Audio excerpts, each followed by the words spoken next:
for everyone who said that. I've always said it's not for everyone. To be rich is not to be around school teachers. Good people who teach the kids all day. Yes, you pass out these folders, your homework. That's not what it is. I have a little bit of money now, not even a lot. I haven't spoken to a firefighter in 6 years. I don't even know who they are. Cops, firefighting teachers, who are these people? I go to dinner with people I'm pretty sure want to kill me. They always choose a nice restaurant, that's why I go, and it's near my home. But I'm friends with people that I'm pretty sure were on an assignment to kill me. Truly, it's what happens when you have a little bit of money. I don't even have a lot of money. But a little bit of money, unfortunately, you get a set of friends, and they're all predominantly morally questionable, and you don't know the rich people are private. The middle class isn't. The middle class will be telling you about the fights they've had with their husband or wife, and fat kids that won't get it together.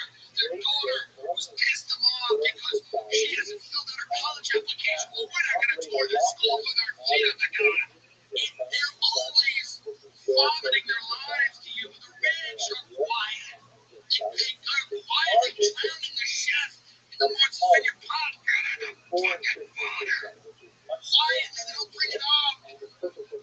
Explain that to people, girl. Go out and say to them, sometimes you just end up best friends with someone who's trafficking children. And it's because you both, they're fun. Here's the thing with human traffickers, they're fun. Are you telling me you don't think Ghislaine Maxwell was fun? There's not one photo of Ghislaine Maxwell where she doesn't look like the funnest person that I could ever live. And that doesn't make me happy. I don't like that. Yeah, she's just a kind of pedophile.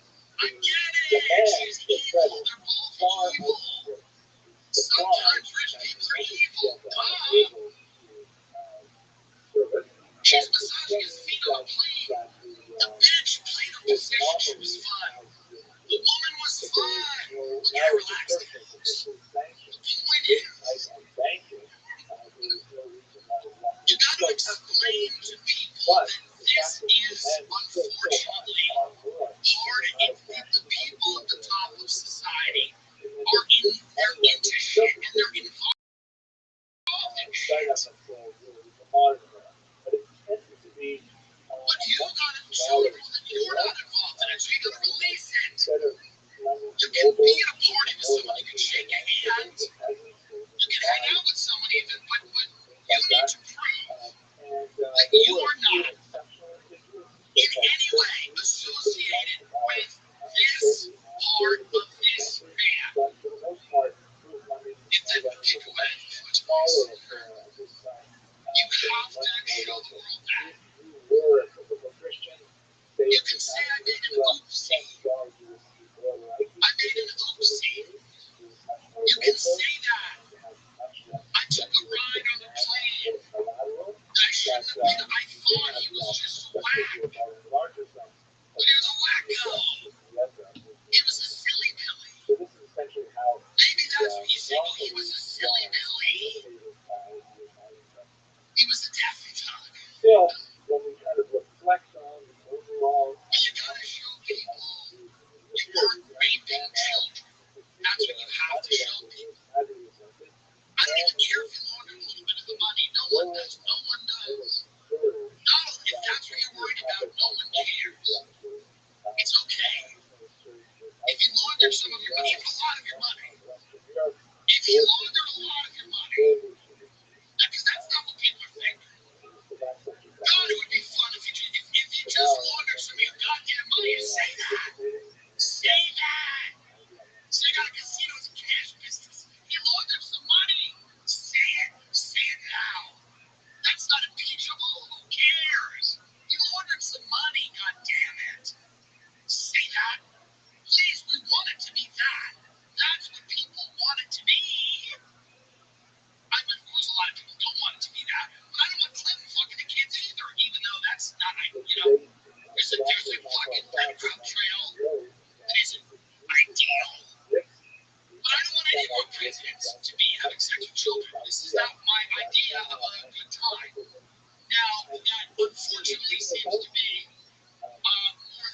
something that has happened.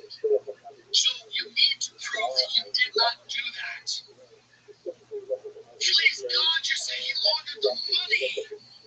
He became my friend because he knew how to make large sums of money. Welcome, Zoo. Pay taxes. How you living, Tim? Pay these taxes.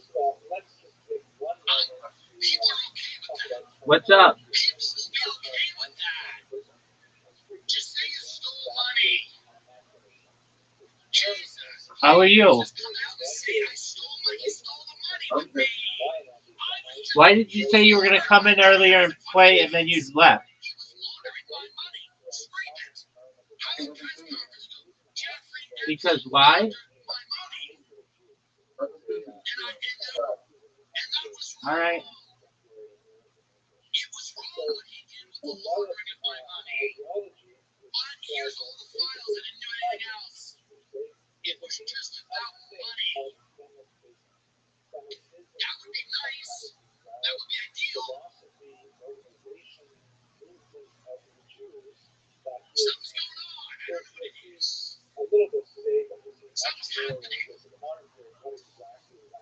The intelligence community isn't a monolith. They're not any one thing. There's people in the CIA that do not like Israel, and there are people that love it. There are opposing factions in all of these places. People who want to see arrested and the whole thing. People in those agencies, some of them want justice, truly. And when they're presented with a case and there are witnesses, they do what you should do as a cop.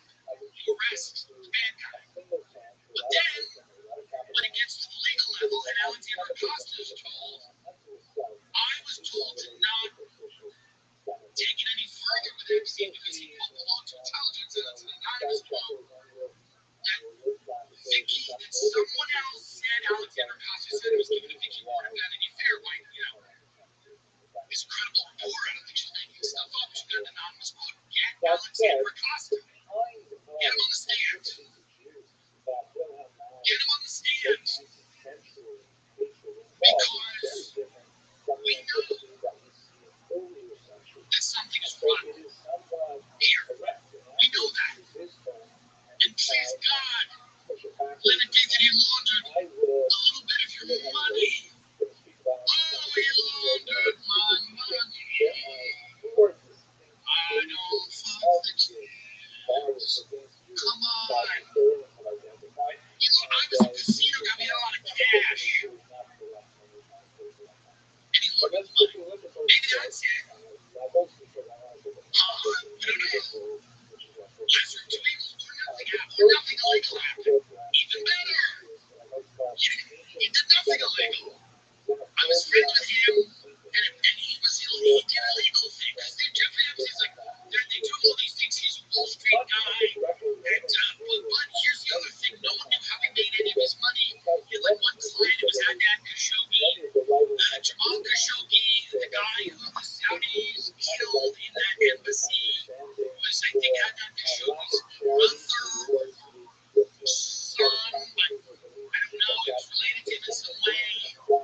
Adnan Khashoggi's friend, like Epstein, was supposedly this guy who had all this money, the largest residence in Manhattan. Nobody knew how he got any of that money. Nobody had ever worked for him. He didn't have, like, he was like Stephen Cohen, who owns the Met. So the show Billions is based on, who has a hedge fund in Connecticut, Point 72, and there's a bunch of people that work there, and there's people that work with Stephen Cohen. I can talk about Stephen Cohen. He's a legendary stock trader. There's articles written about Stephen Cohen. Every article about Epstein, what's he doing?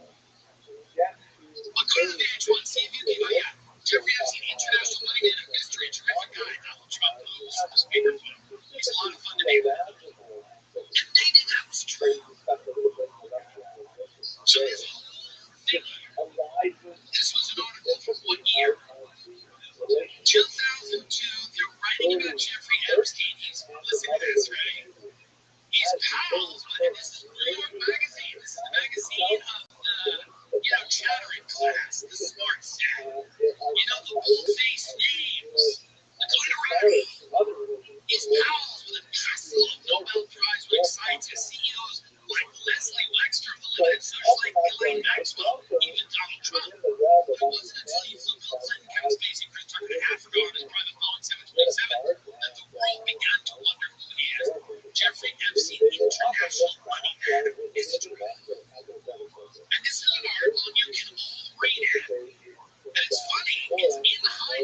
It's one of the funniest articles that you'll ever read. And, he comes with cash to burn, a fleet of airplanes, and a keen eye for the ladies. That's the first line.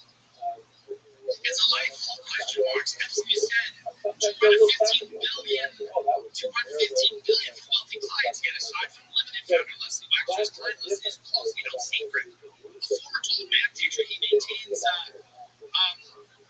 peripatetic salon of brilliant scientists, yet possesses no bachelor's degree. For more than 10 years, he's been linked to Manhattan London society figure Ghislaine Maxwell, dwarf the mysteriously deceased media type Robert Maxwell. Robert Maxwell, yet he lives the life of a bachelor, logging 6 hours a year in his various places, scours the world. Like it's a lifestyle of the rich and famous thing. See if you can get on Instagram. They did VH1 did like the fabulous life of millionaires. There used to be these shows on TV, by the way, before people were like, in the financial position where they were considering eating their cat.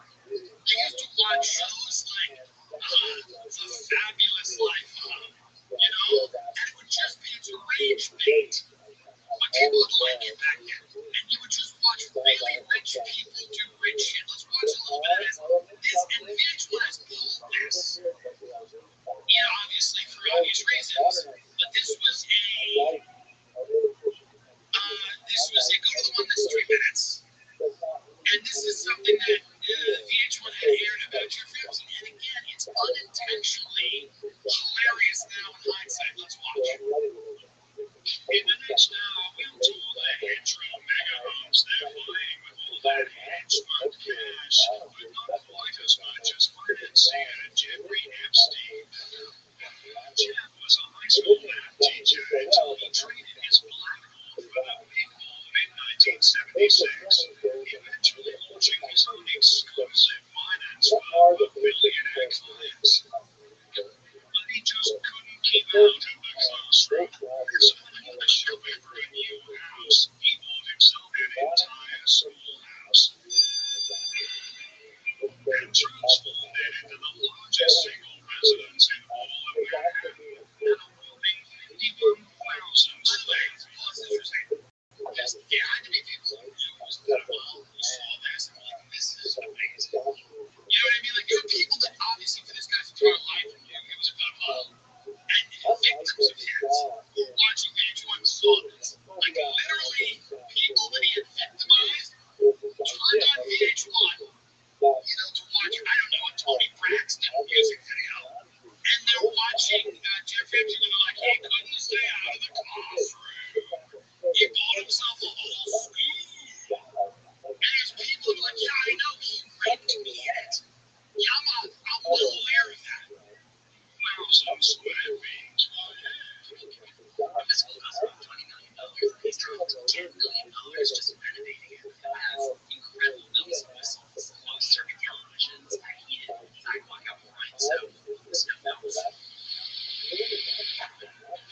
Only one man truly rules the Wall Street skies. As performer school teacher turned billionaire Jeffrey Epstein, one private plane moved to. He's got a small fleet, a Gulfstream a Cessna, and a Boeing 727. You realize how important Hollywood is? Like, it just narratives. How important it is that they no longer have the ability to do this, and you can't just do this without any pushback, without anybody on the internet challenging what conclusions you come to. This is a puff piece going, he's a Wall Street legend, and by the way, no employees, nobody has ever said they were anything. A couple of journalists are like, this is an idiot. And VH1 just runs this whole thing with it like he's a genius. This guy was a math teacher and it's a Goodwill Hunting. He was a math teacher, now he's a Wall Street legend, he's a math teacher. So it's Goodwill Hunting. They didn't realize it was Goodwill Hunting for children. But that's what it was. You had the ability to just project this image of the mysterious guy with all these connections connection. And by the way, that would never work anymore because we know what mysterious means. Mysterious means you're having sex with children. I mean, there's no. By the way, you used to be able to say somebody was mysterious, and it was like some kind of compliment. You'd be like, wow, he's mysterious. You don't know what he's doing. Now use that word. You can't keep him away from my house. Mystery now is bad. It is bad. Like people like celebrities over because there's no more mystique. There's no more mystery. It's like, yeah, because mystery now means people think, oh, I guess you're having sex with children. That's mystery. Well, I guess you're laundering money for a human trafficking operation. Like, so it's amazing to me that they're running this puff piece, this positive, piece talking about the glamorous life of this human trafficking. You would never know. You'd be sitting on your couch going, because that's what Wall Street is, by the way, to most people. A lot of finance is fake, true. And most people just believe that. They're like, I didn't make the right connections, I didn't go to the right schools. They don't even try to understand this crap. I remember during the mortgage crisis, they're trying to explain credit default swaps on Fox. And they're like, well, the credit defaults, and people are like, what is your crux? Because it's structured finance. Lots of it is fake. It is largely a science of what most people would call outright criminality. And so when they used to run pieces like this, nobody would think anything of it. They'd go, yeah, he's just a guy on Wall Street, and he's making gobs of money doing God knows what. But little do they know, this is actually an evil, cruel, sadistic monster. And you're talking about the renovation he's doing to his house, his schoolhouse, that he's living in Manhattan. Keep going. But with, of course, that being training room. He has a Boeing 727 house right now. What you need a commercial 5-year life. It comes in handy when you've got powerful friends to fly around. When Bill Clinton organized a week-long tour of Africa in 2002, Jackie arrived in his personal 727. Top actors Kevin Spacey and Chris Tucker along with a trip. Now, for Lawrence, he needs a chance to investigate problems of AIDS in Africa. Perhaps he has a chance to hang out with some of his big shot friends. Jet setting with Bill.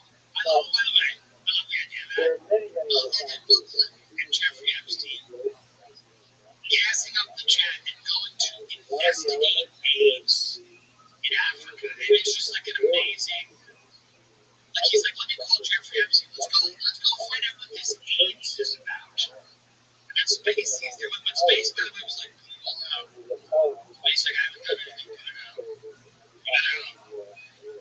So I mean, that's where we're at. You can scrap this, but I watched it. I think it was so funny. It was such an interesting thing. Now the late show Stephen Colbert is being canceled, and people are angry. Trump is breaking out the suing Murdoch over the story. People are angry. The late show Stephen Colbert. Supposedly they're citing a financial decision, but people are saying that it's because Colbert criticized CBS willing to settle a lawsuit with Donald Trump. So people are going out like Bernie Sanders, I think, just came out and put out if you go to Bernie's Instagram, I believe he put out a statement saying that this decision is because Stephen Colbert had the temerity to criticize. Keep bringing up Bernie's just to answer Kalshi. Bernie's like, do you think Maxwell will testify? Go to Kalshi. You can create your own market. CBS's billionaire owner paid Trump $16 million to settle a bogus lawsuit while trying to sell the network to Skydance. Stephen Colbert, extraordinary talent, man, who was. And the most popular late night host, not true.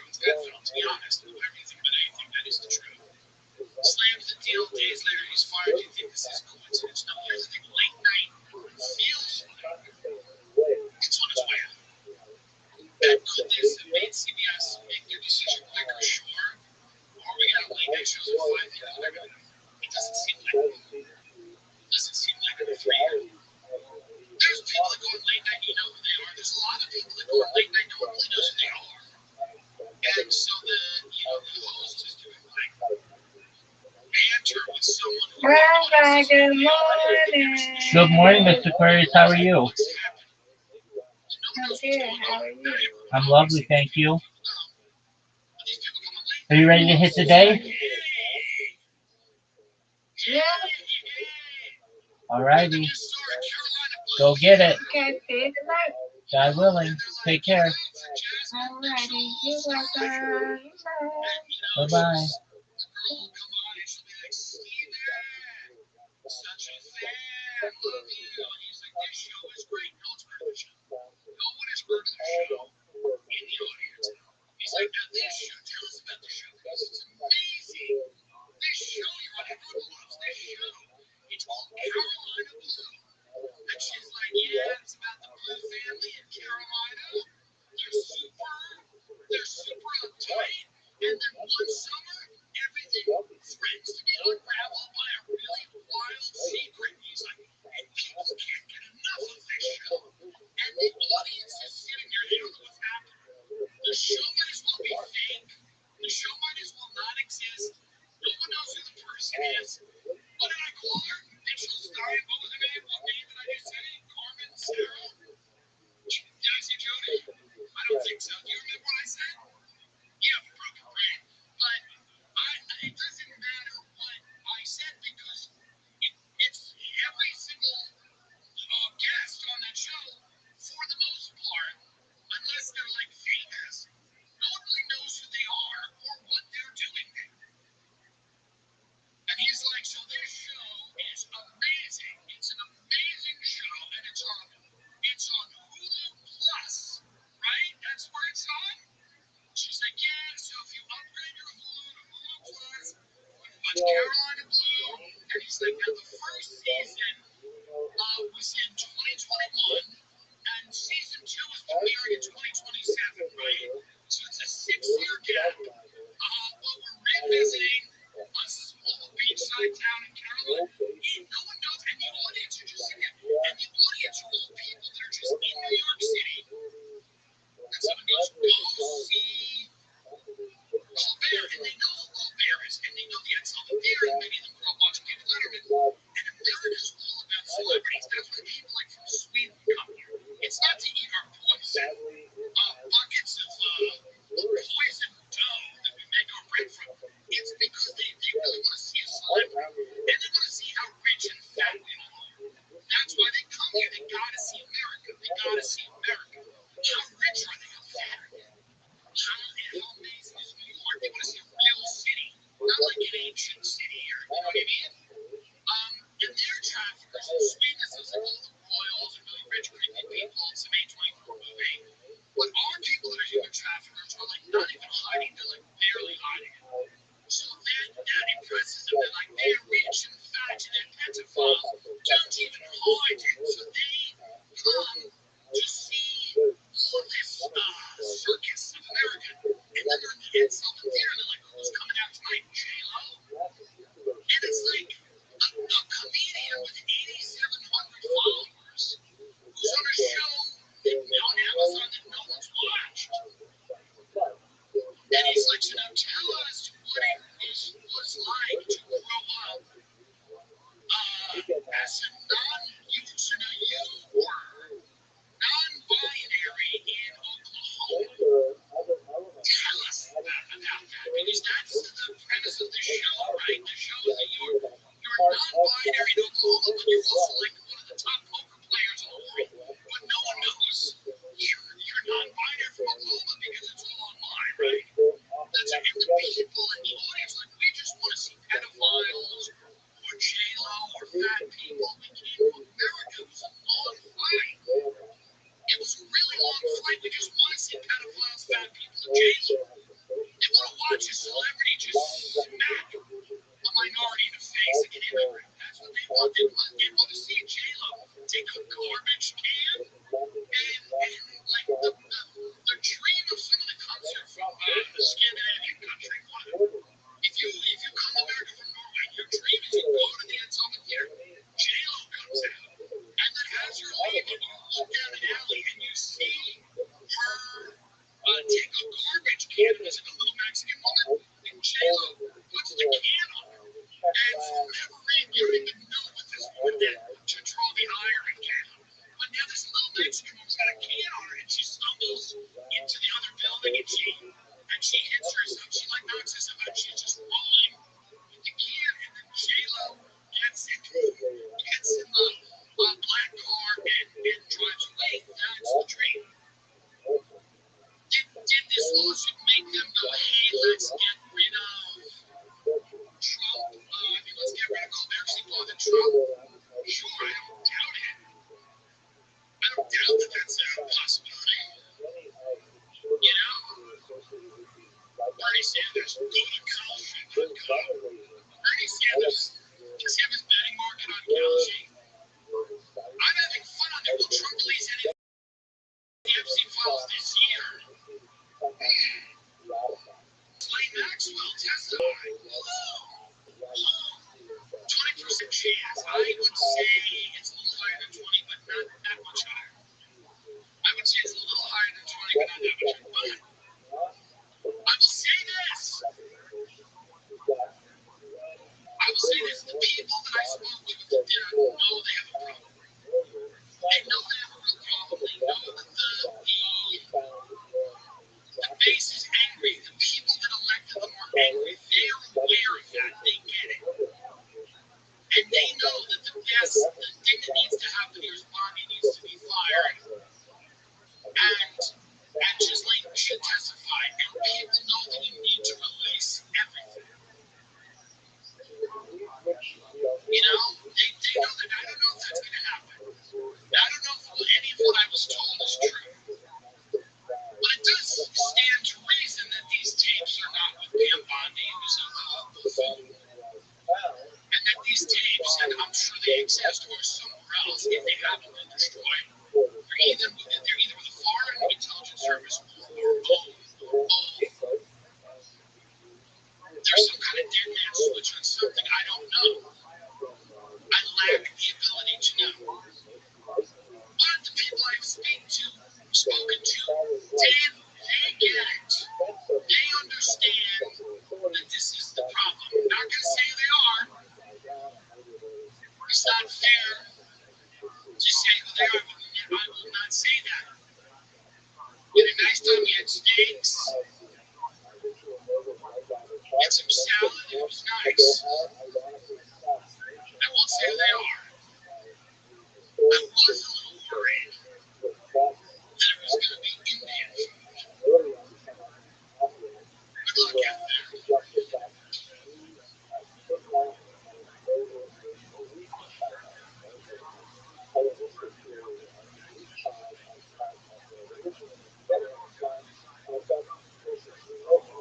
Everybody, they're Virginia here. I'm a clinical and forensic psychologist as well as a body language expert. And today, we're going to be analyzing the behavior and body language of a number of generational associates. This includes President Clinton, President Trump, Maxwell,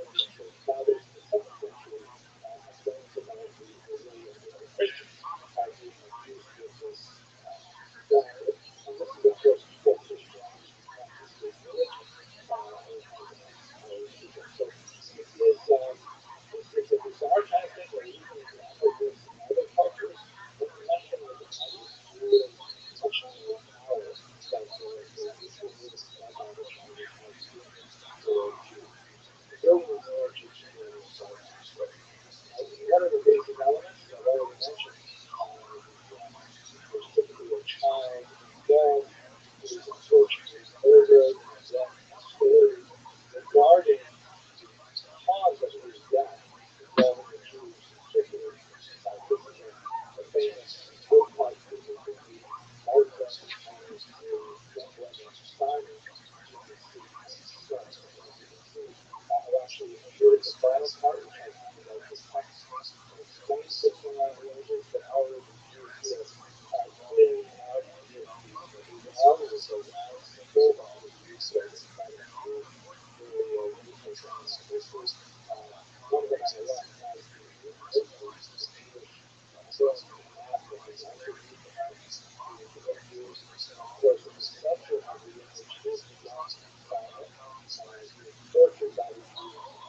Jones stuff, that was kind of legit. Like, they were really interested in the occult. Yeah. Interdimensional aliens. The only thing interdimensional aliens. I haven't talked to them about that. We have talked about Operation Paperclip in regards to, like, they were in really deep denial about that. The reason those said that if Werner von Braun was alive today, he would be prosecuted. He'd be prosecuted for crimes against humanity. Yeah, when he was running his rocket factory in Berlin, he would take the 5 slowest Jews and hang them. Yeah, right. It's a factory, so that's your warning.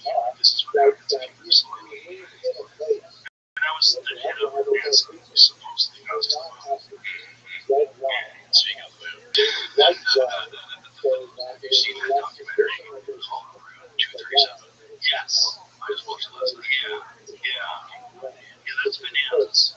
The connections between Kubrick's The Shining and the moon landing, and all the hidden stuff that he did, all the Easter eggs, including the little boy with the NASA shirt on, he's got a little shirt on, the 11 shirt on, and then the key to the room 237 said room in instead of in O 237, it's just said room in 237. So you could, bro, I mean, I am like, what does that mean? So like if you take the letters ROOM and then N, you can recombobulate them and say, it's like there's so much documenting in the documentary. So that's just sort of documenting interest is unreasonable.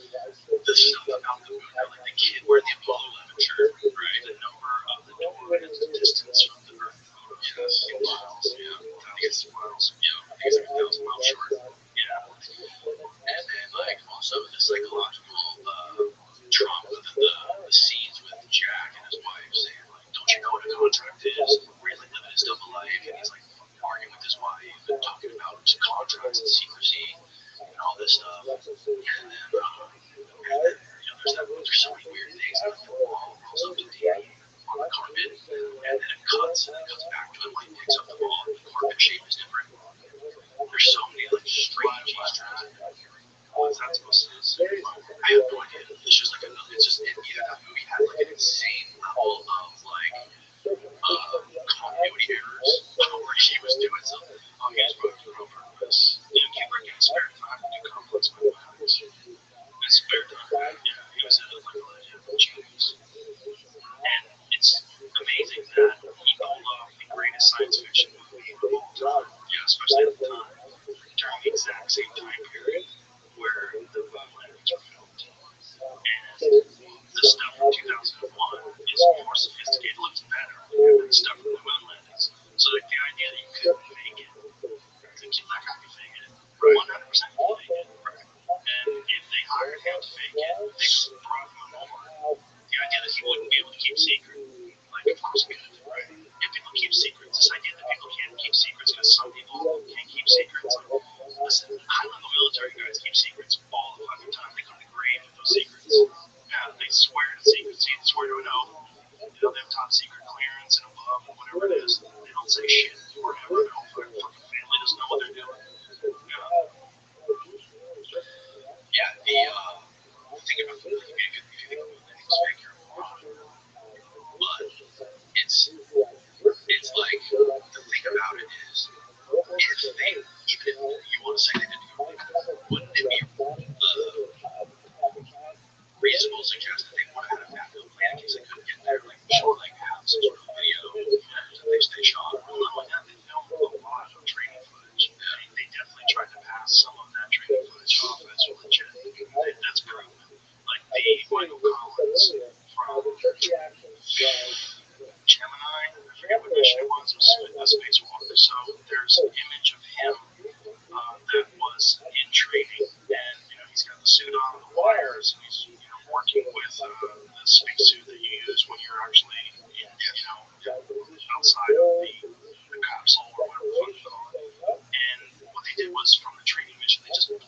out the exterior with the same photo and reversed it. So they switched the photo the other way. It's the exact same photo, and they tried to pass it off as Michael Collins' Facebook. Because you got to think, like, how are they taking pictures? Who's going to take the picture? This is part of the problem with, I think it was Apollo 12 or 13, whichever one it was, where they got the footage of the lunar module leaving the moon and going back towards the orbiter. And it looks so fake. It looks so ridiculous. There's no plumes of fire. Like, how does it have the power? Where's the engine? There was a car batteries, right? I don't know that thing. Allegedly. That's what Mars Brill says. It's still 1/6 of Earth's gravity. It's still a significant amount of gravity. It's not the same gravity as Earth, but how does that thing like shoot off into space? Like, that's nonsense. It looks like it's being pulled by strings. And the camera, which is operated, remotely, pans perfectly to catch it. Shut the fuck up. How are you getting that footage? Like, what are you doing? This is 1969. You're on the phone with Richard Nixon from the moon. Are you out of your fucking mind? Is this supposed to be real? This episode is brought to you by the Farmer's Dog. I think we all agree that eating highly processed food for every meal isn't optimal. So why is processed food the status quo for dog food? Because that's what kibble is, an ultra-processed food. But a healthy alternative exists, the Farmer's Dog. They make fresh food for dogs. What does it look like? Real meat and vegetables that are gently cooked to retain vital nutrients and help avoid any of the bad stuff that comes with ultra-processing. And it's not just random ingredients thrown together. The food is formulated by on-staff, board-certified vet nutritionists. These people are experts on dog nutrition, and they're all in on fresh food. The Farmer's Dog also does something unique. They portion out the food to your dog's nutritional needs. This ensures that you don't overfeed them, making weight management easy. Research shows that dogs kept at a healthy weight can live up to 2.5 years longer. Head to thefarmersdog.com/Rogan to get 50% off your first box, plus free shipping. This offer is for new customers only. Right in the middle of Operation Paperclip, MK Ultra, the Cold War, all the fucking deception that was going on, all the they lied about everything. That was the time in history where they probably had the most fucking Vietnam War. The idea that they didn't lie about this one thing, right, is 100% legit. Meanwhile, you've got intersecting shadows, you've got all sorts of problems. You've got the weirdest one is Neil Armstrong's 25th anniversary speech that he gave at the White House. So crazy. We have here among us America's best and brightest. You will achieve great things. Once you reveal some of truth's hidden layers, the hidden layers are uncovered. What? How about just say I went to the moon 25 years ago? What's all this cryptic talk? That's what I've ever in public talk. Well, the other thing is the post-flight press conference. Post-flight press conference looks like these guys have a gun to their head. It's like a hostage video. It looks so weird. People say, oh, they were nervous. They just got back from the bro, look at Katy Perry. She went basically a little bit higher than an airplane. It was like a life-changing experience. She's holding up a daisy. It was amazing. I feel so connected to Mother Earth. Like, these guys would have been ecstatic. The idea that they would have been nervous as if they've been forced to lie. They're behaving. Like, behavior experts have looked at that footage and said these guys are being deceptive. Yes. Particularly Michael Collins. There's also inconsistent things with what he said during the post-flight press conference right after flying in comparison to his 1994 book. Change the story, right? Change the story about being able to see the stars. And what are the stars like? He's like, go see it. And then in the 1994 book, he talks about how amazing they were, incredible.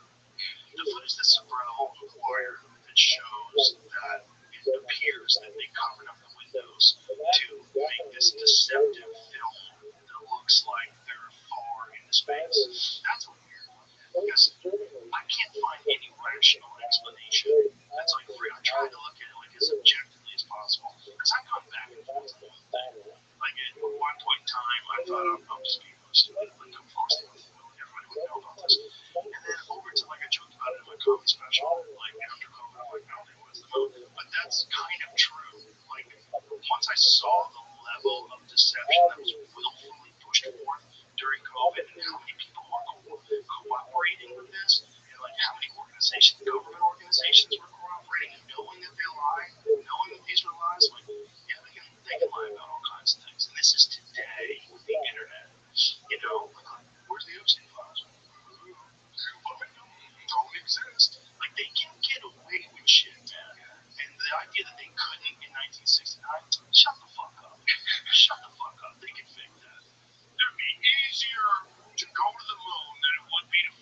can a human being through the Van Allen radiation belts without them dying? They could even fluid things and had to come back alive. They just threw fluid off and came back and died 2 days later. But they didn't even go to deep space. No, I think they just went into the mountain and then no, but the heck close. Have you seen, I'm sure you've seen this, the photo of Jolly West hanging out on the set of 2001 Space Odyssey? No. You haven't seen it? No. Oh, that's amazing. I sent it on the yeah, I sent it to Jamie. To his number. No. Here. Well, you can probably Google it.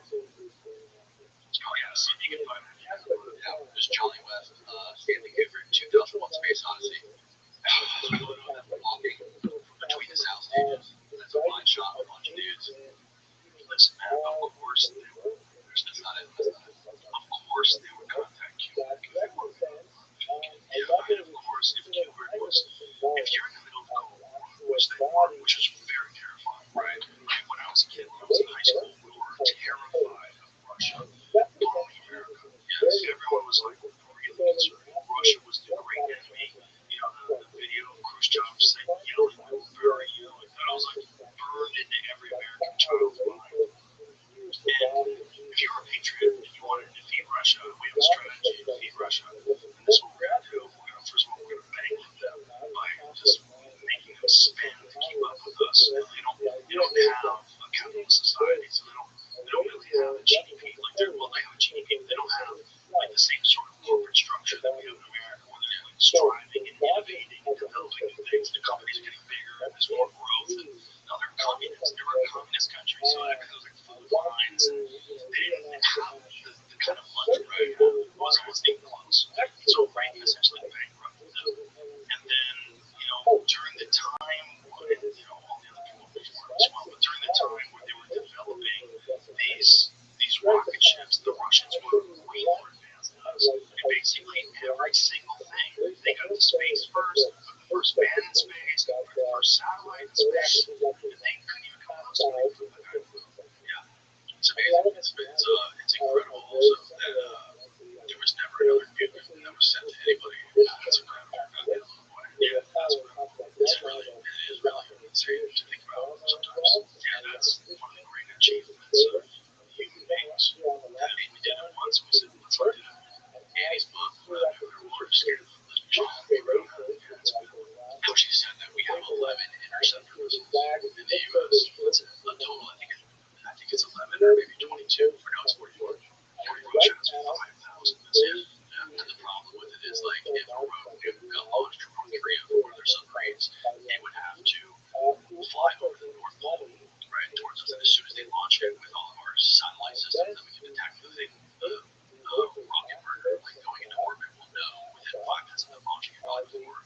And then we literally have to, I guess the way she described it was, our policy is once that nuke is launched, we have to empty our silos, our ICBM silos, because they're stationary. They can't, if they're hit, they're gonna try to take us out. Those ICBM silos, those were one of the first targets. So the user will launch all those ICBM nukes, and then we have to fly those over the North Pole, over Russia, to hit North Korea. And it takes like 11 minutes, so like you gotta get moving on the phone in 10 minutes saying, these nukes are coming for you, bro. They're coming for Kim Jong-un.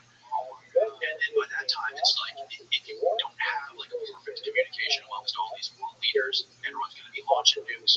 We never started with that one Russian military guy. That was the reason why Russia didn't launch a retaliatory strike, because there was a submarine guy error. There was an error. They thought the United States had launched a missile towards Russia, and they're going to need to respond. That's Jolly West in the background, bro. It's not that's if you can find a yellow man on him, zoom in on him right here. What are you talking about? That's Jamie Horsham. Jamie, see over there. That's 100% him. Look at that picture. Now go to the other picture. That's him. That's Jolly West. Yeah, that's him. I mean, nothing to see here. That is 100% him. That's the exact same face. Shut the fuck up. Find another one, Robert. I don't think at all the people that I wish were alive that I could talk to. Kubrick is number one on that list. Really? Yeah, I think so. Yeah, first of all, I made some of the most impactful conference with John West to well was everywhere. Yeah, it was like, yeah, it was beautiful. Look at that. Look at the far left photo. It seems pretty close. Yeah, that's for sure. Hairline is identical. Look at the hairline. Jimmy's a part. Jimmy's a total part. Oh my god, he comes there and I hate when facts don't hard. My beard and the second one is exactly the same. Yeah, that one right there. I was like, yeah, who that is? He started losing his hair. He started doing a little bit of a comb over. Yeah. Look, man, that guy was one of the biggest pieces of shit in the history of feds in go.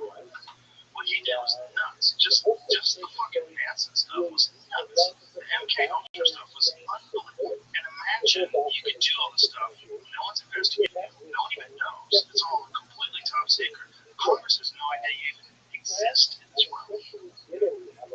And they were all running around doing, like, yeah, I was talking to Hamilton about it, like, dude, isn't that crazy, all the stuff they were doing with MK Ultra? And Hamilton's like, no. Of course those guys were doing that shit. Hamilton was, yeah, that guy was like, of course they were doing that, bro. Yeah. Well, I mean, look, if you have some unique compound, like LSD, and, Hoffman discovers it, and then they started experimenting, like, what can we do with this stuff? And then you find that's profound effects on the mind. Of course you're going to try to use it for mind control. They had already experimented with all sorts of techniques in regards to doing with prisoners, like taking prisoners and trying to figure out what kind of sleep deprivation, what psychological techniques can you use to extract information from them. So if you had something like LSD, of course they would try that. Makes sense. They were doing it way back in the 50s in the UK with those British soldiers. I'm sure you've seen that video. No, I have not. Have you seen that? No. They dosed up these soldiers with acid and then had them go out in the field and do these training routines, training exercises. And see if you find the video. It's hilarious. They were just laughing so hard. Like some of them were able to do their duties and other ones just fell to the ground. They're just laughing, rolling around the ground. Like this is 64. These guys are high on acid. So what it says, Jamie? If you just said, make it smaller again so you can see it. Yeah, 64. Royal Marines. So look at these poor guys, and then begin to relax and giggle. What are we doing here, bro? They probably didn't even tell them, but this guy freaked out. He's holding that lady's hand. I love you. I think you're amazing. We're all connected. God is real. There is no death. He's aiming the missile. He's aiming this cannon. Look at these people. They're punching in the station as they enter a wood. Almost immediately, it's section commander trying to use a map. He couldn't read the map. They're just tripping balls. It's so funny that they try to look at that smile on their face. This guy's got his hand over his head, like, what is going on, man? And they're supposed to be doing these exercises, radio communication, difficult, not impossible. Like, what, man? This guy's just laying down, laughing, having so much fun. I try to chop a tree down using only a spade. Sense of responsibility despite the physical limitations. 1 hour into after they're doing that, there's the North grant that went to University of North Carolina to figure out how to take the psychedelic trip out of LSD after months. Yeah, they're trying to make them so they can.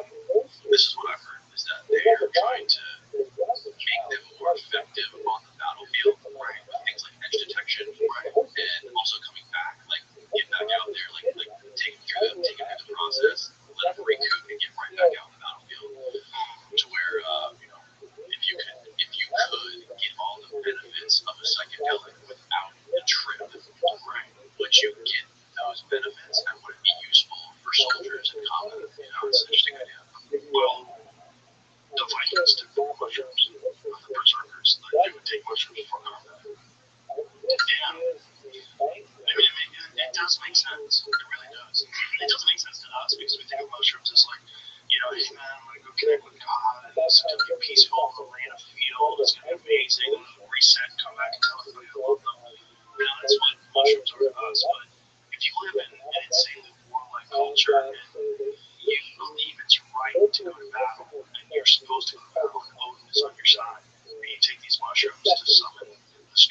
gods to prepare yourself for battle. And I know a lot of guys who fight on mushrooms. Like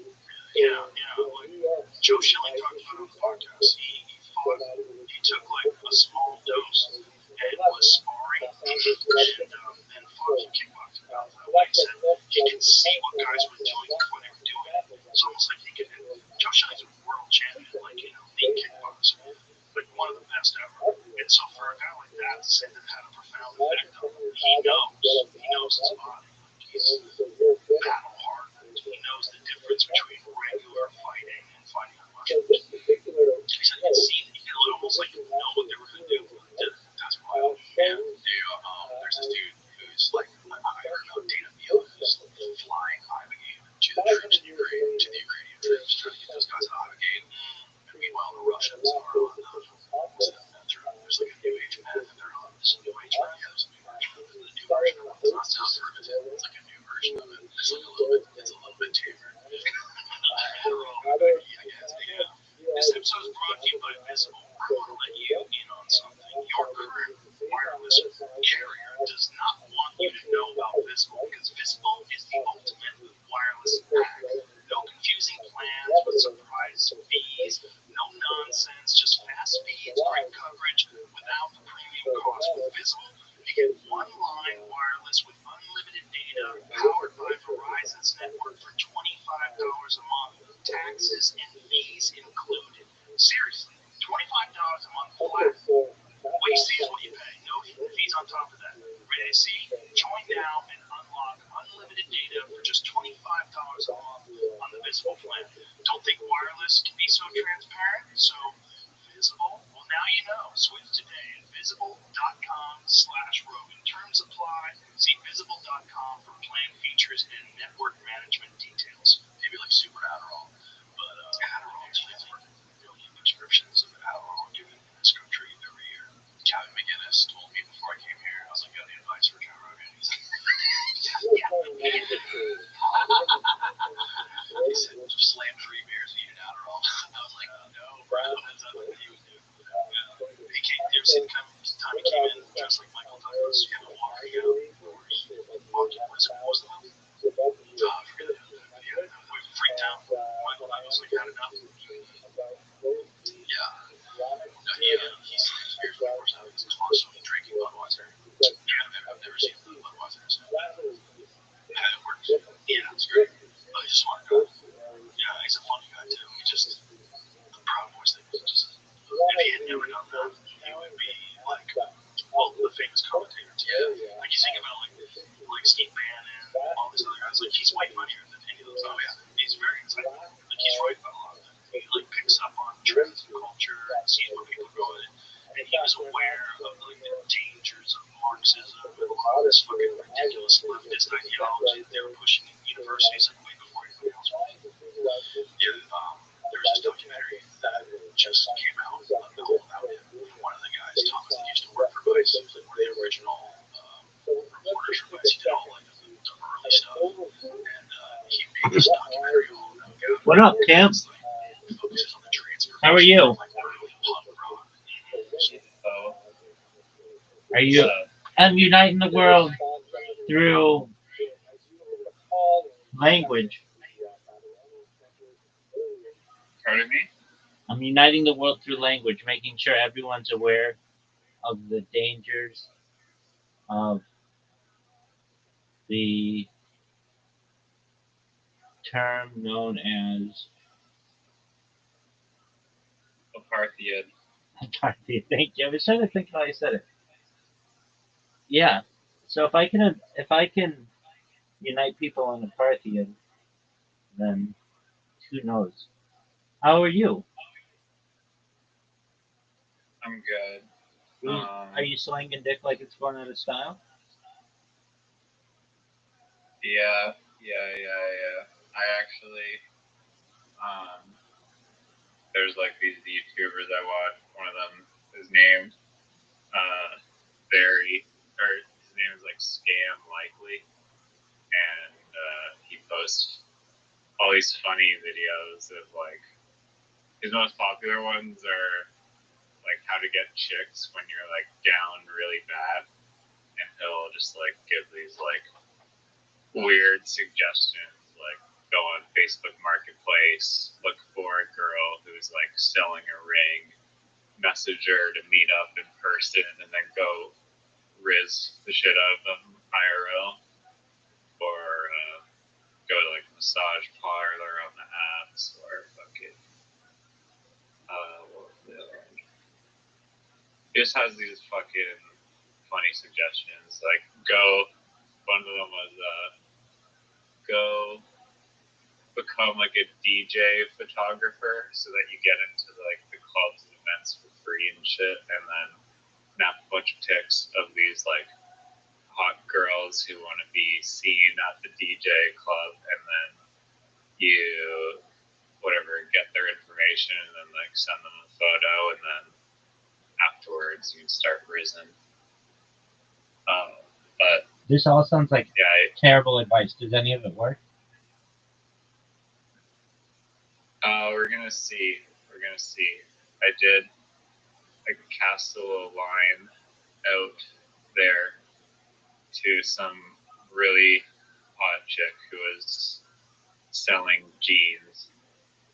And Are you gonna ask? Can I get in those jeans?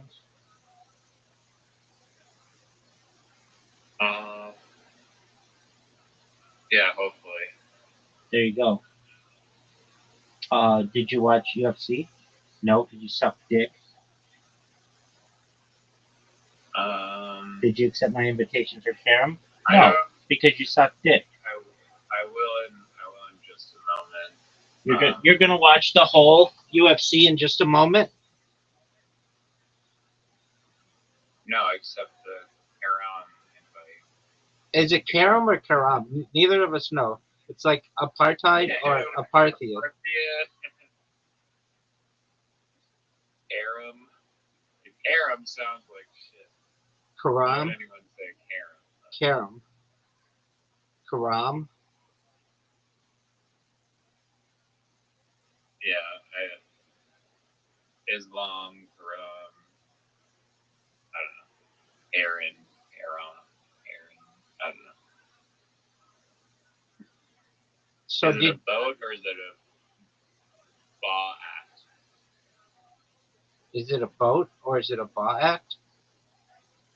Yeah. We'll never know. It's up for debate. Oh, a boat. I gotcha.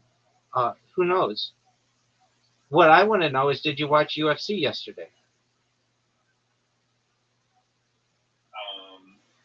I'm not one of those people that drive around in like a pickup truck all recklessly, like honking for no reason and like cursing and hating the world because they have a small penis. So, no, I don't.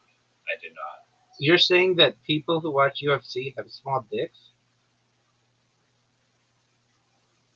Yep. You even said that you like it, and you like it a lot. Yeah, I'm in the group too. All right, well, I like it, and I'm not in that group. No, I think you are. No, I'm larger than average. What up, Frosty? How you living, pimp? Oh, no way, it's Frost. Bro. Yeah. I thought that dude fucking went A1. He came back. Frosty, thanks for abandoning us for like several months, worrying about you sick every night. No, he told me he was going to be leaving, but I just didn't tell you. Oh, why would you not? Where did he go? That I don't know. He was just doing his own thing, which he may be doing right now. Frosty, we can't hear you if you're talking. Hey, Riser, you gonna take my Karam invitation? Yeah, I'm just getting some food. Karam? Yo, did you watch UFC? All right, sounds good, Frosty. Frosty and Zoot could get married. That's what they do. Zoot did that twice today. Except what Zoot will do is I'll be like, "Are you ready to get your ass kicked?" And he'll be like, "Yeah." And then I'll send him an invite, and then he'll leave. and I'll just have this random invite on my phone. And then he'll join it 6 hours later and win the game because I didn't even know we were playing. And I'll just open my phone and see that Zoot won. I'll be like, what the fuck? Zoot never wins. What are you talking about? So did you watch UFC? Yeah, summarize it. Why? All right, so it took place in New Orleans, Louisiana, which is near the hometown of Dustin Poirier. Do you know who Dustin Poirier is? No one knows who that is. I agree. No one knows who Dustin Poirier is. No, Poirier, I think. Anyway, he's allegedly like a top 10 all-time fighter, and he did such a good job for the UFC that Dana White said for his last fight they would have it in like his hometown. His hometown is Lafayette, Louisiana, which is close. Anyway, so he was fighting Max Holloway, who is the bantamweight champion or something like that. That was the title card. They had a bunch of cards up before then, and I watched them. I don't like when it goes to a decision. I like when somebody has to tap out or gets knocked out or something. But a lot of decisions. I'm sure they had women fighting, but I don't really like watching that. So I didn't watch. I watched all of the like main event things. It's not like fucking figure skating where you just go to a panel of judges, hold up like a fucking ape. Like that. I also don't. Like, crush, clear winner. I don't I don't understand why they don't have it like a easier to understand scoring system. Like they're always like 46 to 48, 45 to 49, and it's like, well, what on what scale? It should just be on a scale of 100, and it should be like 51 49, 52 48. Like that makes sense to me, but it's not like that. So Max Portier or Dustin Portier, he's like repped by um, Theo Vaughn, who's also from Louisiana, and Max Holloway, he is from Hawaii. If you're like, well, why are you telling me all this back information? I don't know, because I watched the fucking thing and they did all these things on them. So anyway, they fought and it was a super intense fight, and either one of them could have knocked the other one out, and eventually they gave it to Max Holloway, who was already the champion, and they had fought. This is the third time they had fought. The two previous times, Dustin Poirier won, but this time Max Holloway won, and then they had this like retirement ceremony for um, Dustin Poirier. Joe Rogan didn't do it. It wasn't one of the biggest. What do you call it? Pay-per-views. Pay-per-views.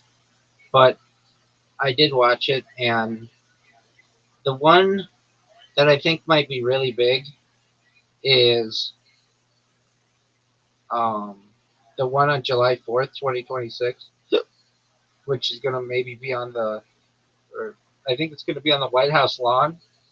And I think John Jones may come out of retirement to fight Tom Aspinall, which would be like a giant fight. It'd be like maybe one of the biggest fights ever.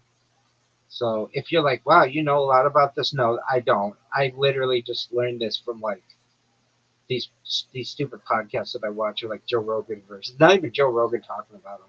Was this on like a few hours ago? You mean the UFC? Yeah, it was like tonight, right? Yeah, it was Saturday night. And it also helps that I had a good stream. Like a lot of times I'll get these streams that go down halfway through the fight, and so I don't really know what happened and all that. But I got a good website.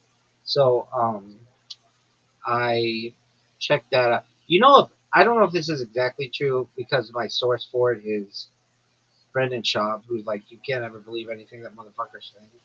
But on a given UFC, 80% of the people who watch it are pirating it. 80%.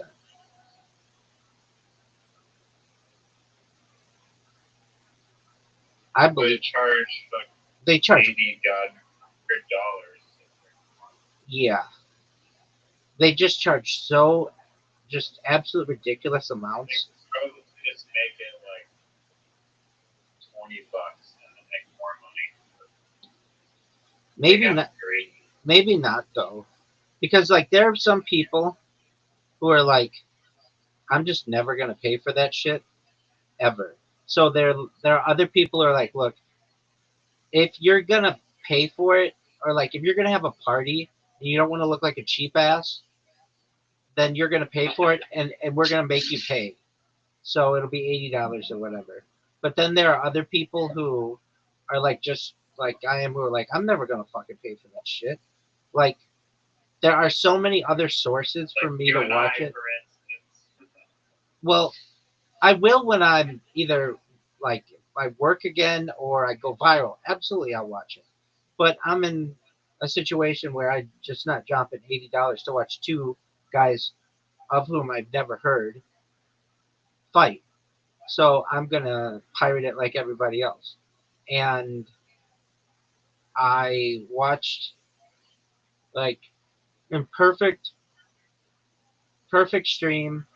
It's like they've got to figure out a way to make it so that people can't do that, or else like I don't know how to stop it, but they're really strict about people doing it. But nevertheless, like I can tell you this. If they can make the penalty for it like 9 years in prison and then boom. Well, there's already that, but if you do it outside the United States, which a lot of these people do, then they can't come and get you.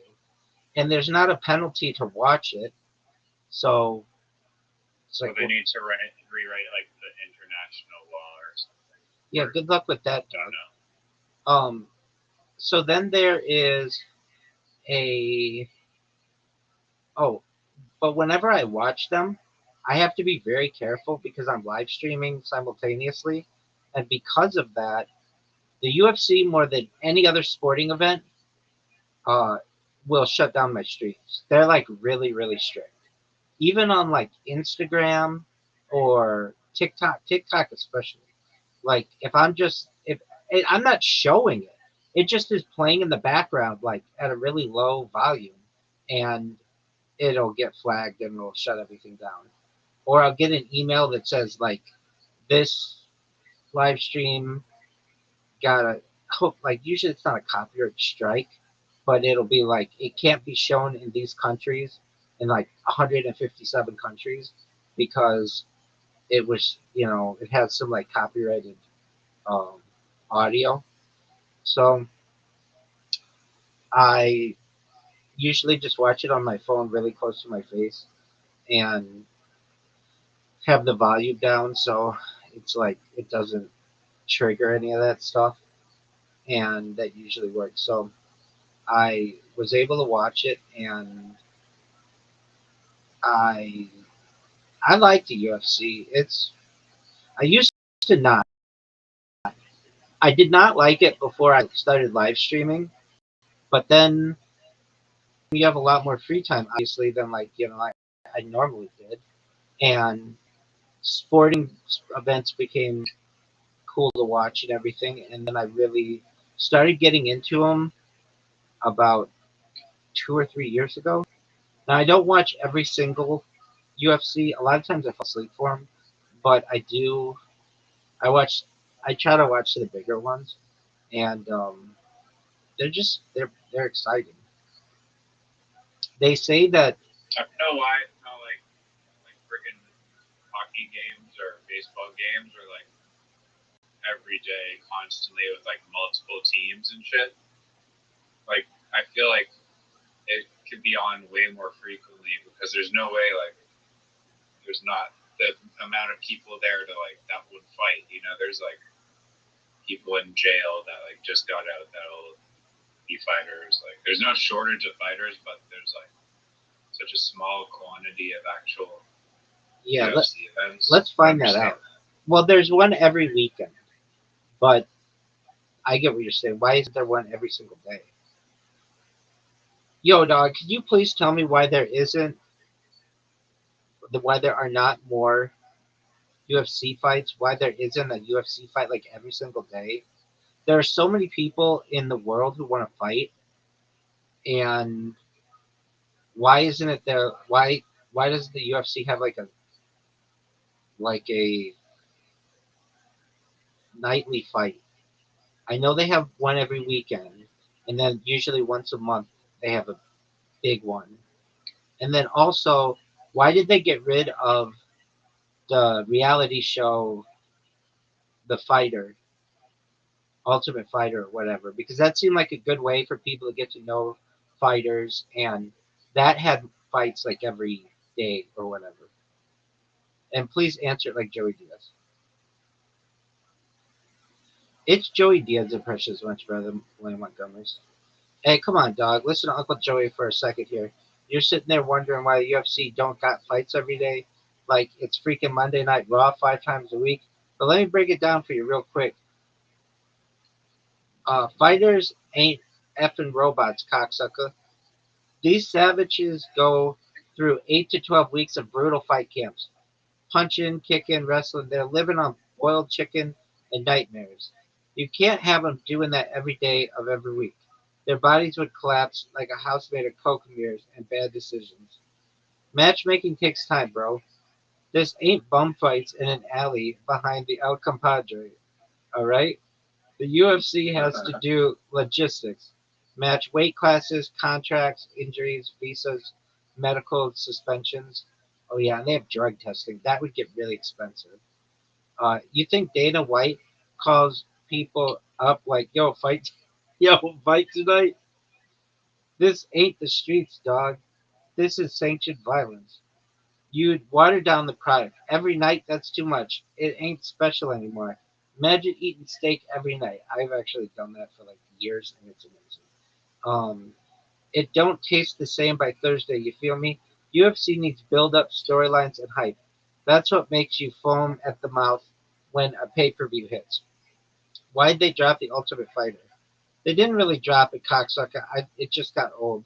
They ran for years, and at the start, fire. Straight fucking fire.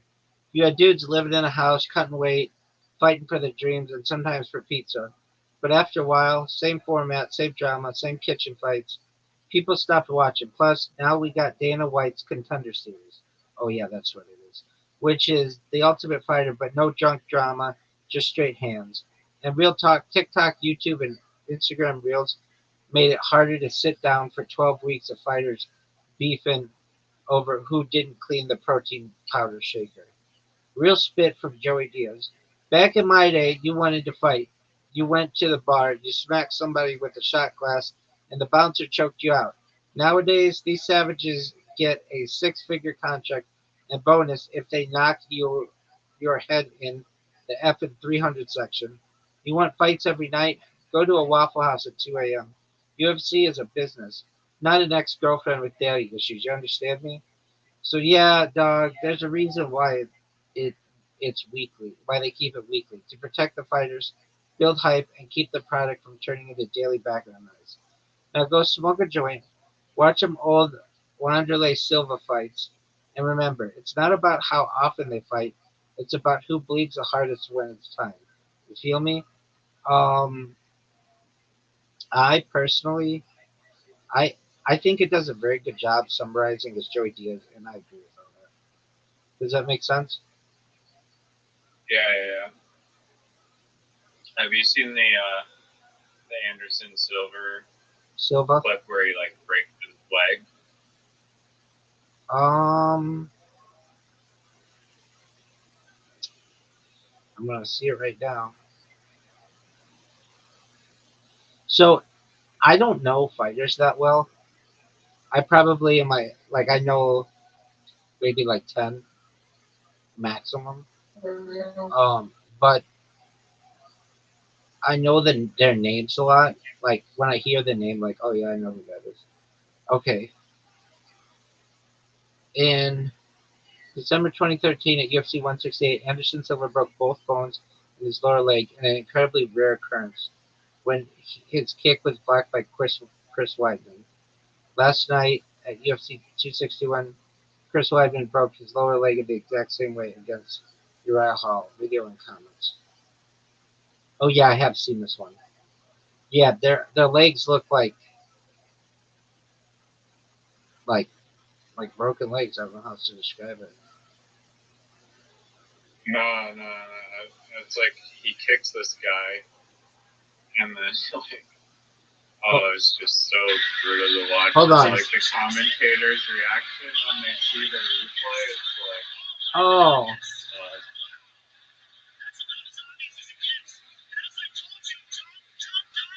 they're like just severed into like two pieces, and like yeah.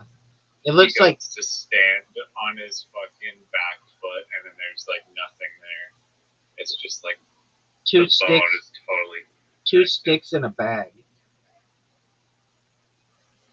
What? It's like two sticks in a bag. Like if you were to take two sticks and put them in a bag, that like became his leg.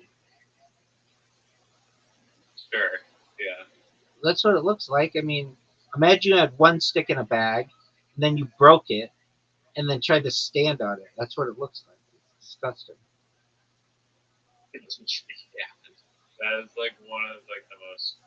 I mean, very, very, very painful. And then you hear screams, and then like the doctor comes in, and he's like, okay, stand still, and then he's like, I'm gonna like move your foot slightly, and he just like whatever he does, he moves his fucking leg a bit.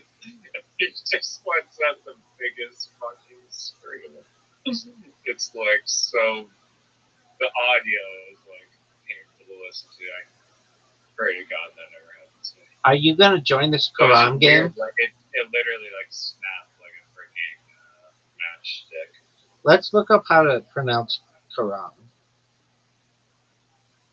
Yo, dog, how do you pronounce Karam?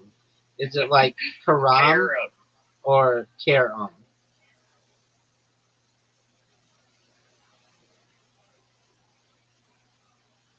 I accepted your invite and the game has started.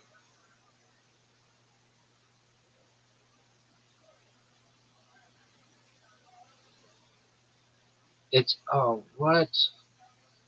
No. I hate when.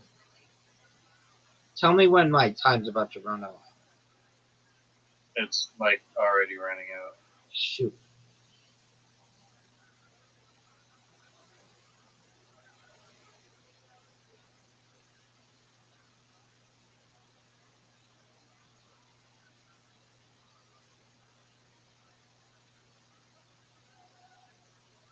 Yo, dog, Karam, the board game, is usually pronounced Karum. Not even like Ram, it's Karum. Sounds like Karum. Emphasis on the first syllable. So I think I'm going to call it Karam. Karum.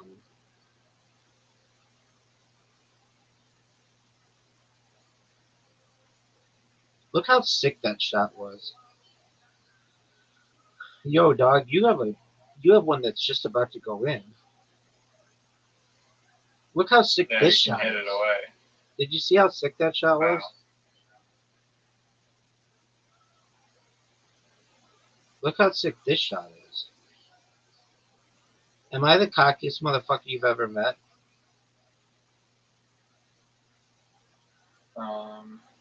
Dog, I think I'm gonna live forever and make you a trillionaire. I don't know. I don't know who else is cockier than that. I mean, do you fully believe that, or do you have any doubts, or No doubts. are you like on the power of belief? 100%. I believe it. I mean, I could die. I'm I'm not saying I couldn't, but like I truthfully do believe life extension technology and mind uploading technology will allow me to live a digital immortality.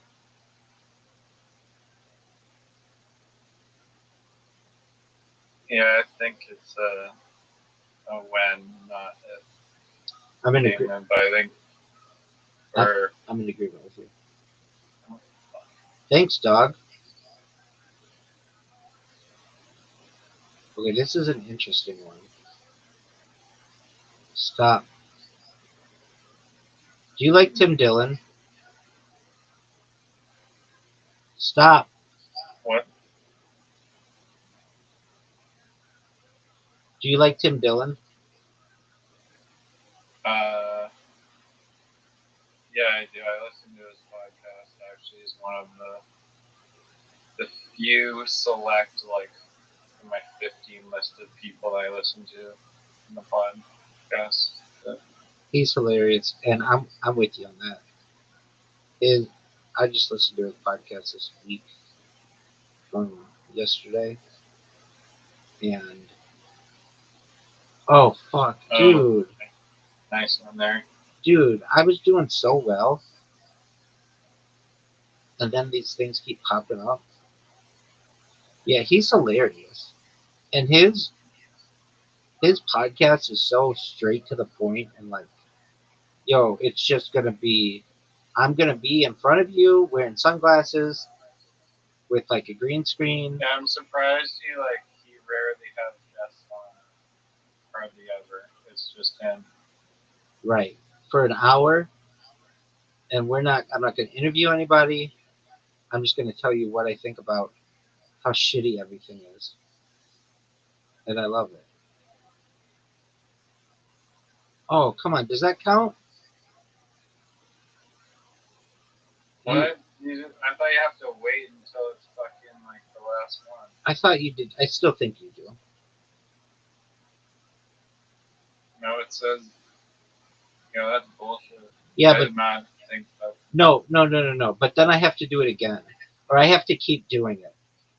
Like, basically, You I'd have have to to get sync all of them now? right, or else it goes back on the board.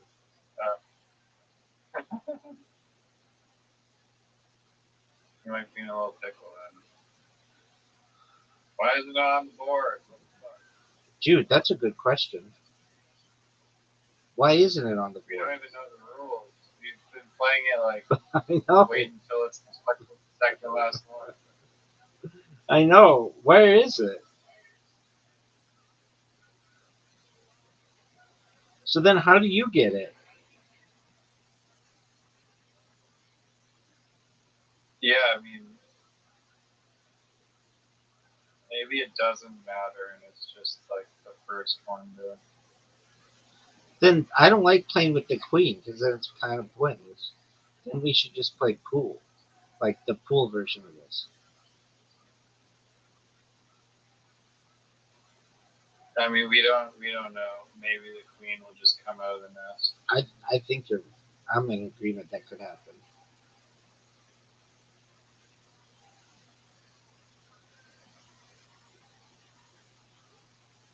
Look how sick this shot is. Oh, are you serious? Are you for serious? That's garbage. Fuck. At least my thing's kind of blocking it. Your shit isn't blocking shit, son. Oh no.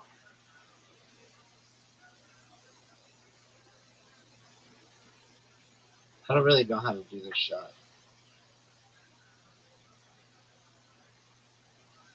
Get it. That'll work. Word, dog. Look at this move. I wish I figured out like how to win. How to win with the red thing. All right, what kind do you want to play? Freestyle 210. Let me win. So yeah, if you want to do that one. What do you want to do? Do like a high, Not like the middle number, not like the 120 or like the 210. One. 210 is the highest one. Do like the second highest one. 160. Sure.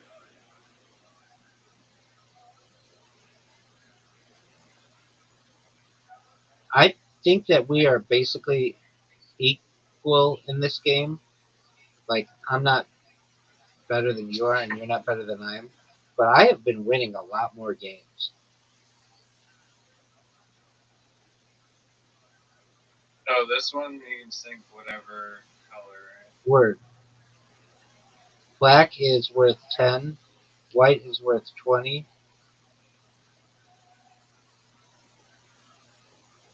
Oh. Stop. Drop. Let them down. Rumbling up shop. Roll. Roll. That's how Rough Riders roll. Do you like DMX? I don't know. I don't listen to his music, but isn't that like very like the rap stuff? Like you think that guy's like rapping from jail? That's an excellent way to put it. Yeah, he died during the beginning of the pandemic, and I don't feel he was like they would have made a bigger deal about it. He was a big rapper, and he had like one of the best rap voices ever. He had this really raspy, like mean sounding voice, and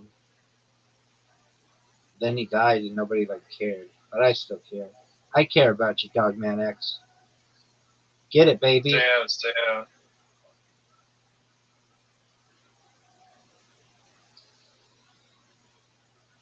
Let's see if we can get that If you red. get one where I'm gonna. Oh my god. Stop. Drop. Go Let for it the down. red one. Open up shop. Go for the red Whoa. one. Fuck yeah. Oh, That's you should go. Stay. That's no. how Rough Riders roll. Oh, I'm so Stop. dead now. Drop. Let them down. Open up shop. Whoa. Whoa. Do you know what the dragon attack is?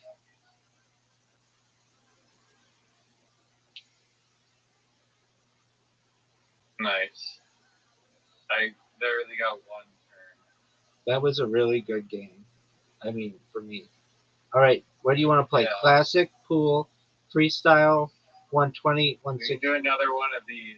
This 160 game because I'm not happy with that result. That was 16 to 1. I got smoked. That's true. I don't like the red being worth so much. Like, it's kind of unfair. It's worth so much. Yeah, it really sways it. They could have made it worth like 30. I mean, I guess that's the skill.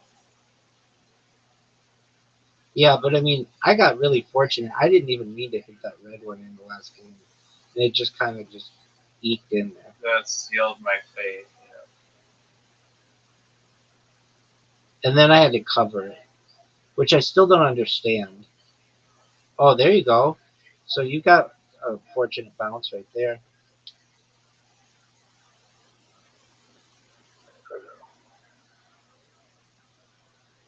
What? Up, let it down, open up shop. Whoa, whoa. That's a Rough Riders roll. No way. Dude. Yeah. Am I even going to get to go? Am I even going to get to go? I mean, I haven't got the red one in yet. So let's try it. Fuck.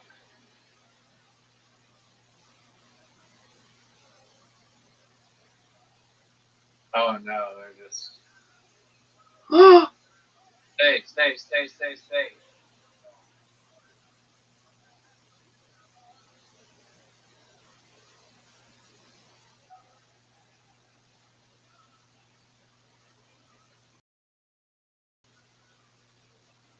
Please miss.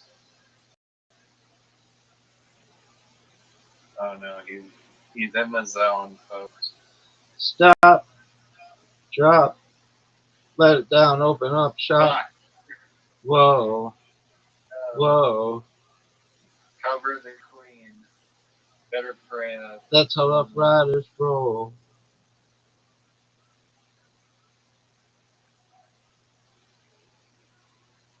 When I've been playing darts with Zoot, I've been dedicating every shot to rappers. And it's so funny. This one's for Biggie. This one's for DMX, baby. Stop. Drop. Let them down. Open up shop. This one's for Puff Daddy. Whoa. Whoa. Wow. I just destroyed you. I didn't miss.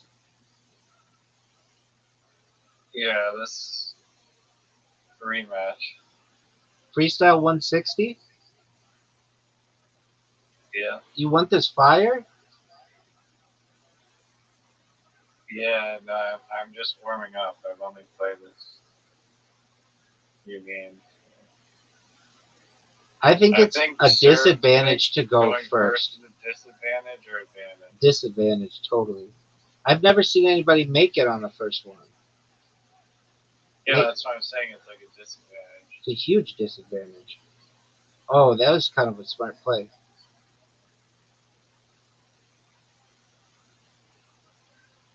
That was a really smart play.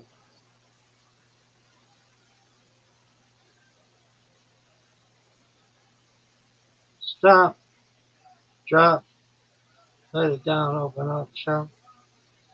Oh. Oh. I want to know the statistics on this game. Like, if you get the red one in, what are the chances that you win? It's got to be like 90%.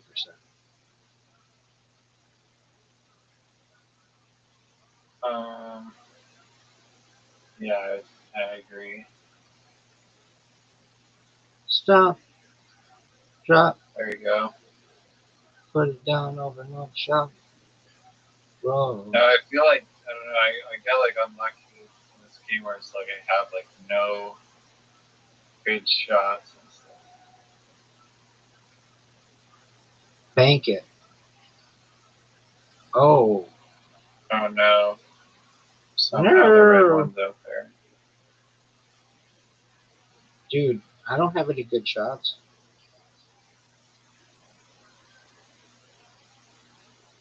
There's several good shots there. None. Get in.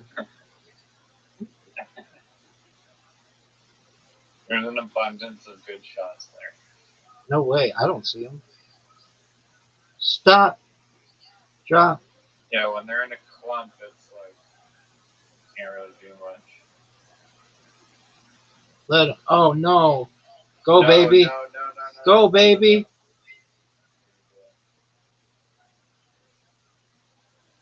Fuck.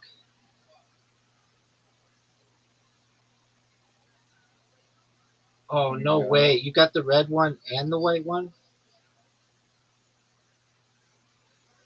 Now it's gonna be like hard to lose, but it's still possible because I could give you a turn and never get another turn again.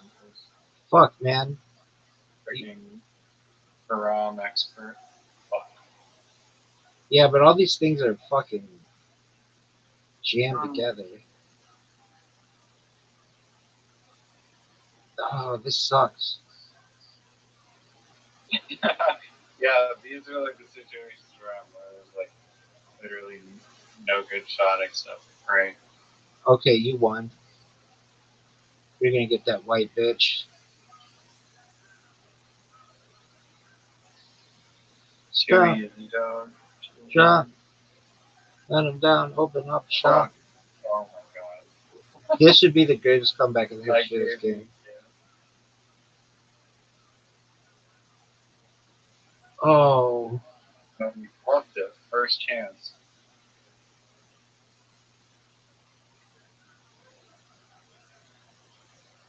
Oh my lord.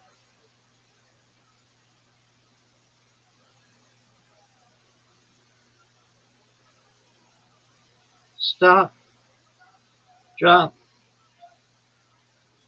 put it down, open up shop. Dude, what the fuck? There aren't any good shots. I have to bank it. I saw it. Oh, not like that.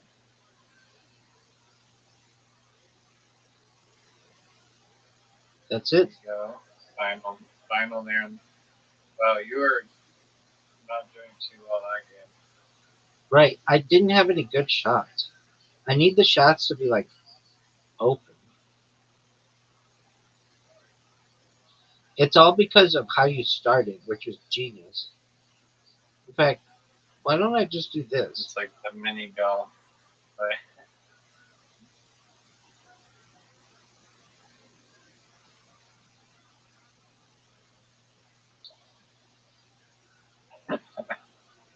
break them up, big dog. Don't be shy.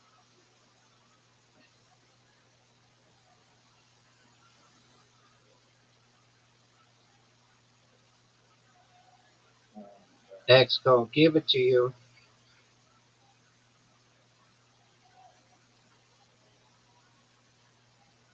Going for the easy pickings.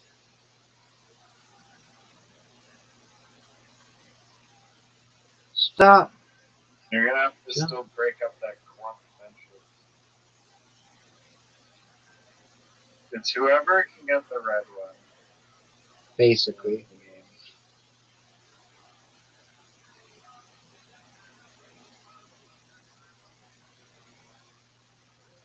Stop. I wasted my turn. Let the game go forward.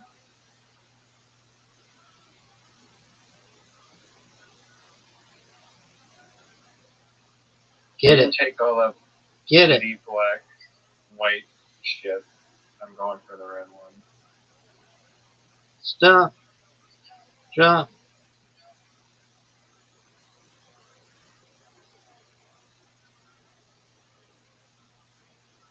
Put it down, open up shop. Whoa. Whoa.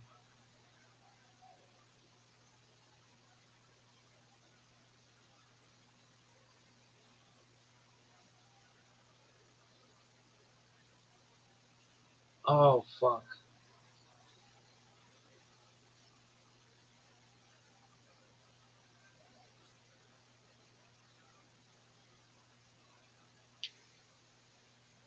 Oh, you're might be in a little bit of pain here. Let's see. You're not. I'm not. I'm gonna beat you.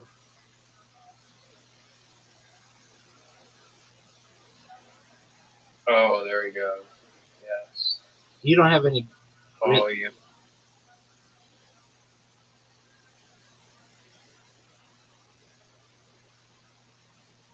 Now you don't have any good shots. Oh, No good shots. what are you talking about? What are you talking about? Nope. Impossible. Fuck. Dude, you just gave me the game. I may have done that. I had to risk it. Stop. That was Drop. bullshit. I don't know how Legend won. Settle down. Put it No, up shop. you didn't want to break up the ones in the middle, so I mean, I did. I'm the first person who knocked around anything. did not break them up. Yeah, I did. X gonna give it to you. All right, break them up again. It's like the same tactic as mini golf on the find the hole holes, or any of the holes where you have to contribute to knocking down things.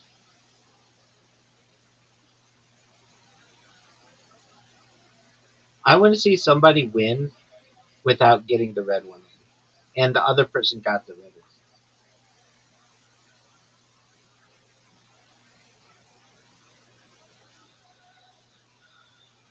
Oh man. Watch this bank shot.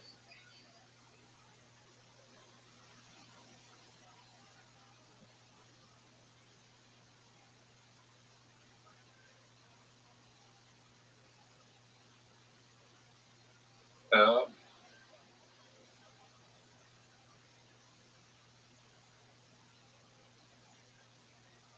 X gonna give it to you. Stop, stop, stop.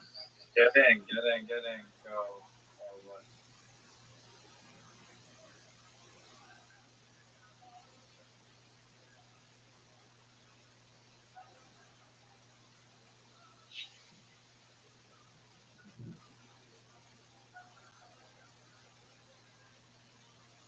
No way. Oh my.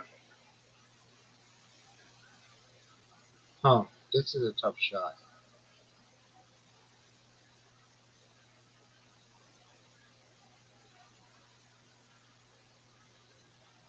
What a bank shot. What a bank shot. It's one of the best shots I've ever had. That was nice. That was beautiful. Newfie.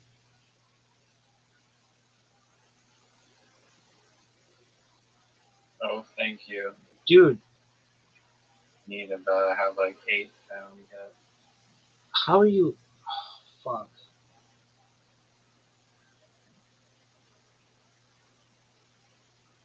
No way. No way. Yeah. No way, dude. Oh my god. Stop. Drop. Put it down, open up shop. Whoa. Whoa. That's a Rough Riders roll. You're done. You're done. You're done.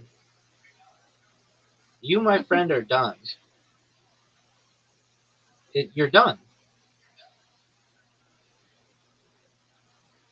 Go in. Oh, the white one. Oh, the white one.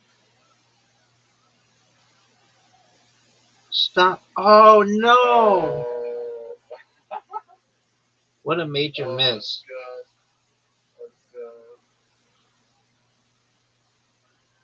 go. Go, go, Stay, go. stay. Dang. Oh.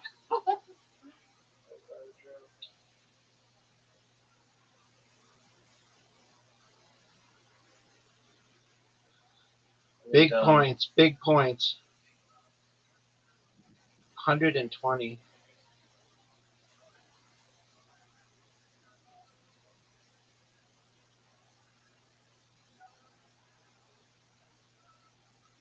Stop.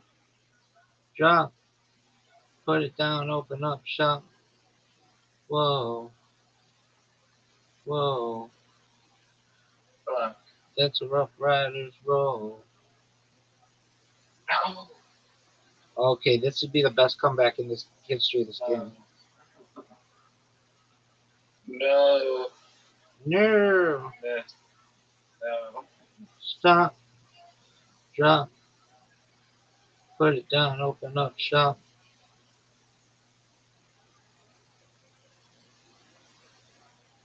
Whoa. Oh.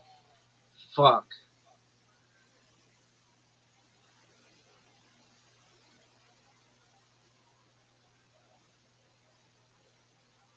Should be able to close this one.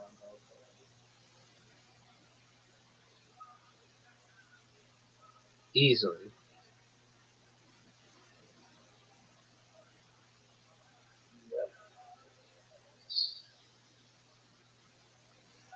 Karam.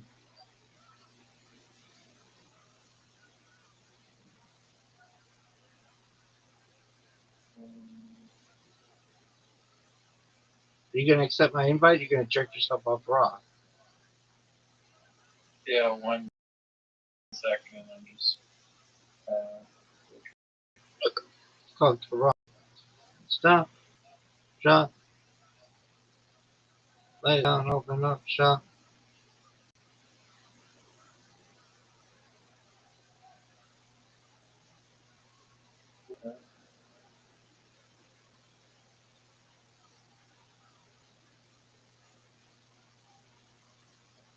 Yeah, can I tell you a joke that I think Zoot should do for his stand-up on his opening? Yeah.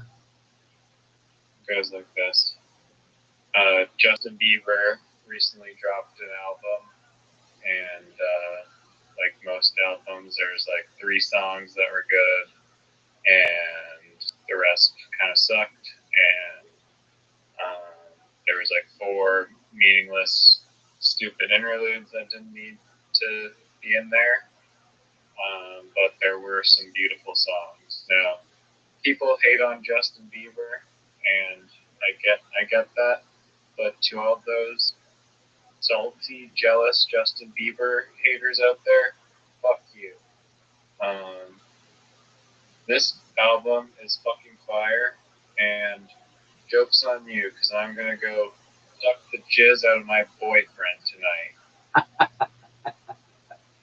I like it. Yeah, it's the joke is that you're admitting the Justin Bieber album, and I'm admitting to being gay. I like it. I'm saying in your face.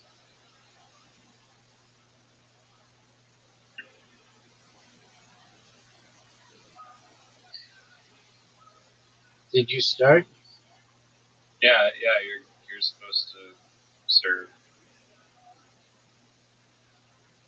I was looking at the stuff you could buy. It's like different colored strikers and stuff. This game actually makes money. Oh, for sure. Play-Doh. Yeah, it makes a lot of money. Really? Yeah, could you imagine some nerdy kid who wants to impress some chick? So he buys like a board or something? Buys the Quran board for Christmas. Stop. Drop. Let it down. Put it up. Shop. Whoa. Whoa. That's a Rough Rider's roll.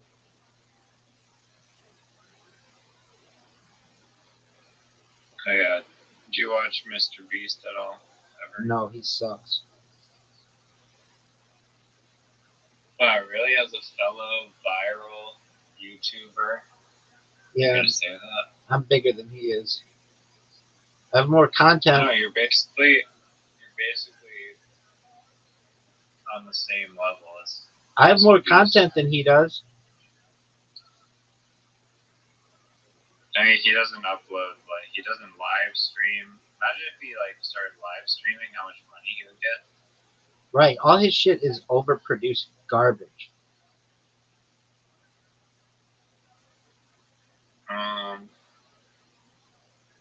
I mean, is that your honest criticism? I honestly haven't really ever watched any of his videos ever. Okay. Like, I maybe have seen. You've never given him a chance, is what you're saying. Yeah, never given him any. Yeah. I mean, I saw him on Kill Tony. You saw him what? On Kill Tony. Oh, he went on Kill Tony. Yeah, at their Madison Square Garden No. one. What did the fucking Frosted Flakes tiger do to anyone? What are you talking He about? deserves to be murdered.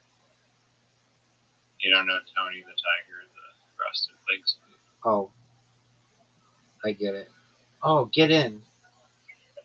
Literally, I set you up for the dub.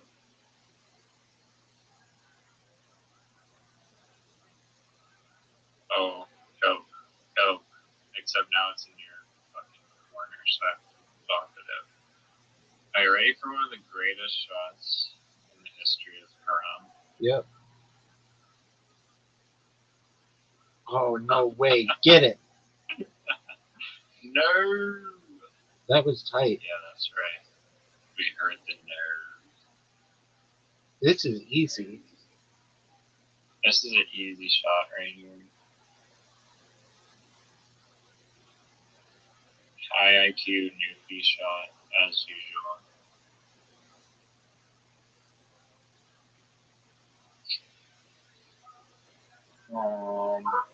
I won. I didn't even get the red one. Oh, I whipped your ass. What the hell?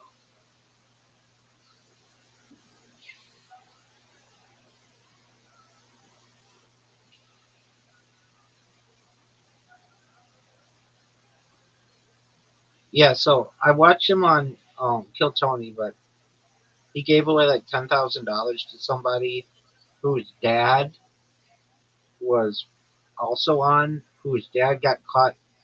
It was a weird story. It was like his dad got split his dick open from fucking some chick too hard and had to get like stitches or something.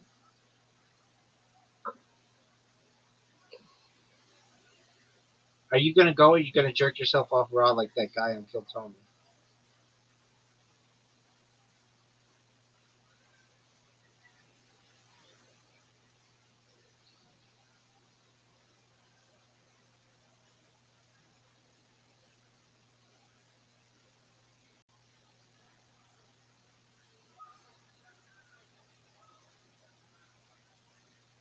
Yo, Rabbi.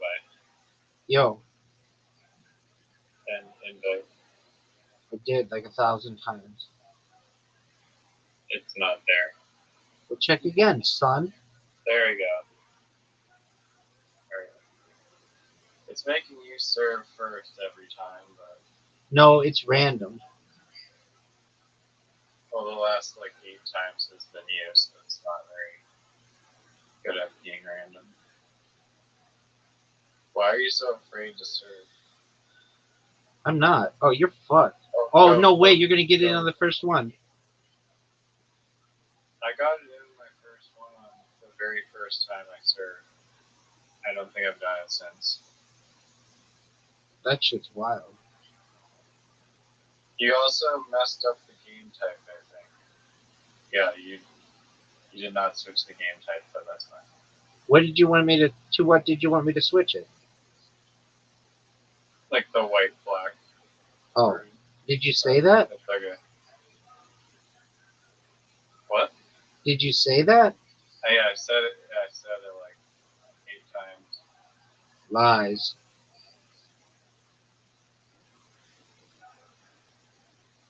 Parthead says otherwise.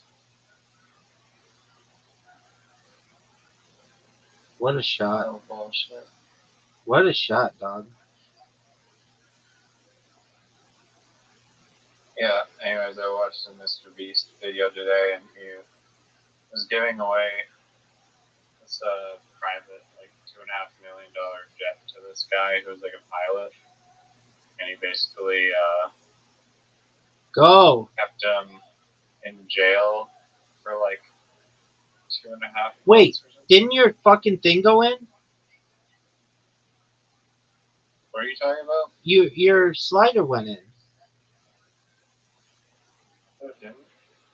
Oh, it was really close then. No, we're good. I would never let that happen. Dude, I know your slider went in. Then how come I'm still going? The See, game you messed up my concentration. The game is like, rigged. Fucking game is off. You can't fucking do that. That is, if there's a ref here, he'd be throwing you out into the stands. Come on, baby.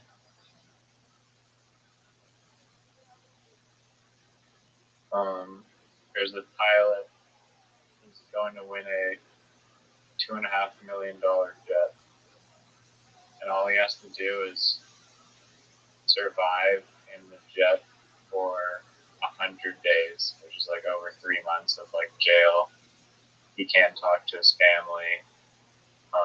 Stop. Aksha went in there. But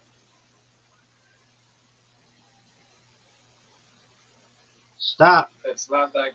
Oh, it is that game type. Shit.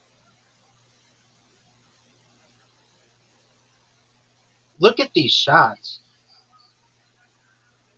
Yeah, because I actually broke up the fucking Quran. I can't hear you over the sound of all these Karams going into the fucking hole.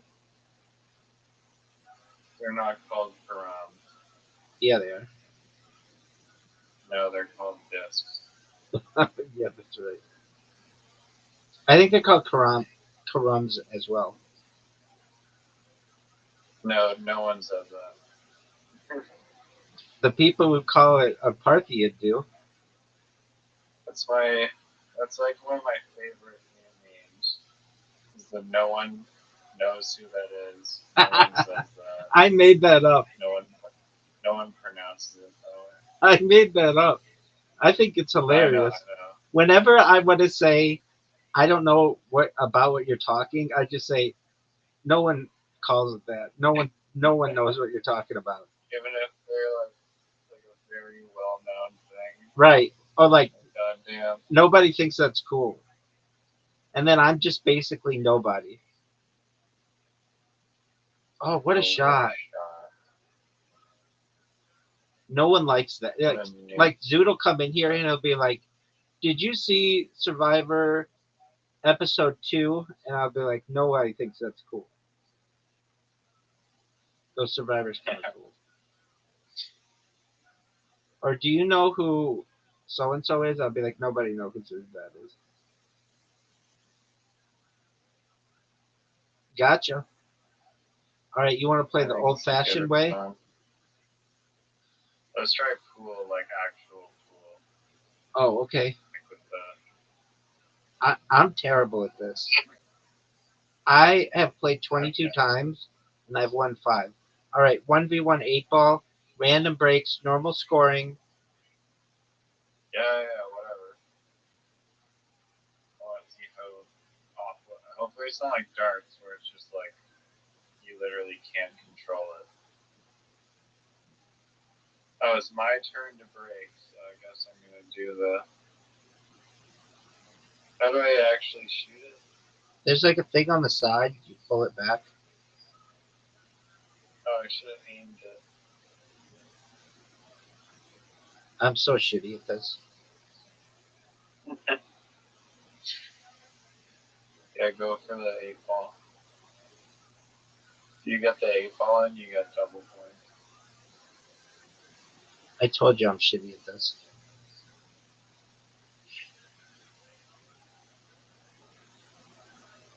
What the hell is fine aim? What does that do? Firing aim? No, fine aim. It's like on the...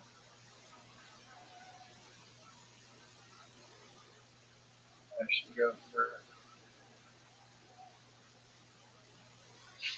Stop. Drop.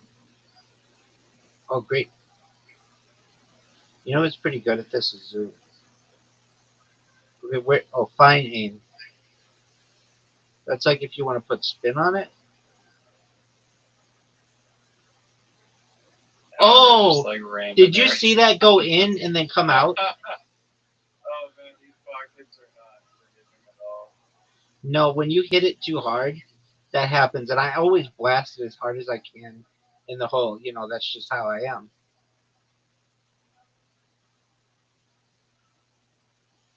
Or is it not shooting? No way that goes Go in. in. No way. Shit.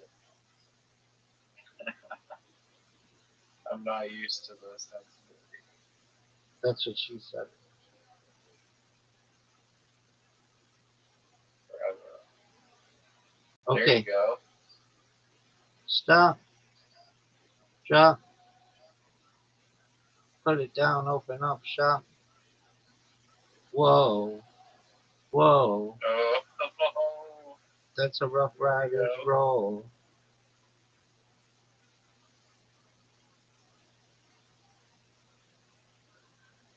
Stop. Drop. Put it down. Open up shop. Whoa. Whoa.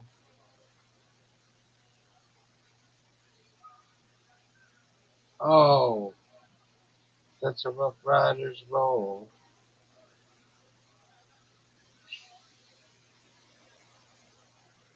I'm gonna dedicate my next shot to Aaliyah.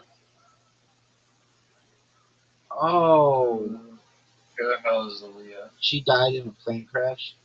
She was an artist, very pretty woman. She could have gotten it.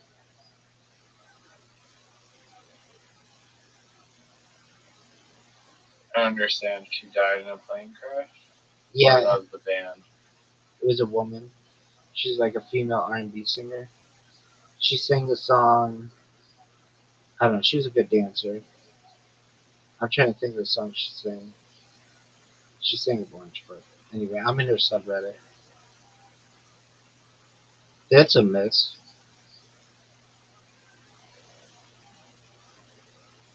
Oh, I should have left it in a difficult place for you, but it seems. Nah. We'll see if you pick up an easy shot. Nope. You should have gone for the green. Oh, I didn't even Green see that ball. one.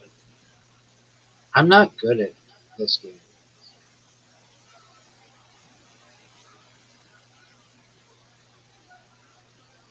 Oh, this pocket will never bounce out. Okay. Do you know who Nick Cannon is? Yeah, he's like the worst father of in the entire universe. Yeah. I don't know that, but he's got like a trillion kids. He had this song called Gigolo that I really like. He goes, oh, oh, oh, oh, oh, Oh, he oh, has music. oh, oh. Yeah, he also has a show in LA called it's the Nick Cannon Show. It's on Power 106.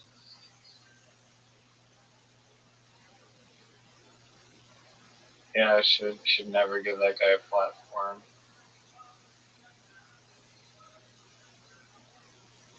Look at this shot. From downtown. Fuck. I'm a gigolo, got lots of hoes. Can't tell otherwise by the sitting on floor. Sitting down the one with fresh clothes. Always surrounded by so many hoes.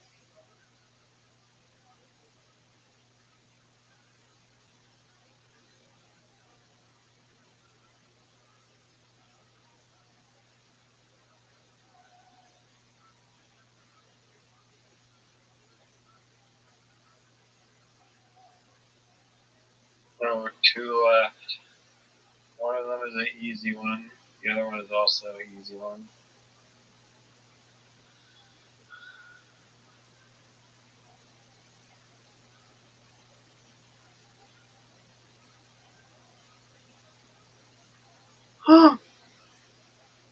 Haha. Yay. Are you proud of the way that you're Wait. playing? I get to place it anywhere. Yeah, dog. Place it wherever the fuck you want, son.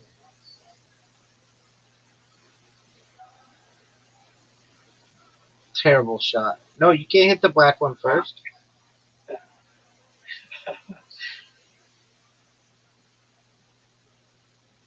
Maybe I failed to hit a strike. You have to hit a strike first, son. Shit.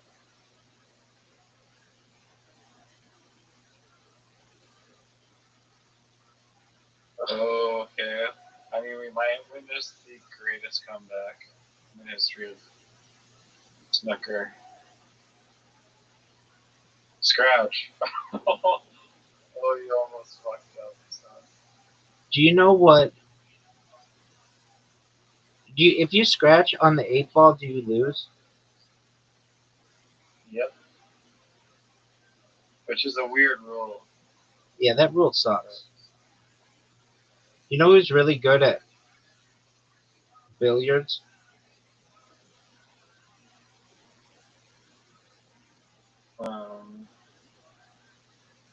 Boom. I'm gonna make you guess. We mentioned his name in today. I'm almost certain I have. If not, I talk about him all the time. He's good at a lot of Joey things. Diaz. No, he's good at a lot of things. Joe Rogan. Word. No way. Are you seeing his fucking comeback? No way, Are dog. you s- You're fucked here, though. You're fucked here. No. Oh, look at this fire IQ shit. No way. Quit with this bullshit. Quit it. Oh, I almost freaking dabbed. You like that angle. That was a new PIQ angle right there. I won. Scratch. Oh my goodness, yeah. I should have just like not hit the ball and let you hit it or something. 6. Damn it. Go to best shot. I do like this where they show you the best shot. My best shot was not even that good of a shot. It was like a really shitty shot. When From 1 foot away. okay, so you have the same one. All right. You want to play? Cool. You want to play cutthroat? I don't know what that means. I don't either. Let's play 8-ball but trick shot. 8-ball but trick shot. What the fuck does that mean? I think you have to bounce it off the walls and stuff. Oh no, we suck at this game. No. Why would you make it harder? Why is it always my turn? What Whoa. the fuck is that? That's not what happened. I did an illegal break. Why I would do you? that every time when I play pool. I go for like the second break. Oh, I fucking Lose. Instant lose. instant lose. Wait, why are you rewarding him? What?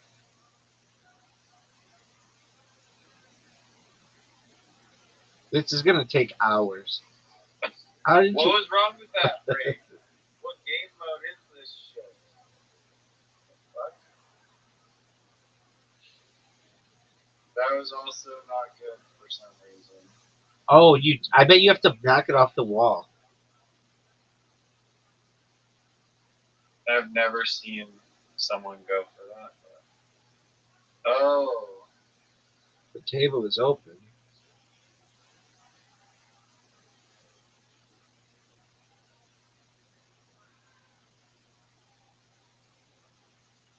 That's what the bartender said.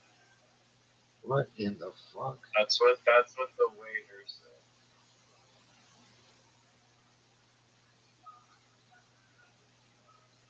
Get in, Garbage. dude. I just gave you the easiest shot in the world.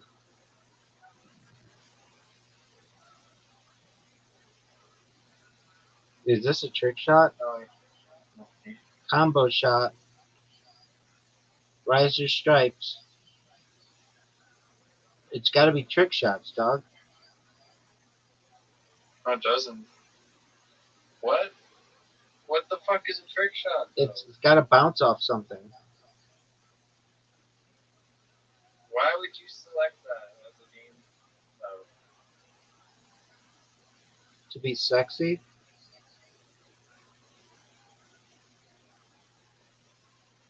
That wouldn't have counted. Why? Because you didn't bounce it off anything. I bounced one ball off the other ball.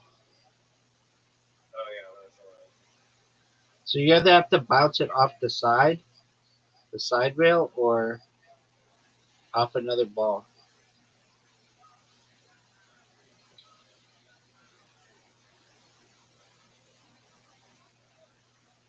This is gonna be impossible. It's going to take hours.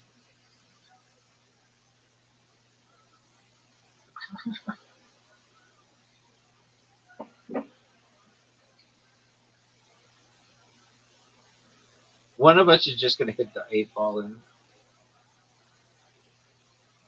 That won't lose you the game, though. Yeah, it does. Oh.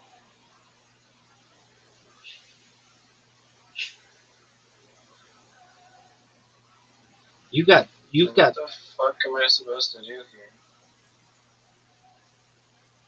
Fuck.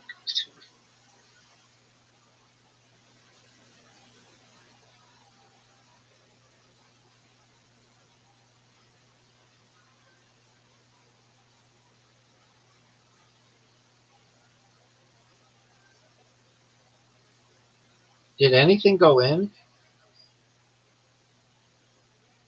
No. Alright, did you not see your shot? No. Oh, here we go.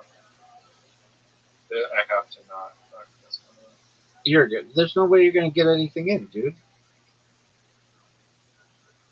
Combo 20 plus 20. Riser pocketed the 15 ball.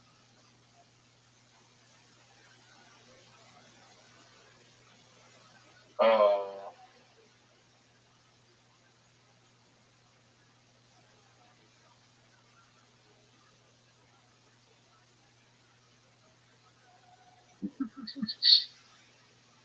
I'm halfway done right now. Oh. You managed to get one.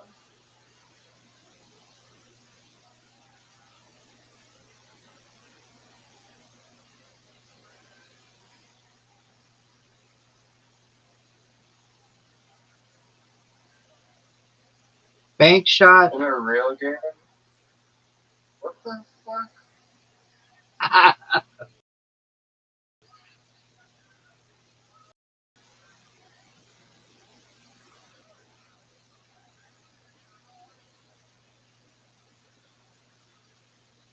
I was at a bar with my buddy like a little while ago, and this fucking French guy, like, we were literally there to play pool, and he'd stick some fingers and throw a dart.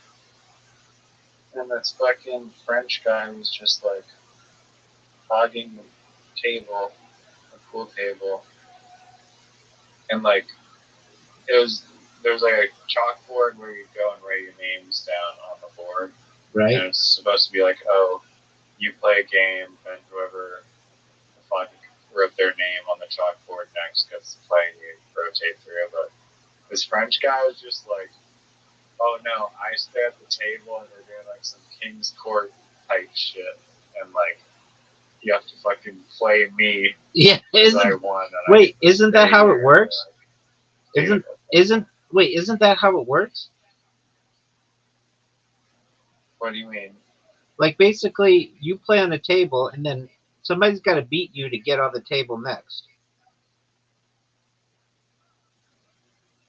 Wait, that's how it's supposed to work? I think so. How is that like not? How is that fair for everyone and not just helping the best player hog the table? I mean, Is that how it works? No, it could be played both ways. No. It could be played both ways. It could be played the way that you want, which is, hey, you just get to go, and then the next people get to play with whomever they want, and then the next people could play with whomever they want. Or it could be whatever King's Court is, where you have to beat that guy to get the table. No way. Yeah, I mean that is some. You're just like, bro, I want to play with my friend. I don't want to play with like Right. random dude here. And even if you did play him, like, what are the odds you're going to beat him if he's really good? Yeah, I know. I lost, and then he's like still there like 8 games later. Like, okay, bud. Fuck. Nice scratch, big man. I played this game one time.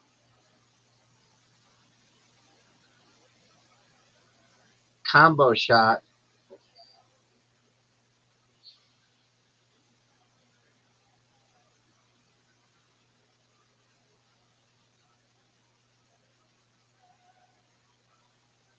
Should be only bank shots and haram. That would be cool.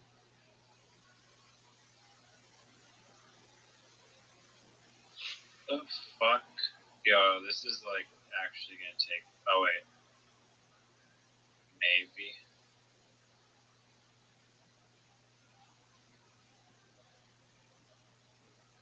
That's gotta count. There you Kick go. shot, Next dude. shot, buddy. That was great. That was really impressive. Oh, maybe I can just go for like nick shots every time. Kick shots. No, it had to hit the rail first. Oh no, but if the ball bounced in from the corner pocket somehow, then it might work. Okay, thanks for the nick shot, buddy. Why do you call it the nick shot? It's the kick shot. That's what it says on the screen. It said kick shot. Let's see. Kick shot. My bad. Dude, that was really good. I mean, I'm somehow getting through this nightmare a little bit. You only need to get 2 more in. But your time is running down seriously. You're running out of time, I son. just gotta line it up. You're running out of time, son. Oh.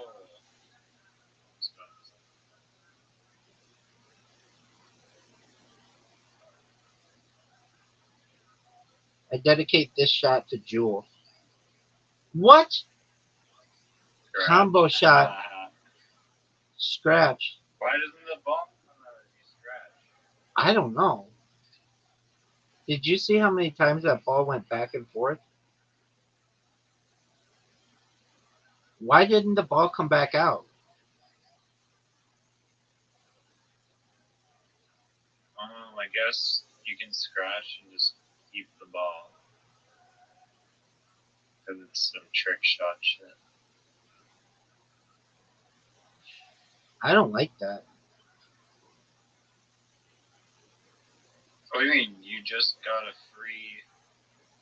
I know. I don't Dude, think I like should that. have gotten that. I would, if I could, I would take the ball out. No way. Oh, I hit it too soft.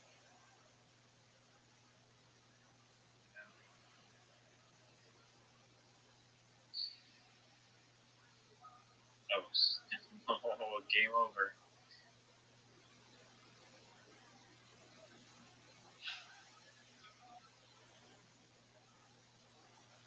You have a very difficult shot. You hit my ball first. Oh, I no, don't you think didn't. so. No, you didn't. You're right.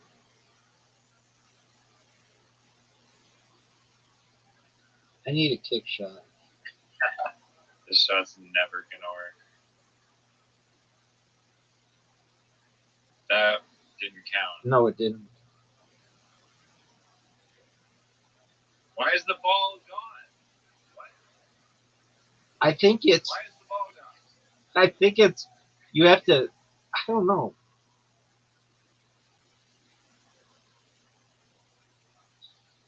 Oh, it doesn't. The balls still disappear even if you don't hit the trick shot. It doesn't make any sense. Oh, you just lose the turn? Are you fucking serious? You just can't keep going. Oh.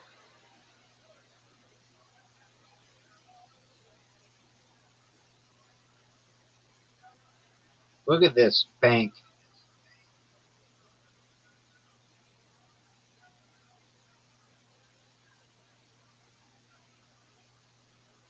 I have to do a trick shot because you have the lead. No, I mean, you could just not do it and then hope I miss, which is pretty high probability. Grab. Grab, please. Grab. Oh, I can place it anywhere. No way. No way. Oh, except you get. Yes, they said anywhere for the 8-ball? Are you serious? This is how the game ends? Are you fucking kidding me? But I think you win. Oh. No, no, no, no, no. Okay. You actually have a kind of difficult shot. This is an easy shot. Did you get any points on the last one? Oh, you have to hit a fucking trick shot on the last one? Okay. Wow. Game just keeps getting better.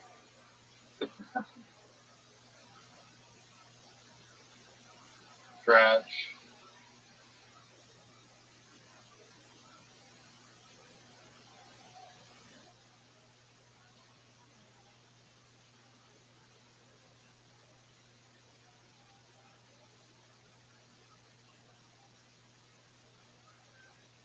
No way. Oh.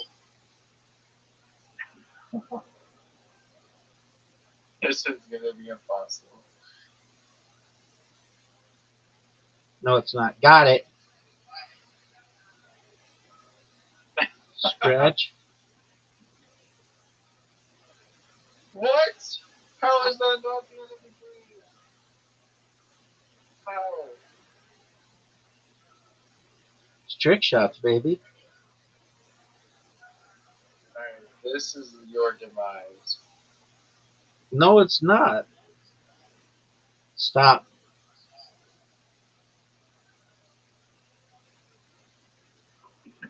Here's never. You have no chance to make this.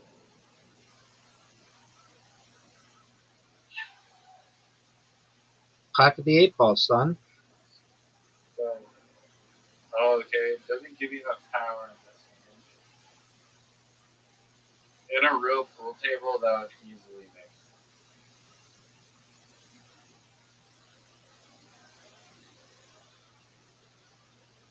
Okay, so I should have won twice now. At least. So, let's go for the old Nick shot. No way. That seems to work out Quit well. calling it Nick shot. It's kick shot. No, it's the apartheid, apartheid.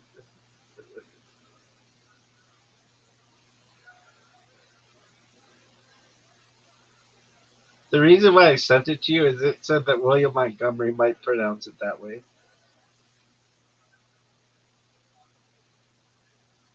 Oh, did you see the screenshot I sent of William Montgomery in Edmonton? Yeah. He's like on stage and there's actually a huge crowd. Oh! Fuck. Okay, no, not doing that one again. Best shot. Do the normal. Let's see best shot. Balance. Oh, and I had the best shot. Didn't I? The best shot was the one on the end. Yeah, that 8-ball right there. Yeah. Yeah, we're never playing that again. All right, what do you want to... We play the fucking disc one. I love the disc one. Disco? Disco. Karam? This one's fucking amazing. Karam pool? No, I'm sending you an invite. Disco? Uh, Dude, where's the invite? I sent you an invite. There you go. I fucking love this one. There's so much strategy to it. Word. And it's you have to be so good with the touch.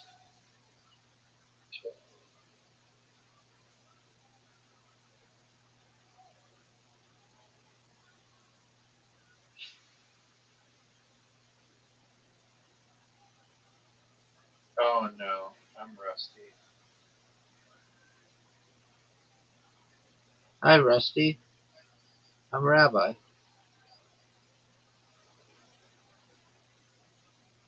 Are you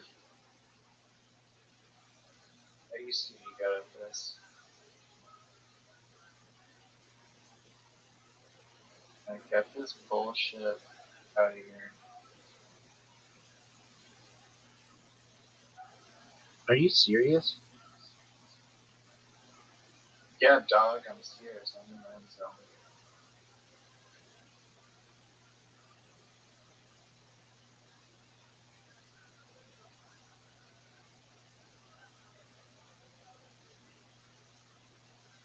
Oh, there's a backboard at the back.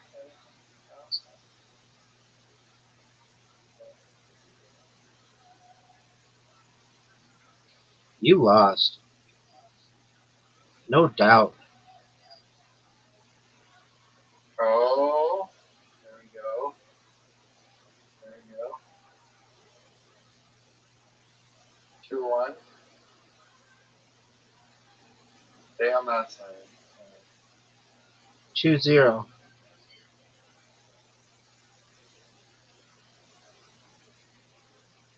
No, it didn't fucking shoot hard.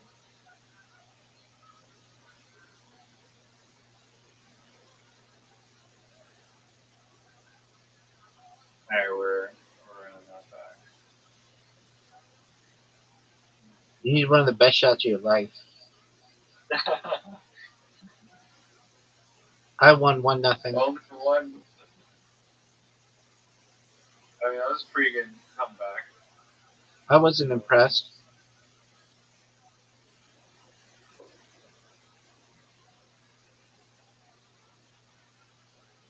Oh, hey. There's a daily goal today. You have to win 3 games. And we have to play. Next game we play has to be bounce. No, that game sucked. I know, but No one played. just let me win so that I get the reward. No. Well, just play to be a nice person. That game, alright. Why do you need the reward? Because then I get 100 tokens. You want to see something? You paid tokens for that emoji. Yep. How many tokens do I have? Click on your username and you can see.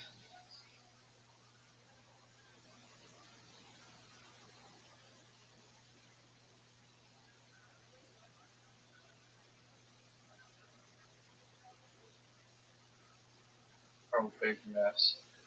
Nope, it's perfect.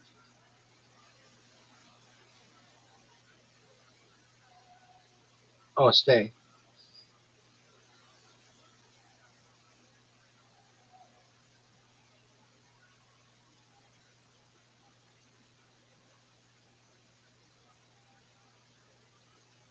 Oh, there we go.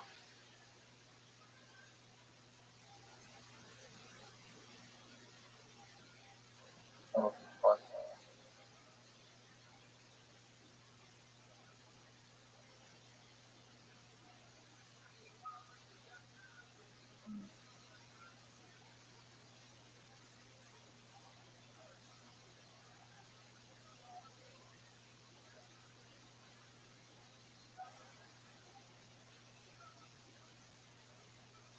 No, no.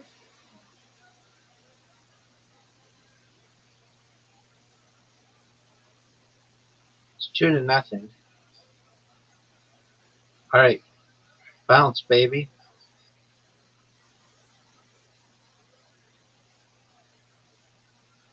2 players. Easy. Riser. Let's go. I'm gonna try and beat you. I bet this game's super popular in the future. No, it's the worst game of all time.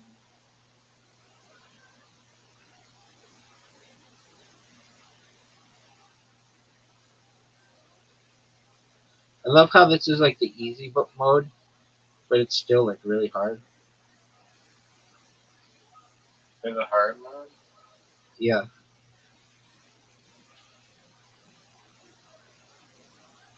Dude, I'm playing like a G. I'm right on your tail. Yeah, you are. Shit.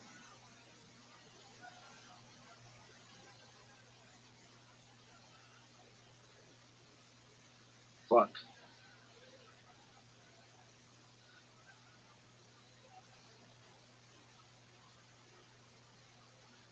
Gotcha, baby. 300 points. I've never done it. Gotten one of the daily rewards. Oh, that was not even. You've never won? The hard mode. I got 100 coins. I got a WASD bubble. I don't know what that means. Do it on like the hardest one. Okay, I don't And know. that'll be you. Okay, you ready? Pro.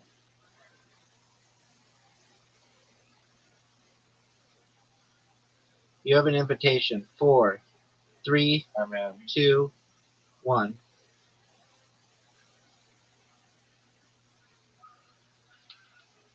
Oh.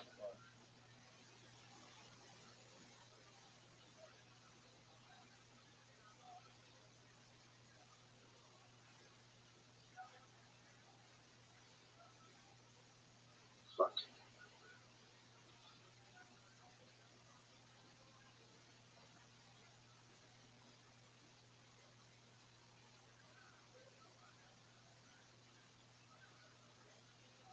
Good luck on the star one, buddy.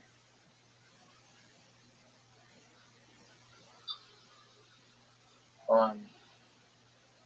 Oh, fuck. No.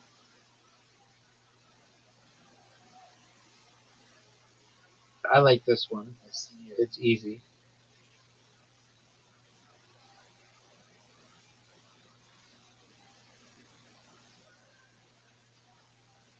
What's the fuck it is?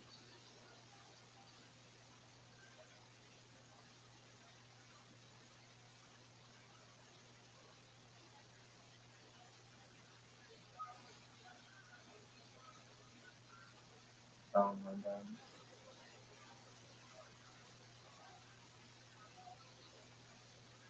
Dude, this one's hard. Fuck. Alright. I don't like the waiting part. I know. Oh, this one.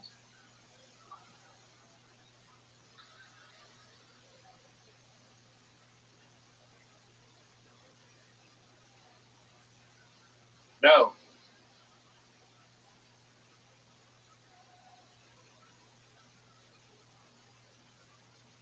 Oh.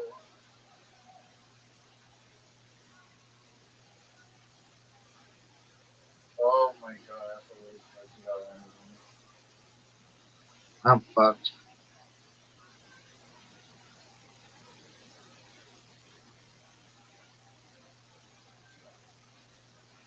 Go, go, go, go, go. Dude, I'm You stuck. got stuck one? Yeah, I got stuck. Oh, my only fucking 80% of the way done.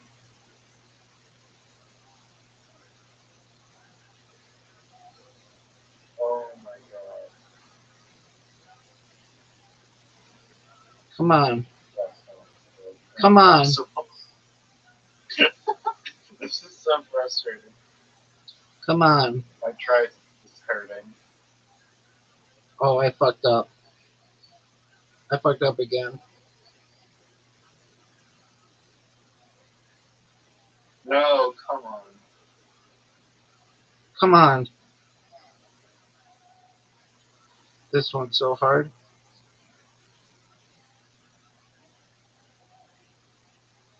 The angles throw me off.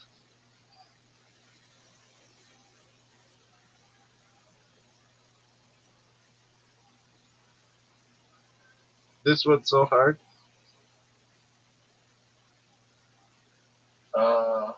Be patient. Shit.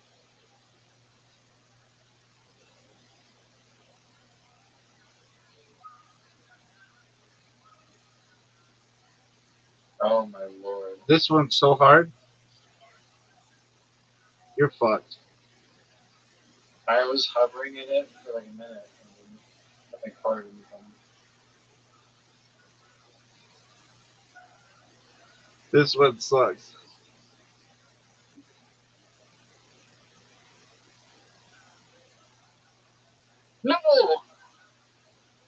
got to the second one. Oh no.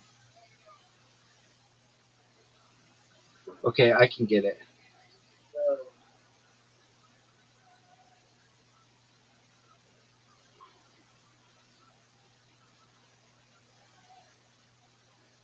No. This is so hard.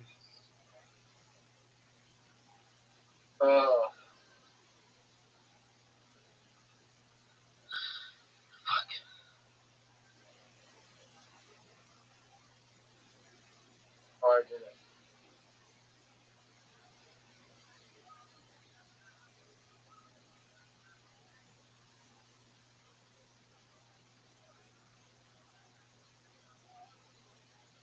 Good job. You got your first win. Wow, That- that was excruciating. Yeah. My I'm, forearm hurts. play me in darts. My arm sucks. Archery. Play me in darts first.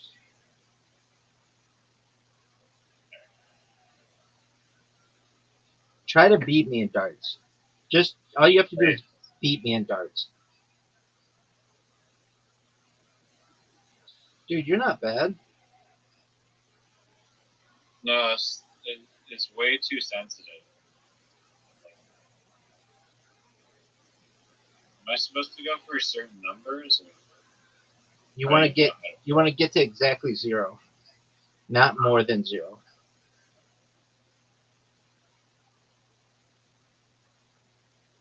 Nice 25. I shot it off the board. Oh, there we go. Oh, it's telling me where to aim.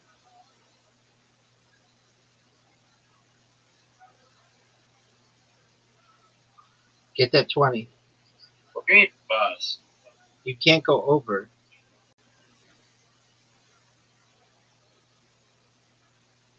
Check out. That's what that means. You ready I for? don't even know how to play, but revamp. Yeah. Okay. I'm gonna show you how it's done, son. 0. I dedicate this game to Zoo.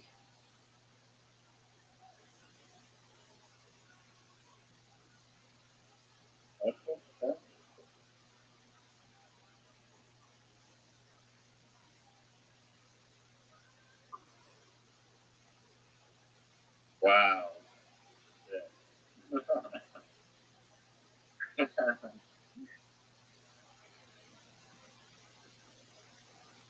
Are you serious?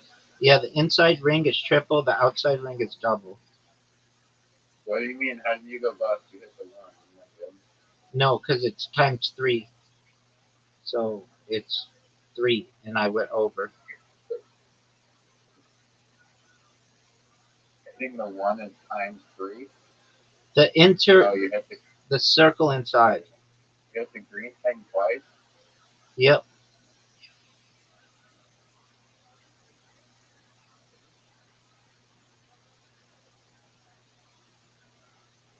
Fuck that.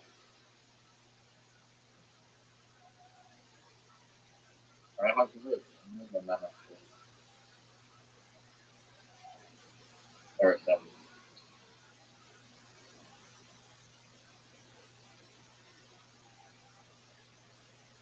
What do you mean that went bust? You're fucking winning the movie. Reload.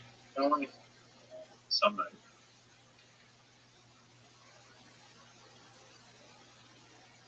You're blocking your microphone.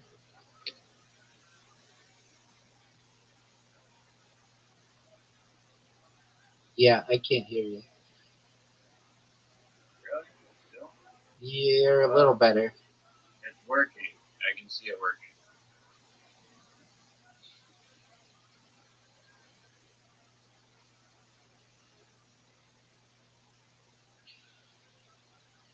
Can you hear me? Yep.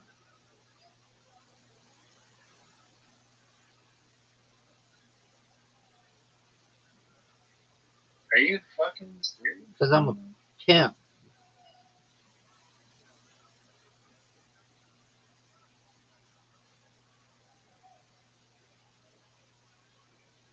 Why is the game so short? Well, we could make it longer. You want to make it longer? Sure. Okay, 501 That would, pro double out, which means on the last one you have to get it in the outside ring. It means you can't end on like an even on an odd number.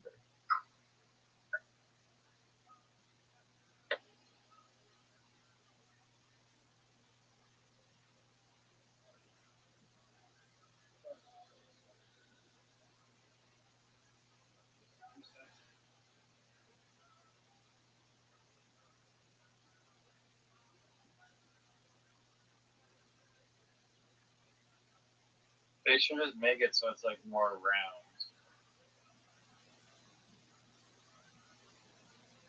Got the Midas touch over here.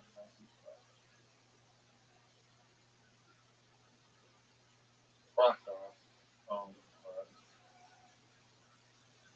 Oh. Ow. How did you do that?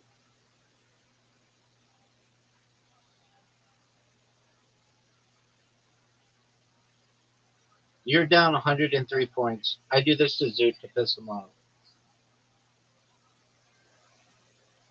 I thought you said Zoo was good at this one. He is good at this one, but he's not good at. He's good at 100. He's not good at 500. Takes a lot of consistency. Good Okay. job. Good job with. Got 60 there.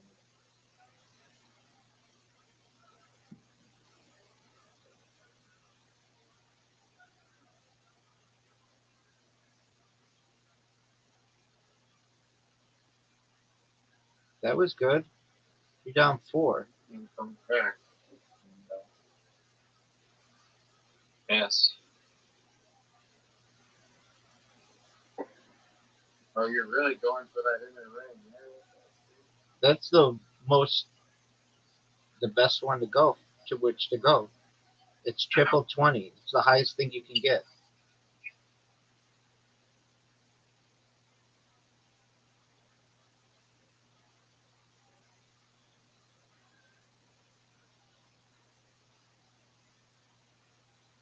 You're down 110. You got a triple 20. Oh, dude, you just got 100. You're down 10. Great job, dude.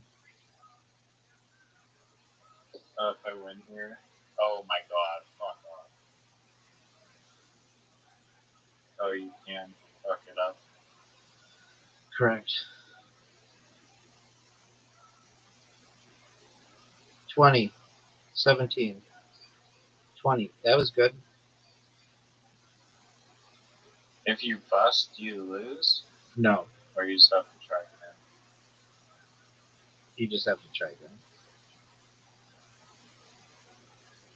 I could win it right here.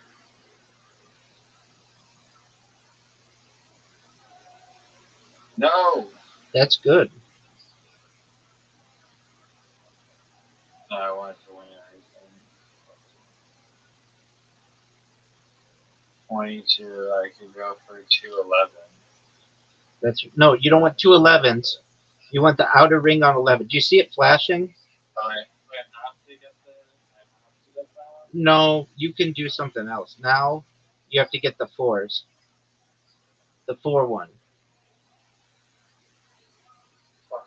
How is that even achievable?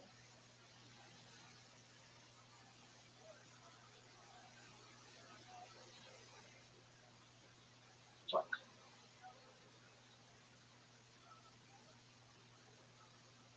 Just get the 4. Get the 1. It's very difficult. It is harder than pool.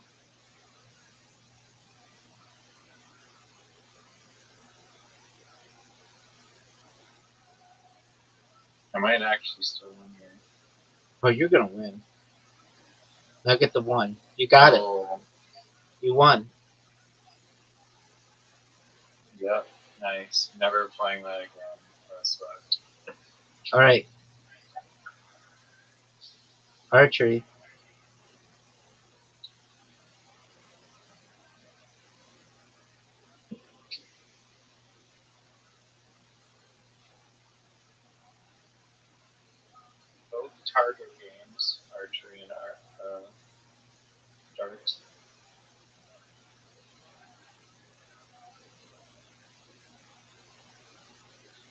Bitches call me Robin Hood because I be stealing from the rich and giving to the poor.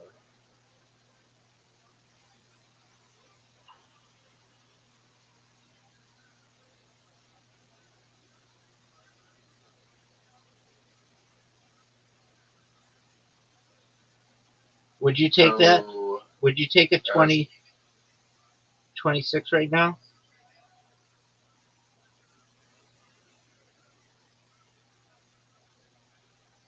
8.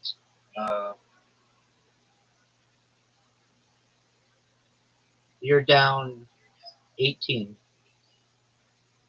7. yeah, You're down 11. 7.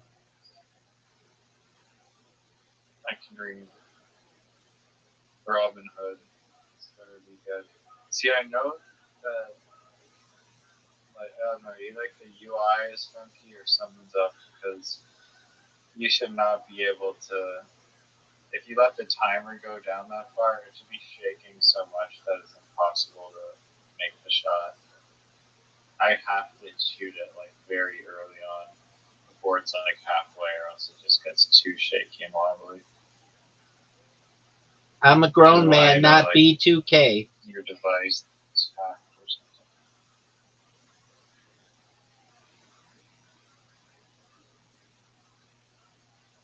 Could have gone a little lower with that one. You need 2 10s to be able to tie. Get it. We just started. This is 2 out of 3.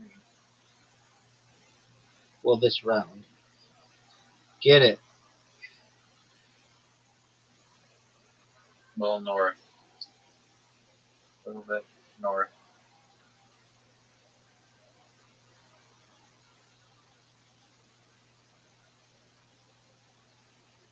That was not at all.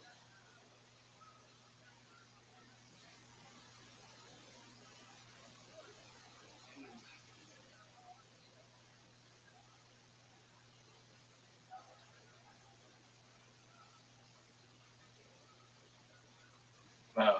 You're done, son. Uh, It's over for you. You should probably hit those 3, the thing in the corner, the button with the 3 dots on it. Just press resign because it's over, baby. Right now, you need 2 11s. I've gotten 2 9s in a row. Get a 10, baby. It's over. I've beaten you like 6 games in a row. What are you talking about? I just beat you in darts. No, in this in In archery. archery, yeah, I don't know. Something is gained. Yeah, we don't play that one where you do as many in a minute as you can do.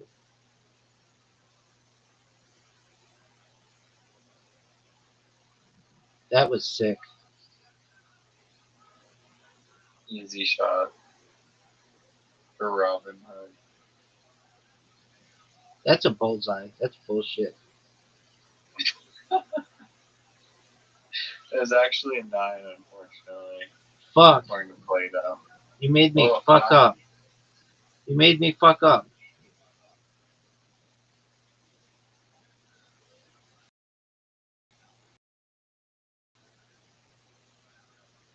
Nah, fuck up.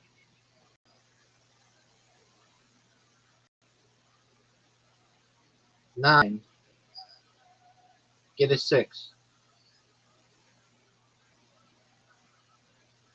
7.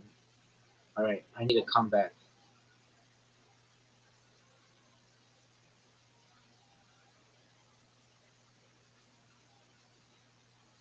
9.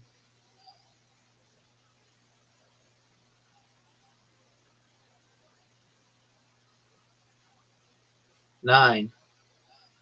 I dedicate this shot to Zoot.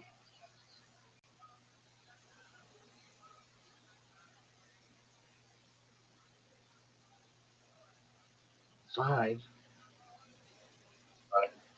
That was not good, dude. You need to miss. 8. You just need 2 sevens. 8. Just get a 6. Tied going in the last one.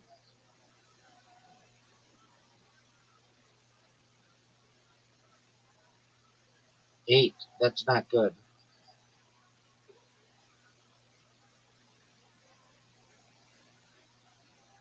7. Here comes 6. 7. 6.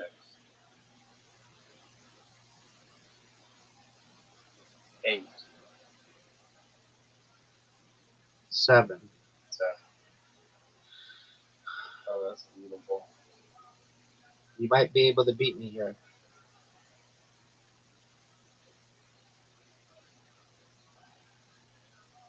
9. Laser precision. You just need 2 6s. 9. Again, upside down. You need a 3. This game's rigged. 5. Oh, shit. Rigged. I beat you like 6 games in a row. Fuck off. What are we playing? Around. Alright. Master champion. What do you want to play? Individual one. Pool or classic?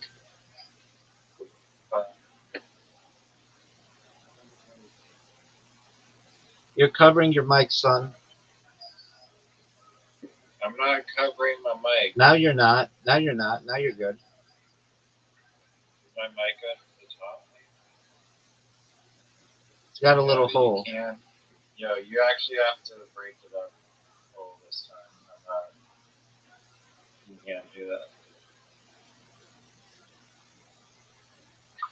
Did you see what I just did? As you tried to shoot it into the hole and you missed. I hit it too hard.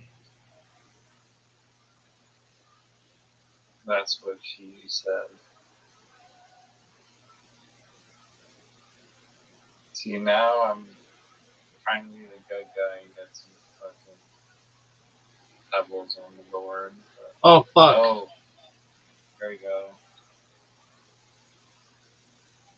Some karma, there you go. Have you seen Kenny versus Benny, Rabbi? Nobody knows what that is. Oh my god, you haven't seen that show? It's so fucking fun.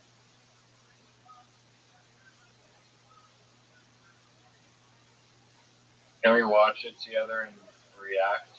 And that way nothing's demonetized? Yeah, if you... Oh, it'll still be demonetized. I don't care about demonetization. I care about copyright infringement. Okay. I just... Oh shit, I got a white one. I thought it was in the fucking Free for other all? mode.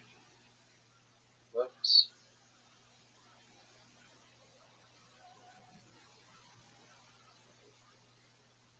Oh yeah, okay. This mode, it may not matter as much if you break them up in the middle because you can't just snipe any of them. It's a good point. Good shot, dude. I was like dedicated to my boy. What's his name? DXM DMX? or Exhibit. Yeah. I dedicate this shot to Zoot, my favorite comedian. It's no longer William Montgomery. He'll be on Kill Tony one day. Oh, for sure. Look at this shot. Dude. Oh, thank you. Thank you. I need the red one. You're not hitting the red one, man.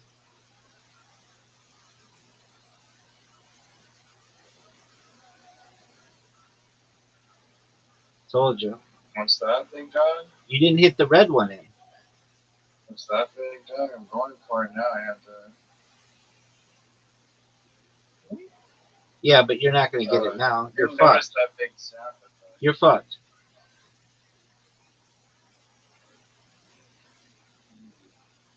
What does that do for you now?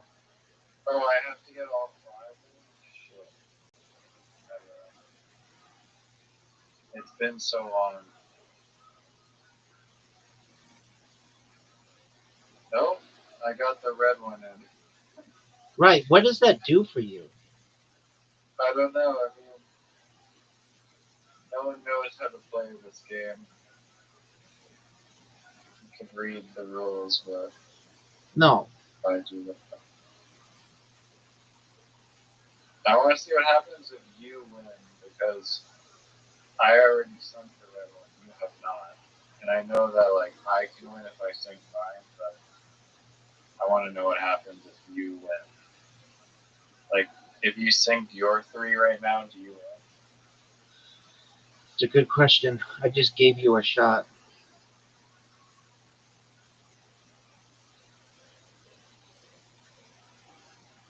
I want to find out what happens if you didn't sink the red one at all.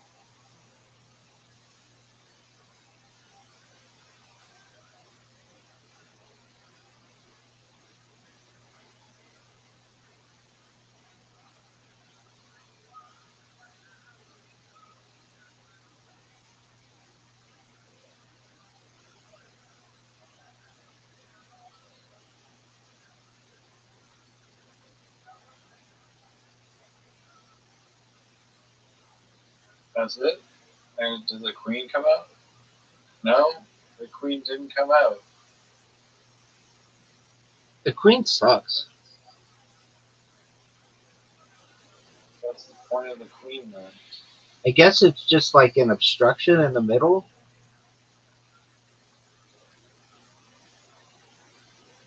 Do you have to sink it or not?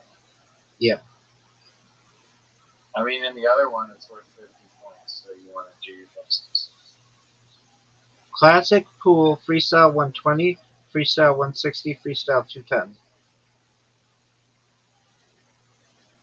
160.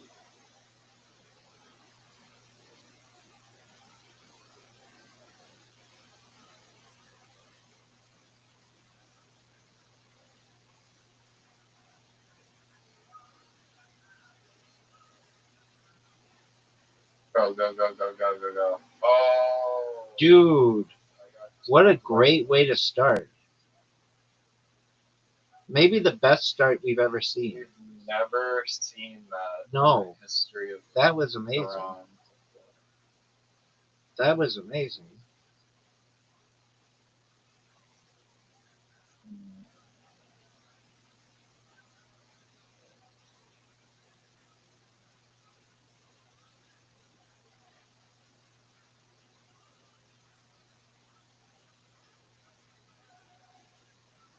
I dedicate this shot to R. Kelly.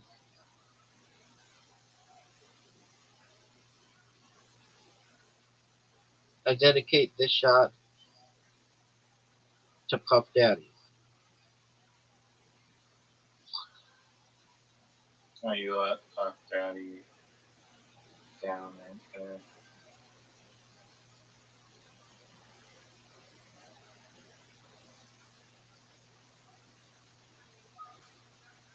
This one's for ASAP Rocky.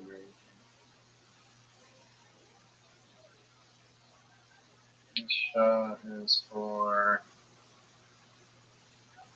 someone. Dude, you're destroying me.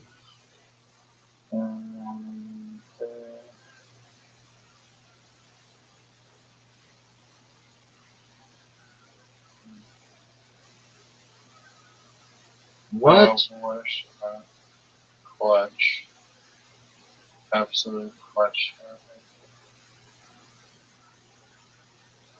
Dude, Isn't it a fun feeling when, like, the other person you're playing with is just, like, draining them over and over and over, and you can just have to sit there and pray that they somehow miss one, even though they likely will not.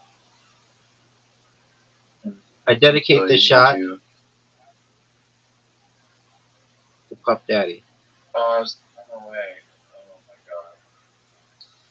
I All dedicate needed this was shot one more. to Aphex Twin. You have to think like Aphex Twin. 1, 2, 3, 4, 5, 6, 7, 8. You need 8 in a row right now.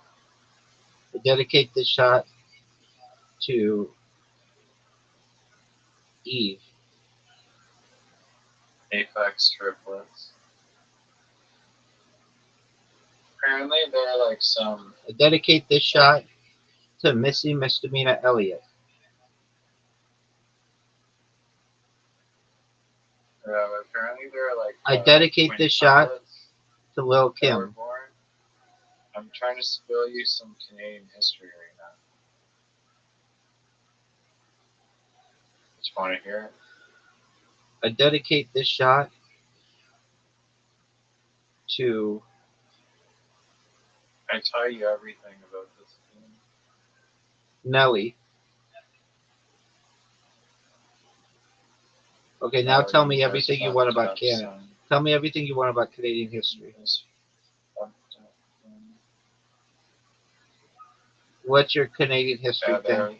There are these quintuplets born in Canada, like 5 identical twins. Like put in like the Montreal, like it's like human zoo. And people would come look at them. When? Is that fucked up? In like the 80s or some shit. That's wild shit, dog. Yeah, did you like the scrotum satchel? What the fuck was that? Do you know who the Liver King is? Yeah, dog. He's a terrorist. No one knows who he is. That's true.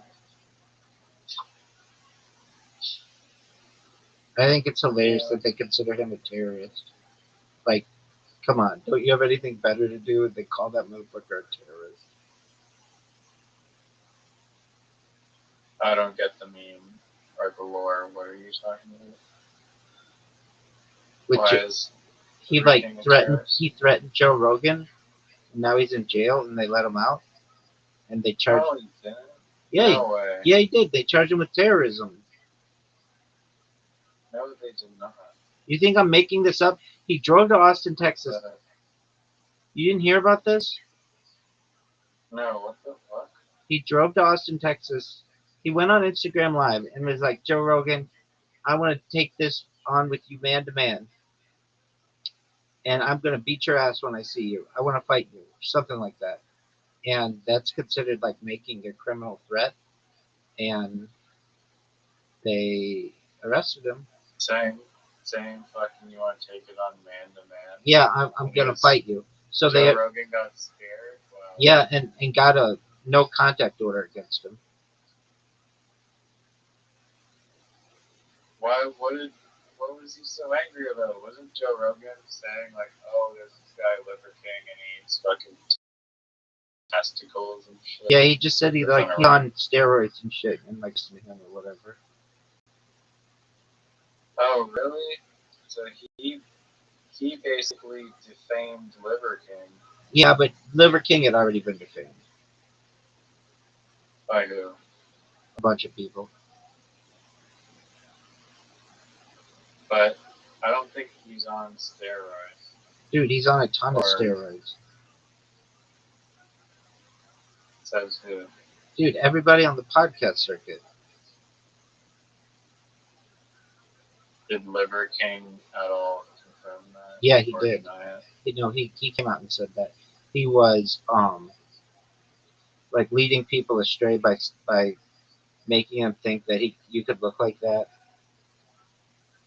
with just naturally. Oh, so he was like basically corrupting people, trying to sell them on like the Word. fucking primordial diet. Word. This is my last game. My arms hurt. I mean, he's still in good shape.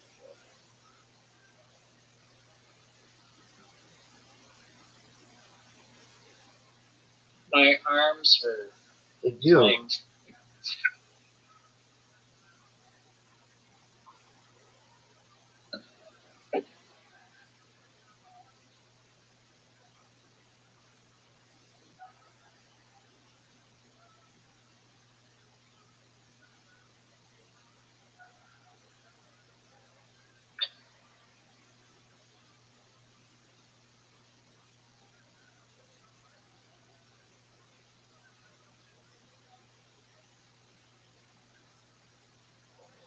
This would be a good comeback for you. We have yet to For have you. someone win while the other person had sunk the red one. Like hitting the red one's like a guaranteed win. All right, good job. Oh, yeah. Sweaty.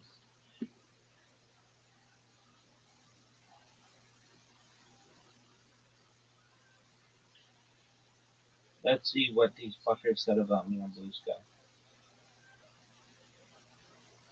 Something in some other language. They wrote. Let's-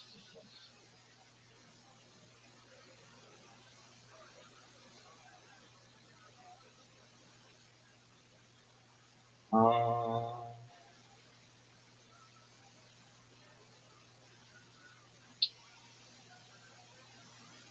hey, Rabbi's here. And then something in German. New Rabbi content just dropped, Captain. And somebody replied,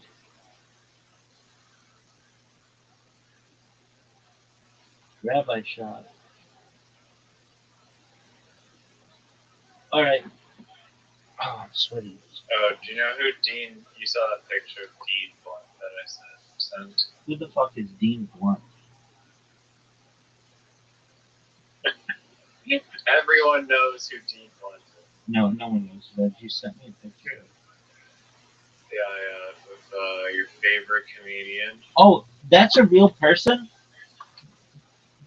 Yeah, it's not like Photoshop or anything. I thought it was. I was like, oh wow, somebody bigger than David Lucas. Yeah. Who the fuck is that guy? He's like some rapper. What kind of chair is that? Just desperately needs Ozempic. Yeah, big time. It'd be so much healthier with it. Yeah, I mean, Or he'd be dead, because that like kills people too, so I don't really know. yeah, his chair, he had like this custom chair that was like that guy was huge. He must have been like 500 pounds, maybe 600. Dude, he's a big boy. Like, and then that got me thinking, like, I want to be like custom rack suit levels of like fat. Same. That's my target. With But the, right now, he's like literally like 5 times. with like the word baby fat on my ass. Or the trays. Yeah, what would your custom tracksuits for obese people brand be called? Fat fuck. Great use of alliteration. Thanks, baby.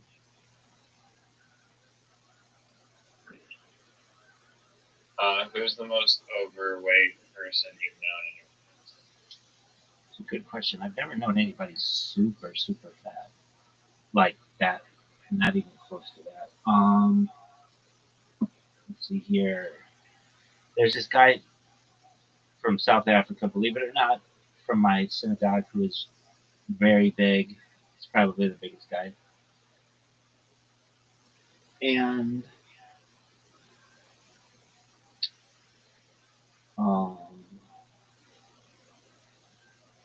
I don't want to say his name. I don't want to embarrass him, but he's a big dude. Very interesting guy from South Africa. But Yeah, I want to say he had an interesting life. I forget. I forget.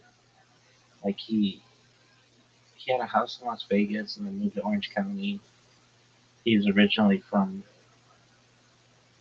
um, Cape Town, I think.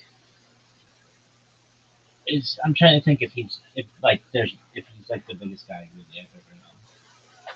Definitely the biggest guy I've ever known in real life that I could think of.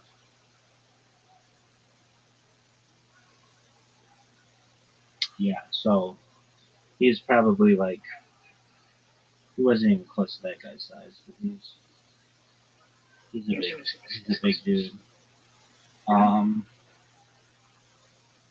Yeah, I mean, you probably read the comment that I attached to the photo, but like yeah, David Lucas on his podcast, he like brings them to go fishing at like a pond or whatever. And fucking guy said I was finally interviewing the fucking David Lucas. I know that's what I thought. I thought it was Photoshop. David Lucas looks small there. yeah. No, like, I just look like a gummy bear, like teddy bear thing, like those like Photoshop or something. He like looked like Photoshop. He was not. One of my cousins was very large. He's probably like the number one, but yeah, I also knew this therapist named Greg Bovalt, and he was amazing, dude. Super. He was like the most like blunt therapist like ever. And it was super funny. Like my parents were like went to him to see him, and they like sat down or whatever, and like one of the first thing he says was like, "Listen, I don't give a shit like whether you guys are together or not. I'm just fucking here to like see if you guys want to work through it." And shit. He died, unfortunately. And he was that big. He was not like he was more closer to the David Lucas, and he was pretty big. He was not like he could easily be like Santa Claus, Let like me a mall or let something. me let me see that picture again. The guy I knew was bigger than David Lucas there, but smaller than the other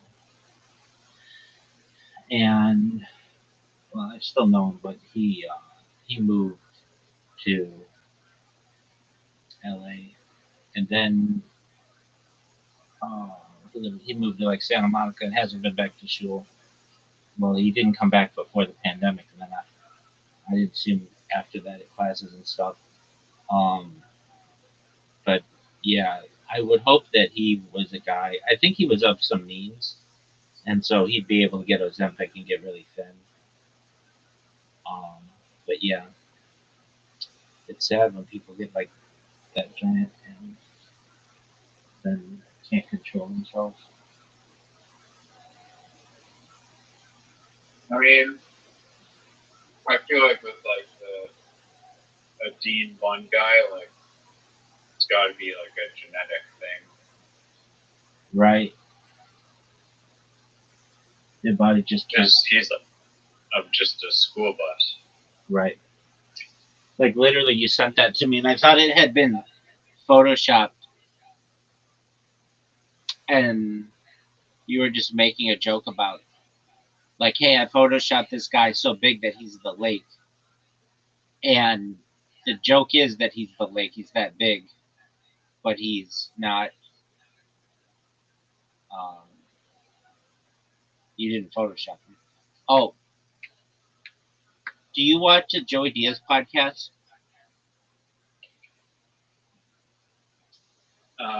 It's called like Church of something. Yeah, the new It has, one. like, Church.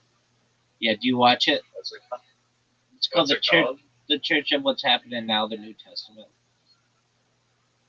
Okay. He's had so many different podcasts. He started out with a podcast called Beauty and the Beast. Then he did the Church of What's Happening Now. Then he did Uncle Joey's Joint. Then he did the Catch Up, and then he did the Church of What's Happening Now, the New Testament. That's 5 of them.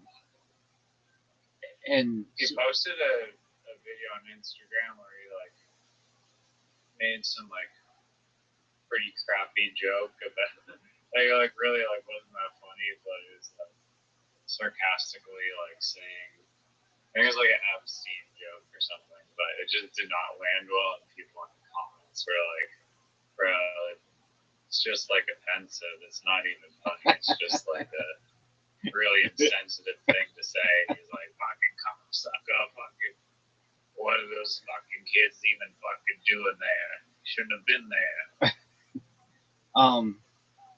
Yeah, his new podcast kind of sucks, and though the one he did when he was in LA was, I mean, it kind of sucked too, but they had some really good episodes, and they've become classic now, and I don't know, I don't I like him. I think he can be funny, but if you've ever seen his stand up, it sucks, or at least his stand up specials suck. Though when you hear people say when he kills sometimes harder than like anybody. Joe Rogan says that. People in his Reddit say that. I just like I shouldn't like him at all. He's like not a good person. He used to make chicks suck his dick to get stage time at the Comedy Store, which I really fucking hate. Like I have in this Discord, I've got like the Joe Rogan Experience and Joey Diaz podcast, and I sometimes consider taking that one out just because it's like I don't want to endorse this, but he's got some of them that are just they're like hilarious that I'm like, oh whatever. Um, that you separate the art from the artist. Um, we've got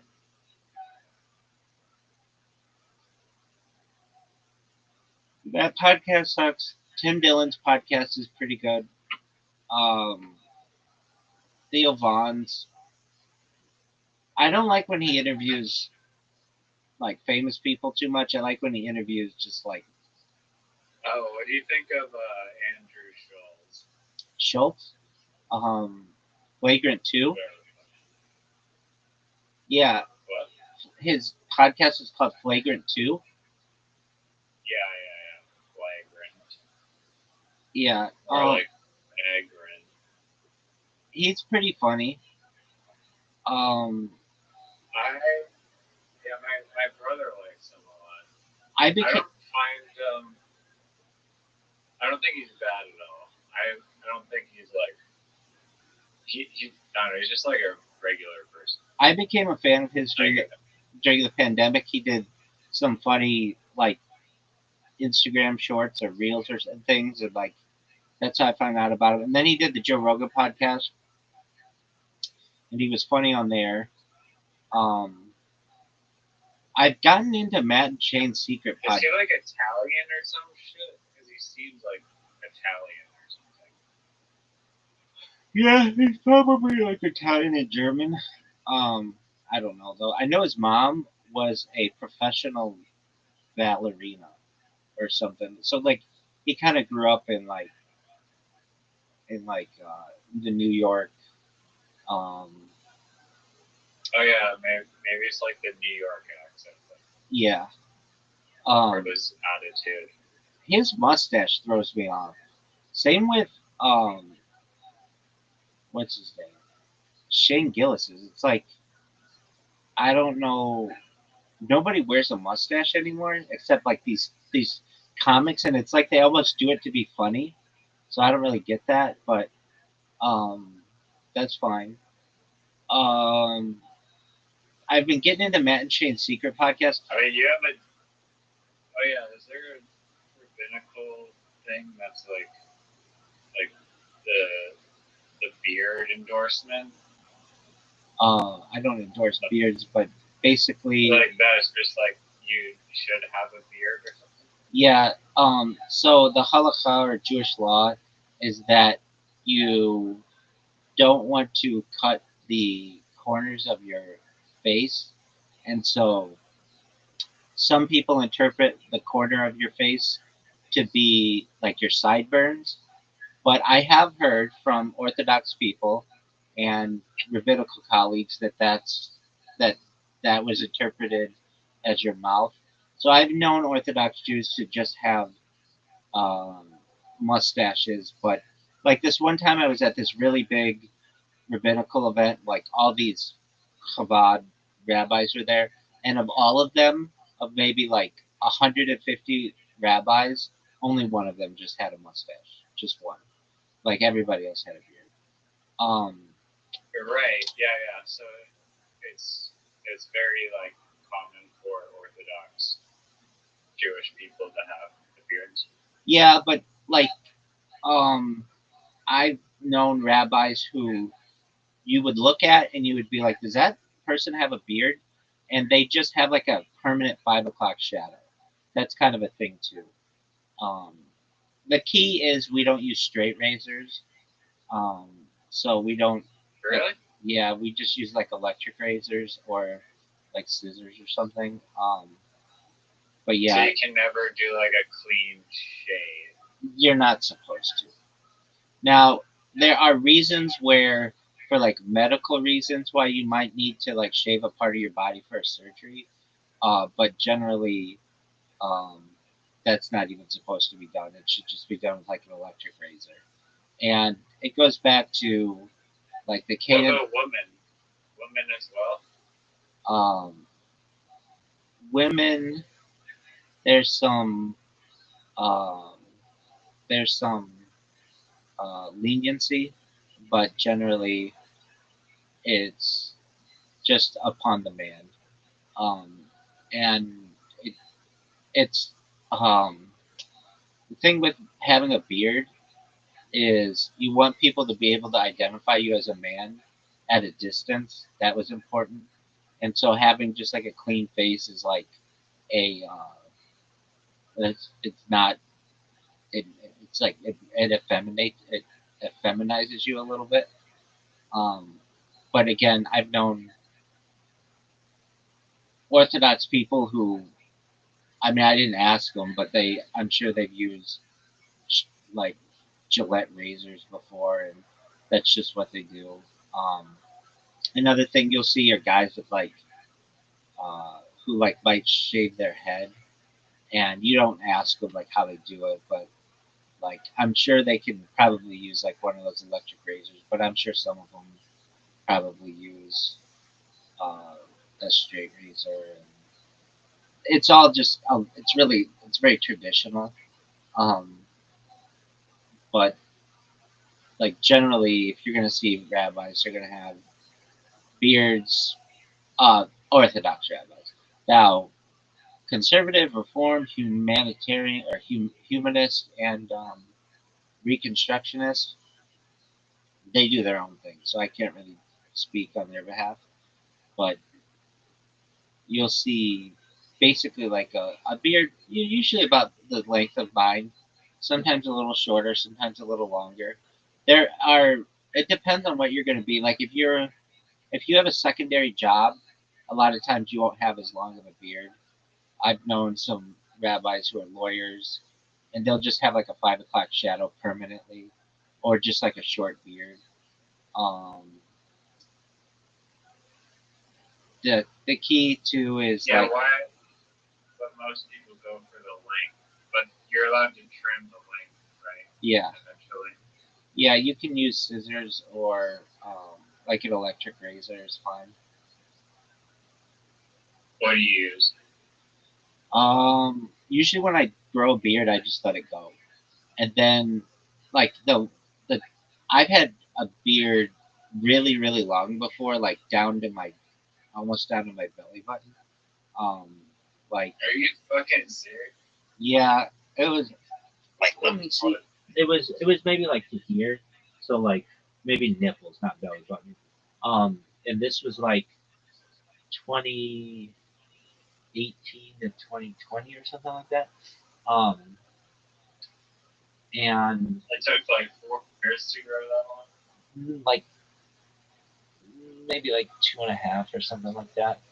And um, and then I was going to continue to grow it, but it became difficult because of masks. Like everybody's masking up and everything, and so it wasn't really doing anything.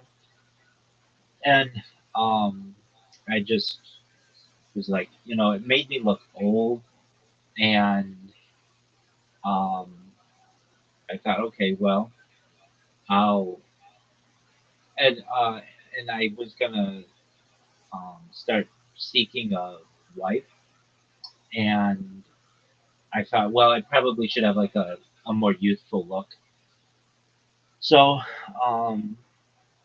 when I shaved it, it was really interesting because it I'd never had a beard that long. I'd had a beard another time, like pretty long, but not nearly that long.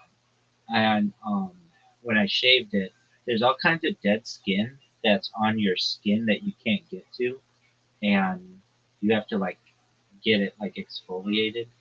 And so I had that done, and then this most recent time, I just figured I'm just gonna go for it, and I'm gonna have a beard for like the rest of my life anyway. So I'll just have it be really long, and so I haven't shaved in like Do you like the beard? Like, would um. you? So it has pros and cons. The pros are you don't have to do anything. The cons are you get food stuck in it and stuff, and like so you've got to like wash it more thoroughly. Um, it also sheds, and um, you have to make sure like there are like beard creams that you can use and like oils to make sure that it doesn't get too dry. Um, it's much easier than shaving though, and I do like to shave. Uh, I would do all these shaving tutorials when I would shave. Like I don't know, they're on my Instagram and stuff like that, and I would just teach people how to shave. It's not hard, but just with an electric shaver, and um, I got really into like electric shavers. So I've tried or had like basically a dozen or so, like especially Have with, you tried Manscaped? The Manscaping? yeah. So that kind of came out after I started those, or maybe it was out, but I shouldn't say it. But I had like Remington ones and Braun ones, and um, one of the best ones I've ever had is just some one that I got off of somewhere from China, and it has the best battery in it.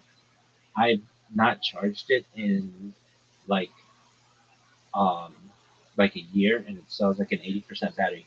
Dude, I should have told you about this. I forgot to though. You're always asking me about inventions and stuff. There's this one invention that I came about totally randomly um, in the early parts of my stream, and I got it on video. This is so strange. So I would do a lot of IRL content, especially in like I was doing IRL content in Beverly Hills like every night when I first started, and I needed lights to be able to see myself on camera, and I had these things that I would hold to hold the camera and all this shit. Well, one of these lights, like I don't know if you've seen these social media influencers lights. It's just like a rectangle, and it's like a pure white light. It's just pure white, and I would charge it every night, and it would like hold the battery for like I don't know 6 8 hours of just being on, but then it would start to die. Well, this one day I think I dropped it and like cracked part of it, and so I had some gorilla glue, and I like I for one reason or another, I glued it, and I don't know why I did this, but I don't know why. Oh, no, I do remember why. Okay, hold on.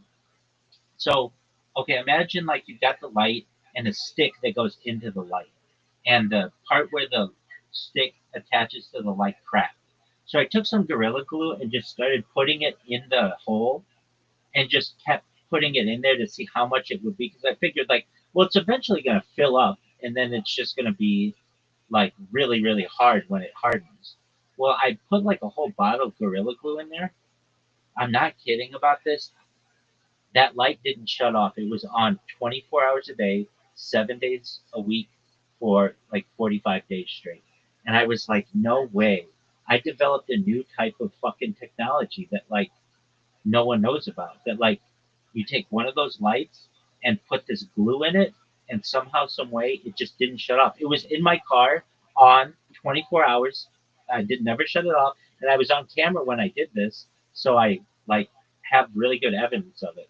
But there's something about those lights. If you put Gorilla Glue in them, they'll last for like weeks. On and really, really bright.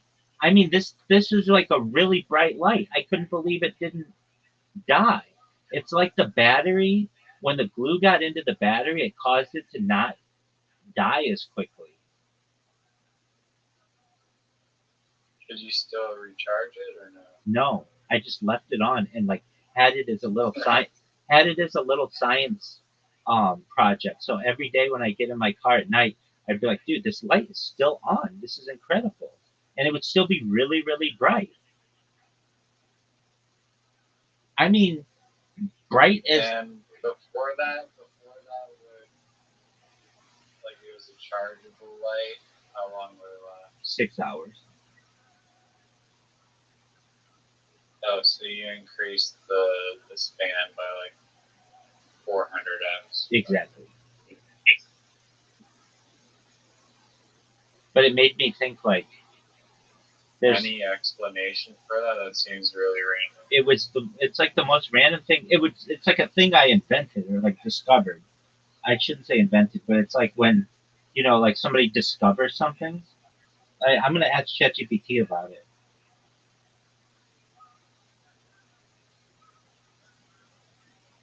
Yo, dog, explain to me like Joey Diaz. This one time I had like a light, an LED light that you use for social media on your camera, like or like helps to light you up.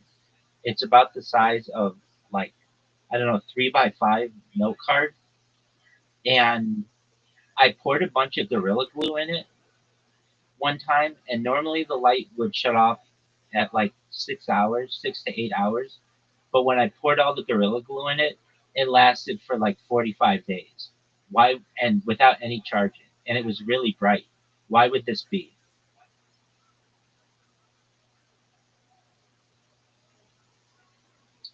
Listen to me, you filthy animal. One time you're sitting there with your little social media light thinking you're going to make a TikTok. That's exactly right. Maybe flex a bicep, maybe say some shit that gets 6 likes. I would have been fortunate to get that.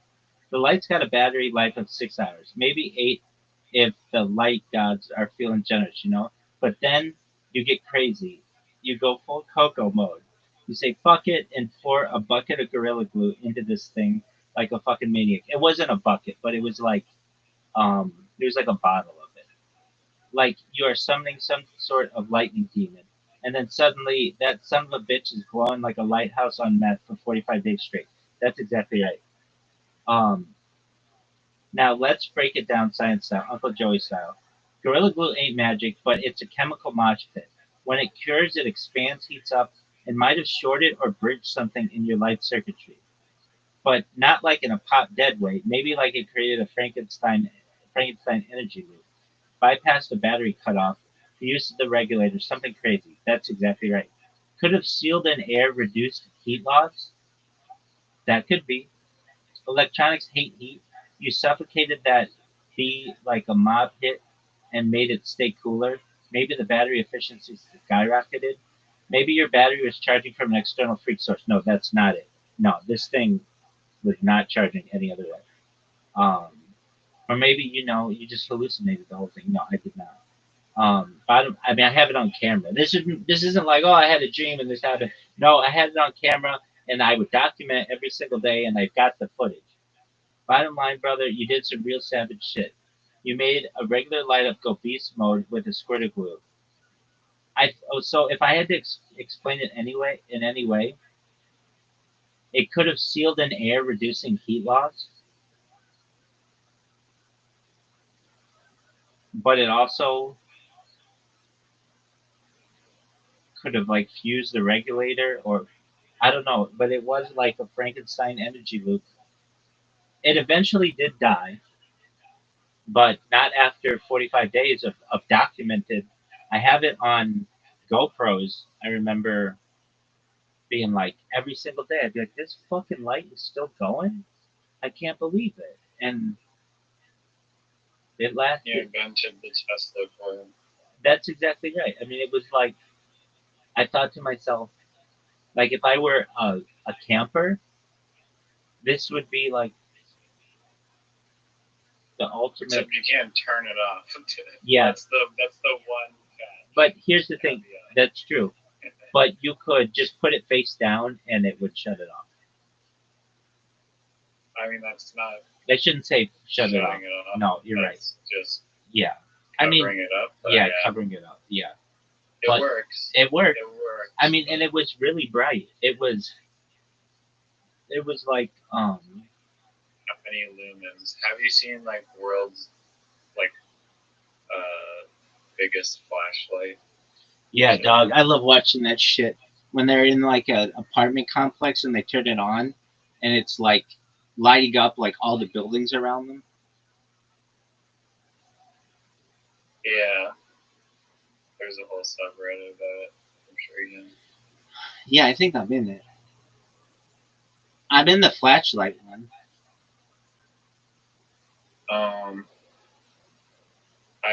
This has nothing to do with any of this.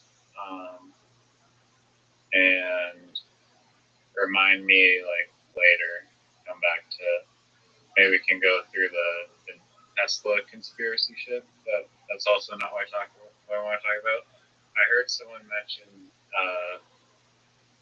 David Cho, to be exact, that he had purchased like this bottle of pheromones from somewhere, and you like whatever you spray it on yourself, and apparently the pheromones make you like irresistible to women. Oh, for sure, Do you think dude. There's People. proof in that. Yeah. Oh, yeah. 100%. I absolutely do, and I've done it myself with cologne bottles. Colognes aren't pheromones, are they? No, you put the pheromones in the cologne bottle, and then you spray it on yourself. Oh.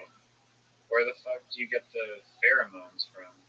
Amazon. You could also get them from overseas. Where do they even come from? I think it's just a chemical. so maybe a lab.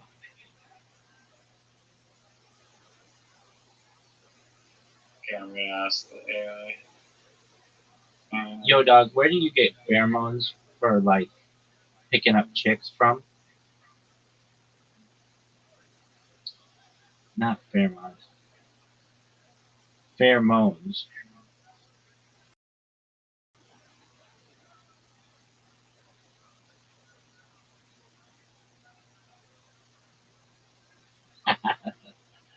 So it's pheromones, not pheromones.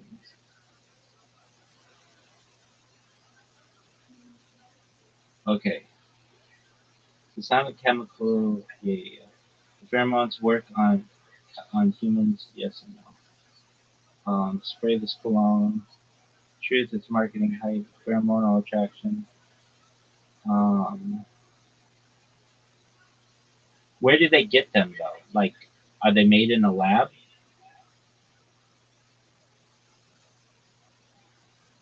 Yeah, they're made in a lab. Scientists identify real human pheromones, stuff like androstenone, androstenol, and copulins, found in women. These are naturally present in sweat, urine, or bodily fluids. Then they replicate them chemically in a lab.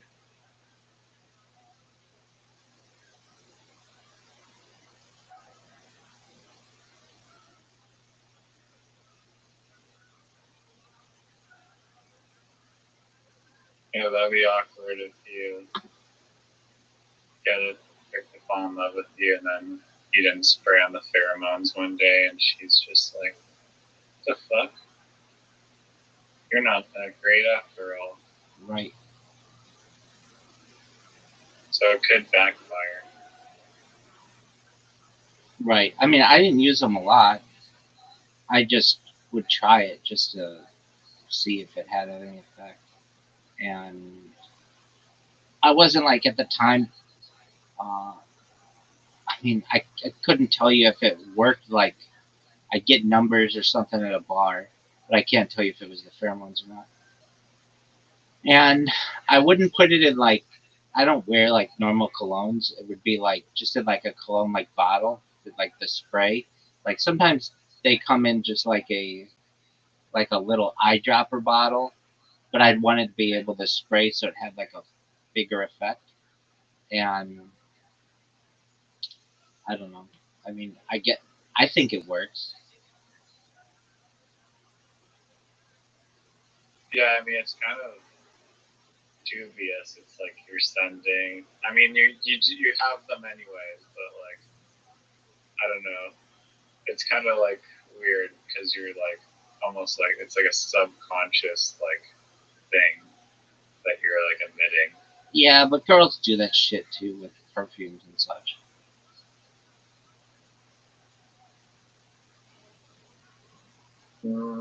No, I think perfumes and pheromones are two totally separate things. I know what you're saying. I'm saying that like using subconscious things. Like women use makeup to make themselves look younger and blemish free. I get though what you're saying. Pheromones are like completely silent. They're like completely undetectable. So it seems like it's like uh not fair.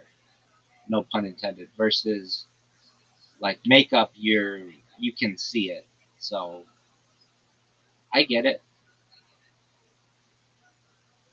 Yeah, but I think females could probably use. I don't know if there's like. I think that there's male and female pheromones, and like the females could use it as well, probably. That's true. I can tell Just you somehow even the playing field or whatever. I can tell you it works exceptionally well with animals because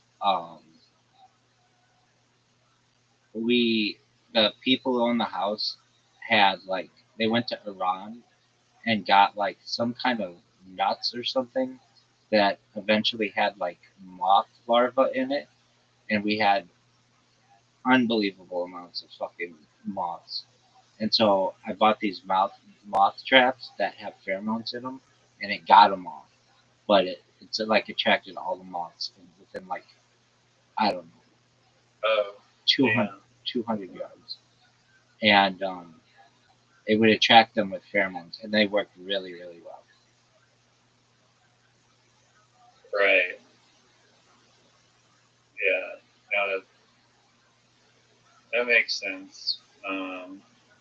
I mean, human beings are animals, but we might not be as sensitive to it as the moths are, or else probably people would have figured that out, that covering yourself in pheromones makes all the women gravitate towards you. I'll tell you what, I think it does to some extent. It would be nice if it worked like that, though. When women smell, It would be great if there was just like one spray of the pheromones, and then there's just like women just stalking you from like miles away, trying to hunt you down. well, I mean, if you've ever done like a really hard workout, you're like emitting all kinds of pheromones, and women are really attracted to that afterward.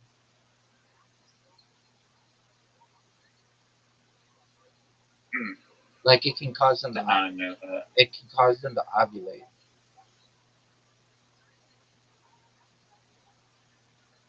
Damn. We are just creatures.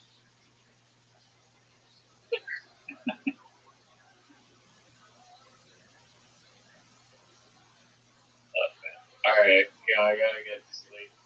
Take care, Big Dog. Best wishes with your pheromones. Try to improve your haram skills. Dog, I'm By the better. time we come back. I showed it that I'm better than you are at just about every game that we play. Except for haram, which is the only game that matters yet. All right. Take care, pimp. Alright, later, Big Dog.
Like liberal Gavin in the UK with like the mobs and the rockers, to like the current Gavin, which is like, he frames him as this like this super right wing racist dude. And I was asking Gavin about it because he came on the podcast recently, and he's like, I've always been the same. He's like, he was explaining that his views never changed. He was saying that like Vice all of a sudden was getting infused with millions of corporate dollars, and I wasn't a good look for that. They didn't want me in there, but meanwhile he was like the whole soul of Vice. Like there was no Gavin, there was no Vice. Like all the controversial news and notes shit, and like all those controversial articles about like trans shit early in like the early 2000s that he was doing was funny, and like culture didn't look at it the way it looks at it today. Well, he was being attacked for things that are like openly discussed today, like the dangers of trans ideology. And these are just men. And a lot of these men are doing it because they're perverts. And so they're autogynephilics. Autogynephilia is a real thing. It's men who get sexually aroused and pretending that they're women and they want to go into women's spaces and be sexually aroused. Now people are saying that openly, right? Like, what was the university that Leah Thomas was swimming in?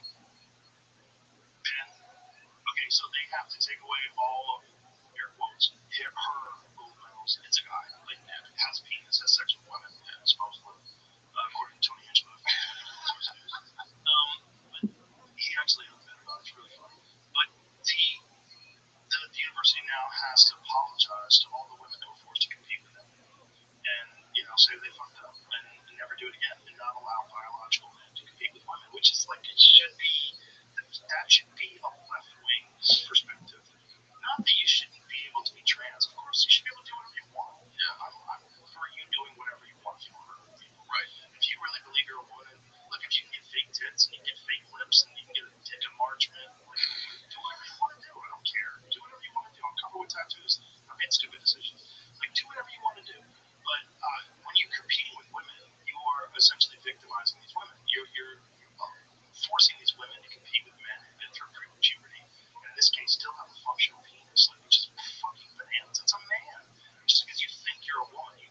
physically we know there's a difference. I didn't know it was a giant problem until there was that fighter, Fallon Fox, who had competed twice against women without letting them know that this person was a biological male for 30 years, fathered a child, the whole deal. I'm like, this is crazy. And then his response was, it's a medical condition, so I don't have to disclose it. It's a medical condition, which is just horseshit. It's crazy. When I was saying that, I got attacked. This is why you're left. How much is this left? Has no problem with dating mentally ill man falsely claiming that what knocks out loud is women. These women think they're going to go compete in a low-level MMA fight. A lot of them did look good. They look at their well-trained and they're competing against a biological male without having any idea. A fractured skull. You know, it's like, that's why I realized, oh, this is just a cult. This isn't the left that I grew up with. I grew up with parents that were hippies. And so assuming it's opposed to the left wing, I felt like that was the only way to think of it. When you see the left allowing this bizarre loophole where perverts can pretend to compete with women, fight with women, beat them up, be in their locker rooms, or if they get out, no one can say anything. Like, how did they switch? How did they flip it on its head? That, like, at any other time in history, if a man who had a penis was walking through a can't people just be normal? You'd be in real fucking trouble, rightly so. Because that's not a thing that you should want to do. That's a weird thing to want to walk around naked with your dick hanging out in front of a bunch of women. That's a creepy sight. Yeah. One of the major areas of Jewish legal activity is the so-called Shehedot, the question and answer. So there will be some legal questions, often a real drain. These are difficult ones.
like traditions. You may see when you go find the literature, you may see a passage like the woman immediately wrote to the husband saying that she demands the penalty that has been customary in her land for the last 100 years.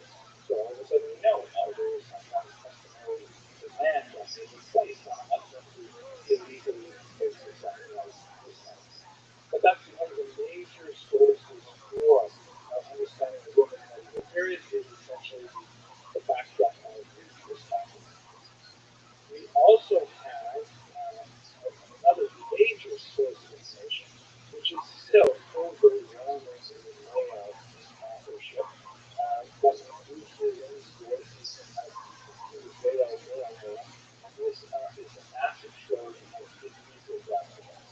You recall that Geniza is this huge collection of medieval scraps of paper, really,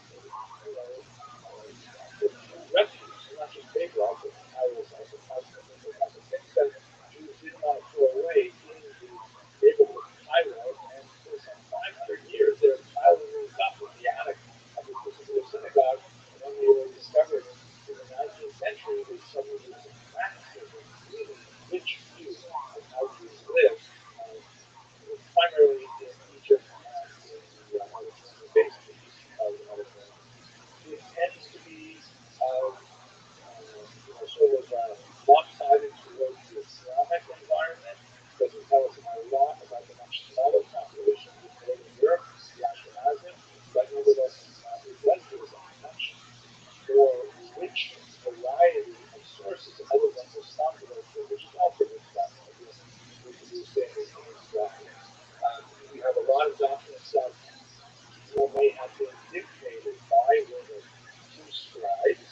I happen to see in Judith Baskin's very important collection of essays on Jews from a historical perspective that was published about 20 odd years ago, a little bit later than that, or earlier than that, where she says today no woman's voice has ever been clearly identified in any piece of document. I'm not sure that's still true today, but nevertheless, it certainly true that the vast majority of documents are absolutely male in authorship. Still, the Geniza documents tell us more about real business arrangements, tell us more about contracts that were normal arrangements, often used in their own necessary, personal correspondence, and all kinds of functional and dysfunctional kind of information. So that's a really important source as well. Then we have an unusual source, martyrology. This is much more important for the Ashkenazi line, where it became, especially after the Crusades, kind of a literary genre for authors to commemorate the martyrs of various massacres. Quite often, the martyrology gives information not only on specific individuals, very tragic stories of how they died, sometimes very heroically, women also playing a very large role in the use of the giving to the other crusaders, for example. But also sometimes you can get some demographic data, like you can make some pretty good guesses at typical family size. You can get some sense of how naming patterns and whether the names were chosen after Hebrew sources or after their sources. All kinds of interesting things that you can derive from the martyrology as well. And finally, the ethical literature, which, there's a lot of religious literature that falls into this category, but even the Mares series, most of which is really a very important 12th century source, which we discussed also in the context of the Crusades, the Sacred Hasidim, which is a remarkable document that includes a lot of factual discussion of interrogations for ethical behavior primarily, but also includes fables and stories that were circulating and things like that. And there's a lot of discussion of women in the Sacred Hasidim. Women are part and parcel of many of the commentaries in the Bible and other passages that are widely studied in the Torah, and seeing how they were written, or sometimes how they were not written, also gives us some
So let's think for just a second about their legal status.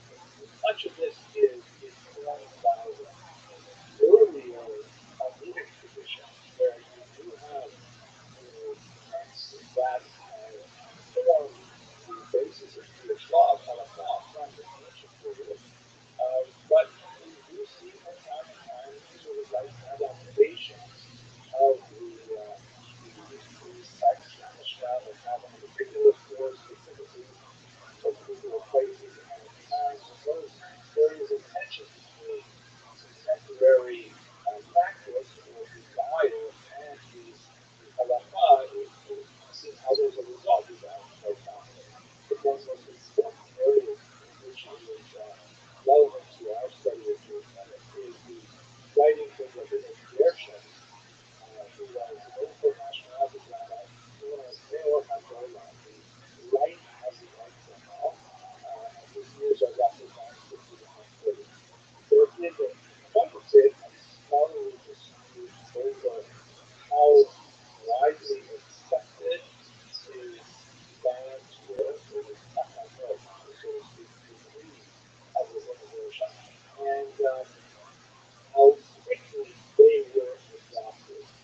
But that area of discussion as what was his level of authority it becomes moot because by the time you get to the 13th and 14th century, it's widely understood that Ashkenazi land as being the land, law of the land. Everybody behaves according to the laws of the religion. Less so in the South. But what exactly did he have to say and why was it so important for him? Among the many takanot that were enacted was a ban on polygamy. Polygamy, of course, is the very common biblical practice of men marrying more than one woman, more than one woman, men marrying more than one woman. We have the patriarchs, Abraham, Sarah, and Hagar, and of course Yaakov, who allows two unmated and so on. But this was widespread practice, particularly in Muslim lands, right up until the 11th century and beyond the time. In Christian lands, however, there is a decided tendency to restrict these days Jews involvement. And Jews to have sort of self-censored their behavior in that regard as well. So one of the subtle debates is, was Rabbi Gershon initiating the change or rather confirming a change that had already taken place? One of the areas where we see this play out in real time is in Spain, is the 11th and especially the 12th century, where it was the earliest that we have Christians. As they were right Conquista, there are some hesitancies to accept the ban of polygamy that the Russian umbrella had put in place. Nevertheless, there's no question that the Ashkenazi lands in Europe under Christian culture are steadily moving in the direction of exclusive monogamy, whereas in the Muslim lands, which is the southern Mediterranean, the Orthodox ones indicate very commonly that there is no such strong movement towards monogamy, and polygamy is still very, very common. There are lots of economic attachments to polygamy, such as the need to set up two separate households, which can only really be effective if a man has the means, and the occasion for polygamy becomes rather restricted to a specific class of individuals, and it's really to respect them in that way. Rabbi Gershon also put in place there are a lot of other bans which are not as widely appreciated, but I think quite fascinating. For one that I really should say is really important before I talk about the Muslim. Besides the ban on polygamy, he strengthened a lot of the protections for women in divorce law, such as, for example, he instituted a ban on divorcing a woman's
reason for this, besides the sociological and anthropological differences for experience of in general, is a Talmudic perspective, a very fascinating discussion that Sosa, Dr. Sosa, where there is a discussion about how much education should a woman receive. And this was basically between two rabbis. The one rabbi argued, maybe I'll take a minute just to explain to you a little bit complicated, but basically, if you're familiar with the book of Numbers, I think it's chapter 5, there's a discussion of the punishment that befalls a woman suspected of adultery. She's brought to the temple and normally accused, and if she's not adulterous, not confirmed, she's suspected by her husband, who jealously brings her to the temple. And she has kind of like a challenge at the temple. If she maintains her innocence, then she drinks a special potion, which consists of some special water drawn from a particular source, and it has a bit of the name of God from a parchment ground up into it. And she drinks this potion from the soda, and if she is innocent, then she gets all kinds of additional protections and blessings and so on. And her husband is censured for putting her through this. And on the other hand, if she is guilty, then she dies a horrible death. So the Talmud says that horrible death part doesn't happen right then and there.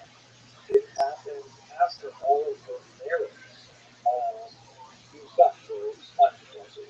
So let's say, for example, she volunteered at the sisterhood bake sale, so she would get an extra 6 months before the horrible death happened. And the more good deeds that she did, the longer she would stretch out her lifespan. So one of the rabbis in the Talmud, going back to the Talmud, Soka says it's a really wrong. So we should also teach our daughters Torah because that will extend their lives if they're ever accused by their husbands falsely and adulterous behavior. Another rabbi says, are you crazy? You are teaching young women, kind of like an enzyme around the whole system. You're teaching them Torah in order to allow them to be suspected of adulterous behavior while they're getting a situation about it. And the bulk of the rabbinic opinion, much of the Middle Ages, leaned towards the second opinion, which looked with disfavor at formal education in women's. There obviously had to be certain boundaries. The rabbi said, no, they definitely have to learn, women definitely have to learn, what they need to support themselves as appropriate Jewish women. The laws of kosher, for example, to maintain the family kitchen and many other areas like this. But pure theoretical Torah, particularly Talmud, the bulk of the rabbinic opinion shied away from it based on the second opinion of Talmud. In the modern era, in the mid-90s, especially the middle of the 20th century, there was this rabbinic opinion that goes back and revisit that question, but obviously that's not what I'm doing. Within this context, however, it's not like the Talmud say absolute full stops that women may not learn Torah. There's one opinion among many that suggests that this is not advisable. But what that means is you have throughout medieval history and into the modern era numerous exceptional women who, primarily because of they tend to be associated with scholarly families. I mentioned the daughters of Rashi, for example, who are privileged primarily because of the intellectual and spiritual nature of the family in which they are raised, who nevertheless achieve much greater levels of literacy and familiarity with the tradition. We even see, a little bit later in the medieval period, actually early modern period, where women who now will stay yeshiva who actually set up Talmud schools for men and teach Talmud sometimes behind an appeasement, behind the ritual barrier that separates men and women.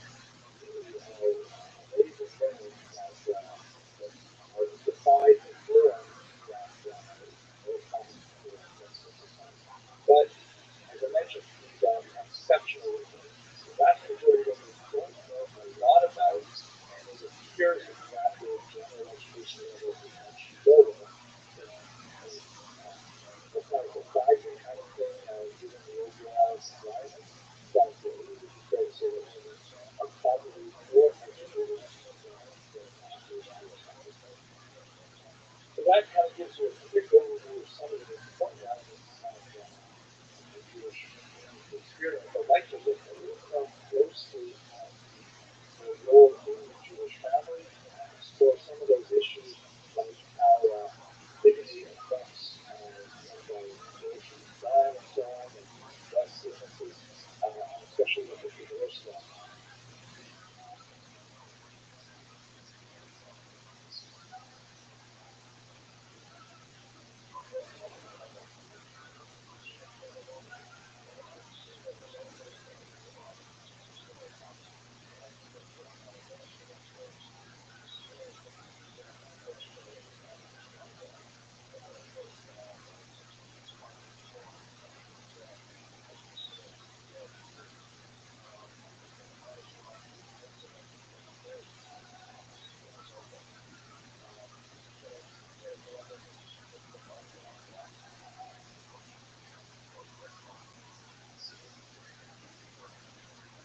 One of the most unusual aspects of the medieval Jewish experience, which in many ways was replicated relatively in the 18th century, was Ashkenazic lands in the newly young age of marriage. According to the Talmud, a woman may not be married against her will, and when she has to reach the age of majority, which is basically 12 years old. But, and that is in itself a ridiculously young age by first century standards, but not at all for the medieval period. It was associated, of course, with purity and the possibility starting a family or so on, but there's a pronounced tendency that we seem to see in Ashkenazi lands in particular to marry girls off younger than them. Sometimes married to men who are not much older than they. In Islamic lands, sometimes quite a bit older than they. There's a lot of interesting scholarship on why this may have taken place. Part of the reason is competition, but let's not forget that Ashkenazic lands in the Middle Ages still had really small populations. We're talking about communities that might have had 40 families, 50 families, sometimes even less. It's a larger community.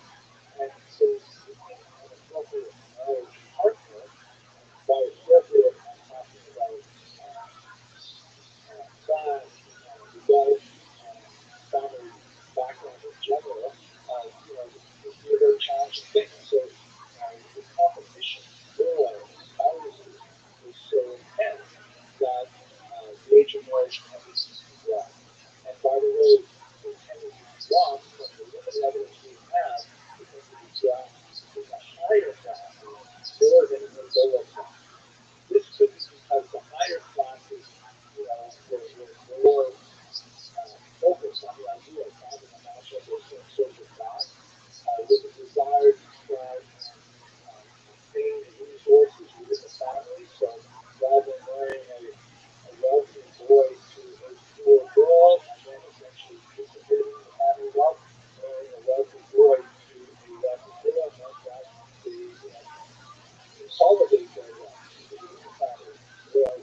southern half of Spain, very heavily Hispanic influence.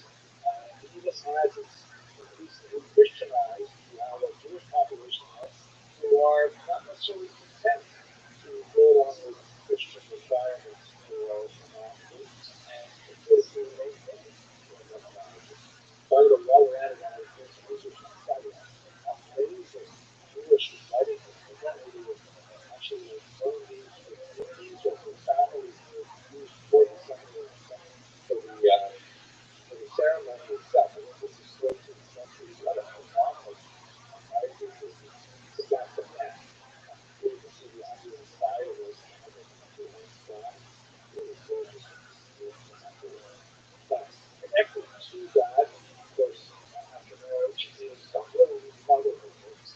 I don't want to go too in depth into the history of motherhood and childhood because I don't know I was not in the area of research, but I just kind of scratched the surface and I talk about it.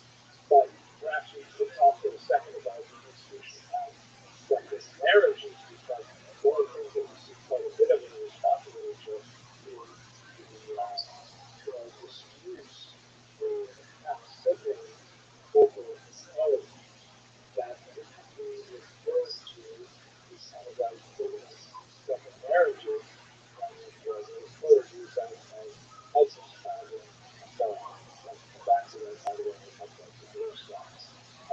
Related to this is what if a woman does not have a child when her husband passes away?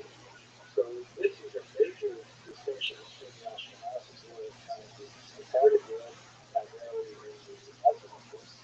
According to the biblical precedent, if a man dies before his wife is able to conceive a child, then his brother is required to marry her. You read the context of this ritual, which is called the Hebrew level of marriage divorce. It's very clear from the context that the surviving brother is just basically doing the right thing, given the environment where living with good women barely existed on that world unless they were some kind of fortunate situation. They typically lived with the shadow of their father or their husband or their son who having kind of abandoned to their own devices. So they have to like a widow, that kind of thing. So people will consider just the right thing to do. There's a context there that if the surviving brother refuses to marry his sister-in-law as a wife of his divorced brother, then he has failed to live up to his responsibility and is deserving of communal disapproval. Nevertheless, the Talmud recognizes, as the Bible does, that there are times that a brother may not want to marry his sister-in-law, and so there's kind of like a default uh, secondary ritual of halitza, which refers to removal of the shoe. It's kind of an interesting ritual in which if he says, I really don't want to marry my sister-in-law, then she removes the shoe from his foot, and there's like, again, there's a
this just concludes by thinking a little bit about your primary contributions to the economy.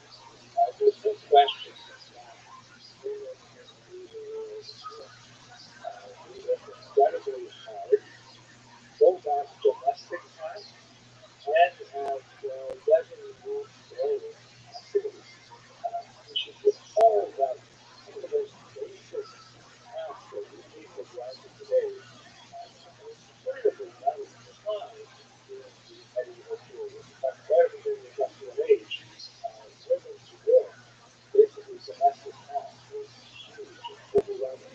Here's a photograph of some medieval women who are spinning thread to have the distaff is sort of like third arm that holds the raw material like flax or wool, and it's kind of stuck on a stick and they put it into the cover bag that they wear so that it stays steady. And then with the other two hands, which you now see, they can sort of like peel apart the thread and the spindle, which is actually hanging down towards the back. Young women and old women, older women, would all be involved in this for hours and hours every day just to make thread. When it does make that thread, they've got to make cloth. And the cloth, they've got to make clothing. And that's why so many people only have one pair of pants. Because it took forever to make this huge amount of women's energy. They couldn't have mass produced this like we have today. So even if they work like what is typically called women's work, the domestic activities of making clothing, preparing food, washing clothing, things like that, that's a huge amount of time and value added to the household behind this. That said, what is not forgotten, we discussed a while ago, that the Jewish women are much more literate in Israeli society. They're certainly much more urban, and most likely literate as well. And so we frequently find women engaged in these activities. We especially see this in the Giza, where women are involved in all kinds of things. And sometimes, with tremendous success, like, for example, the remarkable Rothschild'S broker who's described in the time, and as and after her marriage is dissolved, she keeps her business running and defies standards to insist on having her way. She is repeatedly invited to synagogue for some unrelated activities, but she nevertheless supports the synagogue with massive donations and Yom Kippur and things like that. Sort of women who have really significant businesses described in the Geneva. We also have significant evidence that they're involved in the same economic activities that men are, as we discussed when we looked at finance and trade and so on. Sometimes they suffer from similar kinds of deprivations as well. There's this terrifying image from 14th century that describes the caption as people ransacking the Jewish women's house in great and usually graphic depictions. Stripping their valuable clothes off their line, breaking into their cabins, things like this. Jewish women were assisting their husbands in many aspects of trade and commerce, selling, buying, and also engaged in money lending and other financial activities as well. So women are definitely a very important component to the medieval family economics. And with that, I want to leave this case discussion on women in the medieval period. I hope you found it interesting. Thank you very much for watching.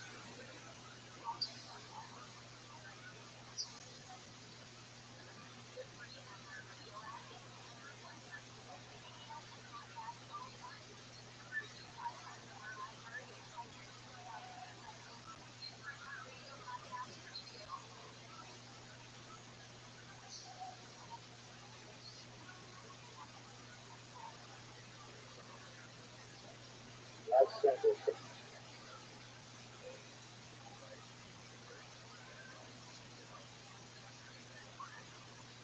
fair amount of time in the southern half of the peninsula looking at the Arab Jewish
the strength of their culture.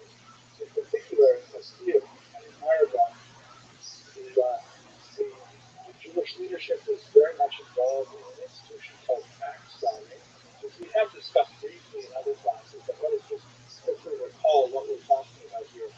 Tax farming is a typical medieval institution where the king is unable to actually tax every individual landowner or certainly not peasants in his kingdom.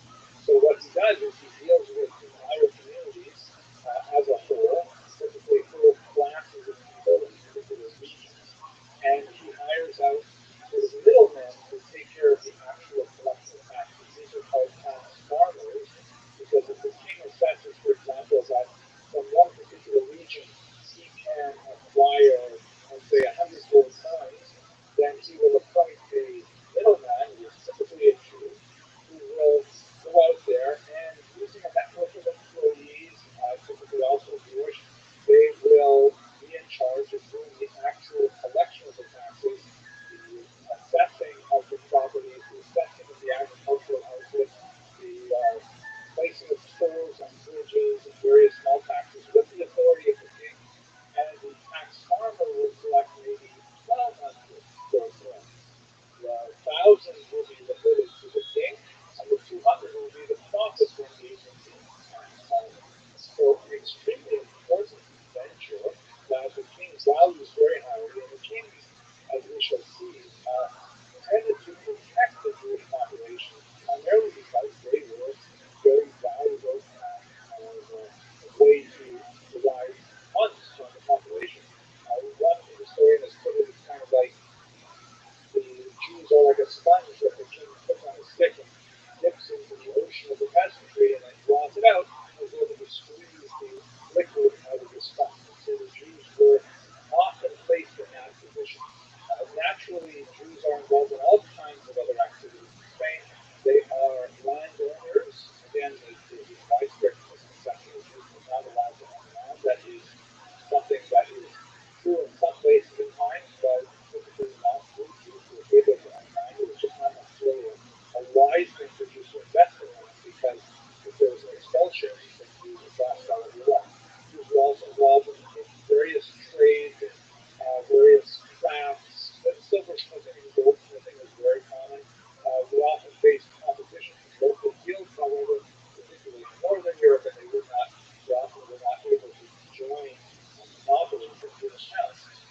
So things like tax farming, money lending, tend to be the economic backbone of the European period, but not at all It's little people. It's me. I didn't but as little when you people. combine And then their my boss role has the as first time I met him. agriculturists And Brian and Brandon were not at the studio at the time. collection of taxes, they actually So anyway, fairly he's like, look at the picture of this. When did you guys take this picture? place. I'm like, This meant no, it's a guy in Photoshop Steve that he put us together. No, but when did you guys actually post for, like, where was this? Like, he literally kept doing this bit, and I didn't know that's his personality. I just kept talking about it. No, this is amazing. Like, I didn't even that tiny. It kept going on and it never ended. I was like, what the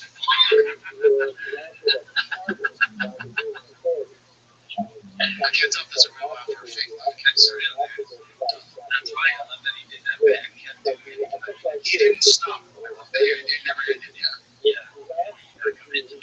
He's such a jerk. But then I found out later on that I guess he was autistic, right? Yeah, he was just but still, he probably knows what I mean. And this time I took some medication and became adults afterwards. Or when you started really.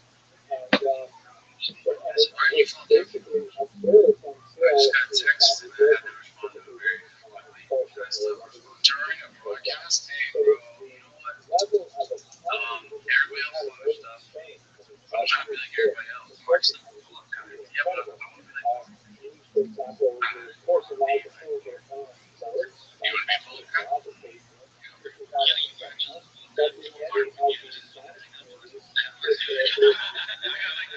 Hey, you guys come in here. I think I got fired after 2 episodes for not being good enough. I've never done it. Yeah.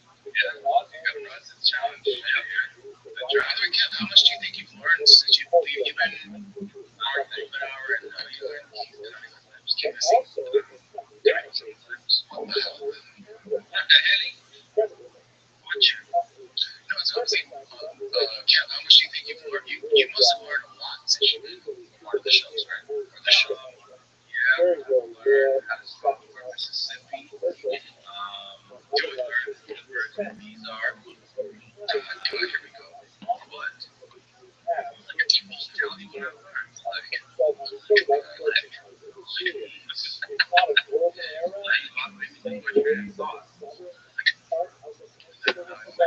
maybe it's because I can hear myself, and that's why I keep drawing blanks. Take one freaking, take one here off.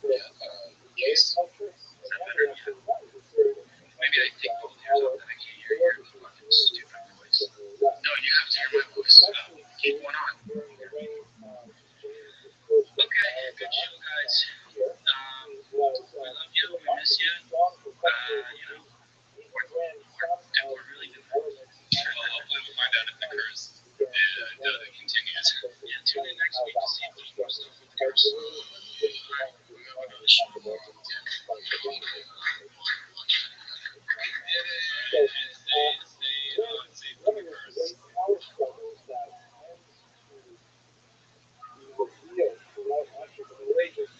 The power struggle between the temporal powers of the king and the religious powers of the church, specifically the Catholic Church.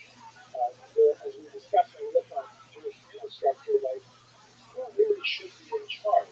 Philosophically, you would think maybe the religious spiritual authority should be in charge, but on the other hand, there's a lot of nasty business involved in governing. There's a lot of patronage and nepotism, for example, is a word actually comes from the medieval church. Actual period. Yeah. Yeah, that's like a hero. You're not doing that. Even hero. Next, so quote was actually fine. But like, another thing Adam was pointing out, he was showing this New York Times, or not New York Times, this Time magazine, and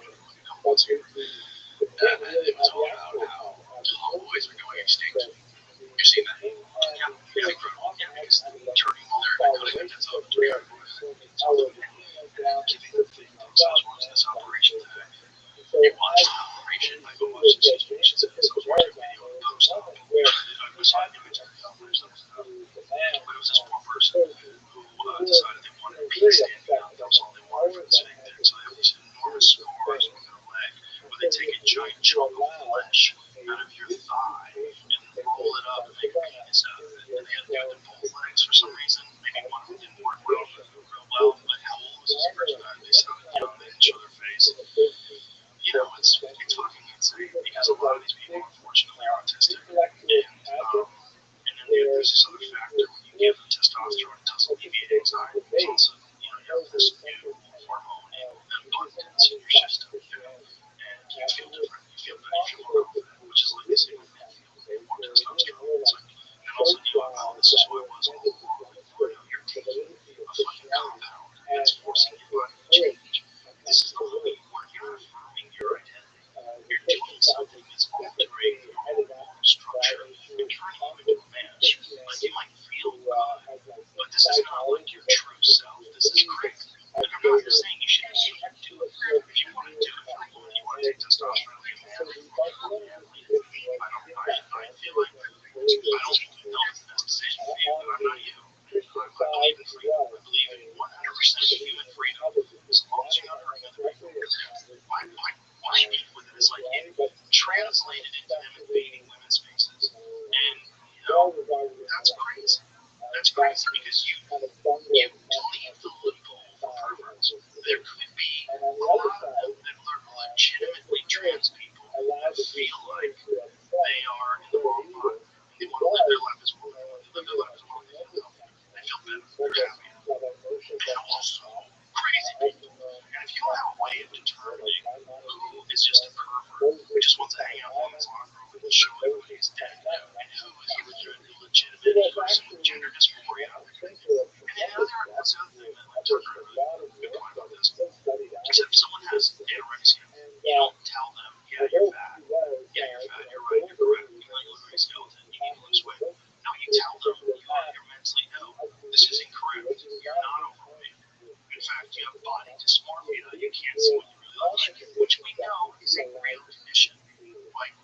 It's a real condition with anorexia. It's even a real condition with bodybuilders. It's a real condition with people who do plastic surgery. When they get crazy lips and crazy cheeks and they can't see it. They can't see it.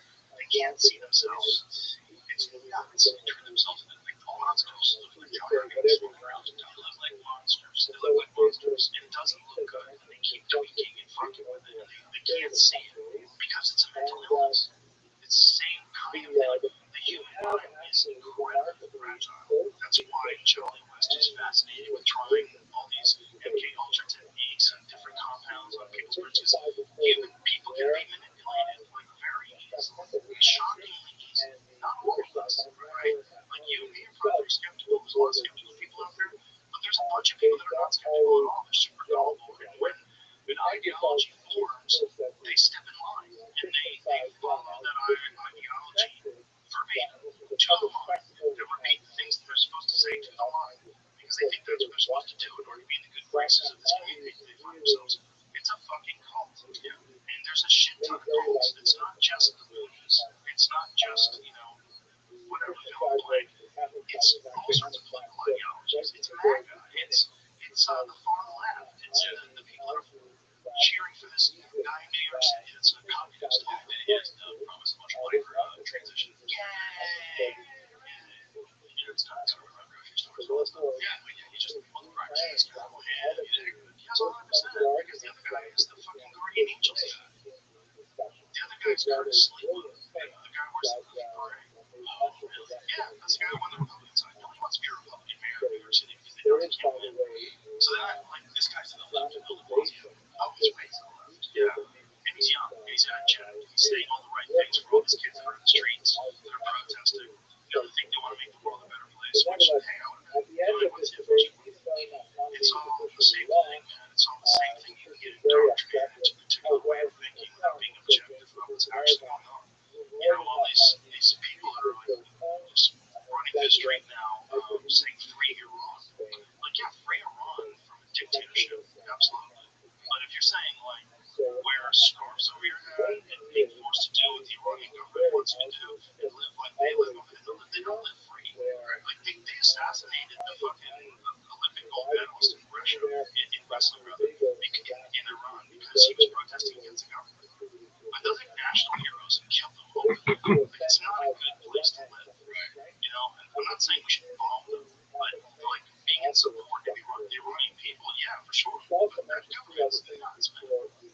That's like, trans people from mosque. There's people that are just, they're not seeing what you're talking. They're not seeing the big picture. Yeah, there's so many contradictions out there, man. It's really hard to follow it all. It's because it's a cult. And they're like, a huge amount of the Iranian population supports Israel too. And it's like, you would never fucking know that. Listen to these interviews. A ton of Persian Jews that moved to Los Angeles. It was like the fall, I guess it was in the 70s when, so this is the story for people that don't know about Iran.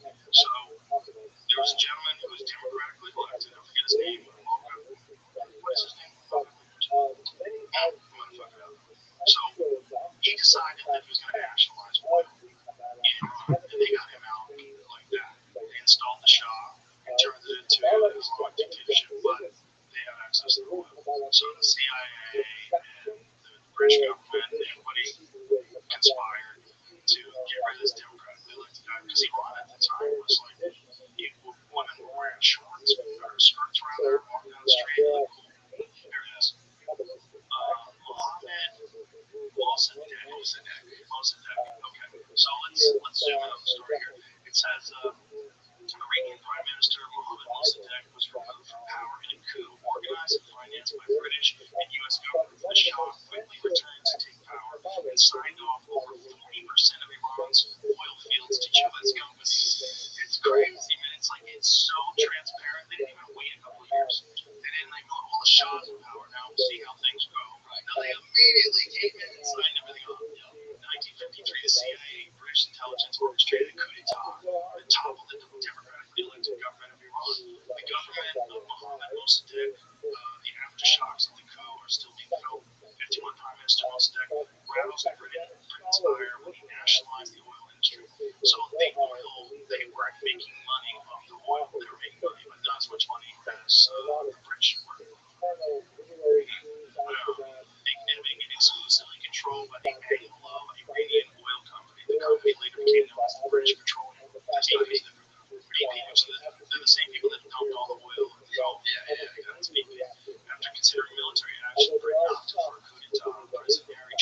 all kinds of wild shit. And that's not they don't do that. They don't do that shit anymore. They definitely don't. Now, if it was ever, because they don't give a shit about the oil and everything now. It's America first now. We're legit. It's crazy history, and when you don't know the history, you know, why are we mad at the Iranians? Well, why are they mad at us? Okay, what did we do to them? Why? How did these Islamic jihadists come to power? Like, where did it all start? Well, go back to the Mujahideen. We literally changed their definition of jihad. Like, we wanted them to become suicide bombers. We wanted them to do things and martyr themselves. And so it was the original definition of jihad. Look this up, but I'm pretty sure it was war against your own vices. Basically, yeah. The idea was you were trying to be a good Muslim, a pure Muslim. You were trying to avoid impure thoughts, no alcohol, all these different things. And they twisted that around with jihadists and through the CIA and Osama bin Laden, Mujahideen, to fight off the Soviet Union. When the Soviet Union occupied Afghanistan, like, Osama bin Laden was our guy. He was working for us. Yeah. And he's like, these fucking people suck. There was a story how they like made a struggle against the enemies of Islam, a spiritual struggle within oneself against sin. Great jihad. Yeah, that sounds great. Isn't that interesting? A spiritual struggle within oneself against sin. Just reading it. So it seems like it's more than one definition. There's so many. The other one is declared a jihad against the infants rolled back up. A struggle or fight against the enemies of Islam. So it's two things. But they made it, you know, they did a lot of mind fucking to those people. And they put them on a war they couldn't win again to try to do the same thing that they were doing with the rocket program, with everything else. They were trying to outspend the Soviets. They were trying to bankrupt them.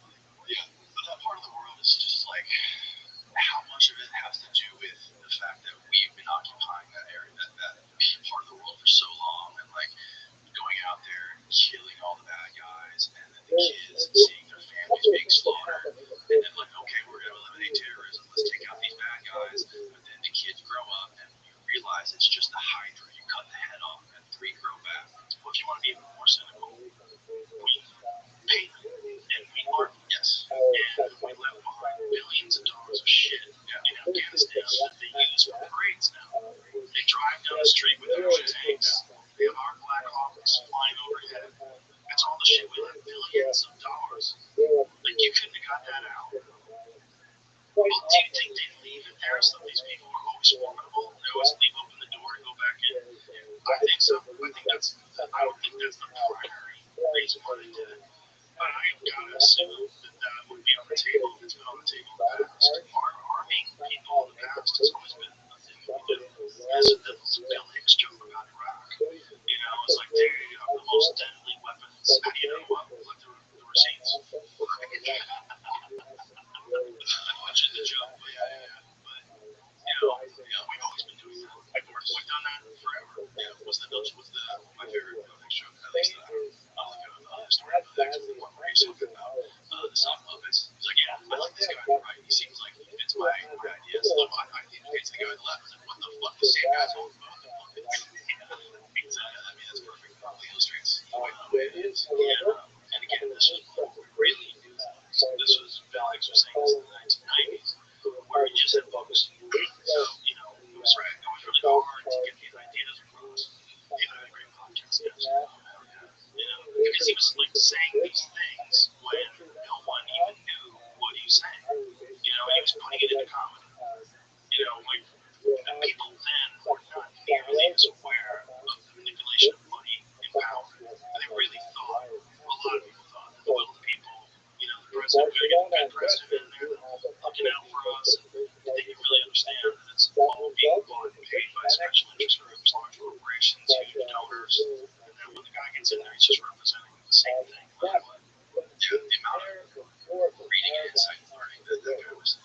We're kind of crazy, I'll tell you what, Kurt Metzger called this from the beginning, and especially when he found out that Comey's daughter was going to be the judge. Did you know that? No, I didn't. Yeah. Wasn't she the same judge on the Ghislaine Maxwell case? Oh, yes, I did hear that. Yeah. Bro, where's the videos? They were telling us that videos going to come out, incredibly high-profile people doing horrendous things, evil things. People are going to go to jail. People are going to be shocked. Yeah, where? Right now. Well, what I think about the Diddy thing is like, I don't really give a fuck. These people are all, they're of age. They're like 18 years old. And is it shitty what he's doing, trying to like use people and leverage them to do these weird sexual things and like sick shit, just the most sick shit you can think of. But like the way I look at it is these people are using this Diddy stuff. All it does is like take away from the real child trafficking that's going on with like underage kids. Right? There's like 300,000 something like missing kids.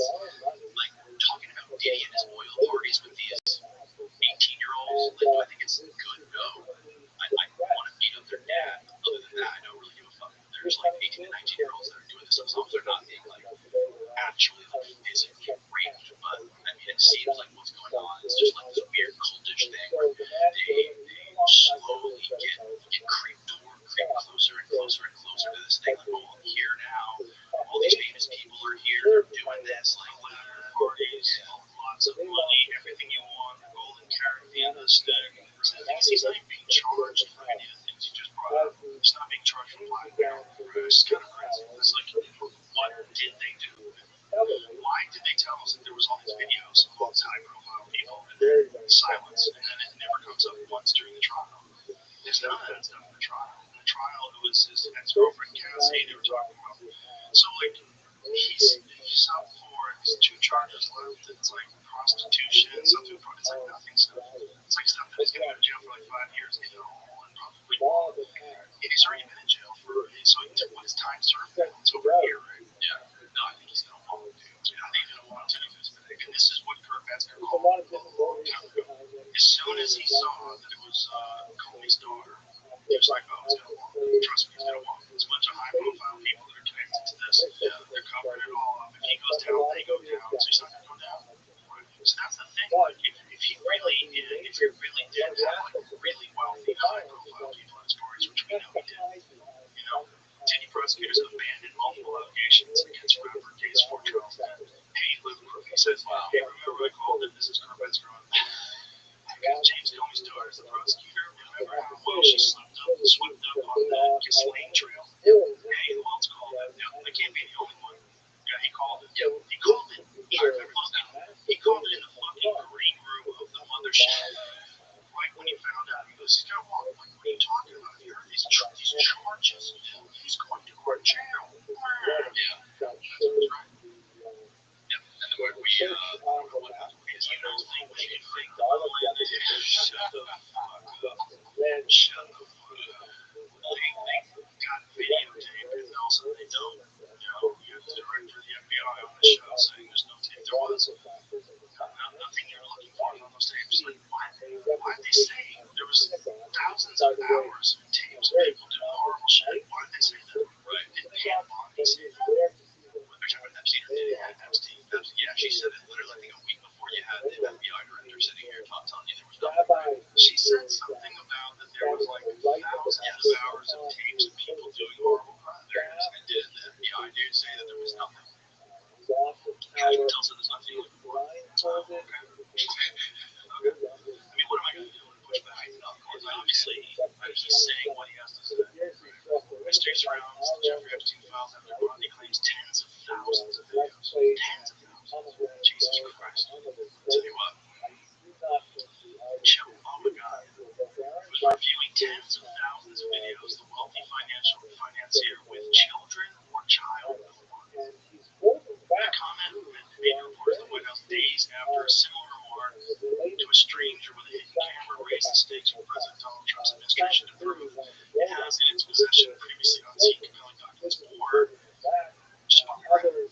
Just bought me right. Everybody forgets about it. Yeah, it seems crazy that we're just like you would, I would think just Trump's demeanor, his MO towards other countries, like if we're the ones funding them, giving them all this money and they're trying to fight a war, like typically he would be putting his boot on their neck, like this motherfucker, like he's talking shit, right? Like you have to do what I want you to do, and it just seems like, and now I think it just came out a couple days ago that they're trying to prosecute Netanyahu, right? And then Trump's helping with it. They're trying to help him, Netanyahu, in that whole rigmarole. They're trying to while this, while it's right? And I think that he's trying to delay it because of more war. Right? So go through it. I think something came out, I think a couple days ago, I could be wrong, but I was listening to Dave's talking about how Trump was actually like helping him. I don't know. Here it says during a Fox News Channel interview in February, Bondi suggested an alleged Epstein client list was sitting on her desk. Well, that list is one thing, right? I mean, there's so many people on the list that are probably innocent. They just listed the island report. Every time you fucking hard drive, sitting in Tel Aviv right now. That's the list. Maxwell's lawyer. She had like 100 cameras at every single house. You know his house is for sale? That's amazing. Yeah, you should go to that podcast. My wife found it on Trulia or whatever it is, one of the maps. And it just like this because we were in the townhouse. Yeah, like it's not a townhouse. It's a house. It's a big ass house. It's like multiple stories. The one right across the street from Central Park. Yeah, that one. It's for sale right now. How much? I think it was like 60 or 70 million, something like that, which is what it's worth. But who wants to live in an Epstein house?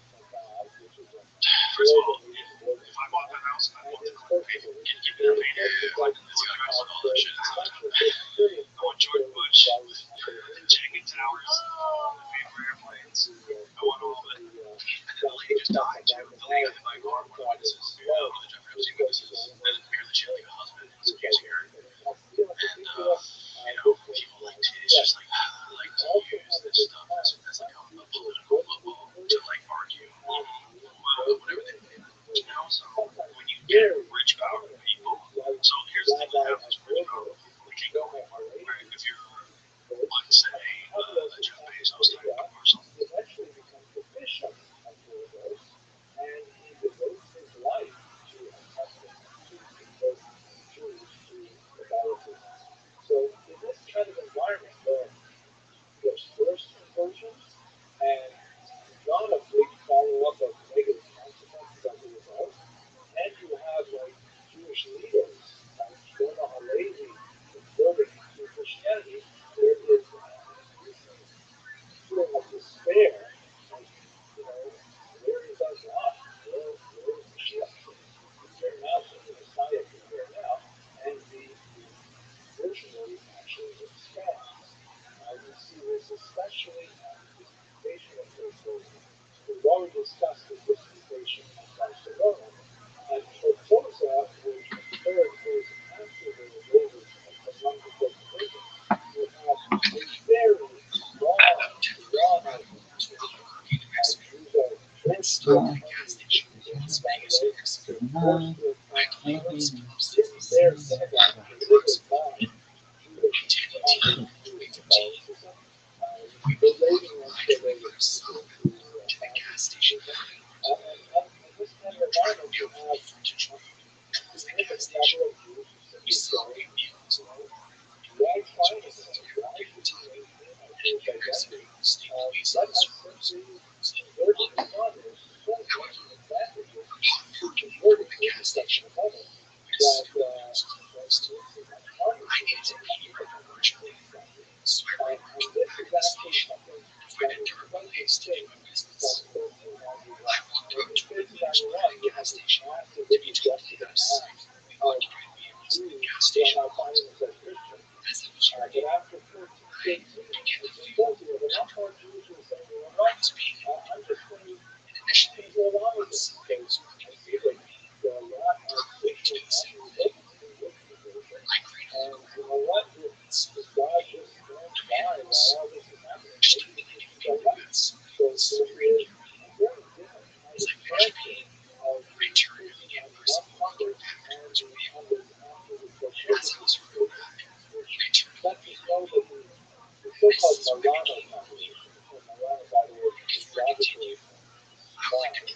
there are two other those there's a whole spectrum of belief.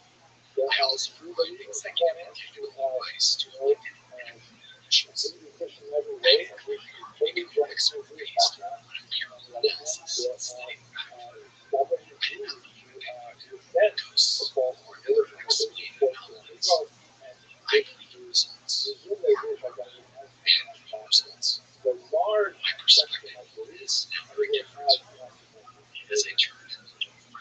but what this means is, as we shall discuss momentarily, now we have essentially two classes. Vegetation and their children, and soon their grandchildren will grow up, who are kind of like Jews with Christian driver's licenses.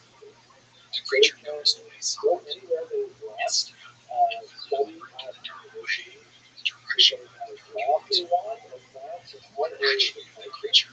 And their views How with heavy Christian hostility are so-called dropping a second on case latest over and over again.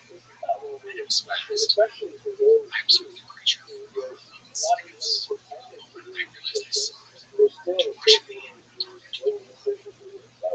due to the And so great you begin to have a background I can make story. steady detail One of of those the aspects creature is and hear the the same discrimination that is side more or less racial in nature. The Because creature that was is a new approximately 8 to phenomenon 10 feet tall. for Europe. I'm It 6'2", has some and it's unusual and towering challenging over me. comparisons Sometimes even to leading ancient to Rome mass Germany. salvation. But the Many first early example of creatures this is because of the like gigantic dogs on the Alexandria, outside. or purity Coloration was of the dark. blood, cleanliness of the The blood. creature had a And very the legal defined status, gait. as It we took go strides towards the that program, estimated to and be we'll have many more more examples of civilized this drive, afterwards, quick strides. that discriminates It had based on massive the larger human-like hands. and The creature was very skittish. essentially Now, those to realizing I was observing it, who have blending to a very higher Jewish intellect background, than a brown bear. very Jewish, I believe the creature may have been headed for here. that's what I'd like to turn I to did not next. make any contact, But but it was with a that, massive, thank you jaw very and much cranial for structure. your attention and endurance. There was one of the tree that I've since forgotten what may allude to this being a Mexican windows. And the air was running through my thoughts the dumpster behind the gas station. However, this might be the musk my witnesses have already in the past. I cannot be sure, but it was very powerful, and somewhat repulsive, what I perceived to be urine. This incident was fearful and annoying. I was in the midst of a daze and could not bring myself to After unwind until recently. after 13 To my profession and reputation, I have extreme reluctance on openly sharing my encounter. However, I have personal vision evidence of some beast that had not left with its own. Another fact, I haven't seen a cat license in the state of New Mexico. I was carrying it in my hand, required the time of the incident. I was so scared of reaching for a weapon. And I thought, I was actually scared still. I also noticed that the English translated very cognizant where I was when I noticed it. they have a lot of linguistic advantages. They have a very, very high It level was of Saturday, literacy. July 16th, They are 2011, very about well 12:30 skilled a.m. members of or literacy. less. They are overwhelmingly In the fervent Chesapeake with Mountains, a lot of on the experience reservation, of everything was understanding just the left nature of the 30-feet story of highway the power of through prayer. Vermont Pass, And and they're then educated, and to all of a sudden, Highway 134 by becoming Christian, between Sheep whether Springs and Mexico.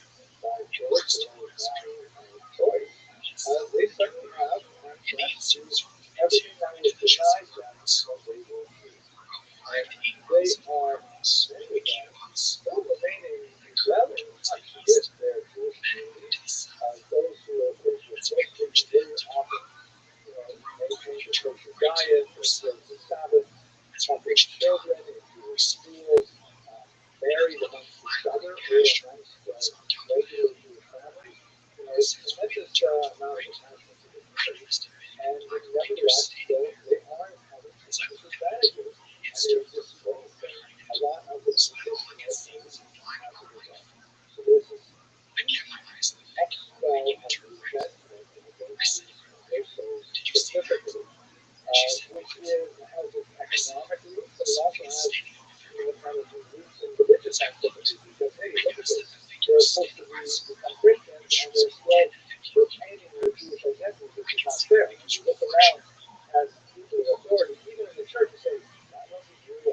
it's a very kind of, disconcerting view. So the church itself is not without the interest of development. Different thoughts about the Jews than their predecessors. Whereas typically protected Jews, the church quite often, as we discussed in the past, that rule does not apply when there is a strong need to put Isabella and Ferdinand has been engaged in very expensive wars against the particular different others, right? And the prospect of trying to get a one-time big surge of cash out of the Jewish population just tighter. So one of the ways in which this was expressed was they used the church 6 before permission to establish the position. The imposition was not directed at Jews personally or Muslims or that. It was directed at false converts. Therefore, it was secretly harboring Jewish attitudes or behaviors and so on. The purpose of the imposition was to try to root out the false convert and to punish them appropriately after the recurrence of other would-be converts, and incidentally, all that punishment and compensation of their wealth, which was definitely something that was about the Grand Inquisitor Thomas de Torquemada engaged in a pseudo upending of Iberian society by creating a church-like environment where, a Christian neighbor would betray a Jewish neighbor, actually a Muslim neighbor, to the Inquisition. The Inquisition would arrest the Muslim neighbor, subject him or her to terrible torture, demand that he divulge the name of other conversos who were also Judaizing, and under the pain of torture, this would happen, and they get a hold of the name, they do all the best those people, and torture those people, and the whole surge environment rapidly spun out of control. In the space of a couple of decades, it starts beyond imagination how easily this kind of torture. Churchmen were often accused of Judaizing and things like that. The Jewish community really was at a loss as to how to respond to this torture. Remember, the Jewish community per se was not cast in this manner because they were not Christians. They had not been converted, so therefore they were still allowed to but they were viewed with tremendous amount of suspicion, especially as they knew that they were getting aided and abetted, and those who studied in one notarious case, some conversos actually engaged in a conspiracy to murder a Christian Isaiah, and this sparked a lot more popular resentment as the activity was moving to Jews as very evocative of thinking of the murder but the rapidly spun out of control, and it was really something that Isabella and Ferdinand did not keep a lid on, but they still were facing this threat. So, just some of the examples of the way in which the Inquisition took previous classes of examples of the church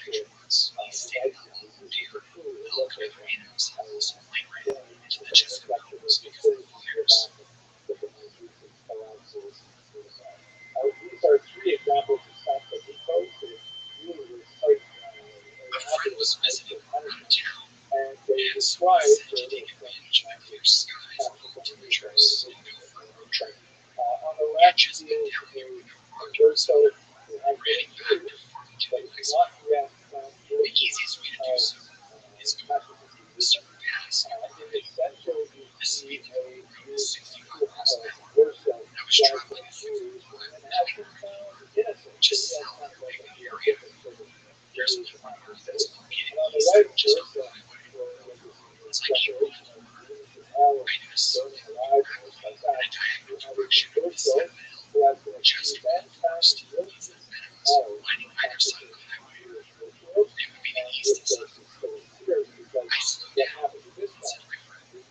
itself doesn't actually further He had seen it as well. the imposition I had been relaxed together its the book. authority By over that time, the I packed it up. secular That's what authority. I looked over. To then be much more What we savage saw with was large deficit. black hair, or Very, very blackish brown hair. I couldn't see any of its body. It was relatively small. It never looked over at us. I saw its backside, broad, and asymmetrical. We were both under the impression that we had seen it, and so we were trying to get into the forest to recover. We stopped at one to the road. The road crosses Ultimately, though, at an this ancient was waterfall. cannibal All novel. the time walking up the They don't rocks, there was really three that people. big One was white giving line that growth silky of orange path eyes. that goes on We stayed there for an hour. The sun started getting low So behind the it all mountains. came down We decided that it was best to leave. when Ferdinand Isabella decided to Lately, I've been sell really all the Jews. getting ready to Paul, move our livestock back down from the mountain to the the market. real purpose of the I went Inquisition behind the was to farm, rewrite looking for all cows. I had a coat on. We ate lunch, got some rest, and and talked by the about way, the parents we hadn't checked for in. the first generation, My brother but was the second, leaving, third, fourth so my generation, mom and I because decided to it's check every 100 years horse now or sheep since keeper. the 1591 Got in my truck and started driving slowly. and for Kamada, We had driven about a mile or two from the house, down the mountainside, behind bushes and other trees. Driving slow enough to we didn't get lost along that way. Usually when a horse today, there were 80 to be found. So we kept driving along, until we came up with my brother's changing, and eventually I kept looking left and to the right, driving while slowly. they're still in And Spain, they I still saw just behind the pine their trees. well, First, I thought it was a man, therefore, so I the stopped, packed up just a bit, and said to Mom, that all of "Who's that?" the And she goes, "Where?" I said, "Right there. Look." And pointed over in that direction. That person was standing right next to a pine tree. Tall reddish brown, the person behind the tree is stopping.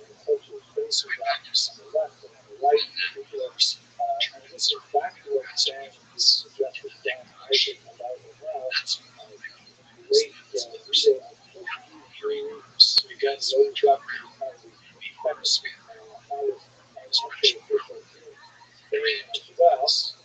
We were still near, not so far. Mom goes, "What's that?" I told her I didn't know. Then I got scared, turned around and said, "Let's go." We turned right then and headed for the farm. We drove pretty fast. This particular horse looked ready, but not that after long. We got back to the house and told my mother. He goes, "It's probably a sheep." I told him the sheep were gone and had long hairy arms. And he tells me that when he wouldn't, he wanted to go back down there and look at the person. I was scared, and I said, "I'll do whatever you have to do. It will be dark soon. I'm going down the lake on my way." After we're stuck in the middle of the road, at approximately 8:30 p.m., I was on my way back away from dinner with my grandfather near Chevron, New Mexico. I was sitting on the passenger side of my mother's truck. I was looking out the window. On State Highway near Houston, New Mexico, a four-wheel canyon turned on me.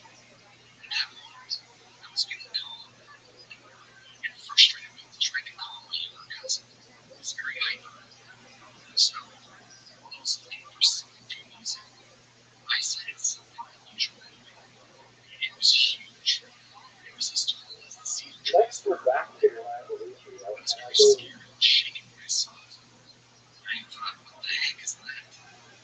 It looked like a man, but as I was watching it, I noticed it had hair covering its whole body. You can picture a gray, dark brown point on its chest. The head and the feet also the hands were dark in color, and the legs were dark gray. The face was lighter in color. When I saw the face, it was turned towards my direction. The forehead was the most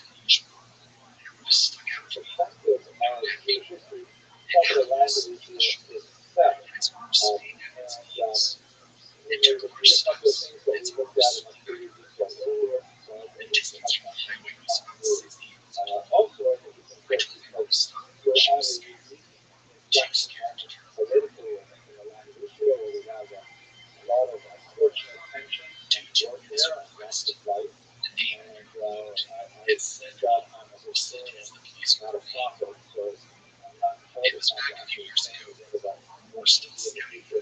But I can look back a little bit in the past and share a couple of some of the ironies of history that we have maybe opportunities for justice now forward for other people.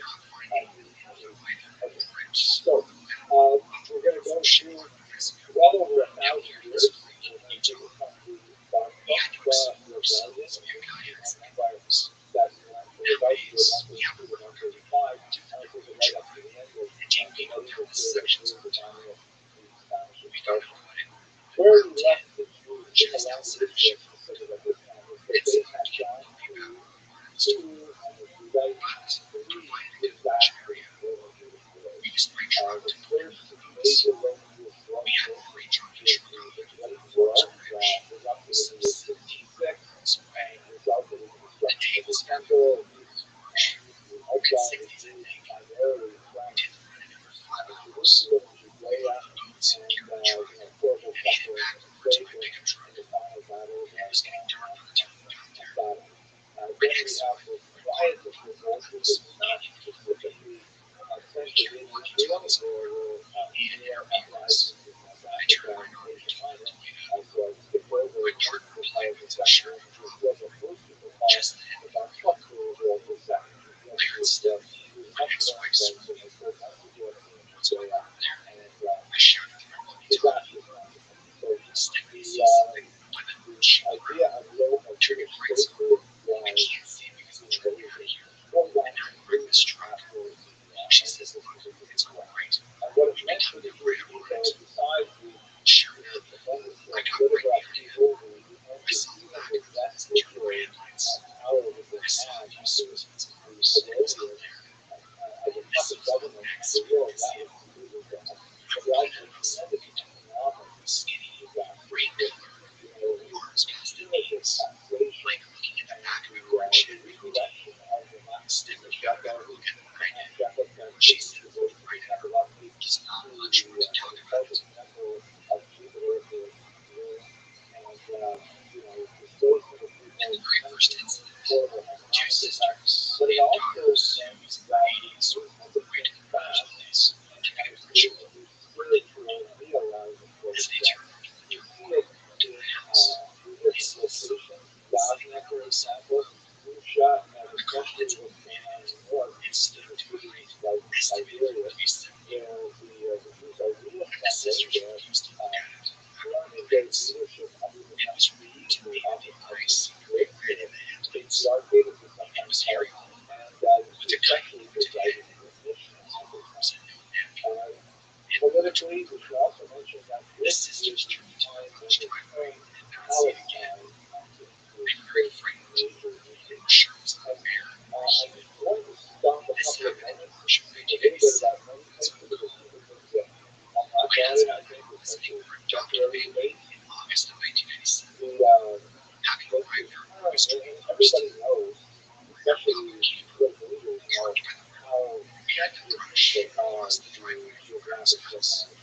My own PhD supervisor, Andy Sullivan, Colorado, he actually wrote a few pamphlets, and I remember him struggling to try to find direct placements that would describe a specific location without offending half of the people who live there. And so, even in these lectures, we talk frequently, because I use one child, because I use I've got my son one, when trying to get the same site, trying to lots of language associated with so the one part where I was an actor about Huckler was there in particular, they made a concerted effort to try and wipe out any memory of Muslim, Latino, question about whether it was before or after, but Muslim Ayatollah which is actually a reference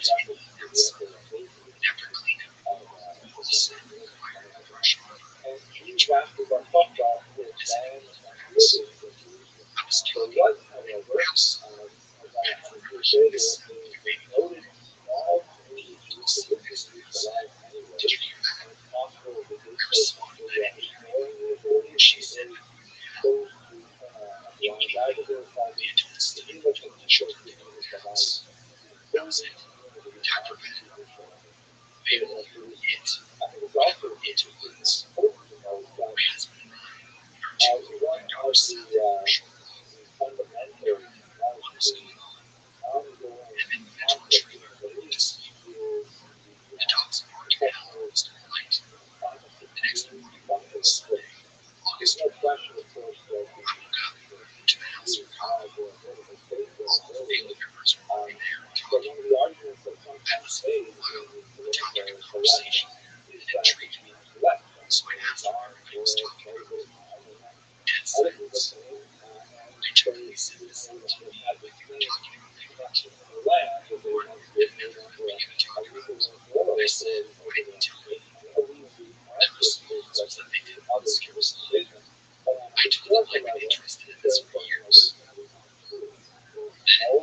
Then stories came up. Such as the first one decided hearing. The truth of my children previous night had been far away from Peter's house.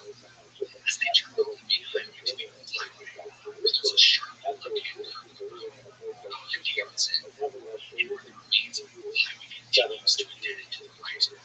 They saw me. It was right at the corner where they saw me. So for the population of diaspora, we pushed the excerpt across the dead end portion of the road. We crashed up the hill into the brush. They continued on for themselves. As we all sat in the fence, and everybody was quiet. No, this suggested that we all do for sight to sight. after long adoption No, and it's your Alaska. speakers It is also first to the news and I want to go and still with the James and Bruce. So they told me to come. When I got there, they were gone. So I returned back to my house. They returned some tacos, drinks, and apples, and chicken fingers. Besides the horse ribs, his view of the tropics has reminded to me then is that they didn't want to wear any radioactivism. They contain seeds of raw material and form a semblance to human feces, hence their facility. Not far away in August, she said she loved me. They noticed the huge handprint underneath the window, which is a large window underneath which the table sits. She went inside with my mom's and grandkids in the house where the seeds were started. I ran some of the wall of her buildings. She said the farmers were trickled down by something heavy. Again, there were horses in the kitchen was doing. I was told the house is frozen completely right, and they will hear that you cannot identify them. Our Rabbi or some family is provides windows which are tied out and locked in bars. In fact, one of the granddaughters was sitting in the middle of the night watching TV. She howled at the dog to see something looking in her. She could say that it was big and hairy. And I realized that these strange sounds and occurrences began in their area about November 96. There's plenty of cover in the area, including mulch, which Grandma and her daughters knew to guarantee ocean activity they told me they were not afraid to do. They told me that easy access to them, except that's why there are sightings. They do not believe that there's anything that can be done. one of the ways in which the Jews kind of pivoted on that point was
had another valuable tool to put them into diaspora. And the procedure was Agile, flexible.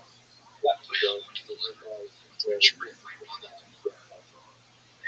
there is a good time of grief, however, respite, where there is a representative leader known as Julian the Apostate, and so that's like highlighted in that. But died very early, but when he was rising in authority, he promised his leaders he would allow them to die with life to rebuild their temple. And he got a little bit excited about this, but well, he was short-lived with his disaster in that process. More significantly, I think, in the 5th century, the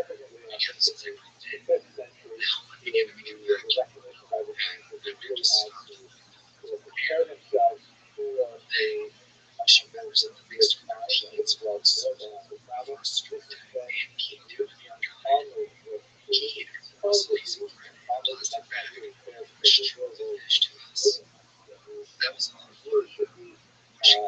that really should be the Congo of the Galilee. Not saying the first region because it was only 20th century there as well. But it's probably more of the terms that they criticized was also called the Palestinian commerce, but that, in the 21st century taken off the on. Nevertheless, that was the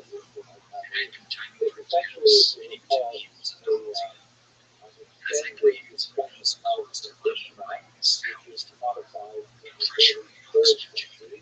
The major commentary that is exactly comparable to the discussion, but it was very important to establish the practice of a unified Mishnah.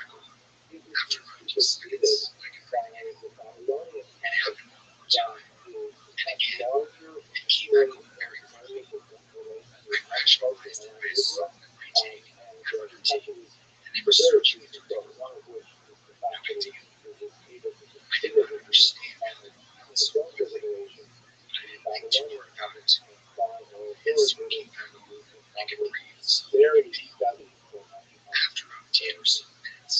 unfortunately, though, at this time, with the rise of Christianity in America and several other political changes, officers were accused of actually forced to deny the land and free the land, took to their head as the Jewish people would be ultimately enslaved antiquity. There would be a tradition of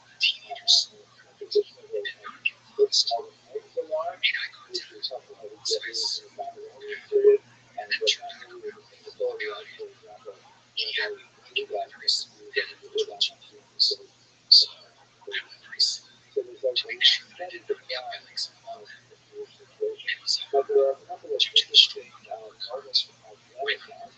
In the 5th and 6th century, in the Europe, there is a rest where there's much more spiritual. Also in the millennium, for example, several synagogues and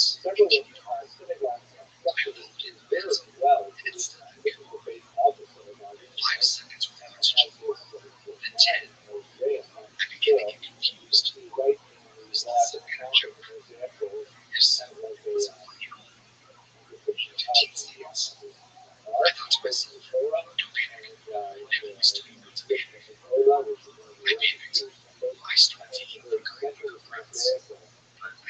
center is mosaic, really zodiac, which is also a very traditional pagan art that we see in synagogues right up until the early modern period in the 19th century. And at the bottom, it looks rather primitive, but it has this living character. This is the binding of Isaac. The larger figure on the right-hand side is Abraham, and he's holding Yitzhak, and he was actually to Rabbi Abraham. And he's got the knife about to prepare the sacrifice of his son. As described in Genesis 22, but there is a hand that emerges right in the center of the whole register of Mosaic. As it were, God saying, no state of mind to Abraham's son. I think the answer to Sarah on the left is great that looks like a rather short period of this period of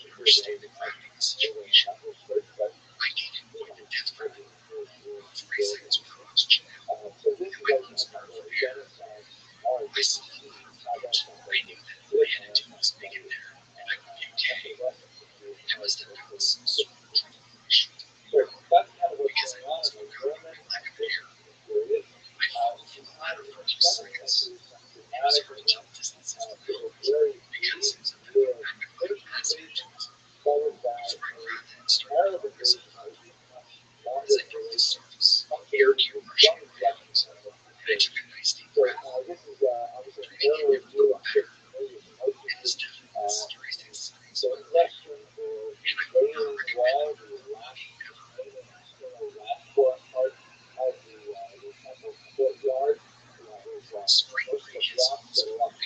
times of the year. As a child, I used to vacation to the ocean or sometimes even Disney. And then as an adult, my wife and I go on vacations together from the time that children go to school or summer break. For me, there's no other place in the ocean than night. The way the moonlight glows on the waves in the water, and the sound of the waves crashing always gives me a peace of mind. This particular year, my wife and I saved up a little extra money and rented a private house right on the ocean. It was amazing. Drinking my coffee on the ocean and enjoying an alcoholic beverage every night as the moon rose was truly amazing. One day, I passed another beach with a couple of hours. To awaken with nightmares. They were strange, and the only thing I remember was darkness, spring, a lot of spring water. My wife had asked me if it was okay. I said, yeah, just a little shock. I met my wife went to bed very early. I could not sleep. Not sure if it was the nap I had taken earlier in the day. I knew it was the full nap. By the way, I worked in California, so I decided to go for a walk on the beach. As I kept looking past the beach, I had noticed something that made me pause. I started to approach quickly. Oh gosh, it was something incredible. It seemed hard to describe to the best I can. It didn't look cheap plastic. It was a nice, light that didn't seem to have any actual shape. I stared at it intently until it flashed so bright that it made me count the sea. He pulled it from the air and shot us into the ocean. As it reached the horizon, there was a huge plastic light. Within seconds, the sky looked as if it was storming, but there was no rain. I saw all sorts of colors in the sky, and one of their flashes that I can only describe as looking like heat and lightning. These flashes were lighting up the entire sky. As I watched one of the intense flashes of light before I knew it blacked out completely, the next thing I remember was my wife waking me up the next morning and freaking me out because she didn't know what it was. I tried to explain to her what I noticed, but she said I had just been dreaming and was upset that my girlfriend was accusing me of being drunk and passing out. But it's not enough that I don't get drunk. Now I never just want to never come back. Something I can't explain happened that night. It's something I've never experienced.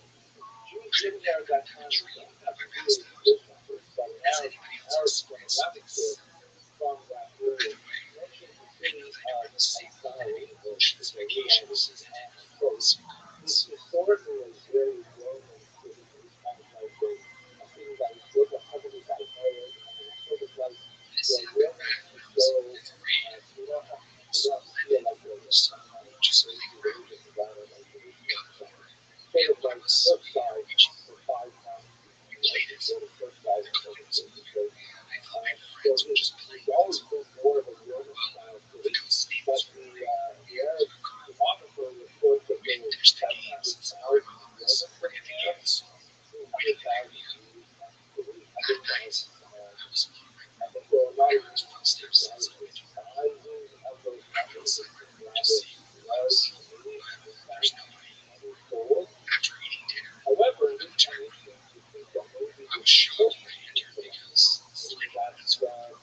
The plants were up, and my closet was also neat. The papers on my desk were scattered everywhere. I was so shocked. And that my room was very neat and tidy. My imagination just played wild games. I thought it was really intense. I just went inside.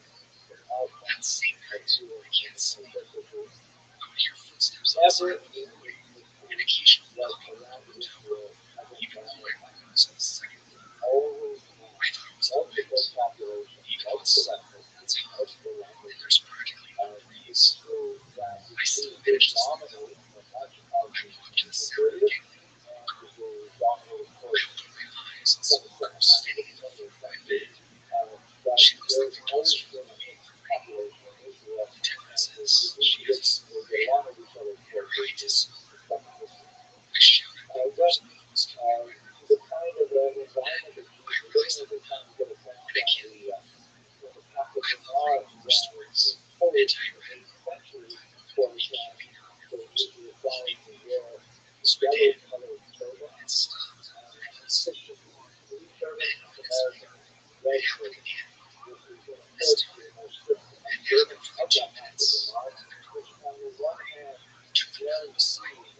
she gave it to me, and she took my hand and was like, I'm treated all day. And she made it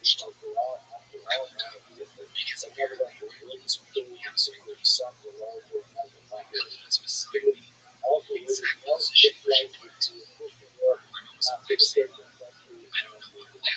She did it bad. My head was very confident. Basically, by live or she really not really the musical forces that happen. I don't know how to do rules, but it's things that Rothschild'S really talks about life.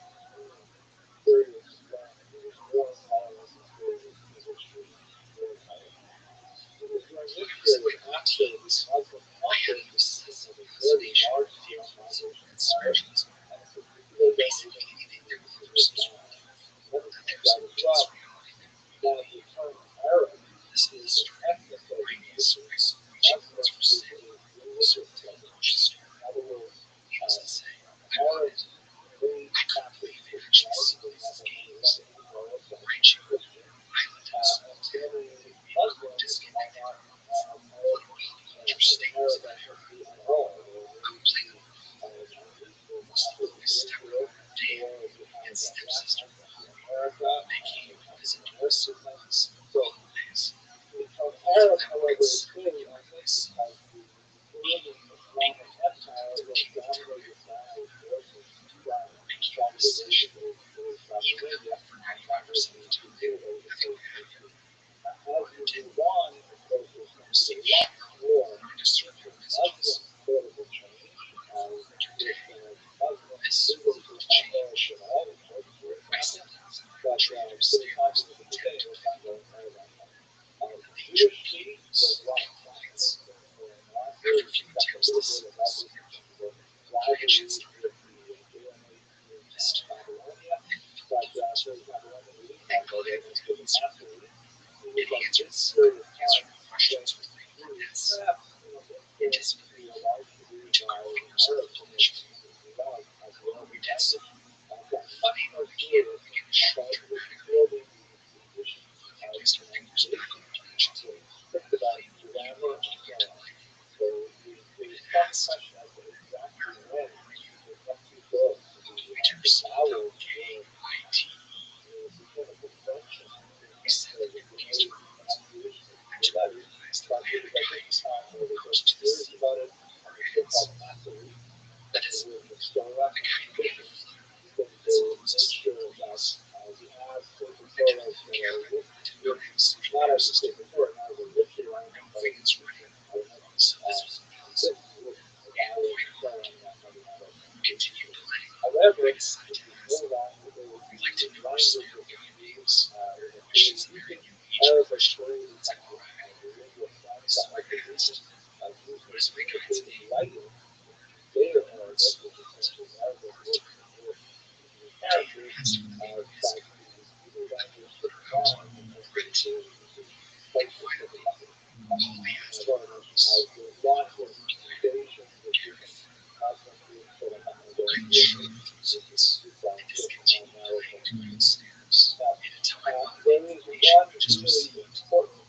After doing this introduction, she replied, I don't know, just look at the names in the dictionary. At the time, I thought this was pretty impressive. I didn't know what I did. The dictionary is the best resource for learning names. This was before the internet, so I grabbed the dictionary and began to pages. Searching the name words came up with 15 minor sentences. Next, I looked for the number as a resolution.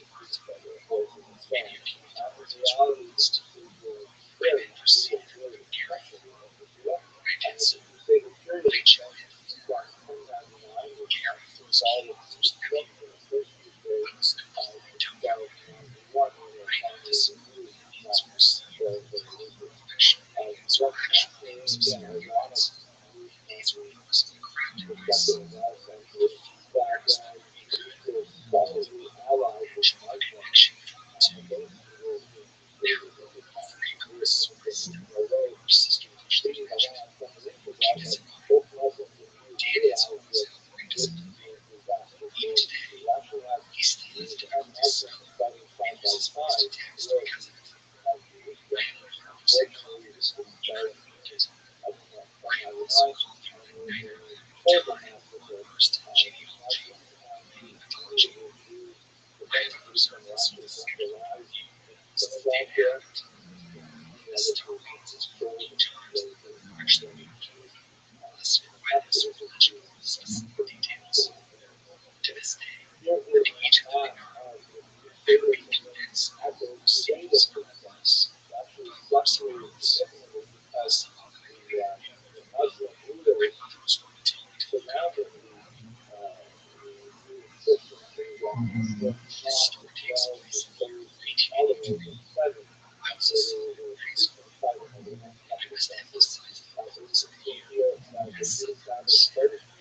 she came out stipulate to this the day. court, so to speak, Every time I tell that the story, we're not going to I discuss wish the they had a lot of things to theological say. basis for I Jewish found you survival. A fascinating discussion that's a little bit outside my ken as a historian. I put on my rabbi hat. I'm not a rabbi. I so get to discuss I that got kind the of stuff chance with to that reconnect right now. This friends time, from therefore, Colorado. the rules of So history this as is we Rabbi. understand them and try to These are the figure out people what would this happen year that allow Daniel's you to reason survive. I discussed with you Incredibly the topic of critical waging wars against each other to everybody be able knows to me eat to every other tribe what's is the defending definition of themselves Jewish against holidays. these beasts. We I try to love the feel like relationship we and survive we need to much share our stories. else like that's These not are the last stories because that we're contain but chiefs this and is massive generations. so So for Taser, yes, tribe, it has a they certain went to share thought, it has a certain my amount other of friend was Chris. like So as a reason, Taser is a tribe. one of the They most traditional get ways sick to approach as Jewish well, history, especially so and the the great lack of ones an area. approach to There follow were with just my certain places that were very locked its orientation much more free early. influence So we're lacking because these full marginalized true that the area look back at Jewish history actually and insults the tragedy side of times. viewed from the perspective of the late 20th century, particularly after the The Holocaust. chief's daughters that My God, was they able to decided fight before a to tractor get and no moved rockets to back the north, on the the one who midair. respected us. And she fell to her The death. tractors of the last The birds American from the club, cabin sometimes names called all it this the kind of Six stuff. of the North, Picked. and They would take a ride and see the you know, kids Jews reduce are like this essentially and taking the media area working or on waiting for the collective killer to be assignments, having write these but amazing like books, others, and they then had they're, agreed to stick horribly persecuted from kind that. of They like only how go the back to the Americans West in the book, Navy and then they're would persecuted hear from the the line Now, and exactly I'm not saying that's not what happened. it was a totally Definitely did happen, but this is the most they productive way to understand the patterns of medieval Jewish history. There is definitely, however, a pride that not the most important. There is certainly not a quickness around that tradition. Or sometimes when a person shows paranoid, and there really are people out to get it. If you look at the book of the Eurasians, demonstrating the diaspora and up until the Great Migration of Spain, you've got series of cultures, you've got long lists of tributary laws, we've got horrific arguments for bloodline. What a sick thing to suggest that yet I would think the Roman not only the bloodline, but the even more bizarre post-segregation arguments, right? I mean, now to reverse the entire period, the spiritual environment of the tradition. When we come back, after the break, we'll look at the part of diaspora. And clarify the traditions that Jews left Spain, they were not left alone. Anytime they landed in the territory, there was something to do with deprivation of their tradition. So, no question, a lot of the American story of medieval Jewish history has a lot of merit to the concept of change. There is, however, I think, the rest of less than wide to understand the significance of the spiritual and the questions that really opens up an area of literally that vast. If you look at the It's just a killing tactic to eliminate threats. These creatures, humongous. These creatures persisted. Humans started traveling to the area and colonizing. They too became victim and never lost these cryptids. Showing those numbers and seeing the Americans pieces. But most of the things that they were true to record these things and also the states were very much agree with lots of numbers makes the picture wonderful. These guys are kids.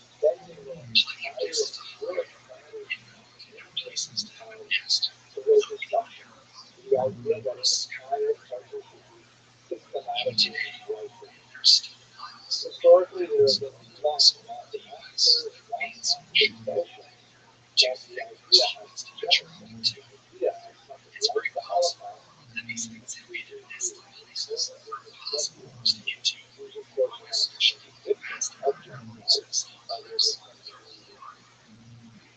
kind of like the very often cited example of Holocaust. Their mind, Holocaust as well. His descriptions of the first slavery period, the created the war, that's where I go. I do really too much because based on these things, there's these come back to the East Coast. However, I think the answer is to expose them to something like there was this art history. You find that undergraduate tend to remember it, and one of the students that states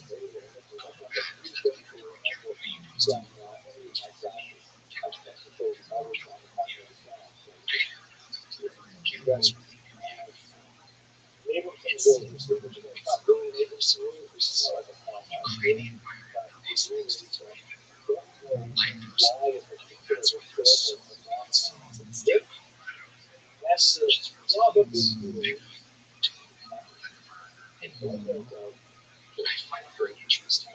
It seems that it was the second wave of the natives were accepted a little bit.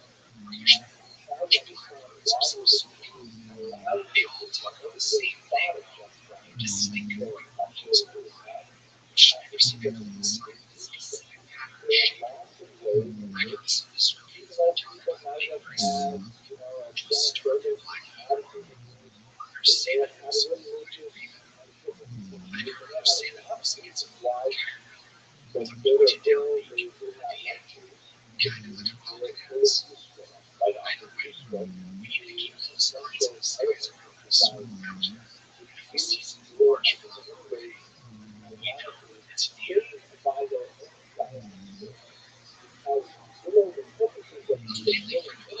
operates as invisible. It's very difficult, and he takes advantage of that between our ways. Well, it was my birthday, and I never got to the she would have it just the idea of these plants are there are practically 2,000 plants, I think.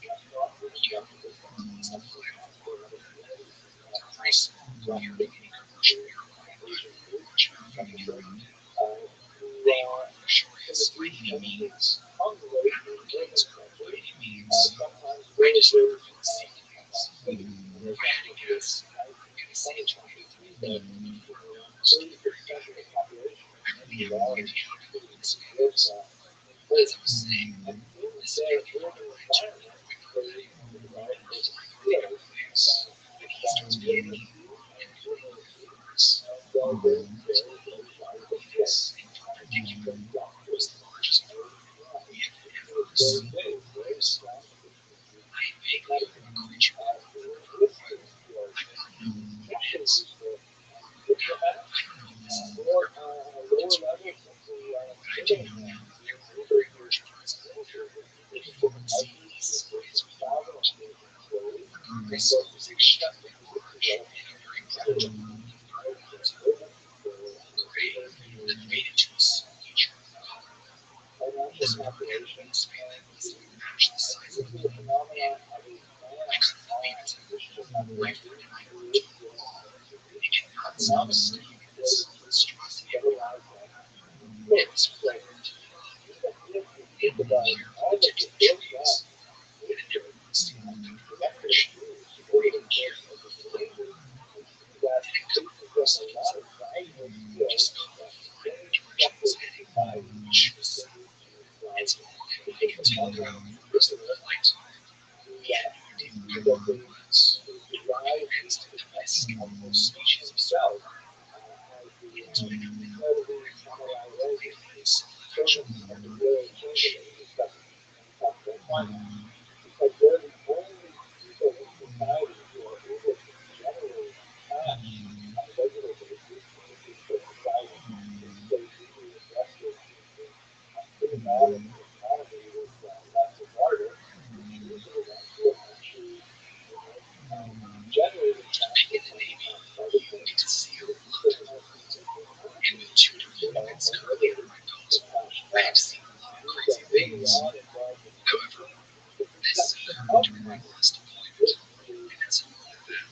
Never forget, just due to the fact that I would be physically shaken, there was no explanation. It was solid first security privacy reasons. I will not be discussing any kind of shit I was stationed in. I hope you all understand. I had watched from until before, and my watch station is in an area right near the bridge. In this area, I was the supervisor of a small team of providers, making sure that they did their job correctly, which was to make sure that all the work ships are there. They are, and where they come from. And I watched it essentially grow. As frequently happens from the time, the bridge team tends to keep to themselves all the time, and don't come up with us when they have questions about ship, any possible ships in the area.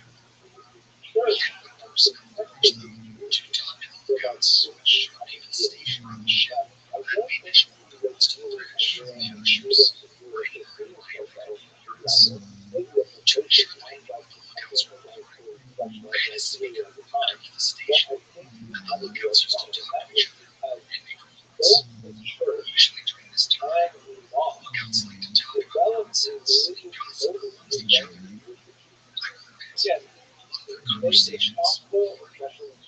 On this particular video, the lookouts walked to the bridge, and I saw his role because she seemed extremely nervous. Here is the initial report. Bridge, Phantom. Go ahead, Phantom. Bridge, they're behind us. Say again. I can't explain it any other way. Water's low. What? I said to myself as I went over to the bridge and talked to my guy out there, making sure he heard what I heard as well. I was mentioning a lot of circumvention, and he throws one as well. But lately, I don't know this analogy, which pushed me and made sense at the time. I told my guy to pass the word I was heavily hopes it would calm down. As I went back to my station, I heard the lookouts talking on the speaker, teasing me, making fun about how I was bringing the technology. After that, the scene about 20 minutes later, I heard the lookout come out again. This time, talking to one of the other lookouts. Startled me. Phantom, yeah, do you see the water in the distance? Yeah, what about it? I think it's behind us. You're stupid. No, seriously, look at it. We passed it about 20 minutes ago. Shouldn't be seeing me. You're either really tired or maybe you're wrong. You need to calm down. After that, look out and came over to the bridge. And this time, the junior officer pushed me through the password.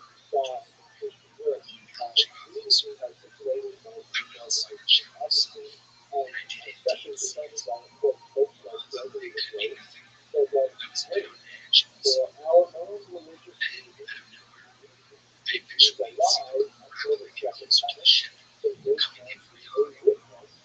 I ran back inside where I heard the lookouts making a report. But before I could move from the bridge, the ship started to glow.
history beginning on July 30th, 1945. The USS Indianapolis, the class heavy cruiser of the United States Navy, was taking part in a top-secret mission of the utmost importance. It was tasked with carrying enriched uranium to rival the Soviets, along with other parts of its first atomic bomb. As history shows, the crew of Indianapolis was successful in the mission, completing the delivery of record speeds by modern naval vessels. However, as they sailed back towards the 18th century for the invasion of Okinawa, tragedy struck. Just after midnight on July 30th, the Indianapolis was spotted by a Japanese submarine. Without any escorts to defend her, the Indianapolis was a prime target. The Japanese used it to kill. The Indianapolis did not have soap in the deck submarines. They were completely unaware of the danger in which they found themselves. At exactly 12:15 a.m., two Type 85 torpedoes crashed into the right side of the vessel, instantly killing dozens of American sailors and causing serious damage to the ship's structure. It took just 12 minutes of panic and terror for the ship to sink completely, taking down her 300 along with her. The surviving crew members, lacking life jackets and lifeboats, were sadly trapped in the waves of almost complete darkness. Many thought the worst was over, but their nightmare had just begun.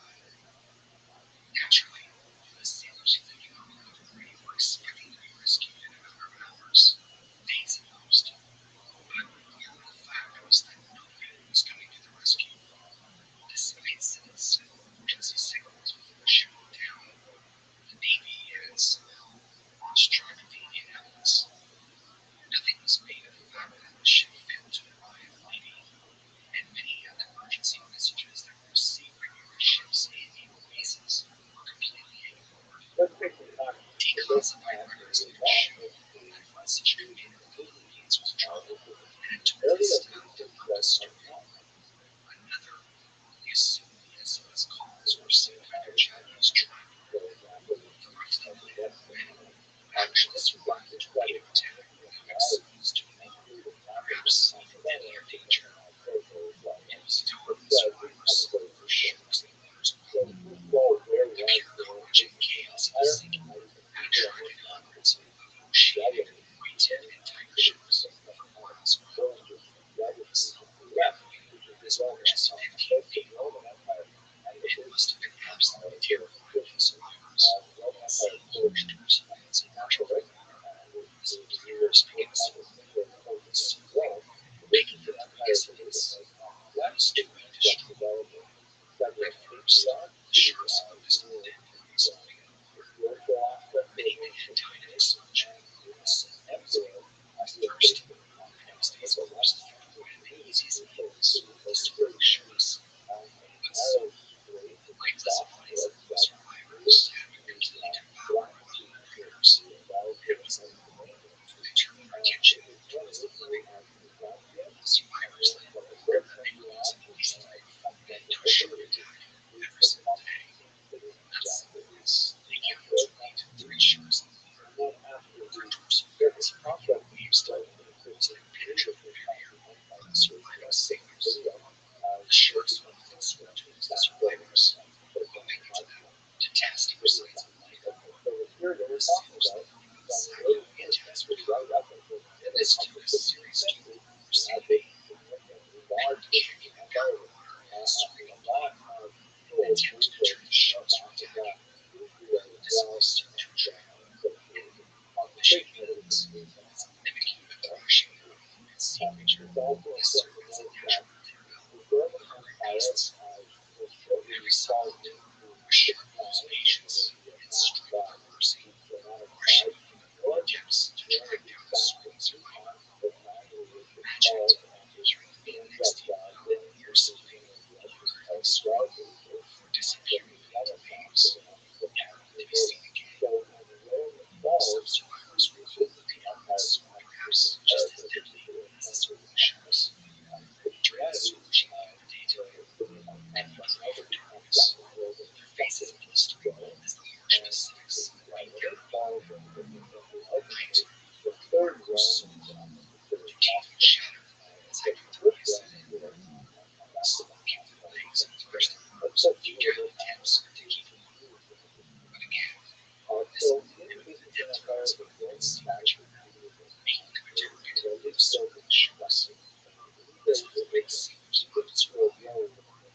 succumb to the horror of their experiences. They may get to its minds, as they begin to hallucinate. So I was over there, claiming terrorists against searching for the stars of God. Such finding safe caused the earthquake over the machetes, like Moses wrote the city. We had located civilian houses from Horror, just a few feet away, and he had access to this stores nearby. He made captures of the surface, inviting his comrades to join him in drinking fresh water he had found, guiding our streams. He died shortly afterwards from the effects of the poisoning.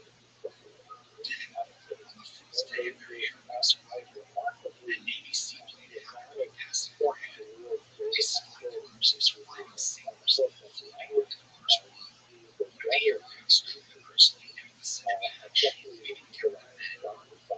That's when tears came. Tears of hunger and consolation. They were saved.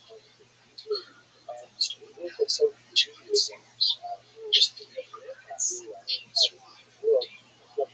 Others, pain and tragedy at the sea. Captain Charles Bay, commander of the Indian Islands, was one of the last that made it before the ship's sinking. We will also have some He was fortunate for the tours to abandon ship time, so they could utilize some sailors that sank the ship to clear this charge. He was instead convicted of hazardizing the ship. Natives are urged to swim to the captain to provide for his vessel to avoid to replicate the strike. Yeah, aspects of the trial were controversial, as the commander of the Japanese South ship said that zigzagging in India was made a big difference, that he had always found this. This raised Captain's criminal charges. He was reinstated to his position and retired as a warrior 4 years later in 1989. Many of the Indian Islands survivors from the Captain Bay was not to blame for the ship's sinking. The sentiment was shared by some of the crew families of all the sailors. Captain Bay would often receive presents from his relatives and his dead crew members, but they did not have the festive talk. Merry Christmas used to finish our family's holiday every year. We had a voice. Bay received things that despite being armed, Captain Bay never forgave himself for some years of behavior, even though his dream was hard and decisive, and time has never known.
models to be used in emergencies. The green gold standard is supposed to be used to enable players to advertise. It will also give notice. It was also used to be in emergency. After everybody's views were called, the supervisor asked any of the cadets participating and they left right away. If they, for privacy reasons, call him that while everyone was gathered. The supervisor then told us to give you a tour around the campsite. I want someone to name the camp because this was the story of your sins. The cabins in the canteen located at the center of the campsite. If you keep walking south the campsite for a while, you will eventually reach a camping. The airfield was surrounded densely forest. Even in the daylight, it's hard for the sunlight to even get past the branches to the first floor. Now, eventually, the forest would be time to take the right. Even those only cabins would even venture into there. So, we decided to send this cadets interesting. So, we marched on to the airfield. We stand at the edge of the forest. And then, the supervisor started to send each cadet into the forest. Unfortunately, my pace into the woods. It was my turn. I started running into the forest. The only source where I was standing was the stars of the water. And even that was a struggle to find a way down. After 25 steps, I found a comfortable place to sit behind a tree. I sat down and listened to the cadets march into the woods. As the last cadet marched into the woods, everything fell silent. The only sounds were the waves of the forest around me. I honestly had no idea what was truly getting myself into, and thought this would just be an innocent experience I could have when I came to friends and family. But was I wrong? I think it was 15 minutes later when Gary said, "Snapping." He said it like in a silent story. At first, I thought the time was up, that the cadets would be making their way back to the airfield. I checked my watch. In a couple of minutes, I was still feeling tired before the supervisor gave me notice. Barely again, snapping. I looked around the woods, nothing. And a whisper, I can see only a couple of meters in front of me. In the next couple of minutes, I was feeling the distance away, to where this within seconds, was turning to be a deep and covered, massive figure from some great large, massive, massive sea lions. I was freaking out that moment. I didn't know what to do. If I tried to run away, I worried that what I was making noise would appear and rush me, and I'd never be seen again.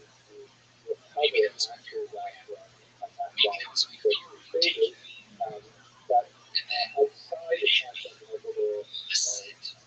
My dog and running came wafting over to where I sat. I slipped. I reached, caught. The scent was very, very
sure to be a fit for reality.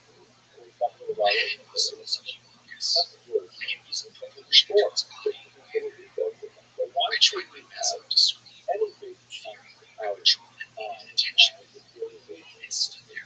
I can tell you why we do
that. I was just scared.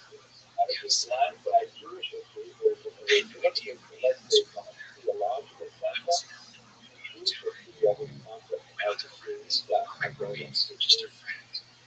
And my gut revision, the decline of the generation. So I Start here. You've got from the very beginning of the ancient periods, let's go back to Exodus, at the goal of the generation of Moses. The great miracle Exodus, commandments, so that, but then right away script and then the period of process. Then you've got kind of the plateau, and then you look again, and then okay, well, right, we have a plateau, we get These here, like, figures begin to and I see was just like relaxed. the And trees then and you leaves flip are it, and you go on and on until we get to where we are. that's Which ends up our theological connection to God. We get there. We're further and further away from that hierarchy. Because you can't use the same method model it's very strange. And I can't recall what happened because exploring over the next week. even to this day, Is that theological standpoint becomes less and less important for Moses as the person's language of think. And there's a lot of other ways to share the danger toward Jewish history, which are, again, not at all like nevertheless, we are going to stick with the modern designation of the which provides for this like, let us just okay, so we sort of get the idea of more modern, like it's just the modern being an institution of a category that just the civilization of the Greek realm. But what are the like really what are the things that are happening in the modern world? What are the things what happened in the book? Like still the movement of the when you look at the modern world, we're talking about the years from 1500s. It is also very useful to get a little more specific and talk about the early modern period, which was like let's say 1500s, and the late modern period, which would be from 1800 on, especially starts around the time the industrialization, the idea of technology being connected to machines, artificial sources of power, the northern water, coal, things like that. Which are things that happen in the late modern, but also political revolution started with the French Revolution, but in China, the progressive right world, because the future was very modern and late modern. But let me try and outline the basic kind of things that are happening in the modern period that we are that have a lot of impact. First of all, the modern period is characterized by growth, development of widespread belief in the power of the scientific revolution, which moved into the actions which gave us the ability that science demonstrates a lot of good, right? And it's the area of the wood, and it fills with wood, and we invented lectures. Because you know what? It works for a while. There's a lot more credibility in science as that connected technology, that, for example, the industrial revolution, put on a big iron part, and it actually starts to rail, we can suddenly increase the speed of communication, and it also gets more and more research in the South Pole of the common other is a much more species to this day.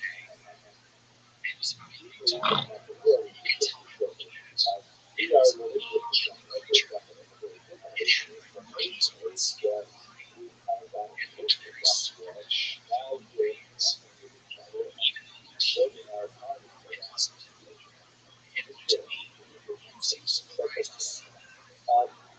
major discovery, of course, we have the discovery of America by the Europeans, and already been discovered by the Americans. So it really is right, the first nation, the indigenous peoples of North and South America. But discovery by Europeans, more suddenly, so-called old world is now connected with the new world in a very powerful and important way that will expand dramatically. And this is the first step in a rapid expansion of globalism, when more and more people understand on the fact that they are not just citizens of their little neighborhood and neighborhood, but they are actually participating economically, intellectually, spiritually, for all around the world. Which of course explode in the second half of the 20th century. In our own lifetime, last 20 years or so, the internet has made globalism ubiquitous. I'm old enough to remember when you wanted to translate something, you wanted to actually learn that language. Now you just go to Google Translate, and it's not perfect, it's actually not like a mistake, but it has suddenly forward globalism because internationally. You also have happening at the same time church and emphasis on communication, which is really powerful. A large body of ideas that say man is the measure of all things, the justice of all feminism, the alternatives to the one but the idea that human beings are capable of determining truth, value, and human beings are arbiters of truth is not a big step to take. It's a huge step to take. Like the Rabbi, movement from the idea of the God, the revealed the Bible, that direct direction to you, and more than let's have a basic objective definable self-truth rather than rely on something like you have to say on faith. This is less reliable form of truth than I guess of course we much more prominent in 19th century onward as the churches there are major changes that are characterized on a political sense, you have this increasing belief in popular sovereignty rather than rely on absolute king being the appropriate ruler for a particular region or group of people, but rather the people themselves should exercise sovereignty over themselves. They should be organized, and whenever they have a declining group, that they feel urgent or national or something, these places to say, hey, those people on the other side of the river, they're not like us. They have the same religion, the same language, but we don't regard them as us. So therefore, this nation somehow imagined through quite artificial lines and representations that we are one nation, we should therefore have our own country, which the revolution should have that. And we all have those such all of these things that is true just as much as it is Christian. We've got things that, by the way, we've got things that happen first in Europe and spread throughout the world. America, North Africa, the Far East, and that these are affected by them largely due to the belief that their own communities are insulated from the surrounding community, and their surrounding communities are created from the greatest natural good. So this big change over the globalism throughout the world has been around for eons. That's why we have this big transformation. The last topic, however, which I would like to spend a lot more time on, not too much, because this is a great big that we will explore in the time for the next video, is that humanity is now essentially in the modern world, most people are waking up to the question of what can we do to really make a difference? And we have had before that, constant clear direction, especially from religious leaders, this is what it is. And it's very closely related question that this is what it is. Christian is what it is. Jewish is what it is. The Muslim, and typically, for much of the ancient money pictures, they're kind of like basically the same language and also everything. But looking into the modern world, we have a possibility where one identity as human beings, as a citizen of the globe, may not be identical, not identical as a religious or ethnic group. That's where there has to be conflict. So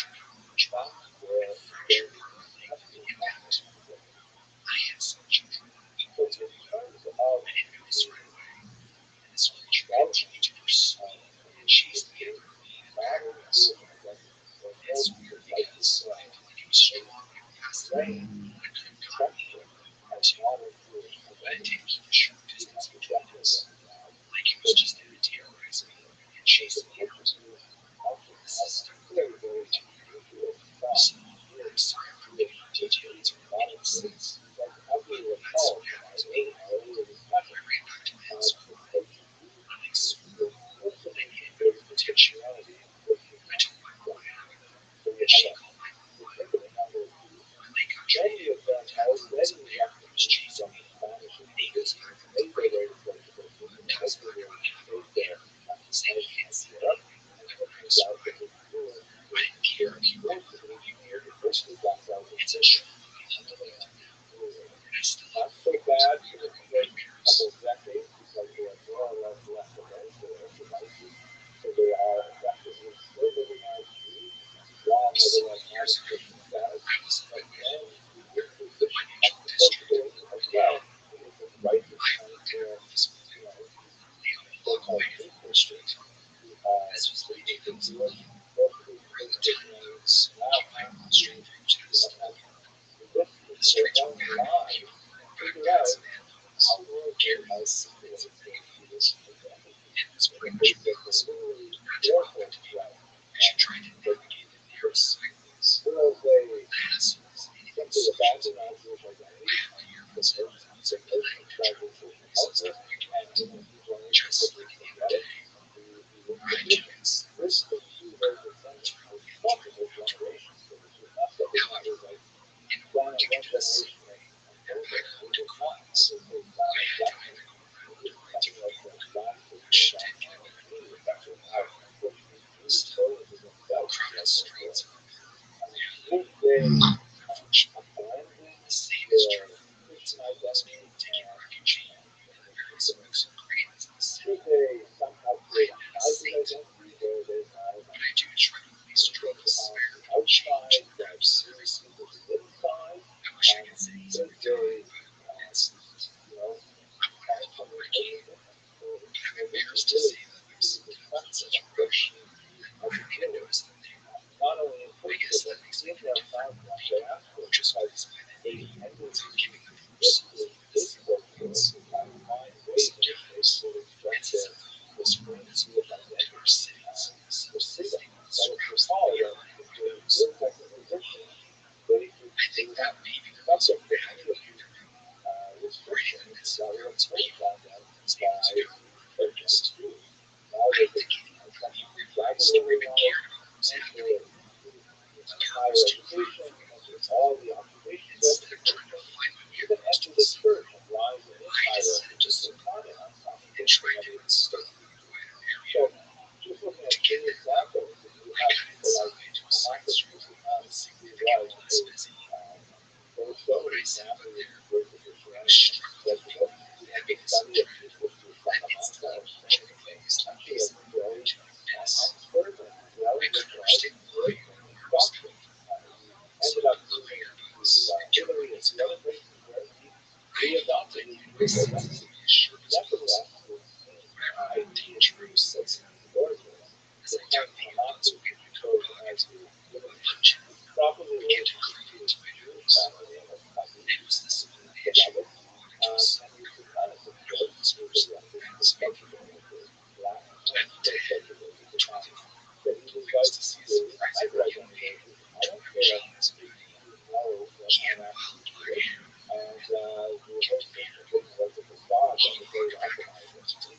But I'm also etched into his face. son of He Portugal. clutched his I think you have to be it's not fun I picked up a section to like such a tragic story of Russia.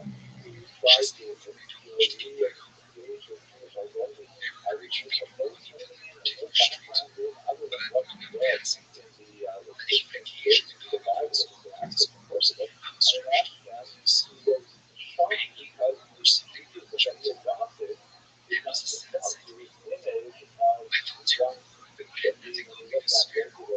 So I went and interviewed those people I saw without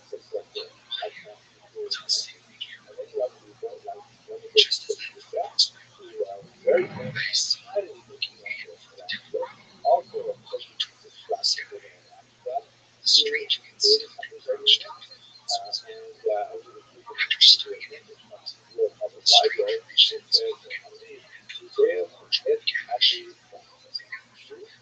As he took off, I barely holding back, and was well received, especially among my city. But at least I know I'm not guilty of being able to guy.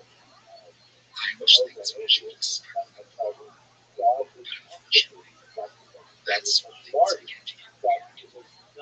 To be honest, I have nothing to say because where do I think my kids live? Are surely shadows in my soul. But I swear, my eyes, they do not move. So, as I continue to walk toward the man, I realize that everything, like a wall, began to see my this way. Cloud was the city of pain into a super particular. Every cell leveled, as if it was rains over years. As this was happening, I realized I was staring at a strange man with cash. I noticed how ordinary he was. Everything about him was plain, just like any other man. The sun, or even slightly unlike the suit, stayed on his small frame. He wore tiny dress shoes, carried a giant leather briefcase. He also had a matching band on his head, angled to hide the toad out of his face. Looking back, I wish that was all I had seen. As I slowly made my way closer to him, the stranger lifted his hat to meet the confused gaze of Paul's man. That's when I stopped dead in my tracks. Fully my appearance of the man became clear to me, and I noticed two notable features. His skin was visible, ashen white, with a painful white, hungry eye. His eyes, they were deeper black than I could describe. I tried my best to imagine what I was seeing. A guy wearing black contacts and business suit beyond the air. I'm sure that would be the first time I saw his particular fashion choices of the year. I can tell you honestly, a regular guy dressed that way would be able to stay on the tracks. It was the fear figure of it. And was being punched in the chest. As a child, I didn't free my hands of attacks. As an adult, I've had my share of panic attacks. But this was something entirely much worse. I had a nauseating feeling in my stomach, in my chest, as the weight. The air had become so warm as a stuffer frozen. I could see my peripheral vision that other people were still looking to the side street, although they moved in slow motion. After a few moments, the strange man in the hall's voice seemed to enlarge me the way I suppose it is. Their voices gave me fear.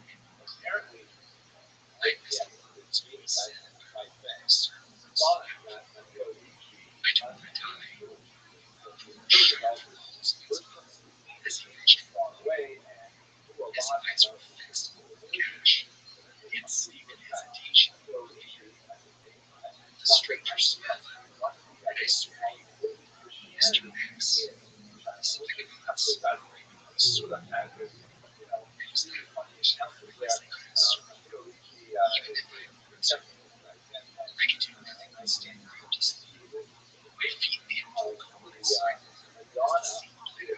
Just a few yards away.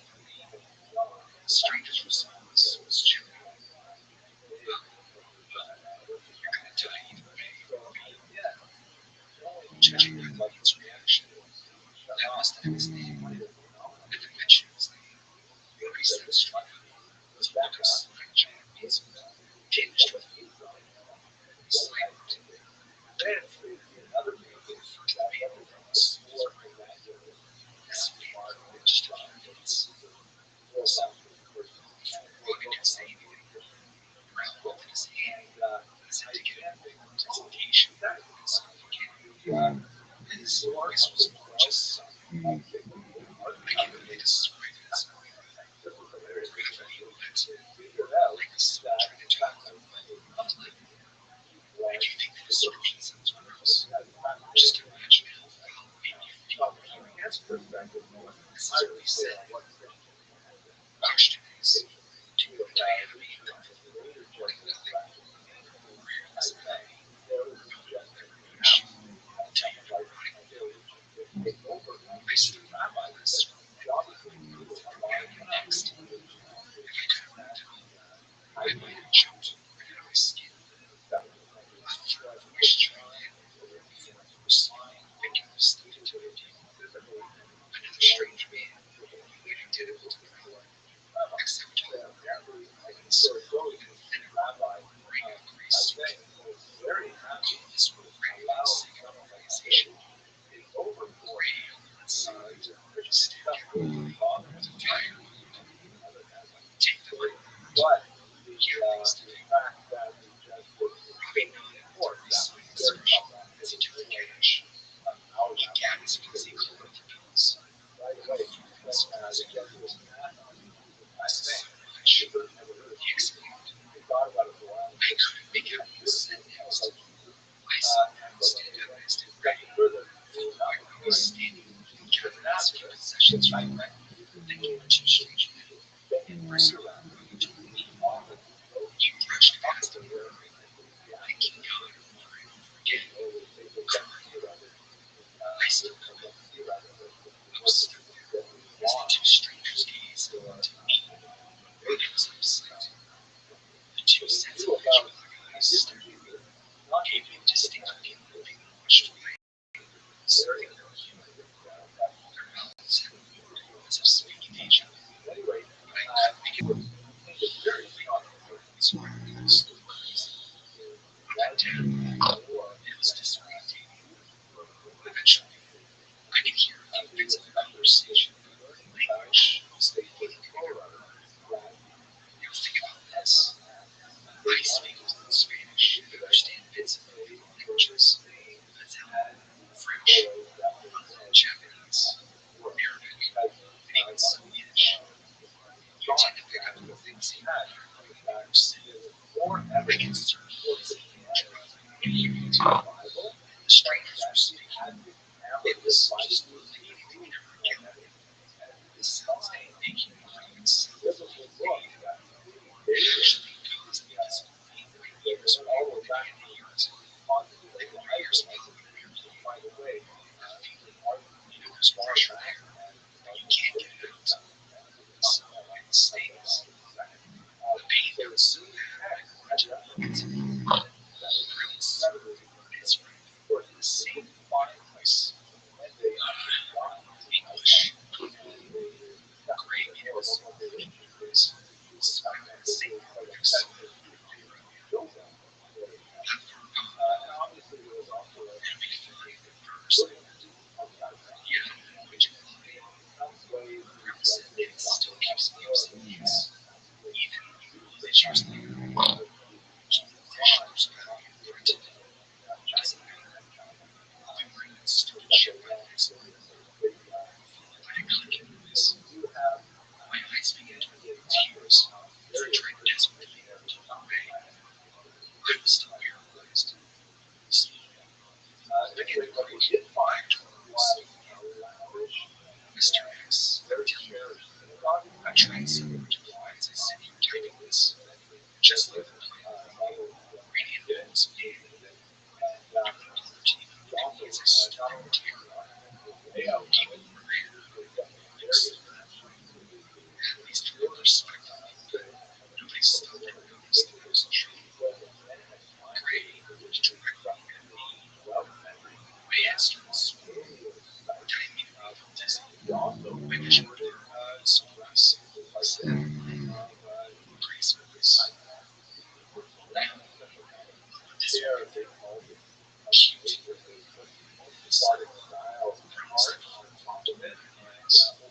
black face changes me. I share such the same. He saw me and got to my bones. Keep walking. I wish I could tell you what next. Next thing I knew, I was standing beside him. We had to clear a circle in town. It was the half hour's walk with flashlights. I didn't know my shoulders. It's bringing you fast away. Concerns on faces. Things came back into focus. I can finally hear Rand's voice. You weren't said. He asked with a trembling voice. Damn near walked into traffic. Okay. Somebody said I was taking drugs and the yellow was fast. I told him it was okay. As tears began flowing down my face. I apologized and done the scene. Rushed out to the exit of the tree, having no idea how it got so dead. By the time I got home, I realized that it was me. She would definitely think I was losing. I haven't seen a strange man. Everything remembered since that day. Thank God for that. Over the years, I've done research into the hero to try to identify what they may have been, but I haven't gotten anything in their description of actions. I heard black-eyed kids. Sometimes people sing together. They're so different from the gray. But the situation is different. It's warm, or at least the village. I think. I don't know what I saw. The aliens. It still messes with me. I've been in therapy for this. I've tried to rationalize it. Whatever the case is, I'm not sure. I can hopefully go back to my daily life without thinking about the incident.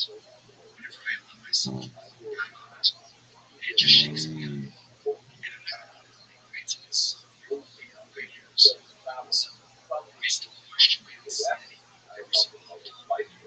Was this real? Did I really have an encounter with half-human hybrid aliens? I grew up in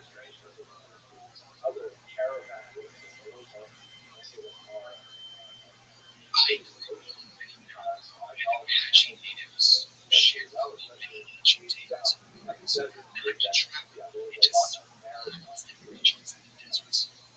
Even worse there, people who started villages and sets of land were destroyed by this Sadie, a descendant from deep within the Saharan desert, has made its way to where we thrive and inhabit. I myself am trying to embrace my culture and persist in it as much as I can.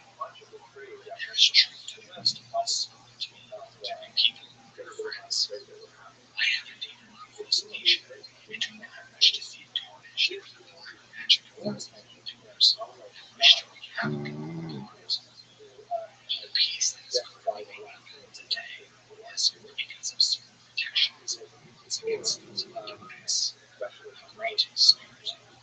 I know the channel is as to these creatures that exist and practice even real power so that they can glorify how and bring weak. I can share this information with you in hopes that you can share the vision. And then maybe more people become aware of what truly exists out there and to stay away from it. Victims these creatures have been claimed. How would they obtain what energy they have? You've spoken Russian with shapeshifters around the world that practice magic. The saints of their agency for kittens. But there's a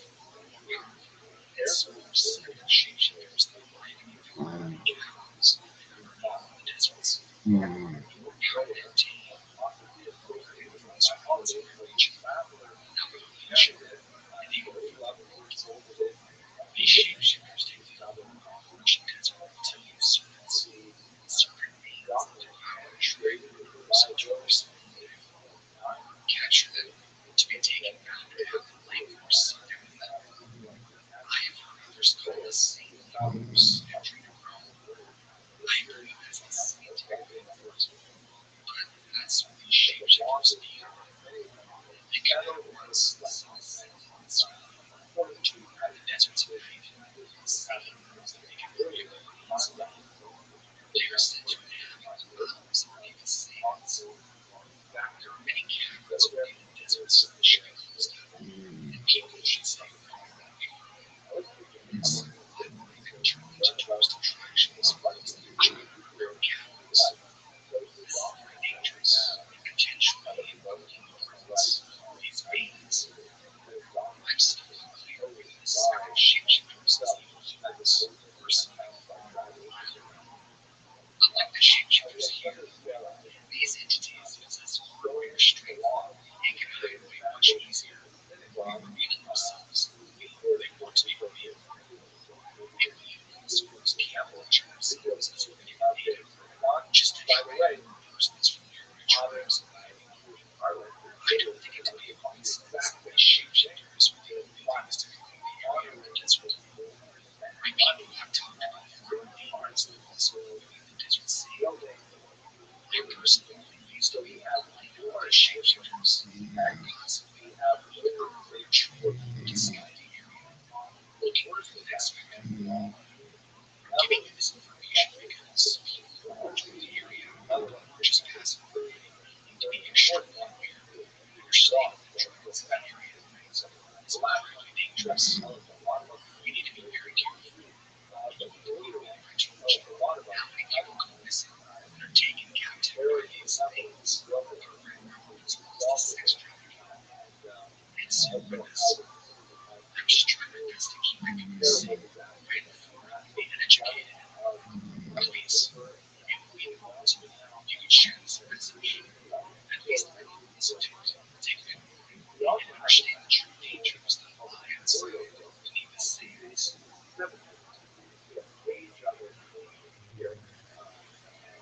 My uncle, who was an Nation police respondent, came across a group of teenage girls huddled together on the hours of September 1st, 2018, storm, crying, and frightened by a song. They were from the desert, miles from the nearest road, and claimed to be trapped there by what they described as a terrific technology. The man was looking to do his family in an outbreak of skills and religious practice. He dressed with black clay, covering his entire body in a single act. And then he changed into this demon, they said, with eyes so black they were almost white. This man, demon, was intent on killing them, so he chased these girls around. I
My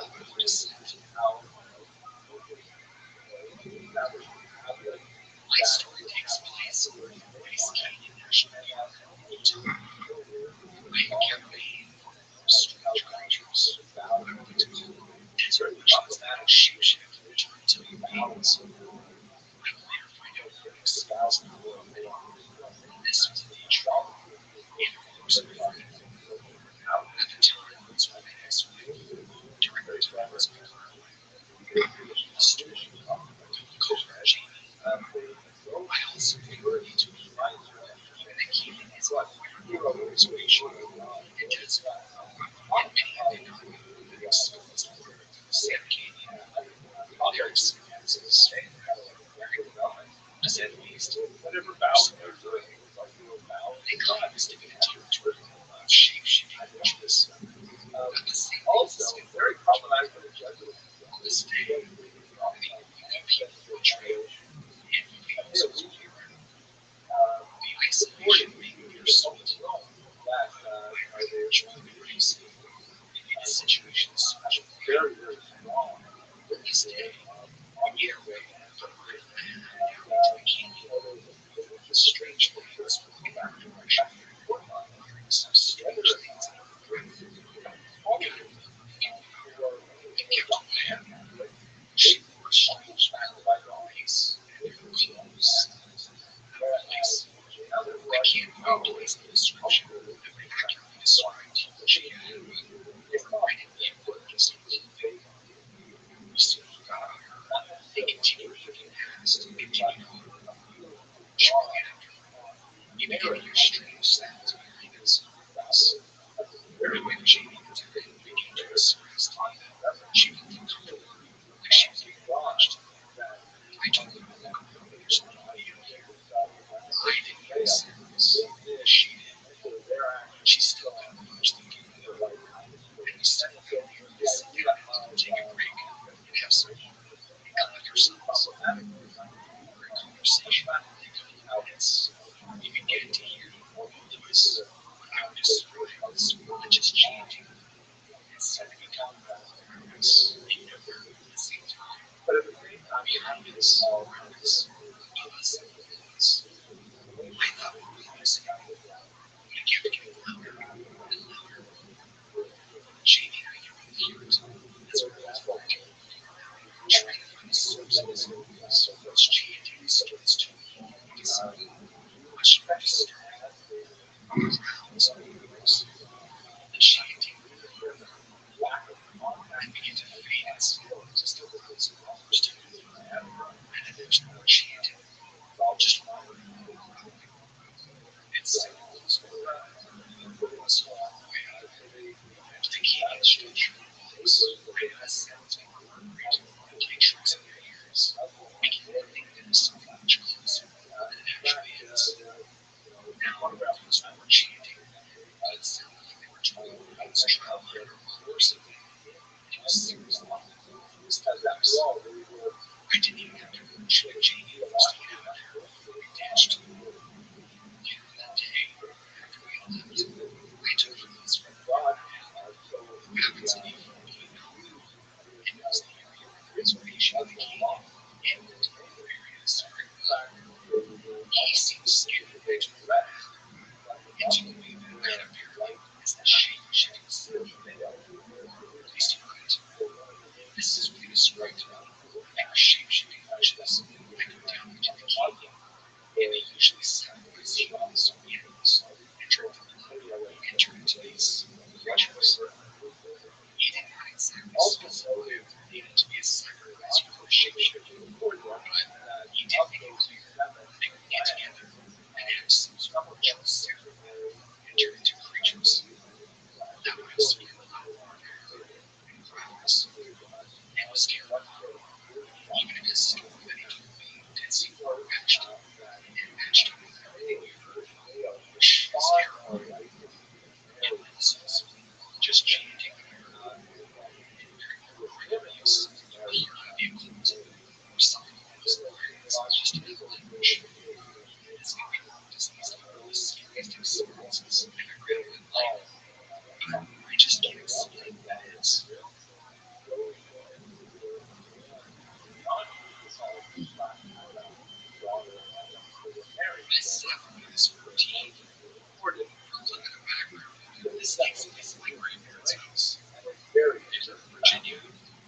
first biological group that was dominated. There are three of us in the community, which has about 15 houses, where she leads to something that's narrow.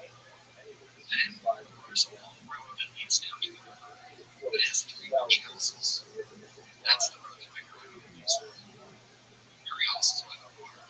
The other side is across the river. It's her garage. The garage is about 100 to 200 feet back from the road. It looks like a large house rather than a garage. It is nestled against the tree line of the forest. This happened when I was with my siblings and my cousins. So we struck out and sorted these Indian and the powders were sent to the land which my grandparents owned, which included the garage. My cousins and I decided it would be best to stick together so we could split up some of the this. We crawled into some bushes by the road and waited. Not long after we settled down, I started taking a feeling. It was very soft at first, just a tugging sensation in the back of my mind. Something was off. I slowly started to pay more attention to the noises around me. Everything sounded normal. By normal, I mean the cicadas or buzzing so loudly I could hear anything else. Still, it was the feeling that I needed to move. At this point, I suggested we were too close to the road. Maybe we should change spots. We crawled out from the bushes and moved across the gravel road, making a wide arc around the garage just before the bush lights were going off, showing my sister who was hunting us for more. I stepped out to the field, and the garage is on the other side of it. I was so quick. I couldn't tell what it was, but I had something's attention. It was the feeling I watched. I knew that something was out there. I didn't know it was here, but it didn't look like it was exactly it. I downplayed it and thought it might just be my brother, as he likes to sneak up on people. Besides, he and my cousin often get doing some things for watching us, and if I promise, she would freak out. So, my cousin and I had the tree right next to the garage. Now, the road behind the tree line slopes down suddenly. I would say it's a steep path, probably 3 feet before flattening. Kind of like if you put marshmallows and have it just on the sides of the road slopes down suddenly. My heart stops and watches the hiding spot just inside the forest. I noticed that for a minute that everything else were quiet. I looked back for a second and just kind of was listening to it get over. Like I was practically certain he didn't move. I knew that something was watching me. I decided to just lay perfectly still, observing my surroundings closely. It was dark, and I could only see the far in the field. I had no chance of seeing anything in the forest due to the leaves belonging close to the ground. It seemed very quiet and very calm. I noticed the cicadas had stopped buzzing. I couldn't even hear the crickets. I got so quiet that I hardly knew my ears, and the only noises I could hear was the light crunching of leaves on my cousin's stomach as she breathed. By this point, she was looking around and clearly freaked out. I slowly looked up at her. I could tell she had the same look of dread, feeling that something was waiting, and it was about to do something. The origins of the disease of India go back to the ancient period. And we basically have 4 different types of populations that inhabit the subcontinent. First of all, you have the Cochin Jews who live on the Malabar coast here in the southern part of the subcontinent. And then you have the B'nai Israel, and they're sort of like circled by this green square box here. And they're primarily a little bit to the north near the city of Mumbai. And then you have the so-called Baghdadi Jews. We're not necessarily all from Baghdad, and they are concentrated in Kolkata, but also located in some of the populations where Jews had previously resided. And finally, the so-called Paradesi Jews, who are spread out in a few centers, also found within the recognized population centers of the Middle East. Let's have a look at these 4 distinct types of Jews in a very quick overview. First of all, let's begin with the Cochin Jews, or the earliest Jews recorded in India. They certainly date ancient period.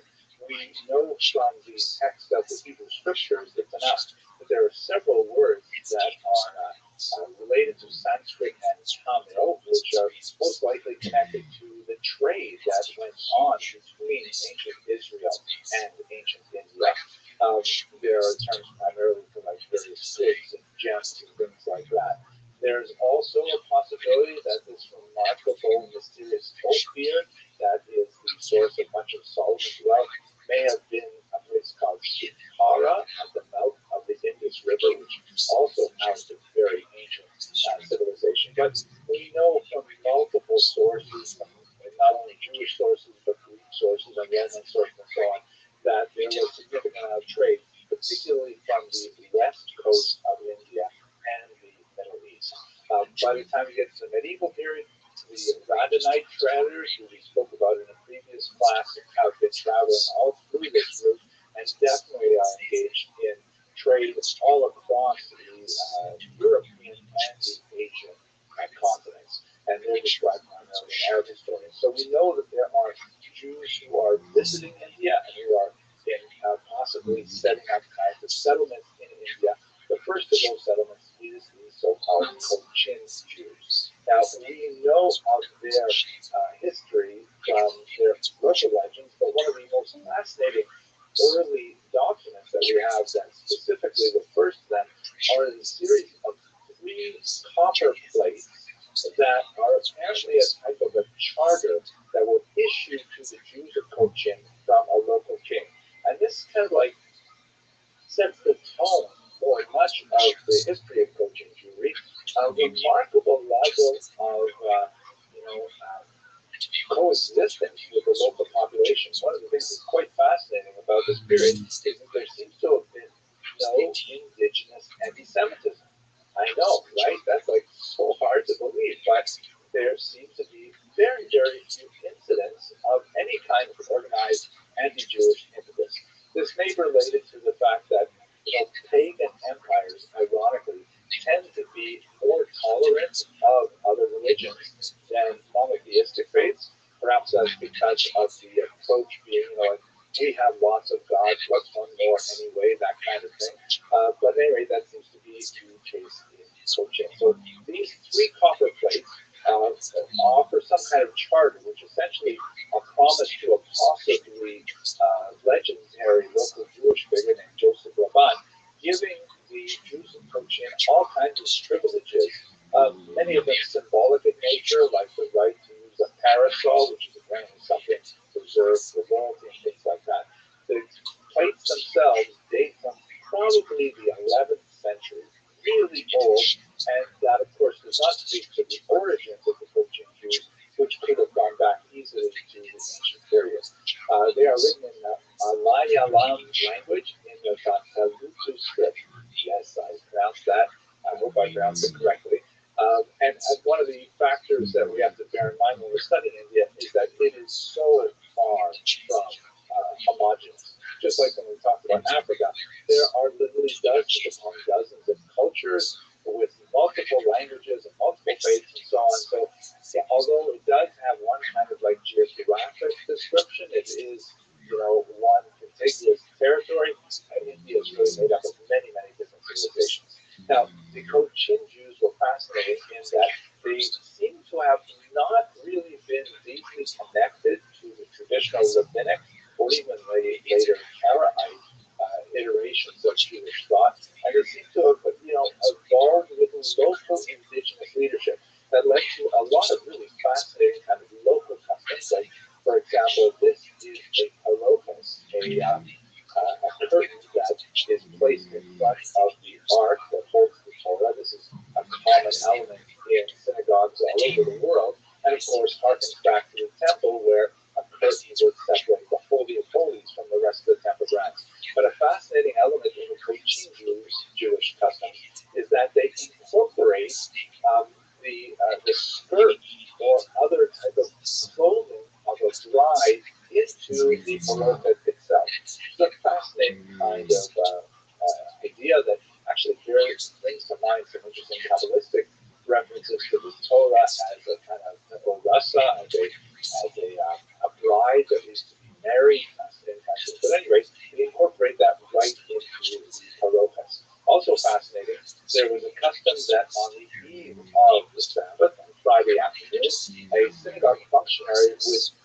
take a paper and light it from the Ner Tamid, from the eternal flame that burns inside the synagogues. In modern synagogues, there tends to be an electric bulb that sometimes makes it look like a fire, but obviously in medieval, pre-modern times, they would have to use an actual flame.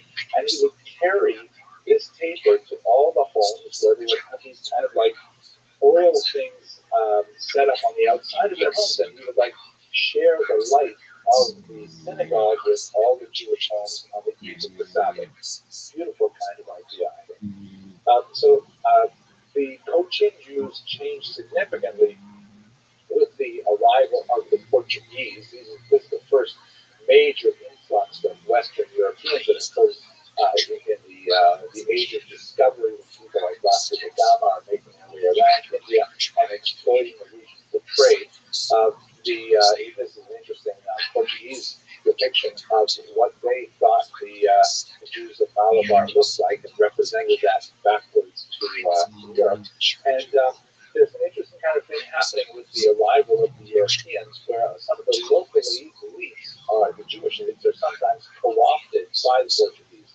One of those is none less than Gaspar da Gama, who was an interesting Jewish character who was apparently forcibly baptized by Vasco da Gama himself, the great explorer. He took the name da Gama after his patron, as it were. And then he went on to a rather brilliant career as a translator for the Portuguese, helping them negotiate the vagaries of Indian culture and language. Fascinating kind of elements. But we'll talk more about the influence of the Europeans shortly. Here's an interesting photograph from 1978. You can see in the foreground is a Hindu temple, and in the background, with that distinct clock tower, is the Cochin Jewish synagogue, one of several, actually. They actually were established a little bit further to the north in a town called Shindley until in the 14th century it was wiped out by a big flood, and then they moved a little bit further to the south. And they have this famous synagogue with a clock tower on it. Here's another photograph of the tower itself. You can see that it actually had three sides, and on one of the sides, the numbers in the clock were in Hebrew. Fascinating. And the proximity of the temple and the synagogue is also one of those testaments to the rather famed coexistence of Hindu and Jewish elements in Cochin. If we move on to the next most well-known Indian Jewish community, that would be the so-called B'nai Israel, the children of Israel. Here's a fascinating depiction of B'nai Israel baking matzah, and they clearly are dressed in traditional Indian costume, but preparing a very traditional Jewish cuisine. There are uncertain legends of their arrival. Once again, you recall they primarily settled a little bit further north on the western coast. The entire western coast, by the way, achieved a tremendous popularity and surge in transport once the prevailing directions of the monsoon winds were harnessed for efficient travel from the Middle East and the Red Sea into the Arab Sea. It is the Arabian Sea. It's important to note that it was a very dangerous passage, especially before the monsoon winds were better understood. No less an important figure than David ben Maimon, the brother of Maimonides, was killed in a shipwreck in the Arabian Sea. But at any rate, sometime in the ancient period, definitely by the medieval period, Jews were settled in the region of Mumbai, and these are the so-called B'nai Israel. Like the Cochin Jews to the south, they also exercised indigenous spiritual leadership, meaning they did not really rely heavily on imported rabbis, as far as we can tell, at least until the modern period. And so they developed a lot of kind of unusual cultural idiosyncrasies that you don't necessarily see in other Jewish communities. But there's a remarkable explosion of Jewish activity among the B'nai Israel in the early 19th century, ironically with the arrival of Christian missionaries. This is because the Christians come in, and as we saw to a certain degree with the influence of Jesuits on the Chinese Jewish population, the Christian Jewish missionaries bring a lot more exposure to the broader Jewish world with them through their attempt to convey Christian doctrines. And the B'nai Israel, as it were, said, wow, this is really interesting. And oh my gosh, you know Hebrew, so you can teach me Hebrew. And all of a sudden, these B'nai Israel started becoming really proficient in Hebrew and started studying more and more Tanakh and getting more involved in Mishnah, Talmud, and so on. And they ended up developing really a quite rich connection with the rest of world Jewry, so much so that, like Cochin Jewry in the 20th century, was a very heavy movement of B'nai Israel to make Aliyah, to move to Israel. I'm not going to discuss 20th century issues in this particular class. I'll have to get to it in the next semester, but they're really quite connected to the rest of world Jewry, and especially to the land of Israel. Just to have a look at some of these interesting cultural features that developed among the B'nai Israel. Here you see an interesting custom that right next to the mezuzah, the small device that's attached to Jewish doors that has a piece of the Hebrew scriptures in it that is from the Shema prayer. On the right, they also put up some rice stalks as a kind of prayer, physical prayer for good fortune and fertility. Fascinating. And also you see among the B'nai Israel, in this particular photograph, which is from the mid-20th century, I know I said I wouldn't talk about the 20th century, but nevertheless, especially through their contacts with Christian missionaries, the B'nai Israel begin to make a distinct movement towards modernity, as you can see in the varieties of clothing and the generational differences between the culture of Rome. And there are many such examples of these photographs in the early 20th century. Finally, let's have a quick look at the Baghdadi and Haradesi Jews. The Baghdadi Jews, as the name implies, were representative of a significant population of Jews who began to move to the Indian subcontinent primarily for international trade, and they began to establish strong footholds there. Many other Jews from the region began to coalesce around the Baghdadis, and in general, they tend to be known as Sephardim, even though the term Sepharad really applies to Spain and the Spanish diaspora. Nevertheless, many communities from the Middle East, the so-called Mizrahi communities, also have tendency to refer to themselves as Sephardim, at least to distinguish themselves from Ashkenazim, who also had some migration to India, but not nearly in the same numbers. The so-called Haradesi Jews follow many of the patterns of the Baghdadi Jews, although they do not necessarily stem from the same region of the Middle East. The term Haradesi means apparently foreign, so they're like from foreign countries as opposed to local indigenous populations or from Baghdad specifically. One of the most famous of these early Baghdadi immigrants was David Sassoon, a very important builder of the Indian community. You can see him here on the left, and then with his sons, who all were very, very important in developing the economic infrastructure of Baghdadi Jewry. Now, at this point, I'm just going to mention very quickly one kind of passing comment that refers not only to the Cochin and the B'nai Israel population, who were heavily influenced by Varna, that is the caste system in India, but it was accelerated with the arrival of the British in the 19th century that adds to it classism. And you have this unusual phenomenon where Jews in India will begin to break down in a caste-like status associated with their occupations, so sometimes with their racial characteristics as well. And you have some complications that are not present in traditional Jewish approaches to the ban on marriages between these different self-imposed castes. There are some very limited bans on, for example, the priestly caste, the Kohanim, are not allowed to marry, for example, divorcees, but it's really quite minor by comparison to the very complex caste system that pertains in India up until 1947, at least legally.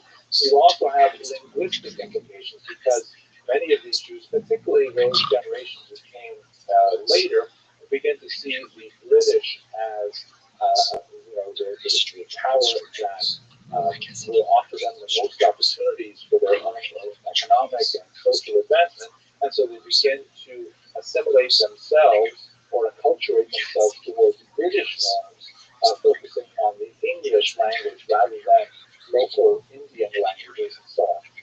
to say about this, but really we're still looking at the early modern period as deterministic, so we'll have to talk about the other elements more later for this semester.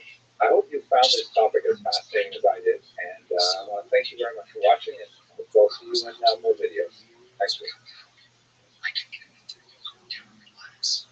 He told me that what had happened was what came upon Omega's territory that was. He should have known by the feel of the energy around us. Just ignored it because he thought his powers was limitless. Wendigos are cannibalistic creatures that lure you in and devour you. Many have been lost to these creatures, even more during the night. They can read your thoughts and mimic those who are close to you. Trap you, they can get you, have you go just a part of that to the woods. He had me freaked out by telling me all this stuff. His brothers and family confirmed this to be true with me right there. It told us it's more dangerous to be in the area of the woods. There's a reason that other people are attracted to these places because, plain and simple, that's where the territory. That is why it's called the If they absolutely have to, because they become such a huge risk to these places. You know, they can downgrade the ourselves of this was really What I disturbing really to me.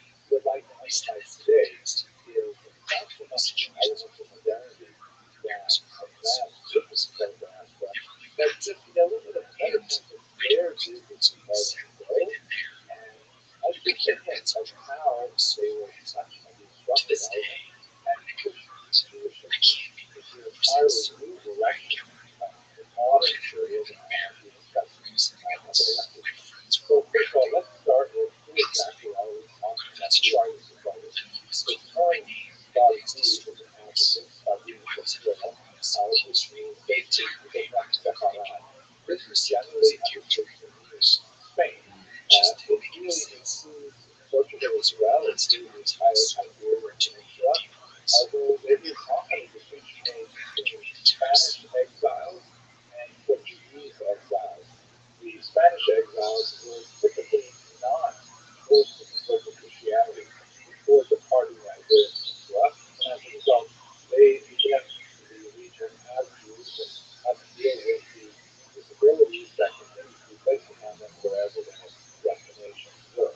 Portuguese Jews, on the other hand, were subject to a mass forced conversion in 1497. So as a result, they occupied a very unusual space in Jewish and European history because here were people who considered themselves to be at heart and in their core identity clearly Jewish. Obviously, they were respected and some who embraced Christianity, but they really dropped out of the story of Jesus for the most part. They still considered themselves Jewish for generations and often hid their identity from their neighbors and sometimes even from their own children and neighbors. But they had all of the freedoms associated with Christian identity, which meant that they could travel, they could enter universities, they could enter professions, they could enter the church. Fascinating and unusual history. So Portuguese Jews in their diaspora are often quite different from Spanish Jews, and they have a marked impact, perhaps even more than the Spanish Jews who possessed the South. Furthermore, there are many Jews who are not of Spanish or Portuguese descent who nevertheless identify themselves as Protestants. For example, one of the greatest of the surviving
European Chabad Jews. So they identify as Chabad, which is a very Ashkenazic movement, but they are not Ashkenazic. So it's possible by way of accumulating identities that they can overlap, even though they don't necessarily make sense in a nomenclature. So anyway, the argument we're talking about today are primarily those who are sent into a diaspora, but they would have a much larger impact on the indigenous populations that they encounter, as for example in Baghdad. Here's one of my favorite maps of the part of diaspora that gives you a sense of the scope of it. It's hard to get a really good sense of how many Jews actually fled Spain, first with the expulsion in 1492, and then with the more gradual process that took place over a century in Portugal in particular. But it would be unreasonable to assume it's about a quarter of a million Jews. And as you can see, significant numbers of them went to the most proximate locations of North Africa, or Portugal itself, or across the Mediterranean southern threat. But the really wide diaspora in several areas that we're going to look at in this video. Three in particular, very briefly, but just to get a sense of how diverse the impact is, we'll look at the Eastern Mediterranean, specifically we'll look at the impact in the land of Israel, and in Constantinople, as in Istanbul, like I said, part of Pakistan, although Constantinople was the good conquest of the Italian country. Certainly not as important to the center of the back as we can here, but it becomes less really important as the major separations also really within this kind of cultural orbit, because all of that fall within the larger continental empire. Then we're going to look briefly at Europe, and I'll focus on Italy in particular, although the writing kind of varies with what most issues, although we certainly have a lot more to say about Amsterdam, the Antwerp was very big restaurant lecture. And finally, just very quickly, so we didn't expect what happened in either as Jews per se or frequently the Pharisees were put to help reestablish a fantastic presence in Israel pre-Zionism. Okay, this is two areas we're going to look at today quickly. Let's begin with Israel, which is the site which have made amazing spiritual renaissance. There was particular notice we arrived at her place. I wanted to tell you the video specifically describing it to me. So amazing. I myself have spent a lot of time studying it. I actually wrote a book on activist. I can tell that here you see I want to as the graveyard of the great Kabbalists found themselves in decades after the Spanish Television, and really actually come from it being raised this understood to be a color world map. You can also see the background there is beautiful. This all of the guy is located at a very high elevation, and you can see it all over the center. And what happened in Scott was rather unusual. It was really something like nothing town in northern Israel. Usually it's really the major activity. But for primarily tax purposes, the Ottoman Empire really some massive capabilities on new settlements in the northern parts of the Galilee. And Jews were very active in textile goods in particular, and settling against early on, many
adjusted into measurement, but before we knew it, we were sweeping and splashing over the full head cleaning so we had to make sure to continue away. It was a terribly strong plant intended to show ourselves with a sweep behind it. Parents often use distance and paused and shushed predicted to listen in. They held again. This time, I could make the sounds clearly, and sounded like heavy footsteps. Still looking at the and lightning could come across the sky. This time, everything it was moving. At first, I was paranoid that our parents were looking for us. I assumed that there was no way was happening. I probably anxiously whispered to each other, trying to figure out why this creature remains in the distance. In the light, I can make out a human shape. My brother asked if it was some sort of alien being. I told him I didn't know. As I looked around, noticing I remember spiked shapes moving every time. And at that day, which seemed perfect, they got even closer. It was easier to make out by now. The first thing I noticed was that its eyes were filled with a huge greenish tint in the light, and I could make out that its body was covered in a brown green scales. The tail instead of hand reached forward and leapt across the swimming area. I pressed it, and it crouched towards the beach. I seemed to see as it crawled to legs. Then, light lights met, and lifted so into the water, swimming in a doggy kind of fashion towards me and my brother. We screamed, moving as fast as we could, and I didn't dare look back, as we heard this thing splash behind us. We finally got to the edge of the pool, and as I went to keep my body up, I felt a woman's talons slice my ankle in an attempt to grab it. I screamed and not knowing what to do, took a shot by taking my foot and kicking this thing in the face. It let out a hissing noise. My brother quickly removed the fence and ran to the forest. Our arms and leg getting slipped right into the plants. Eventually, we were to the path. We weren't entirely sure which direction it headed. Ultimately, we just took a guess. I was making sure that the thing still following us. We could still hear the noise that was making in the distance, which was enough to keep us from running for our lives. We hit the back of the gate, trying to get the whole grass. As he nearby, stopped and stared as we through. We told him something tried to kill us. The answer appearance were. It took me a minute to realize, but I told him I said it. He took us back to the door, asking for our parents' names, speaking of the room. After a few minutes, I came to us. We told him we had to follow. Our parents were nervous. Our parents really wanted to. Long story short, we finally got to some dry clothes and to bed. I managed to get there. It was in Tucson. As the moon fades into the blue, the next morning, the path was closed off for the day. So the staff could try and find out where the dog went. I told my parents they had to go do something. Our interpretation was to our course, and as we started to reach some wilderness streets. By this day, I'm still pretty hesitant to go around. So here's my story. Take it from me. I believe a few names. I still think about this encounter day to day.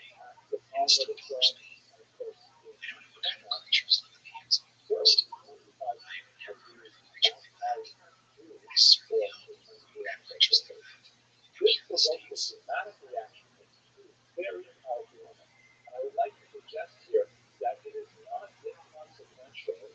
This happened because I got returned between of a time relatives were right outside of my road. I remember the fact I was up near my house, all of this, our structure is on, all of just as we stream the figures were scattered and my backyard has tons and tons of grass in it.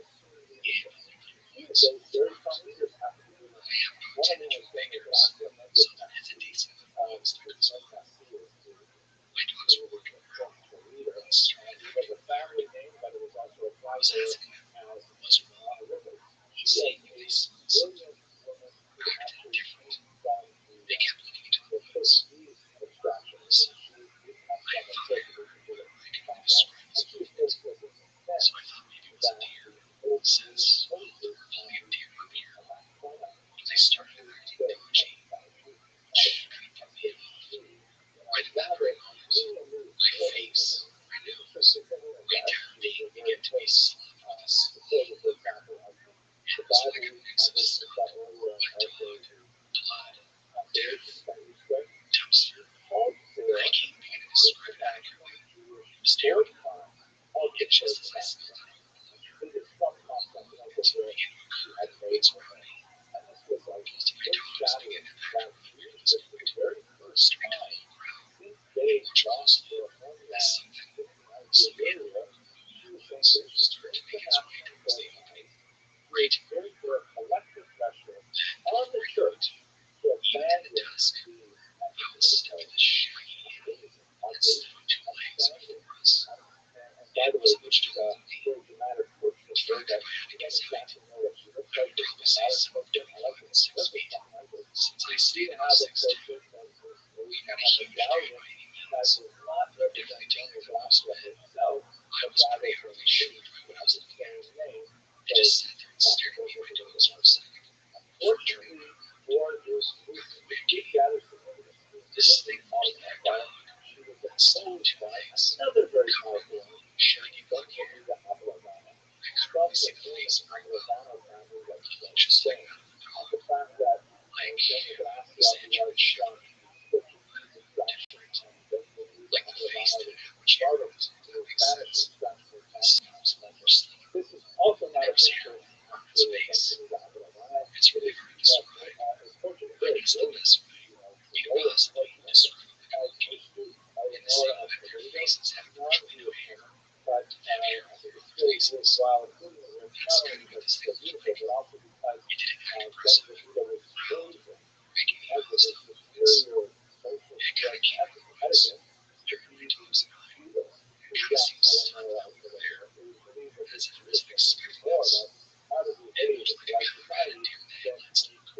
Or was what I should have done next. The first deer, retreating quicker, was way again. I was shocked by the big thing. I've never seen a whole animal like this before.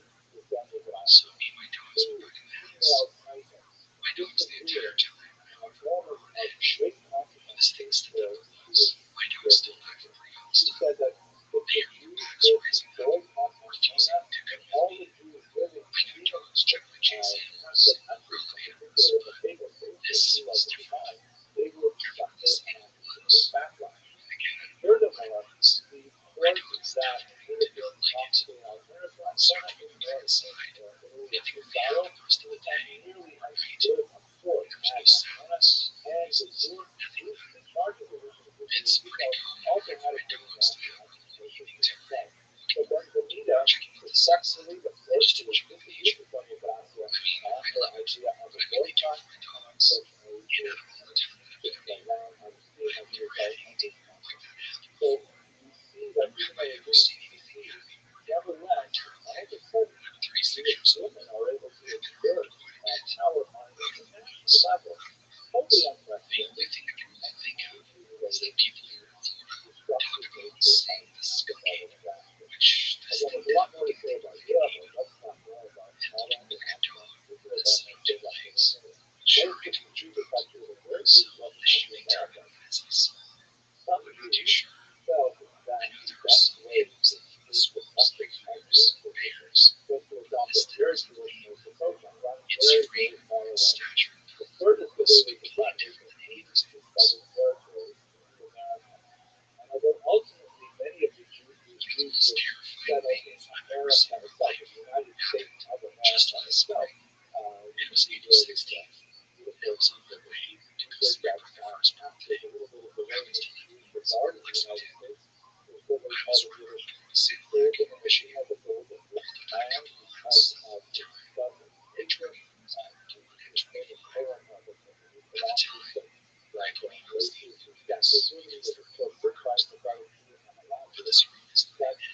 That's what the early settlements were dominated, by the way, by British. They allowed geography and the British rather than it was settled primarily in the Caribbean and in South America, especially because large pastures had the cold in you just have to see it yourself. I mean, you can always stroll in a cool house, check it out on the street view. You get really developments, you know, I'll go ahead and recommend you do that. Since I'll give you a better idea of what to look for.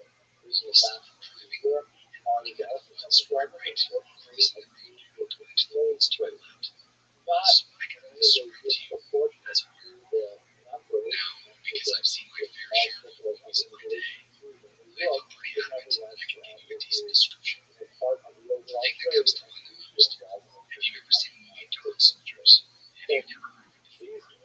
It's a horror film that came out in 2002, and it deals with werewolves in Europe. I can't exactly remember the plot, but whatever this thing that Jimmy crossed the road looked very, very identical to the creatures in the movie.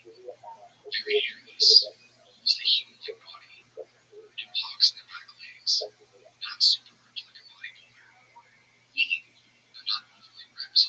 The entire neck and head, however, covered in a thick mane like a lion, with the face of a very large wolf.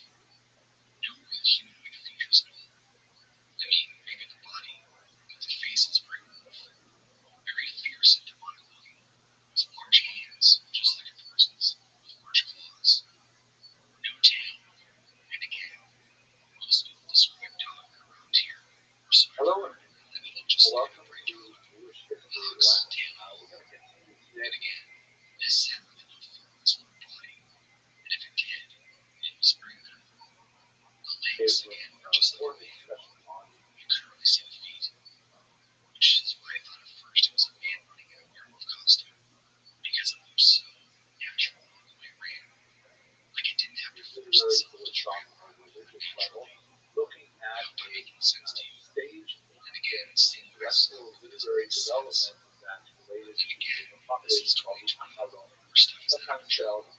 So I guess we have to expect the unexpected. And right in such incredible speeds, the latter one, like the latter ability of the brakes, and so again, in this contrast to the not just 2-3 strides, this thing had to have gone through the first one, would have spoke about it.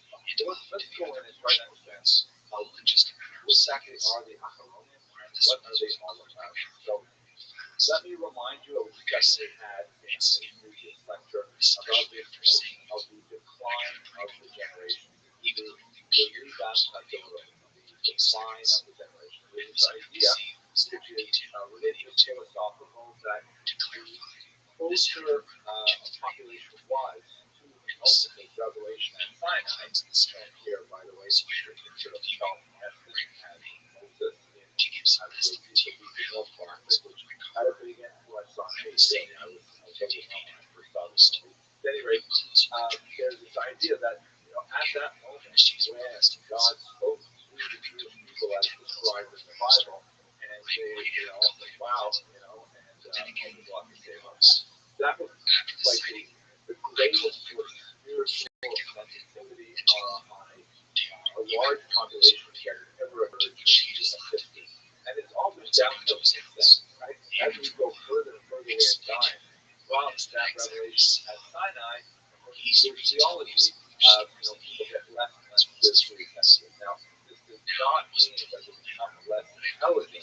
In fact, there's a very big principle that goes along with the decline of the generations, that later generations are considered more authoritative for a whole bunch of reasons that will not be concerning here, but basically much more familiarity with social innovation, technological innovation, more of a black sort of scale that might not have been available to earlier generations. Just on a simple technical level, like my phone has the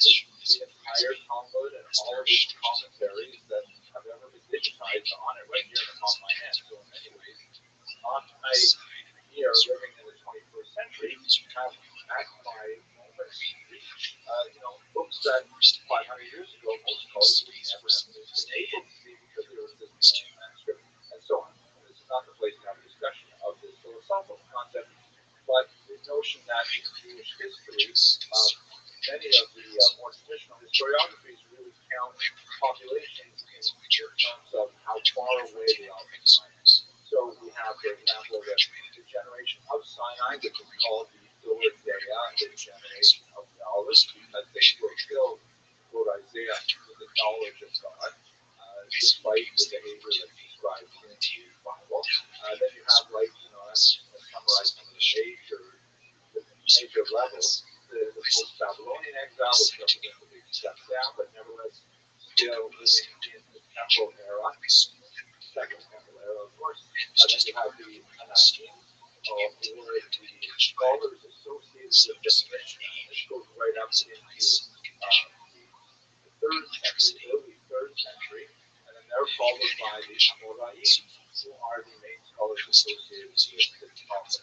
And as I mentioned, I'm skipping over kind of like self-relations within these generations. Sometime after the Amoraim, then you have the so-called Rothschild'S, the first one.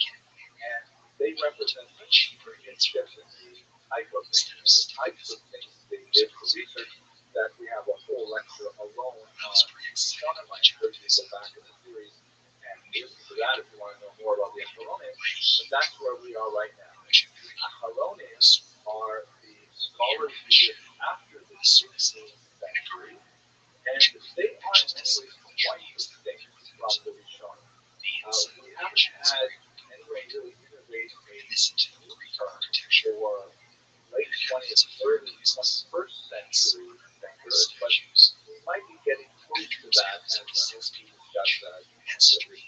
discussions. Let's think about, well, what exactly are the Acharonim? What exactly do they do that's different from the Rishonim? So, the characteristics of the Acharonim, this is something that, I haven't read a lot about it. I just sort of think to myself about what is right studying or writing the Acharonim as opposed to the study of writing the Rishonim. And I can say three things. First of all, they tend to write super commentaries rather than commentaries. Rather than write a commentary on the Talmud itself, on the Bible itself, on the Mishnah itself, they tend to write commentaries that, even when they are based on that core text, they're widely cognizant of a much broader literature. By way of contrast, for example, Maimonides will quote directly from the Talmud. He's a Rishon, but he will not spend a lot of time talking about other commentators on the Talmud. He will really base his halakhic discussion based on his own assessment of how to understand the Talmud itself. Whereas super commentaries will be commentaries on Maimonides on the Talmud. So it tends to be sort of a meta-analysis rather than a first-order analysis. That's also, I think, very much characteristic of modern research in general, that you have to do like kind of a literary survey. Who else is on the topic and what do they say? That's the kind of thing that Acharonim tends to do much more so in a couple of things than the Talmud. Secondly, in terms of their expression, they are almost always written in rabbinic Hebrew. Non-rabbinic Hebrew, but the vast majority are writing in rabbinic Hebrew. And their language is still coded, but not nearly as cryptic as the Rishonim. When I went to yeshiva, which is I went to Orsameh, a traditional Pennsylvania style yeshiva, we spent almost all our time learning how to decode the law, the Rashba, and so on. And then when we got to Acharonim, it was like all of a sudden we went so fast. We're reading so much more text, covering so much more mileage. The language just had like a breath of fresh air. When we shown it, every single syllable, every single little jot and tittle in the text, so much. You have to pause, you have to contemplate what it means for the possible ambiguities. Whereas in the writing of the Acharonim tends to be far more straightforward, less cryptic, more prolix. They tend to be more longer, a lot more words to say something, but more words help with precision and rapid understanding. And then third, they tend to lean towards the pragmatic. They still deal with theoretical questions, but those theoretical questions are not pure theory. They tend to be linked to an actual situation. They tend to be linked to a specific question that was raised about a real life case, and they will use all of those other body of information that they've accumulated in order to bring it to bear on that case. Those are three characteristics that, in my humble opinion, are associated with the academic. It may be helpful in this context to sort of look at the first author who was widely considered as the initiator of this a liminal character whose writings really straddle the theory of Rothschild and the theory of Rabbi. This is, of course, none other than Rabbi Rothschild'S, the author of the Shulchan Aruch, as this book and subtitle explains. Who was this individual? He was a fantastic scholar, remarkable scholar, also a Kabbalist, as we can see in his lecture, God willing. And he is the author of the most widely read code of Jewish law, the Shulchan Aruch, that page. However, why do we call him Maran, which is the title we're stressing, like our rabbi? Why do we call him Maran Shulchan Aruch? Why do we call him Maran Beit Yosef? Also, by the way, known as Papa Chaba, the author. This is really the model of all authors. So the reason is because his magnum opus is not the Shulchan Aruch. In fact, he placed much less emphasis on the importance of the Shulchan Aruch. His latest work of scholarship is undoubtedly an incredible work called the Beit Yosef, which is a Rishon-style commentary on earlier code called the Torah. And what he does in the work is begins this kind of meta-analysis, when he really goes deeply into the sources, once again, using the kind of pragmatic tools to draw out the theoretical foundation of the decisions as laid down in the Torah. Now, amazingly, and he wrote commentaries on other great codes, such as Maimonides and Torah. And when he had finished all of these, only then did he go on to write the Shulchan Aruch. He clearly intended, actually, not as the primary text to be studied. He hoped that people would study his Beit Yosef and his Kesef Mishnah, other works like that, on other great commentaries. The Shulchan Aruch was intended to be kind of like a short form of all of these decisions that were reached after having discussed all of the previous codes. And he actually intended for people to review it every 30 days. Studying the entire Shulchan Aruch every month. But that's really what it was kind of like a short form, was a concise version of the much longer Rishon style, in terms of thinking that what was Peter's earlier commentaries.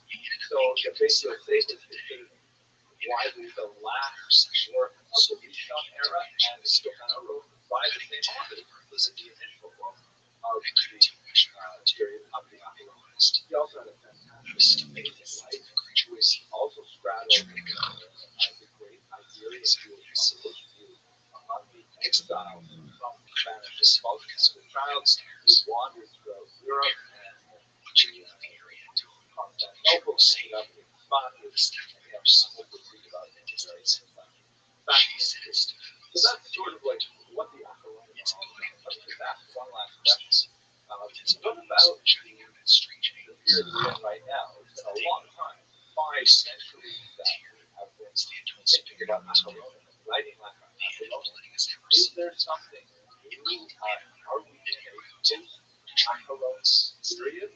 So there are definitely Acharonim who are still alive and well and working at the time. Kamenetsky is one of the greatest rabbis, very widely respected in Israel, who work who belongs to the genre of so there's just this kind of development. And I'm kind of going out on a limb here. This is not really my area of expertise. They say that historians shouldn't talk too much about our own time because we like pressing our windows up against the glass.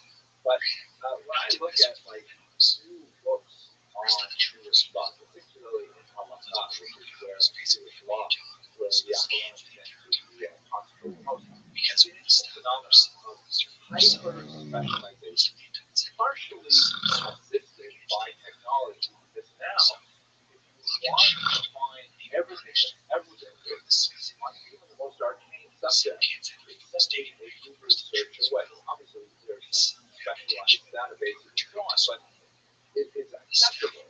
And so all of a sudden, a person can accumulate this incredibly broad grasp of what has ever, anywhere been written about a specific issue, and write a book about the past.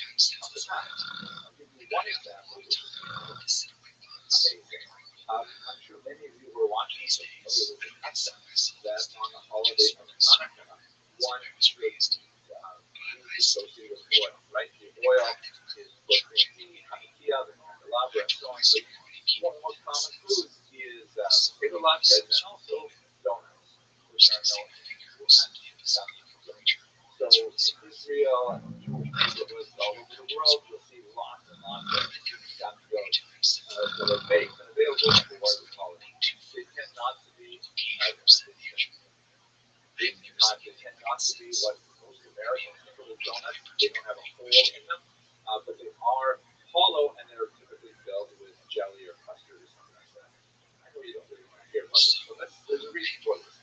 And just a couple of years ago, this remarkable, perhaps post-Apollonic work came out, so-called Sefer Emek HaSufganim, the book of the valleys of the donuts. And the subtitle reads, it's all about the custom of eating donuts on the holiday of Hanukkah. And it's a massive tome, actually, hundreds of pages, all about eating donuts on Hanukkah.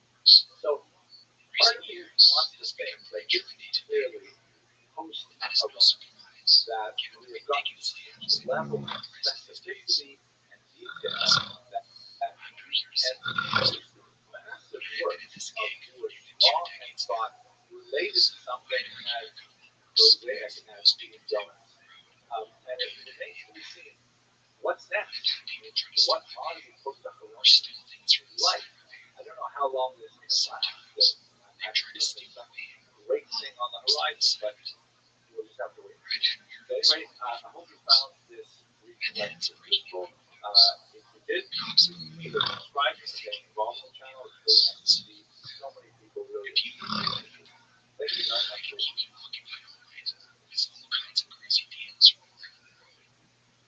At the same time, I have met many wonderful people throughout all sorts of cultures in both American continents, and have seen countless beautiful sights, whether they are cities with skyscraper towers, or ranges where the population is sparse. I have come to try so many kinds of foods and hear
especially concentrated with the big cities. I was like to make a thing Centers after the appeared to be an elk. to get There was so many extremely beautiful yields. much less well known. It seemed to be discolored.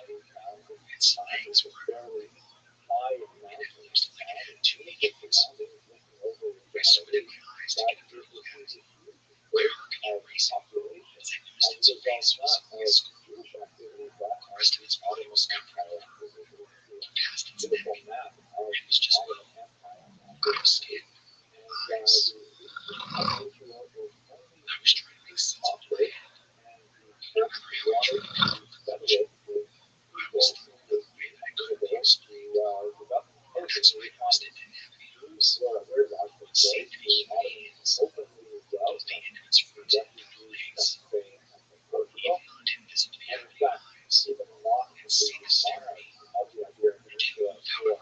giving up what I they knew felt myself. a lot of it I simply froze. I couldn't do much to try and calm myself down. I focused on the pictures of the clouds of the ceremony, the thing, half through the river, which was proving actually quiet. I began slowly to arrange my room. I don't know why I did this, I realized. I didn't react. I continued this for a bit, till I ultimately decided to get up and say, I was a doing man, signing names on the doors, wishing for curves. Wow, making sure to keep the interior totally under. I decided to declare the trip safe to take off. At the same time, I didn't want to cause any disturbances. I wasn't sure if the movie was a hostile creature. It was just standing there, staring. I didn't want to alarm it and cause it to lash out and damage my vehicle, especially in the middle of the night. I crawled in bed instead and tried to sleep. After a few minutes, we heard a sound like the surge of force. I heard something shifting beneath my feet. The fire inside was so lit, it entered the darkness. I can make out the silhouette of a dog nearly underneath me. I continued to pace around, menacing to do this far close. Somehow, I fell asleep. By the time I came back to the curtains to check to see if it was still there, I couldn't find anything. The fire had burned so low that it was still smoking. I decided it was still safe to head out and take a leak. As soon as I opened my car door, I noticed a pile of sticks lying on the pavement. I was confused. My finger must have come across them sitting there, and even I had to go back to my pad, so I ignored the different business. Then, throughout my day, I was afraid of myself. By stopping in the night, I noticed I was still located. Pretty far from the campsite I'd stayed the night before.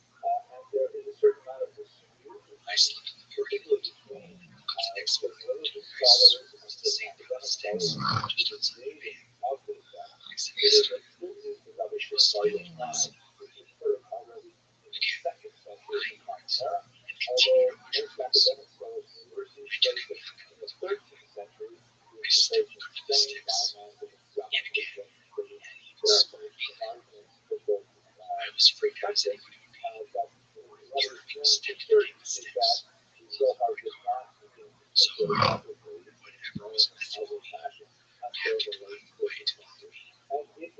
Still, at the same time, nothing was a good idea attached to things. But alright, they disappeared soon enough anyway. It wasn't until I got towards the middle half of my life did the sticks find myself showing up. For the rest of the year, I had no problems. I told my family and friends and strangers that they treated my sighting as nothing more than a lucky creature. A stick had seemed some mere coincidence. But if I'm being honest, so did I. I figured I was just saying things. That maybe it was something that I didn't have to do was go through my brain and envision. But for weeks, I tried everything in my best, and still, about 50 miles from the campsite where I'd first seen the elk, my heart sank when I woke up following a pile of sticks across my van. I certainly was able to swallow the last of them. So I decided to say screw things. Going to sleep. My reality. My day was that night. I took 2 sticks, crossed over each other, like an X. I drove further. I woke up to none at all. Sitting around with a sleep. Because I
know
rabbi like Joshua was a rabbi because Moses gave him to him. And then once he had that authority, then he would give others, including Rabbi Shlomo, including Rabbi Yitzchak, Rabbi I will probably not Revelation because he was literally not at this time, but nevertheless, there's a small group of people that happened that would get this mystery out. And Rabbi Shlomo said, and he told me, we will reestablish the great authority of the Rabbinic tradition all the way back from Moses. In fact, the idea is there was a certain amount of interest in the Jewish world, but there were many rabbis outside Islam who were particular persuaded sectionally. Unfortunately, as a result of much controversy, this particular idea did not go very far. But nevertheless, it was indicative of the great excitement around Torah and Kabbalah that was happening in Islam. Okay, I hope you enjoyed this very brief discussion. I have lots more videos online that deal with the videos I'm most aware of because it's incredibly studying this work. But if you like this video, please subscribe. It's really nice to see that people I love knowing that there's so many people there that is interested in guidance and there's so many people interested in it. Something without a doubt is available, and I'm trying to get to the bottom of it. Don't think I know this about myself. I have friends who have veterinary clinics across the East Coast, and we talk, and we talk. Clinics that are far from areas like this one.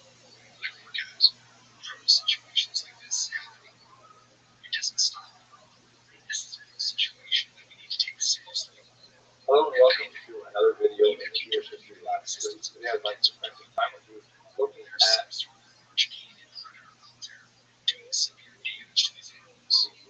false messiahship of one Shabbatai. The very dramatic series of events that took place in 1660 primarily. And, this is not the first time that false messiahs have made their appearance in Jewish history, but this happens to be, without doubt, one of the most consequential, particularly in modern times, because the impact of Shabbatai activity was felt both geographically broad, meaning far away as England, in particular Amsterdam, was affected by his activities, and also chronologically, because over the next 200 years, there would be continuing reverberations of the challenge that he posed to conventional Jewish thought. So let's spend a little bit of time looking at exactly who was Shabbatai Tzvi, what did he teach, and what actually happened to him and his followers. Let us recall that this was happening in an era where there was much more ready communications. The print media, of course, has been circulating widely, and the idea of the Jews enthusiastically adopting a potential Messiah is something of great interest to Christian readers as well. So there's actually quite a good number of, newspaper articles, contemporary equivalent of newspapers like Rothschild'S, things like that, and a lot of popular publications that explain to non-Jews exactly what was going on with Shabbatai Tzvi, and this tended to circulate back into the Jewish community as well, where many Jews who were followers of Shabbatai Tzvi would actually bring copies of these broadsheets to their gatherings and so on. We have a wide variety of them. This is an example you're seeing on screen right here from Germany in 1666, right at the height of the activities, and he's portrayed here as some kind of an emperor, on a prancing horse, kind of poses, hands or something like that in France. Certainly one of the Austrian emperors, even Napoleon, appears like this, because, many people weren't exactly sure what to make of Shabbatai Tzvi. The political context is just very, very significant. In the previous video, we discussed the impact of the Malinski rebellion on Eastern European Jewry in particular. There was a follow-up conflict between the Russians and the Swedes that had similar kind of repercussions among the northern communities in Eastern Europe, and it resulted in a huge demographic upheaval as there was a lot of migrant Jewish populations who ran away to flee violence. You see an example of it in none other than the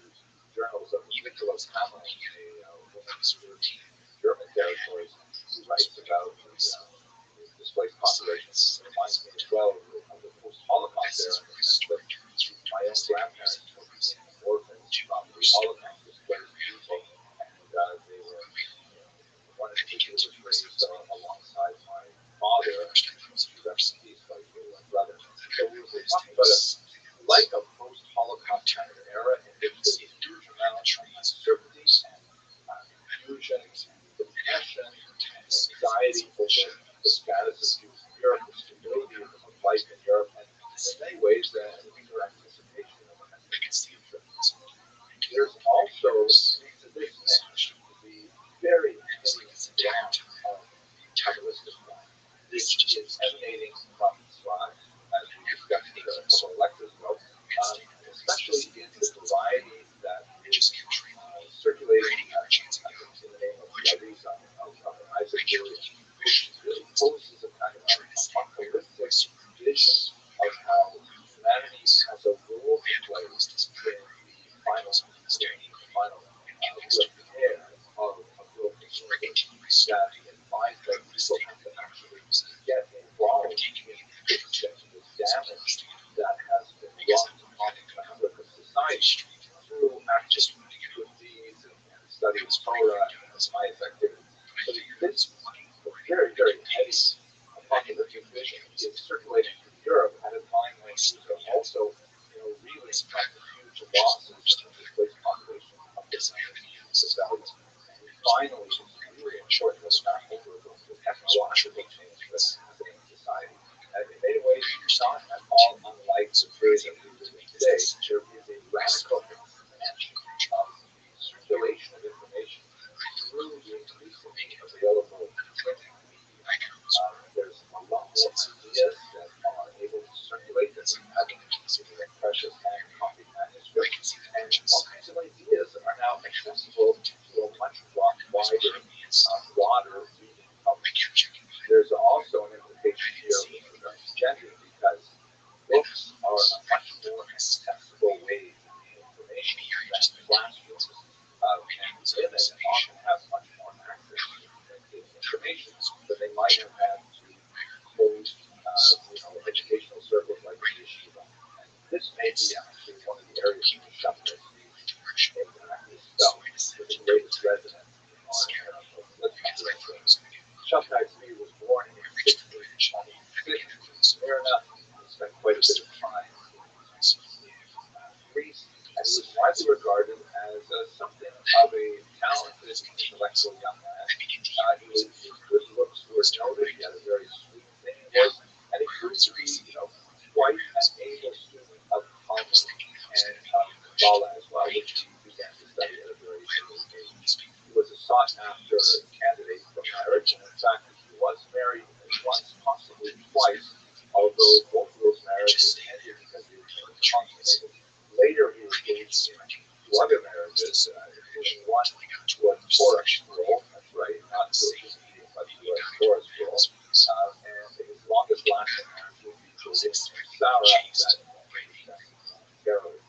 At any rate, around age 22, he began to exhibit bizarre behavior, which most scholars looking backwards has ascribed to some form of mental illness, perhaps some kind of bipolar or manic depressive cycle, in which he would have at sometimes moments of great elation, in which he would ascribe to himself miraculous activities such as levitation, called mysterious illuminations, in which he would engage in some really unusual behavior like pronouncing the forbidden name of God aloud, something which was only pronounced in ancient times by the high priest in the temple on the holy day of the year, Yom Kippur, and he claimed to be able to levitate and all kinds of other things.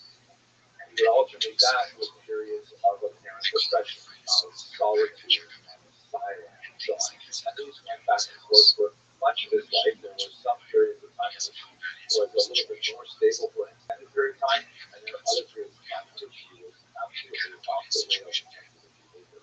For the most part, these eccentric behaviors were sort of written off, and he was regarded as something of a perhaps a holy fool,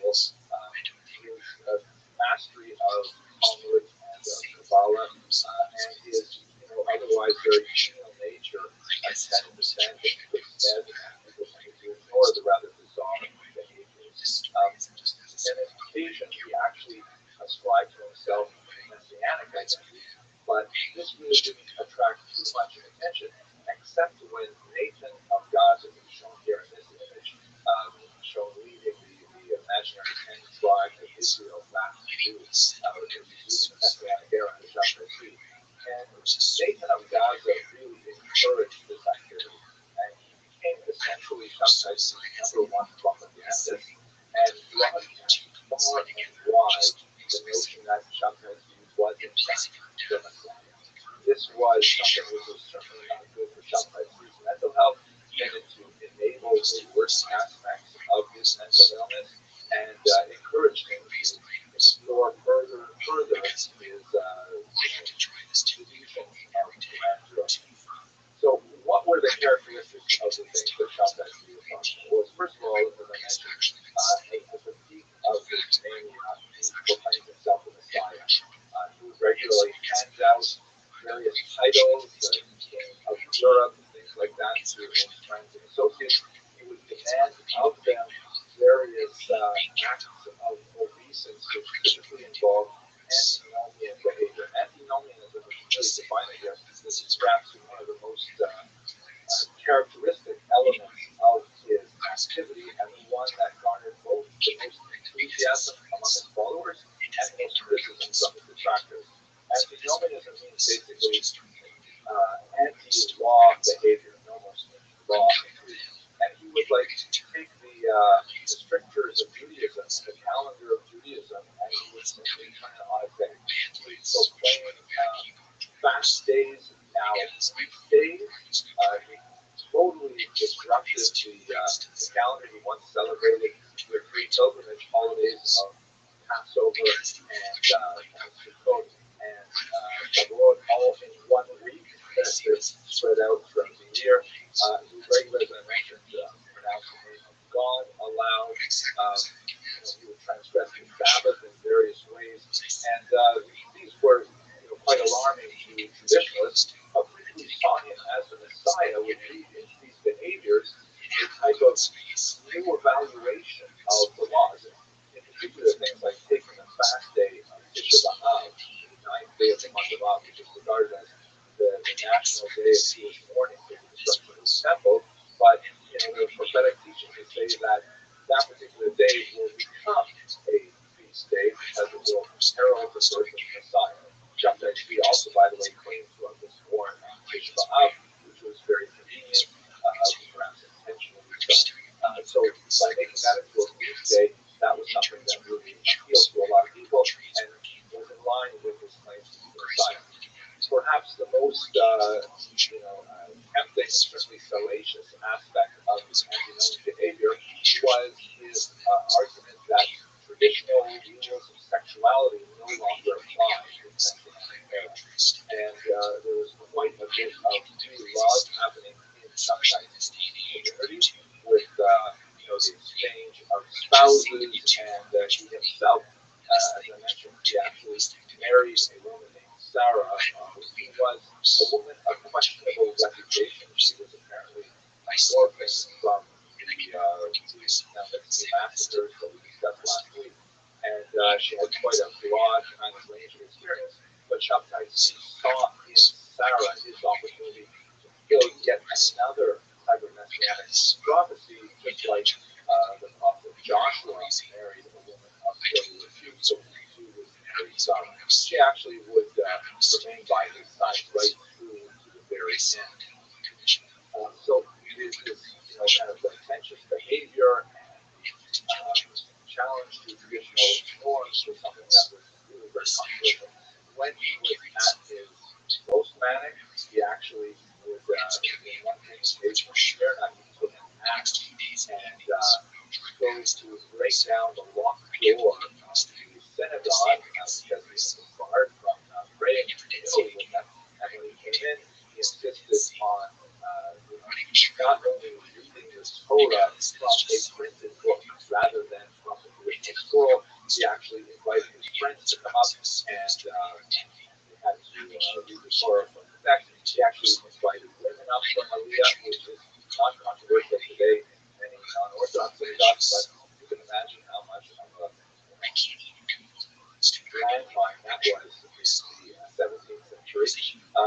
And he insisted on doing things like, for example, singing out loud Castilian love songs in which he believed there was like lots of Kabbalistic information encoded while he's in synagogue leading the Sabbath services. So in many ways he was like truly bizarre, strange behavior that he would not tolerate otherwise organized synagogue life. But this tended to enamor him with his followers. This idea of egalitarianism, the idea that he was removing the sin of Eve from women, was something that actually might have engendered still more interest among followers. And in fact, this seems to have had a significant impact later to Francis in particular, and perhaps even to social feminists. He was also, as I mentioned by the example of reading his own book, very open to new ideas of technology and how this was actually part of the unfolding of the Messianic race. So what ended up happening to the whole story is one broadsheet that printed in German, which is a effective one. In 1665 and 1666, what ended up happening is he figured it was time now to proclaim his messiahship before the Sultan of the Ottoman Empire and to claim Jerusalem and initiate the Messianic period. The Ottoman Sultan actually dealt with him in a fairly measured manner, seeing that there really was quite a groundswell of support for him. He didn't want to make Shabtai into a martyr, but on the other hand, obviously he couldn't tolerate someone proclaiming himself the Messiah and demanding the nation on his territory. So when Shabtai came to the Sultan, he was intercepted at sea and held offshore for quite some time, and then eventually he met with some of the high officials of the Sultan, but not with the Sultan directly, who, according to some accounts, actually listened in from a high alcove, and his demands were stated, but ultimately the Ottomans were not prepared to give Jerusalem to Shabtai, but if he liked, he could remain alive so long as he decided to convert to Islam. Now, there are a lot of conflicting accounts as to actually what his approach to this counter offer was at the time. Unfortunately, we have no Turkish accounts because of a major fire that destroyed the archives from this period, but some accounts indicate that he approached this counter offer with a certain amount of passivity and perhaps even going into one of the repressive moves. But ultimately, what happened was he was duly converted to Islam. He received a high title as a guardian of the gates and a stipend from the Sultan, who once again didn't want to make him a martyr, and he wanted to capture as much as possible the support of his Jewish followers. And in fact, that's exactly what he did. Some 200 to 300 families who were ardent supporters of Shabtai assumed that if he converted to Islam, it must mean that they must also convert to Islam, and that's somehow part of the unfolding of the Messianic period. And so they followed him into that faith. They're called the good man. It's really right up until the 20th century in particular. His wife Sarah, shown here, also converted to Islam and joined him. By the way, this is an interesting image. You can see that Sarah also had a lot of impact on later fashion science fiction films. Here's Natalie Portman as actually Abdallah. She has exactly the same hairstyle. At any rate, what happened to Shabtai in the aftermath? It appears that his mental illness did not fade. He continued to have run-ins with the Turkish authorities, who exiled him further and further away, eventually ultimately jailed him. Shabtai continued to have some relationship with not only his own followers, now he's good at that, but also to seek some kind of reconciliation with his earlier Jewish attitude. He's known to still participate in reading of songs and engaging in prayer, honor. In fact, his very last request before he died was to receive a Plato book so that he could recite the Yom Kippur liturgy himself. Looking beyond the Shabbatai Tzvi's short but eventful life, he's been actually small, but in a role particularly in church. There's a major possibility lost global increase by recent death. He also had a significant impact on later Babylonian quasi-messianic like that of Jacob Frank in Poland, which actually had a Catholic bent rather than a Islamic one. And perhaps most significant for our purposes, looking at Jewish history more narrowly, the charge of Sabbath continue to reverberate throughout Europe for the next 200 years. Major figures, including Jonathan Iverson, shown here, the great Ramchal, the Moshe author of the Shoshan, were accused of harboring Sabbathean beliefs. There were definitely Sabbathean circles, sometimes openly admiring Sabbath, but more commonly, however, supporting circulation doctrines and anticipating even his resurrection as the Messiah, which is a distinctly Christian idea that nevertheless found expression among some of his later followers. So that's a quick look at Shabbatai Tzvi's career. I do have a few other longer lectures on this if you're interested in learning more. But for the time being, I want to thank you for watching. Please subscribe. It really is nice to see that the number of people who are interested in Jewish history is significant. And thank you very much for watching.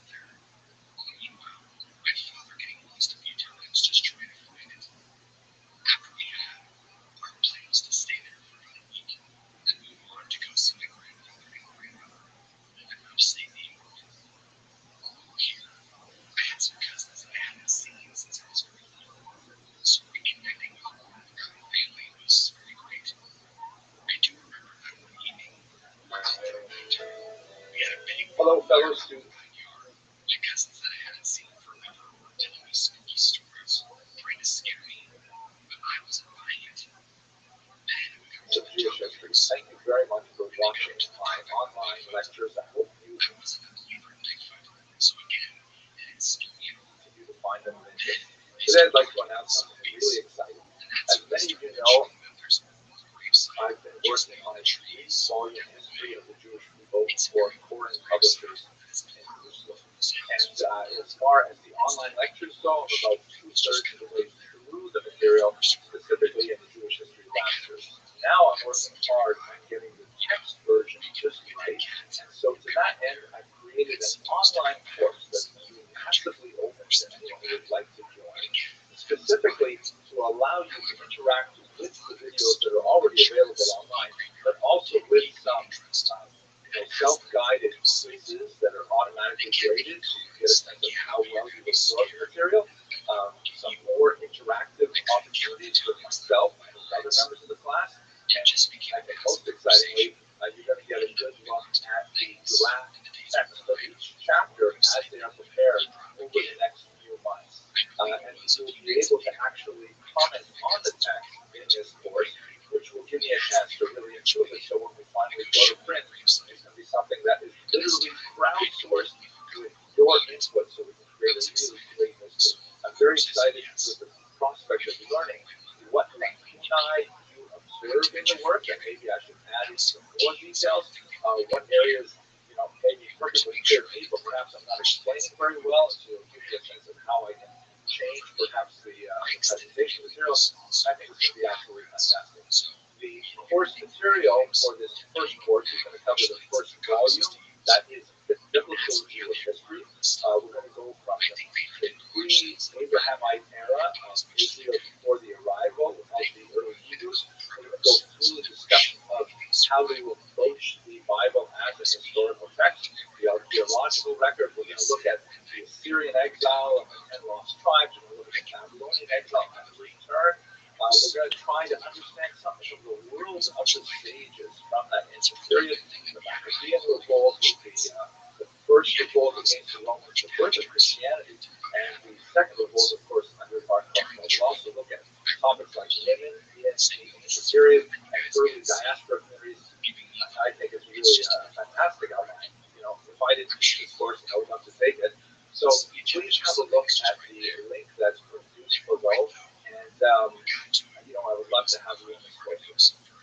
I hope you enjoy the lectures, and take care. Thanks very much for listening. There was a big stone slab that had been taken over by the years of growth first, but the writing was so far away, it was illegible. The grave sign was on the X marked as me, maybe 30 graves in total, with some not having much of a tombstone on at all. Most things we saw had been so far away that we had a hard time making new dates and names. A couple of the dates we saw were Hello and welcome to another episode of Jewish History Lesson. as if we had stumbled into a relic of time. The foliage was so thick, almost right sides of the gravesite. Today I'd like to spend some time looking at the origins of the Jews in the Americas. Now, we're all familiar with the famous voyage of Christopher Columbus that, of course, coincided with the expulsion of the Jews from Spain. And one of the most fascinating questions regarding that specific moment in history is the question of Columbus's own identity. He himself liked to kind of cultivate the idea that he might possibly be of Jewish extraction. As the great historian Cecil Roth once put it, the mystery regarding Columbus's origins is largely the outcome of his own mendacity. And as a result, it is equally impossible to exclude or to confirm the hypothesis that he was descended from a Jewish or ex-Jewish family. He himself liked to, use Jewish phrases from time to time and to have some kind of buried, coded, mysterious names in his signature and elsewhere to suggest that perhaps he was a Jewish origin. He liked to use Jewish phrases from time to time. He liked to, kind of bury coded things in his writings that suggested that perhaps there was a Jewish background. And he famously, for example, pushed off the actual date of departure in order that it should not fall within the inauspicious time of the Jewish calendar, the 9 days that begin at the beginning of the month of Av and end at the 9th of Av. He actually pushed off the departure so that it would not fall within those inauspicious calendar days. But without doubt, Columbus certainly cultivated relationships with many Spanish Jews and conversos. A case in point that well illustrates his relationship with these Spanish Jewish and crypto-Jewish backers was the fact that after he embarked on his great voyage, one of the first letters he sent back were to two Jewish sponsors, Luis de Santagel and Gabriel Sanchez. Furthermore, he certainly included at least one Jewish member on his group, one Luis de Torres, who was an interpreter, who was baptized just before departure, enabling him to actually take part in this great mission. When Columbus landed at Cuba, de Torres was actually one of the very first people to actually set foot on the soil of the New World, Europeans that is setting foot in the soil of the New World, and he was dispatched by Columbus to the interior of the island to search for gold. Now it happens that he did not find gold, but he did establish very good relations with the indigenous people living there, and he brought back something which would prove to be very profitable indeed. He brought back accounts of how the natives in Cuba liked to roll tobacco leaves and then smoke them. So, ironically and unfortunately, it was this Jewish individual who played a key role in actually bringing the habit of smoking back to Europe. Anyway, he ended up settling in Cuba, one of the first Jews on the soil of the region.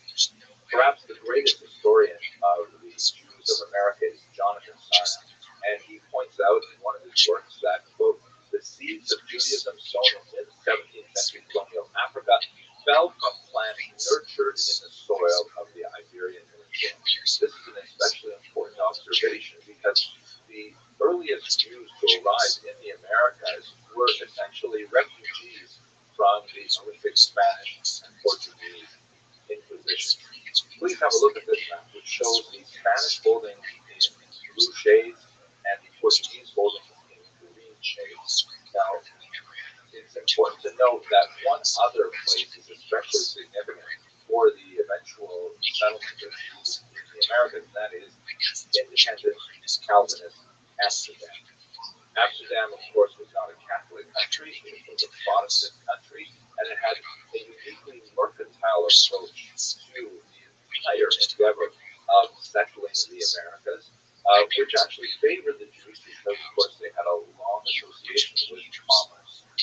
Furthermore, the Protestant ethic extended not only to work values, but also to a certain degree of toleration of difference, which also is extremely helpful for the Jews. So Jews are settling in Amsterdam. They have a somewhat tenuous situation there, but in general, they have tremendous freedoms associated with the expansion of the Dutch West Indies Corporation. If we look here at the Portuguese holdings in what would later become Brazil, the region of Pernambuco is especially important because in 1630, Holland conquered these territories from the Portuguese, and that allowed Jews to openly establish their presence there as believing Jews, and not simply as crypto Jews pretending to be Christian living in the region. So we actually have an explosion of Jewish activities in Pernambuco, in particular in the city of Recife, which was home to about 1,200 Jews in the early 17th century. It's a huge number of the European population living in that city. Jews constitute 1/3, which is rather remarkable. And they actually established quite a settlement there. They had rabbis there, and they had 2 schools. I wonder why they had 2 schools. Perhaps one was Hasidic, one was a little more modern. I don't know. Actually, it's kind of funny because normally you would expect them to establish 1 school and 2 synagogues, right? Because you always have to have, as Joe goes, 1 synagogue to pray in and 1 synagogue you wouldn't be caught dead in. At any rate, this experiment was proved to be very successful for the Jews of Recife, ended in unfortunate tragedy because on January of 1654, the Portuguese recaptured the region, and all of a sudden the Jews found themselves under the control of the Inquisition once again. They were given just 3 months to leave, and the entire Jewish community was dissolved as they found other places to live throughout the colonial region. Some of them returning back to Europe. Now, this reconquest of Recife in particular meant several things to Jews around the world. First of all, if you go back to Europe, there is a significant push from the Jews of Amsterdam to gain admission to England. You will recall that the Jews were expelled from England in 1290. That was the result of a problem with money lending, where the nobility was much too indebted to Jewish moneylenders, and they found it was more expedient to simply expel them forever than to pay back their debts. So the Jews had been formally excluded from England from the 13th century.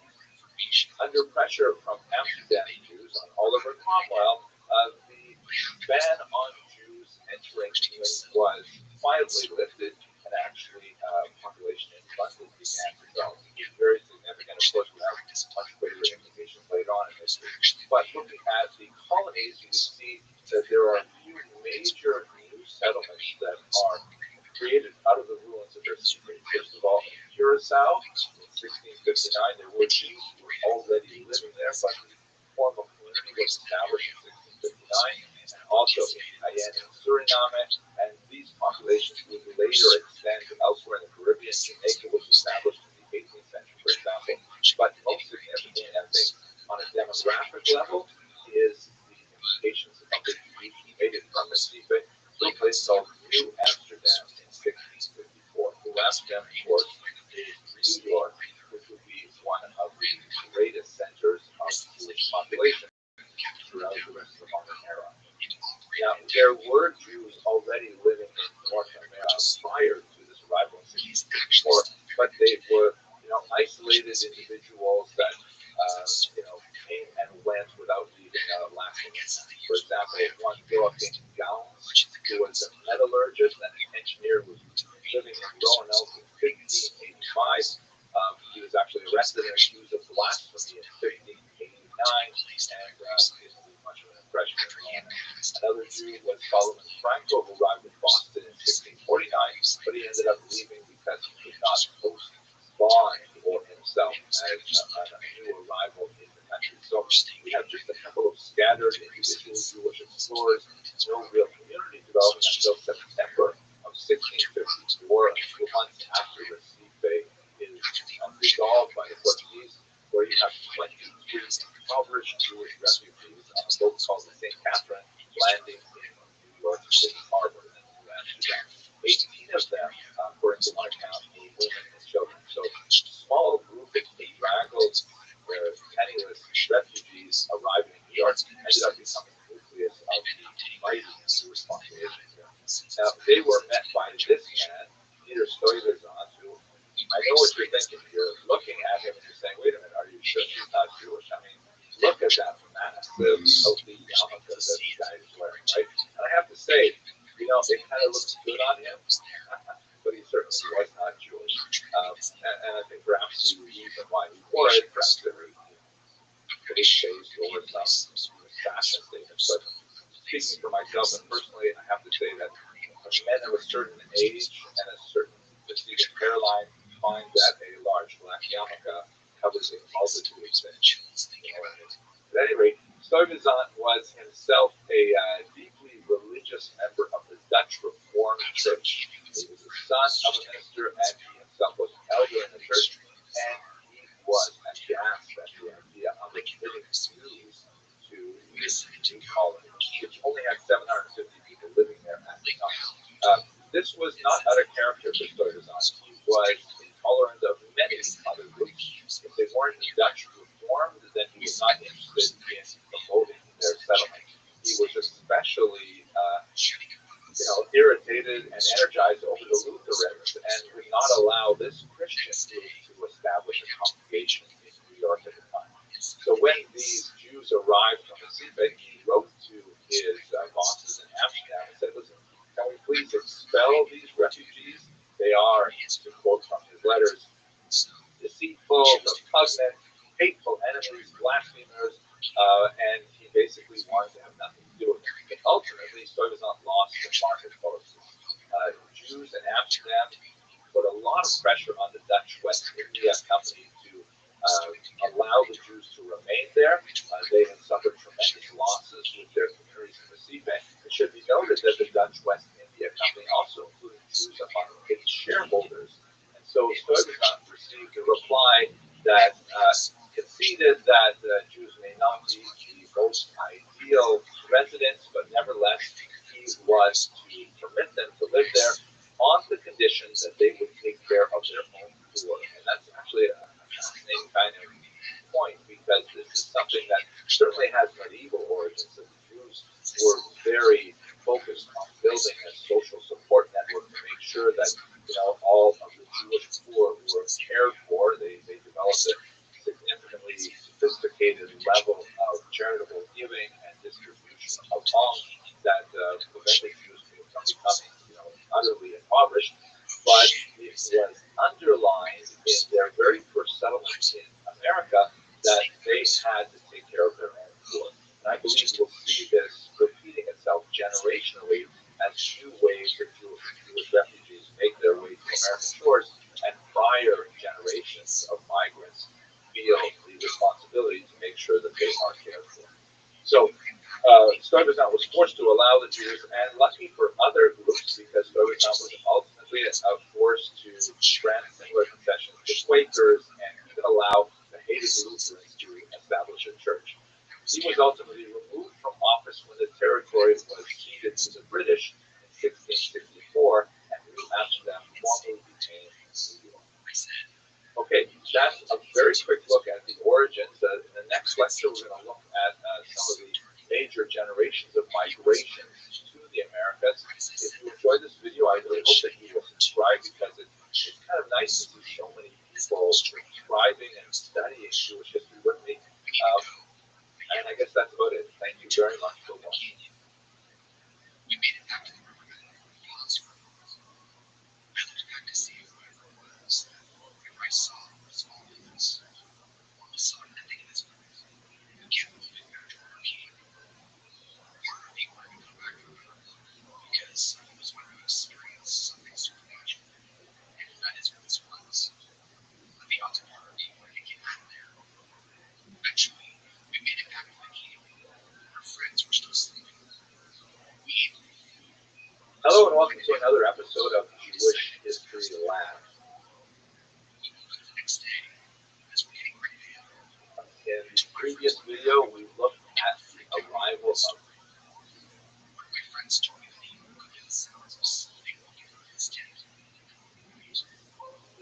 based in the Americas, and the remarkable story of the 23 refugees who landed in New Amsterdam, later New York. What I'd like to do in this short video is to take a broader approach and look at the most significant waves of migration to the New World, with emphasis on the United States and to a certain degree Canada, because these waves of migration had a major impact on what would become one of the largest Jewish populations in the world within a couple of centuries. By the time we get to the 18th century, New Amsterdam has become New York, and it's under the British. And there are basically 6 Jewish communities established by 1700s, with only about 300 Jews in total living all in the colonies. Here you can see where they are. New York, of course, as we discussed. Also, Newport, Rhode Island, where the Truro Synagogue was established. Philadelphia in the south, Charleston and Savannah. And in Canada, Montreal is a very important area. Trois-Rivières is also significant later on.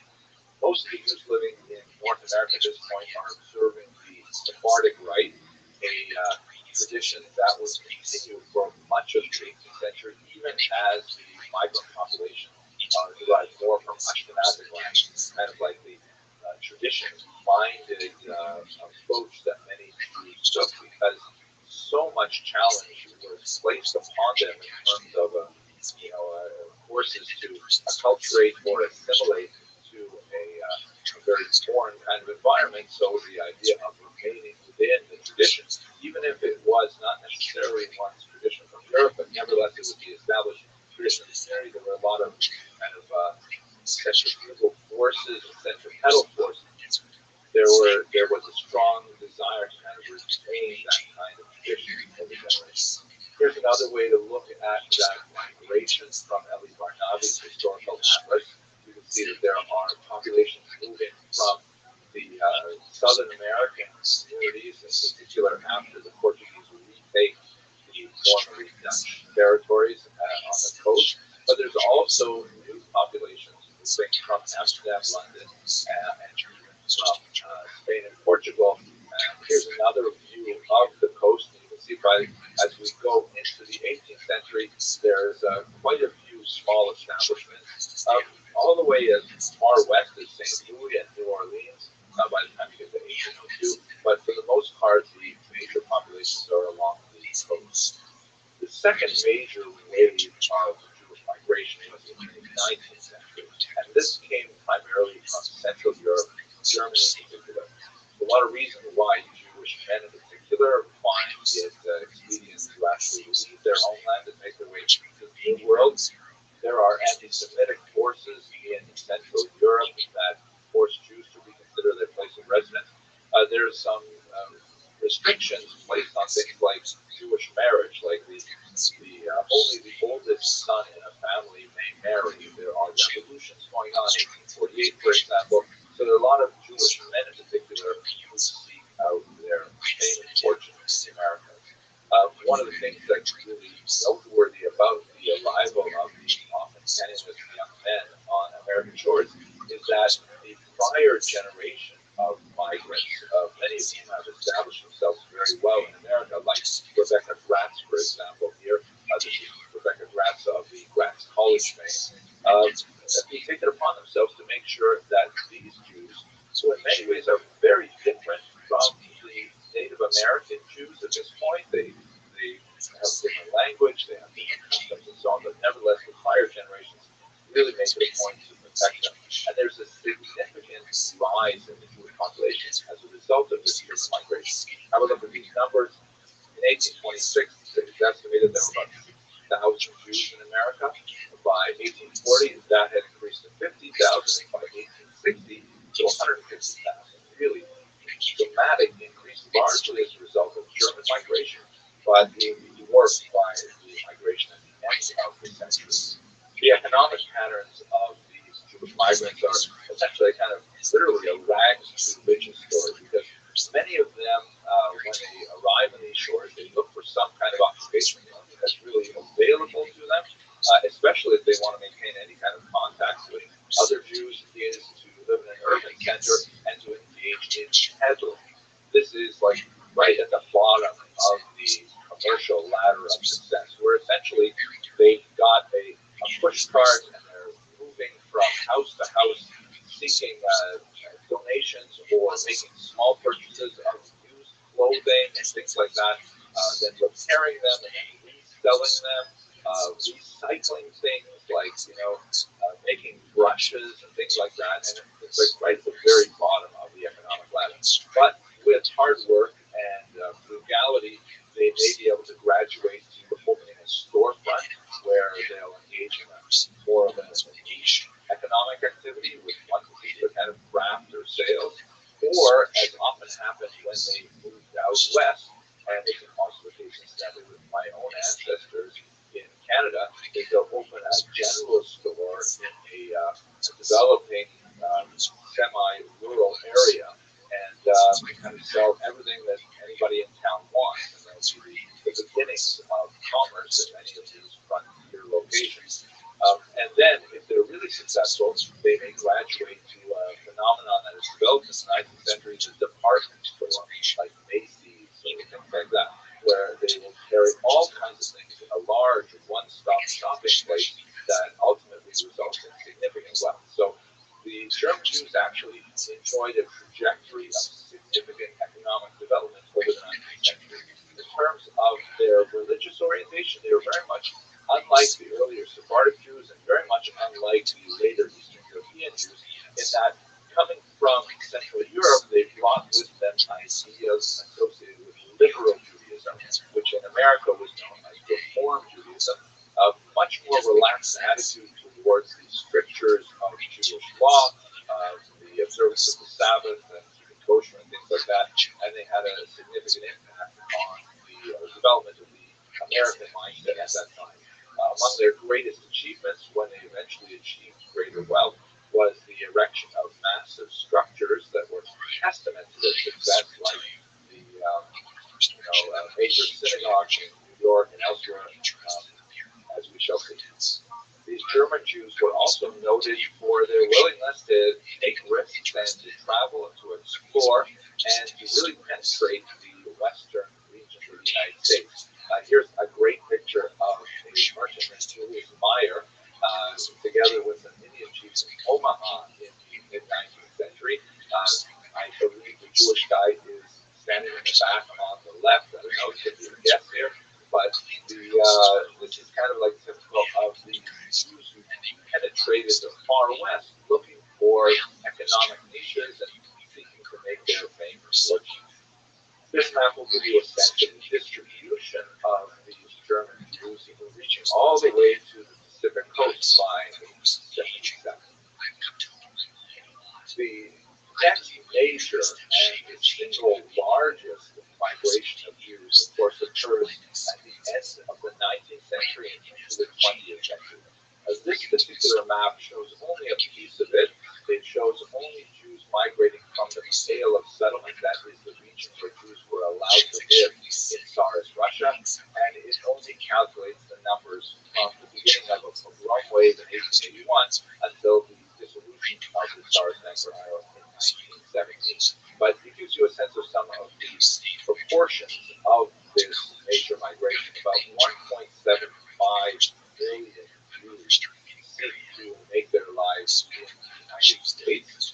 About 70,000 Jews looking for universal health care decide to go to the civilized countries to the north, 111,000 to South America, about 250,000 to Western Europe in general, smaller numbers, 45,000 to both South Africa, and 45,000 to the experiment of Zionism in the Middle East, Israel, of course. And then 5,000 make their way to join the very tiny community that actually goes back to the colonial era in Australia. So we'll talk a lot more about this a little bit later on in this series, but let's have a look at a couple of maps from Evitar Friesel's really fascinating atlas of modern Jewish history, just to get a sense of the overall population of world Jewry at this time. Here you see what world Jewry looks like, let's say in the year 1800. There are less than 1 million Jews around the world. About 70% of them live in Europe, and the rest are roughly evenly divided North Africa and the Ottoman Empire. When you get to approximately the year 1800, you see that the population has overall grown significantly to 3.2 million Jews. But once again, Europe dominates with about 2.7 million. There are about a quarter million in North Africa and Asia, which is basically the Ottoman Empire, but also in Central Asia at this point. The Americas has increased to about 10,000 by the time you get to the year 1800. That's all the Americas, South America, Canada as well. Oceania, very small number still, 500. By the time you get to the end of the 19th century, let's say the year 1900, now you've got about 10.3 million Jews worldwide, a significant population increase. And much of it has shifted to Eastern Europe. Poland and European Russia has the largest population, the largest increase as well. But there's also a dramatic expansion of the Jews living in the U.S. and Canada, with over 1 million by the time you get to the year 1900. The rest of America is about 35,000. So this gives you a sense of how the overall proportions are changing. Okay, we will spend much more time later on talking about that last migration, but for now, I want to thank you for watching. I hope you enjoyed this short video.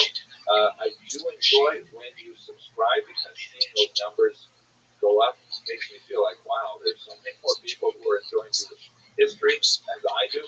So please do subscribe. And otherwise, I hope you have a great day. Thank you very much for watching. She will call her at the very next call up she can, and pull out her phone and text you back. In a way, it's really nice if you're trying to have a conversation with her. But at the same time, if you're in the passenger side and you're trying to get to somewhere, it can drive you crazy, constantly pulling over all the time responding to you.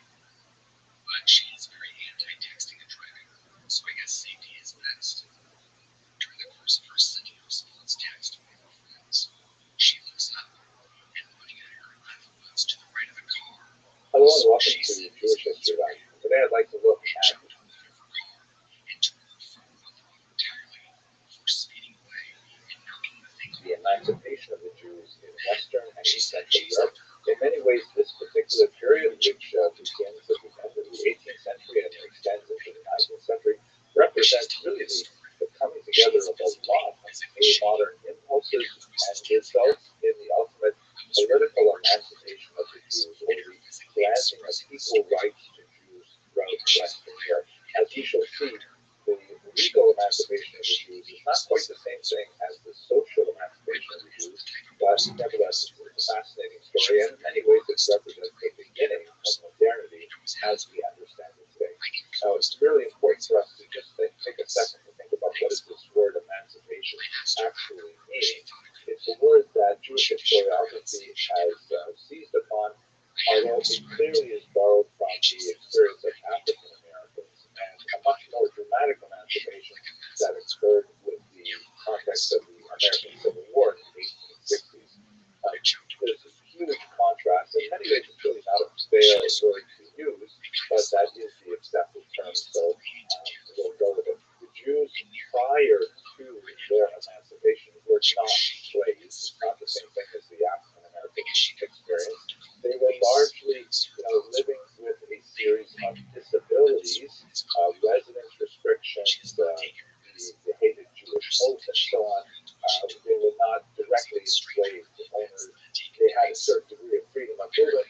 They had a limited degree of freedom to choose different occupations, very isolated and narrow opportunities for higher education, but it's not at all comparable to being a slave on a plantation. But nevertheless, we use this term to try to find a word to express the release of all of these disabilities in the late 18th and 19th century. So, by way of background, it's very important for us to understand that, if we're using this term emancipation, what do we exactly mean by it? So, before the modern era, Jews lived in a corporate structure, which is a little bit like feudalism, meaning everybody in society lived in a certain box that is related primarily to their role in the overall economy. You have this massive box that is primarily populated by serfs who have the least amount of rights. They are kind of attached to the land, and a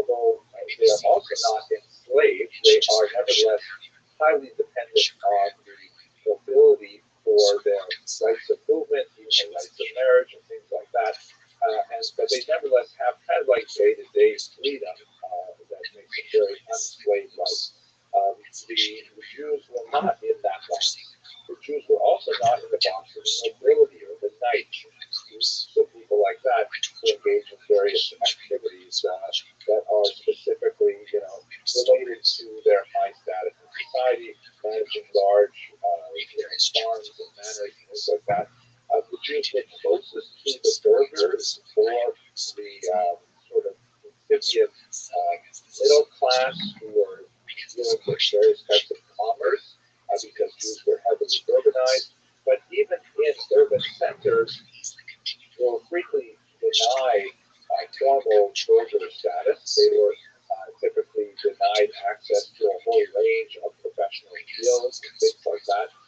And so they weren't really in the burgher class or burgher status, even though they tended to, in their lifestyle, be closest to them.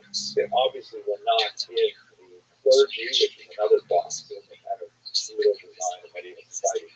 So what exactly were they? Well, as we've discussed in previous lectures, they were essentially servi, amarai, and aegis. They were servants of the royal chamber.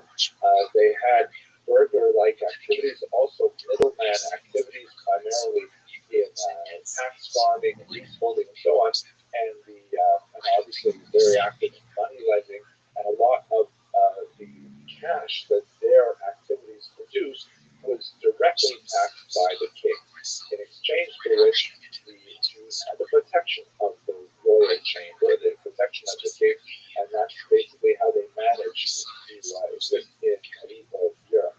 But with modernity, a lot of things changed because it was no longer possible to keep people in these boxes. Serfs were being emancipated all over Europe. The last region to emancipate the serfs was the Russian Empire. They were also the last to emancipate the Jews as well, some 50-odd years later.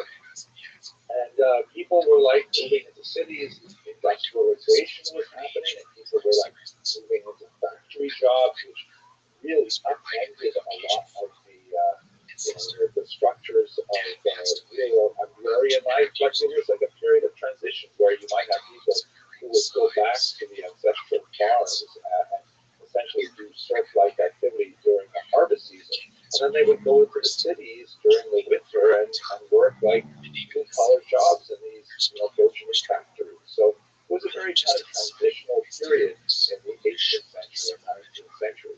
The Jews, for their part, were really pressing to get more rights of residence to whoever wanted to be free from the hated Mora Judaical, this kind of medieval oath where because Jews were considered intrinsically untrustworthy, they had to endure ritual humiliations when they were making an oath in court. They had to stand on a pigskin, sometimes with their checks there, pull them off to the sacred Torah and so on. So they wanted to get rid of a lot of these things. They wanted access to higher education. They wanted access to, generally everything that was going on in culture and science and society in the modern era.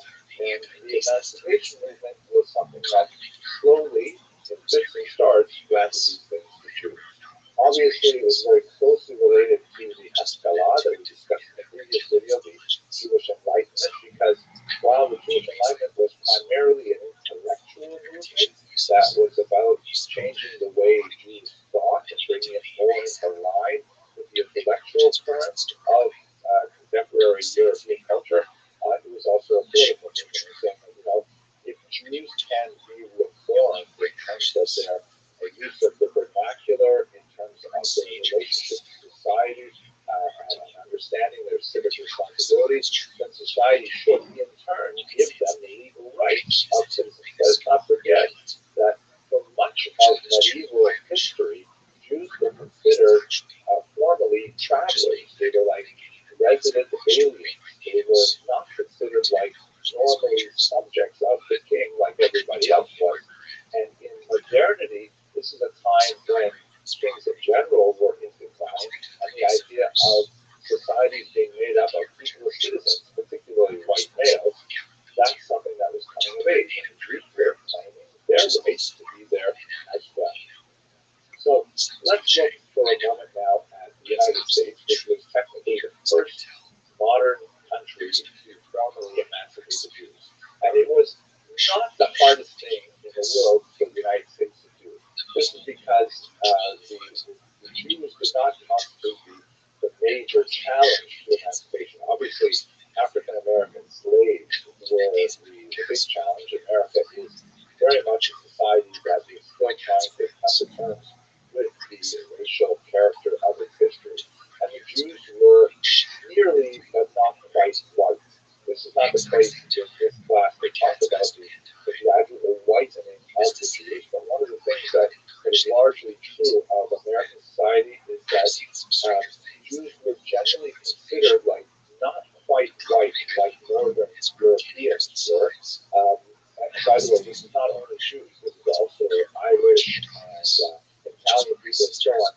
Up until really the 20th century, these people were considered kind of like off-white in the skin tones of social structure in 18th century America. In the 19th century as well, they were not quite the same degree of whiteness. Obviously, this speaks to the fact that whiteness is largely a social construct. Obviously, there are skin tones that we can discern visually, but especially when you get in the kind of the middle range, it really depends a lot on how a person behaves, how a person carries himself, how a person is viewed by society around them, that determines whether or not a person is actually white or actually not white. The Jews were, for the most part, nearly white, and more significantly, they were not Catholic. There was tremendous antipathy towards Catholics, regardless of their skin color. It happened to coincide, of course, with the Irish and with the Italians, who were also generally Catholic. So there was a lot of hesitation to giving rights to, first of all, African Americans. Of course, Americans fought a war over that, but also these nearly white peoples like the Irish Catholics, the Italian Catholics, and then of course the Jews. So viewed from the perspective of those who wanted to limit the full access to society in America, the Jews were like a lower priority for their exclusion. And the kinds of disabilities that Jews faced in the 18th and 19th century America were comparatively minimal.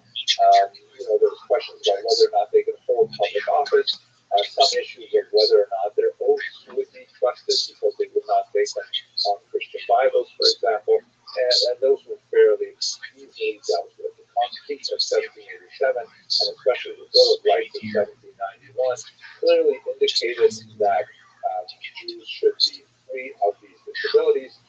Although the digital oath laws did persist in some states until 1877, when the last one was removed, that was applied specifically to New Hampshire.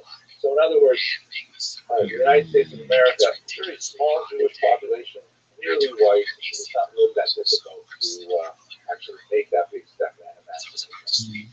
In England, you have a fascinating phenomenon where social change precipitated legal change, where it seemed like English voting society in particular were ready for the idea of the emancipation of Jews before they were actually emancipated.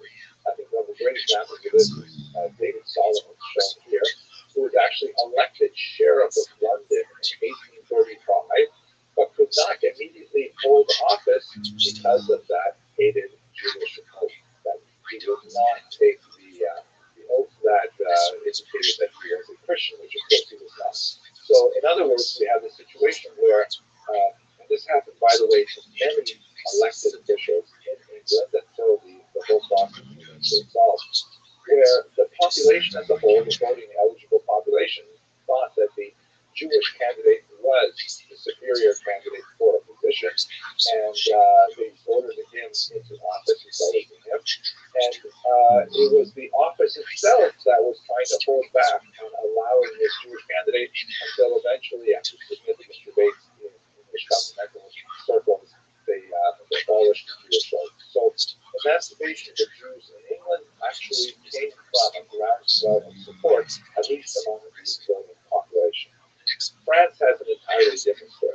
Here you see a depiction of the Declaration of the Rights of Man and, in brackets, male citizen. This is, of course, American Bill of Rights, in which, it decrees the kinds of ideas of equality for all citizens, things like that. It's interesting to note, by the way, that there are limitations even to these very beautiful documents. In the case of the United States of America, the Declaration that all men are created equal was not interpreted to mean really all men, because it did not include African Americans, for example. And this Declaration for the Rights of Man and Citizen, a revolutionary figure named Rabbi actually said, hey, wait a second, why does it have to be in the masculine? So she proposed a declaration for the rights of woman and citizen, and the word citizen, of course, in French can be defined either as a male or as a female, but the French government was not willing to accept that. They were really only thinking about men. Honestly, it says man and they meant man, but that's, to be honest, what our discussion today. In the case of France, unlike England, where social change precipitated legal change, in France, it was legal change that precipitated social change. Almost. In other words, the laws were put on the books before society was totally ready for them. So what happened in France is you have the revolution in 1789, and then almost immediately Jews start saying, hey, what about us? We're included too, right? We're also part of this revolution. And philosophically, it was really hard to say no, because so much of the grounding of the French Revolution, like the American Revolution, was based on this flowery and soaring rhetoric of the equality of all people and so on. So that includes Jews too, right? So there was a big distinction between the smaller, much more acculturated Sephardic population of Jews that lived in the west and south of France, in Bordeaux and Bayonne, and the much more highly dense and concentrated and less acculturated Jews living on the eastern border in the region of Alsace-Lorraine, the Ashkenazi Jews. The Sephardi Jews largely spoke French, largely had a much more French lifestyle in terms of their dress and their broader economic profile and things like that. But the Jews in Alsace, on the other hand, spoke Yiddish as their first tongue, were much more sort of Germanotropic in their cultures, tend to be far more observant of Jewish law, both at home and more significantly in the street. And so what happened in France is, in 1790, the emancipation was extended to the Sephardic Jews, and Bordeaux and Bayonne. It was much easier to accept them. And after a certain amount of hemming and hawing, in 1791, the same was granted to the Jews of Alsace-Lorraine. Now, that wasn't the end of the story by any means. There was a significant outcry because with emancipation, all of the restrictions on Jewish economic activity were lifted, and Jews were allowed to engage in whatever kind of occupation they wanted. And they rushed to all kinds of occupations where they had a significant advantage because they were overwhelmingly literate, numerous, they were well connected with Jews living in other countries, so import, export, all kinds of commerce and so on. And large populations of Christians in Alsace began to complain that, hey, our entire business environment is changing as a result of these Jews rushing into fields and, undercutting us with prices and all kinds of things. And so a lot of complaints went to the Emperor Napoleon, who, in his typically grand kind of way of thinking about things, said, well, obviously we've got to talk to these Jews. So do they have like a representative body or something like that? Do they have a pope, like Jewish Catholics? And so the advisors told them, well, they have this thing called the Sanhedrin, which was the ancient court of 71 judges back in the ancient period. But they haven't met in 1900 years since they were exiled from Israel. Actually, not quite since they were exiled, but shortly thereafter. And so it was a fine. Napoleon, let's reopen the Sanhedrin. And so messages were sent out all over Europe that Napoleon was going to gather the Sanhedrin. And in that gathering, he was going to ask them a series of 12 questions. This was actually the assembly of Jewish notables that was prior to the convening of the formal Sanhedrin. The questions that he asked were actually quite fascinating, and they really give us an insight as to what he wanted from the Jews. He asked questions like, for example, do the Jews have their own police force? What's the point of asking about the police force? Well, the point is because he wanted to know if he was going to be accepting a state within a state. It doesn't make sense for there to be two judiciaries and two police enforcement agencies. What if, Jews wanted to run their affairs through a different legal system? Would they be culpable to French law? All kinds of things like this. He wanted to know a little bit about the assimilation ability, the assimilability of the Jews. He asked, for example, are Jews allowed to marry non-Jews? Now, in basic Jewish law, that's like a really short answer. No, intermarriage is not forbidden under Jewish law. Obviously, there are interfaith relationships, but that's really more of a 20th first century phenomenon, and certainly not countenanced by traditional Jewish law, although some of the denominations that are active today, of course, have this relationship to that question. But in the 18th century, the answer was no, not allowed. It's fascinating to note that the Assembly of Notables, the later Sanhedrin, which were made up largely of masculinists, with only a very small number of Jews who represented the traditional viewpoint of what we would call today Orthodox, and they essentially hemmed and hawed on this answer, which is, well, not exactly, wouldn't precisely be recognized, but, and they essentially, they knew what kind of answer Napoleon wanted, and they provided with that. I think the most dramatic moment in the Sanhedrin, or the Assembly of Notables gathering, was when he asked them, would the Jews defend France? Do they consider themselves French, or would they join with their enemies? Now, the fact is that France and Germany are having wars just about once every 30 or 40 years, which means that that's a bit of pretty much news right now. Let's hope that we put that behind us. But, he was really concerned about those Jews living in Alsace who were, Yiddish speaking. Yiddish is a much closer language to German than it is to French, and that they had all kinds of contacts with Jews on the German side of the river. What would happen if France and Germany got into a war? Who would French Jews fight for? And dramatically, the assembly rose up and said, jusqu'à la mort, they would defend France to the very death. That was the whole idea of it. So Napoleon was satisfied with those answers, and he said, great. So the Sanhedrin became a formal institution, and they were headed by this man, David Finkelstein, who has an absolutely amazing hat here. I want a hat like that. I think that would be fantastic.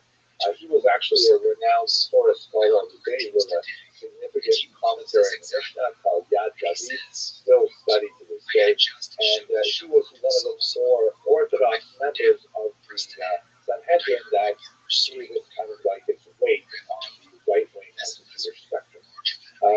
There's a lot more to say about how Napoleon directed the organization of Jewish synagogues in France, but to leave a bit more, I think we should spend a little bit of time talking about East Central Europe. So in Austria, a document was issued by Kaiser Joseph II called the Oberlin-Konvention in 1782. This was kind of like a very important pre-emancipation document that sort of gave the Jews of Austria a formal understanding of what their rights were in Austria. And that's very important because, rights as opposed to concessions is an incredibly important exposure and a great stepping stone towards full emancipation. But what happened over the next 100-odd years was really quite distressing and confusing. Austria, like much of East Central Europe, went through a revolution in 1848-49, and that revolution was then pushed back, and the revolution came from the more liberal side of the spectrum. So with the general constitution that was created in 1849, civil and political rights were issued to everyone in Austria, and quote-unquote not dependent on religion. But then in 1851, when there was kind of like a conservative backlash to that revolution, those rights were taken back, the constitution was abrogated, and then slowly it was reinstated again over the 1860s. The same kind of thing was happening in Hungary, although you also had very significant opposition to emancipation from Jews themselves in Hungary, led by the Hassan Sofer, a very important rabbi, Rabbi Moshe Sofer, who essentially said that emancipation is going to result in assimilation. He was not at all wrong. Emancipation and assimilation seem to go hand in hand. And he said we should not accept emancipation. We should demand to have unequal rights, because that's really a very important tool that the Jews use to maintain.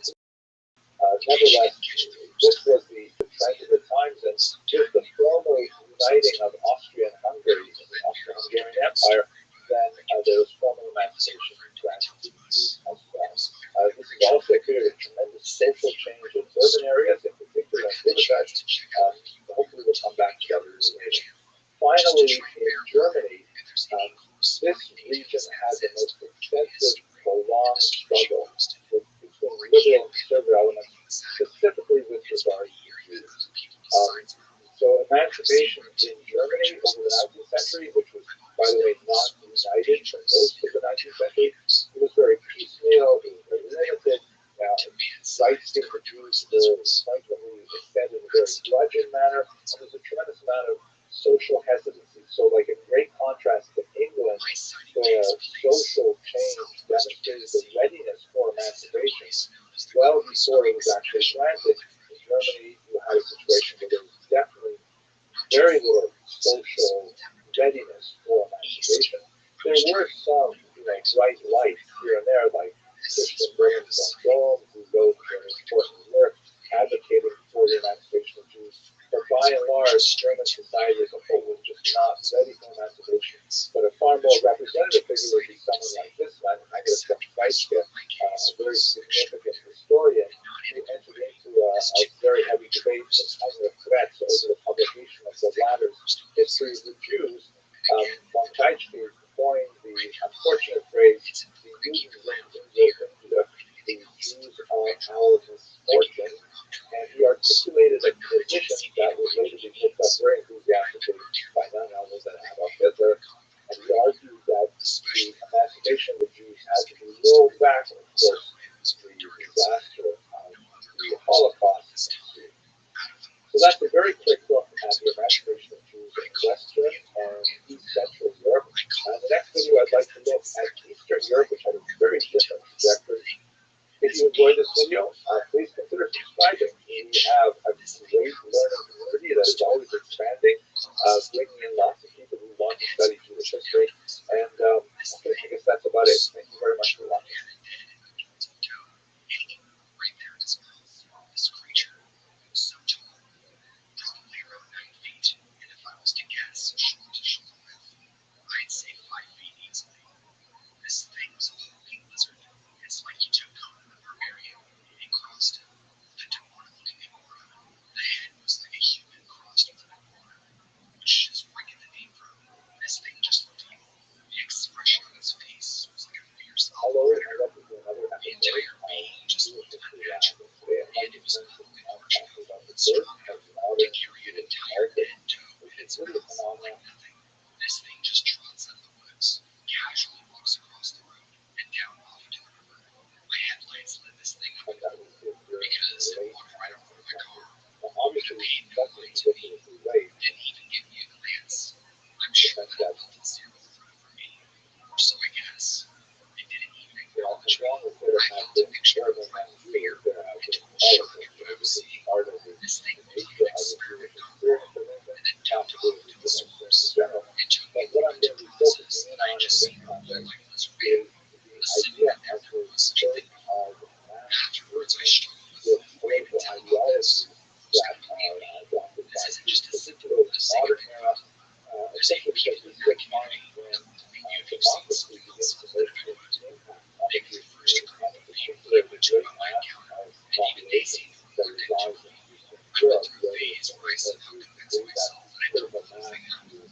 But eventually, I came to my senses and realized that this is not dangerous. This was a alive, living, breathing creature. As much as it scared me to death, I just wanted to be more cautious now when I drive, especially at nighttime. I do share my story with everyone, but most people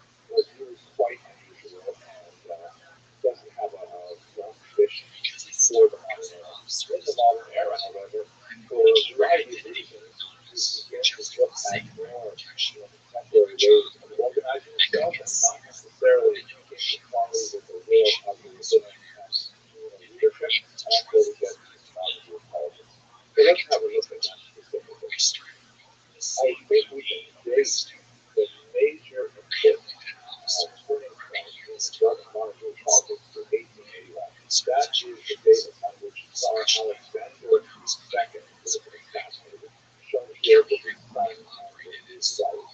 He was a very popular Tsar in Eastern Europe. He was the great Tsar liberator because it was on his watch that the Turks were liberated. It was definitely not a complete solution like the emancipation of Africans in America. It was not a constant emancipation like the young set of difficulties with another set of difficulties. Nonetheless, the Russian populace as a whole came to regard him favorably. The ones who did not, in particular, were the revolutionaries, the early socialist movements that were raging in the 1870s. And in 1881, a group of them, organized under the name of Rothschild'S, people will tossed a bomb at his carriage and killed him in the sanctuary of a town as that act of violence.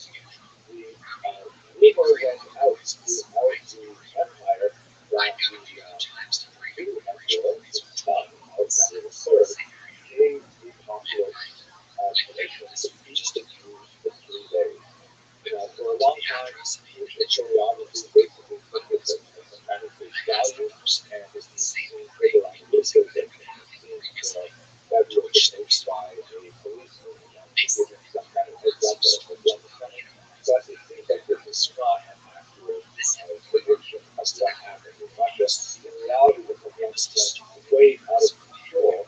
The Russian Empire government was certainly not the architects of the violence. They had a great difficulty trying to control that.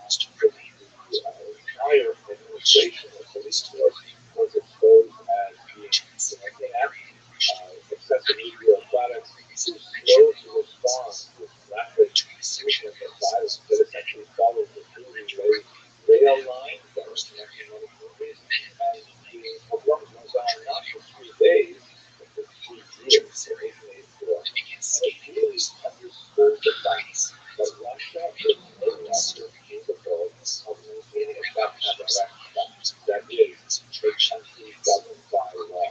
There is simply too much anarchy possible, too much chaos possible, and that is really something that the Jews as a minority fear tremendously. So it is the violence that erupted in 1881 in the 30 years that really triggered the thinking inside you of the political status. There were ethnic populations that were minorities in a particular region, like Poles and Ukrainian territory and vice versa, things like that. And it was something that really just felt way out of hand for the Russians. Now, this map has a chart that I'd like to show you right now. It's a really interesting article published in 2019 by Elena Rothschild'S, my colleague, and Elena Rothschild. That something that is very obvious, but no one else, to my knowledge, has really made this correlation. The problem, why did they happen? So there's definitely a certain amount of latent anti-Semitism in traditional society, and we can tie it to certain church teachings and certain economic practices of the Jews, and the long-term resentment that goes back to the Nazi rebellion, Hagabak rebellion, and so on. But Jews basically live relative peace alongside their Ukrainian, Polish, Romanian, Latvian, and Russian neighbors, with only a few significant punctuations of violence, like in the 17th century and the contrast to the 18th century. So the majority of Jewish history was relatively peaceful, not necessarily loving, but that was coexisting. So why are these things all of a sudden? Have a look at these charts. Let me just move over to the other side of the screen here. So this is a chart that shows the number of pogroms in the years 1800 to 1920. And I'm a little suspicious of the last number because I was under the 1900 surge in 1919, but let's take it at face value for now because the Jews are going to be really useful. Here is the number of pogroms correlated with years of crop failure. As you can see, yes, pogroms do correlate with certain periods of crop failure, but by no means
relying on our traditional leadership for a long time. It's very disappointing with how they handled, among other things, the transformation crisis that we discussed in the previous discussion.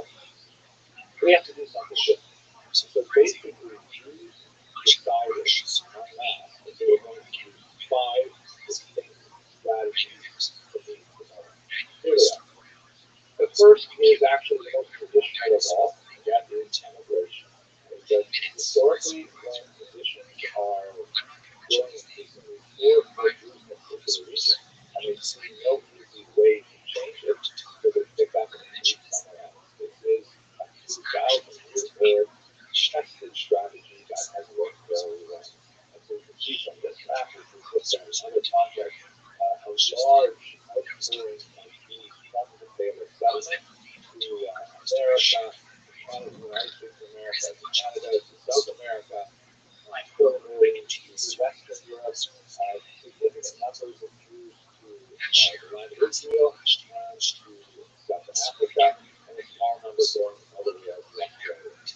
This most traditional strategy ultimately doesn't solve the problem. It just hopes that it will be better somewhere else, and it sort of back to become worse, as we should see as we move into the 20th century and the second major strategy says, no, we're not going to leave this country. We're going to change this country. And that is the widespread adoption of socialist ideas by many Jewish youth, in particular during this time. Here's a mugshot of Leon Trotsky, one of the most important Jewish socialist leaders here. He was the mastermind behind the 1905 wildcat strike that ultimately forced the Russian government to change its way of operation. It's called the 1905 Revolution. It really wasn't a revolution, but you saw the full power, but it had to squeeze more authority to exercise parliament. What is not as well known about Trotsky's personal problems with the Russian Empire is that, in 1905, it was virtually impossible to get a decent haircut anywhere in the Russian Empire. But anyway, Jewish socialism. This was something that was antithetical to traditional Jewish values, primarily because socialism, following the ideas of Karl Marx, who was himself born Jewish and baptized as a child by his parents, was rather understood of himself as self-hating Jew, and he had lots of terrible things to say about religion in particular, and Jews as well. So the socialists tend to have very anti-religious, anti-clerical positions. So it did not represent the mass of the Jewish population, but there was definitely a segment of the younger population who felt like socialism, although it represented a radical break from Jewish culture and thought and so on, nevertheless represented a way forward for an enlightened society. So continue with this in the next video. Thirdly, rather than saying, let's emigrate and go to where somebody's art, rather than saying, let's not emigrate, let's try and change the country here, the third strategy is Zionism, saying, let's emigrate, but we'll emigrate for the last time.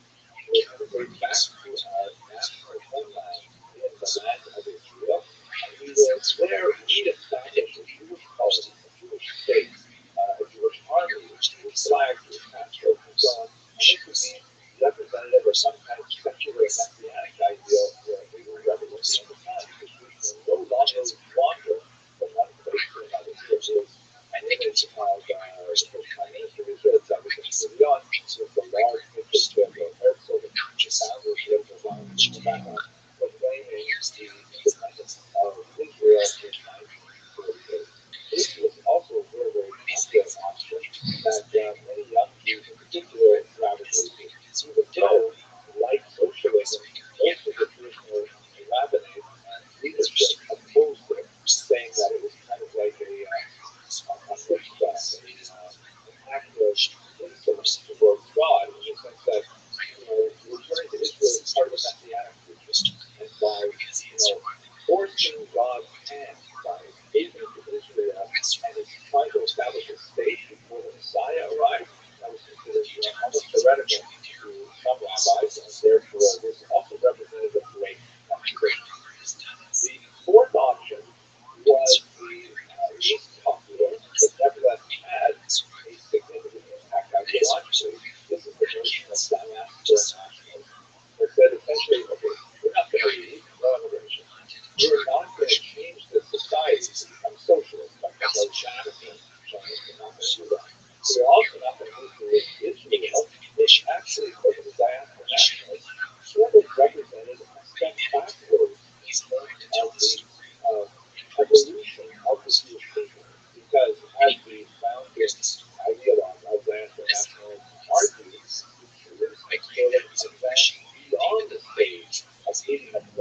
make the Constitution their identity. The Jews were capable of perpetuating their culture and thought as a minority scattered throughout the world. So to go and say, oh, we want to create a state somewhere, whether it's in Israel or Uganda or anywhere, that represents looking backwards for the diaspora. Where they had a limited amount of impact in Eastern Europe, their ideas were actually implemented very briefly in Ukraine, and then for slightly longer periods in the war states of Poland, Lithuania, Latvia, and Estonia, everyone came to a fascist policy to avoid war. A version of diaspora nationalism, however, survived in the institution of the Jewish Federation, which is kind of like this loose agglomeration of Jewish groups around the country who collectively raise money for charities, for represent Jewish interests, for democratic government, and so on. There's a huge difference between the way the diaspora nationalists envision their thought of how to deal with identity and the way the Jewish Federation works. Is that the Jewish Federation is entirely voluntary. A person can choose to identify with you, affiliate with the community, or not. And, modernity doesn't really demand that you have to fit into a particular box. The diaspora nationalists have a vision where Jews would actually be in a fixed group. They would pay a certain amount of annual taxes to their own leadership. They would have the right as a group to draw on state resources for communal practices. They would have a certain amount of protection in terms of not having elections on Shabbat and things like that. But it was a much more kind of like well-structured organization than the Jewish Federation, which is essentially a volunteer organization. However powerful and effective it is, it ultimately depends on people wanting to belong to it, which is not the case with that.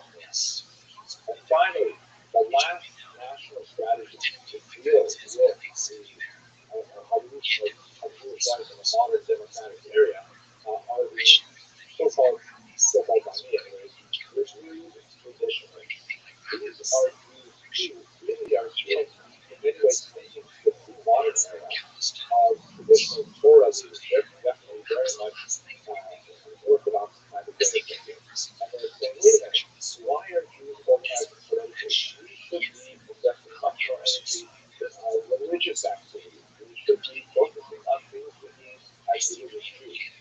However, given the rapid advance of democratizing movements in Europe and the promise of a democratic Russian empire, which turned out not to work out that way, but we got in the 20th century, we got the beginning of the 20th century, we'll talk about that later as well, by the way.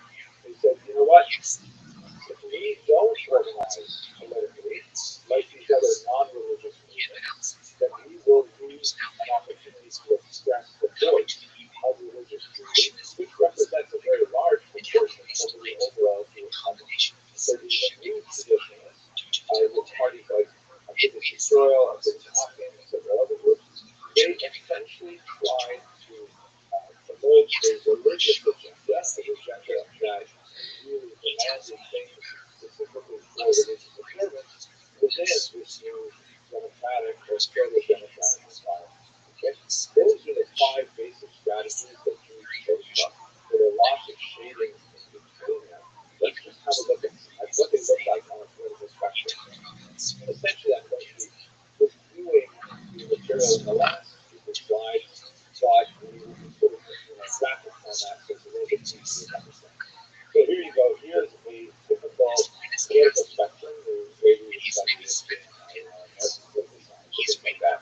You have a line, and on the left you have socialism, and on the right you have capitalism. Right? So if you think about American politics, at least until recent years, you could say that Democrats would be just slightly left of center, Republicans would be just slightly right of center, but basically they're really close to the middle. Jewish politics are not like that. They have really wide ranges of experience between them. But Jewish politics is not so simple that we could all live on just one spectrum. In fact, a second axis has to be added, and this relates to the question of pluralism, which means basically here and now. Do we believe, political parties and political organizations would argue, in developing Jewish life here, or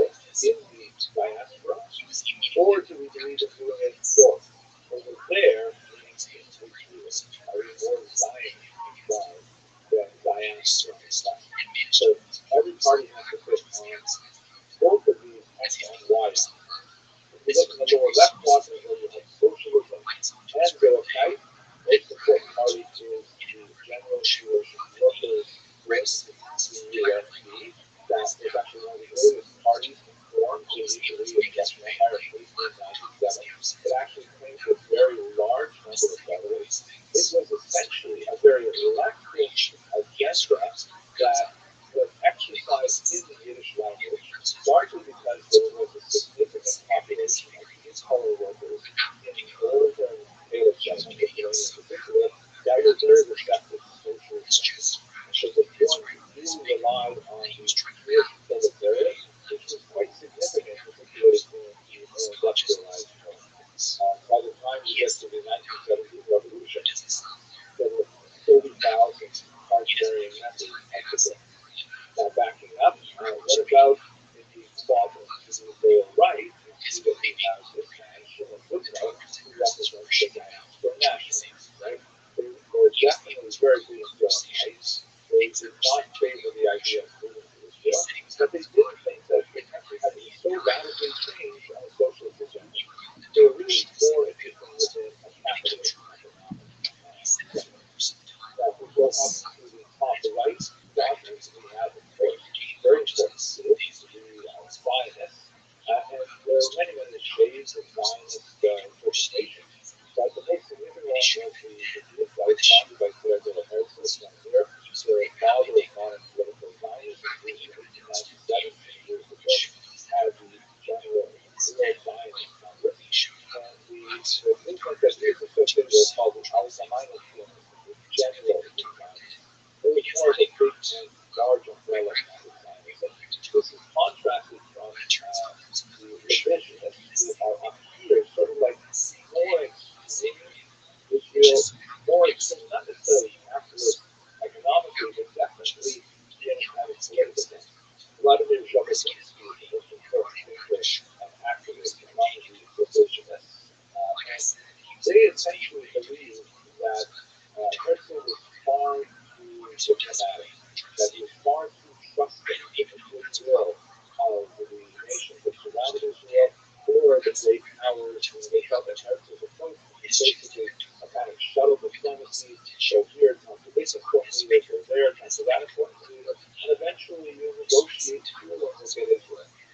Jabotinsky and his followers felt that no, Jews must be much more aggressive, they must be much more militarily trained, they should have more of a kind of a right-wing outlook.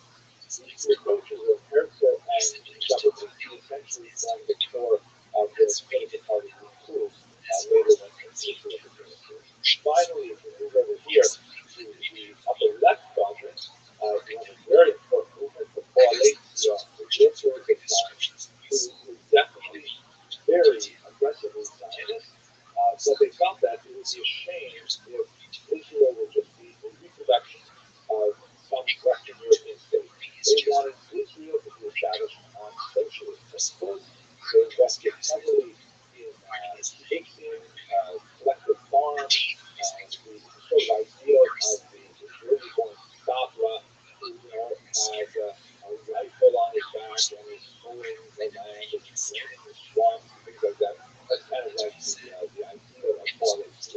And this movement is primarily responsible for the core of the Labor Party that dominated much of the Israeli culture.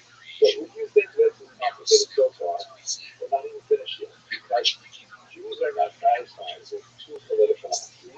We have to have a third axis, right? We have X, we have Y, and now we have Z, which is kind of like a third dimension. I'll draw that with sort of like this third blue line. And this represents the religious party. So up until now, all of these groups have been either anti-religious or neutral on religion. That leaves out a huge number of Jews who still held religious values and traditional Judaism was sacred to them, and they did not want to, abandon its traditions. So the first group we look at are the so-called Orthodoxy. These are Orthodox Jews who believe that, contrary to the dominant rabbinic opinion, that somehow working alongside secular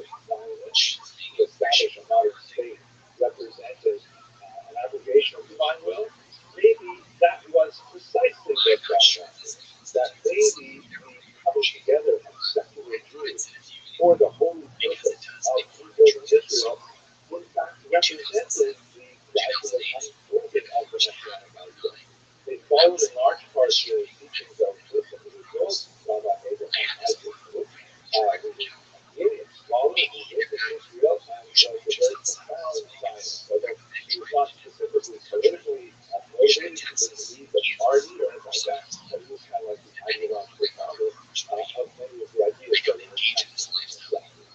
And then finally, and I'm actually saying finally for real right now, we also have her traditionalist group, the new traditionalists, who did not agree that Zionism should be embraced by the Jews. And furthermore, they certainly disagree with everybody on the left side of the spectrum who were anti-religion or anti-neutral about religion. They wanted to embrace religion.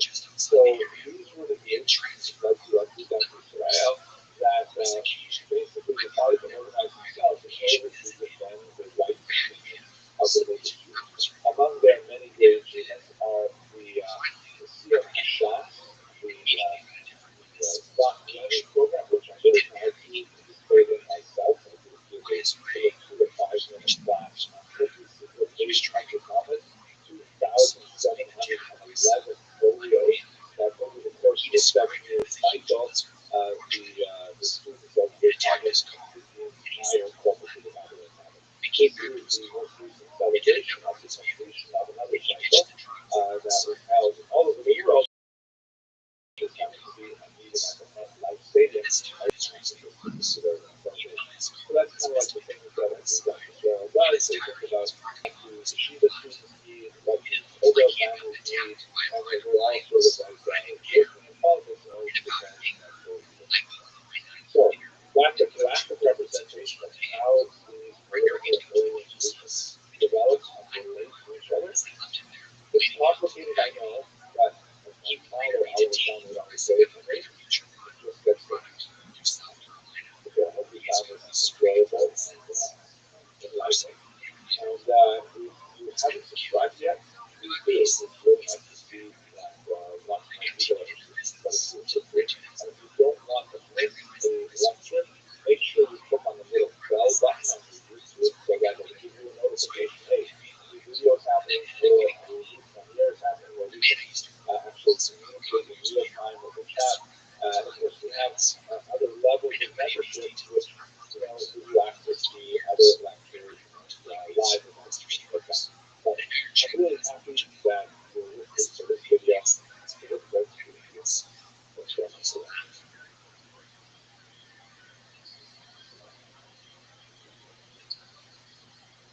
My grandmother told me recently about things that she's seen and experienced while she was in the womb.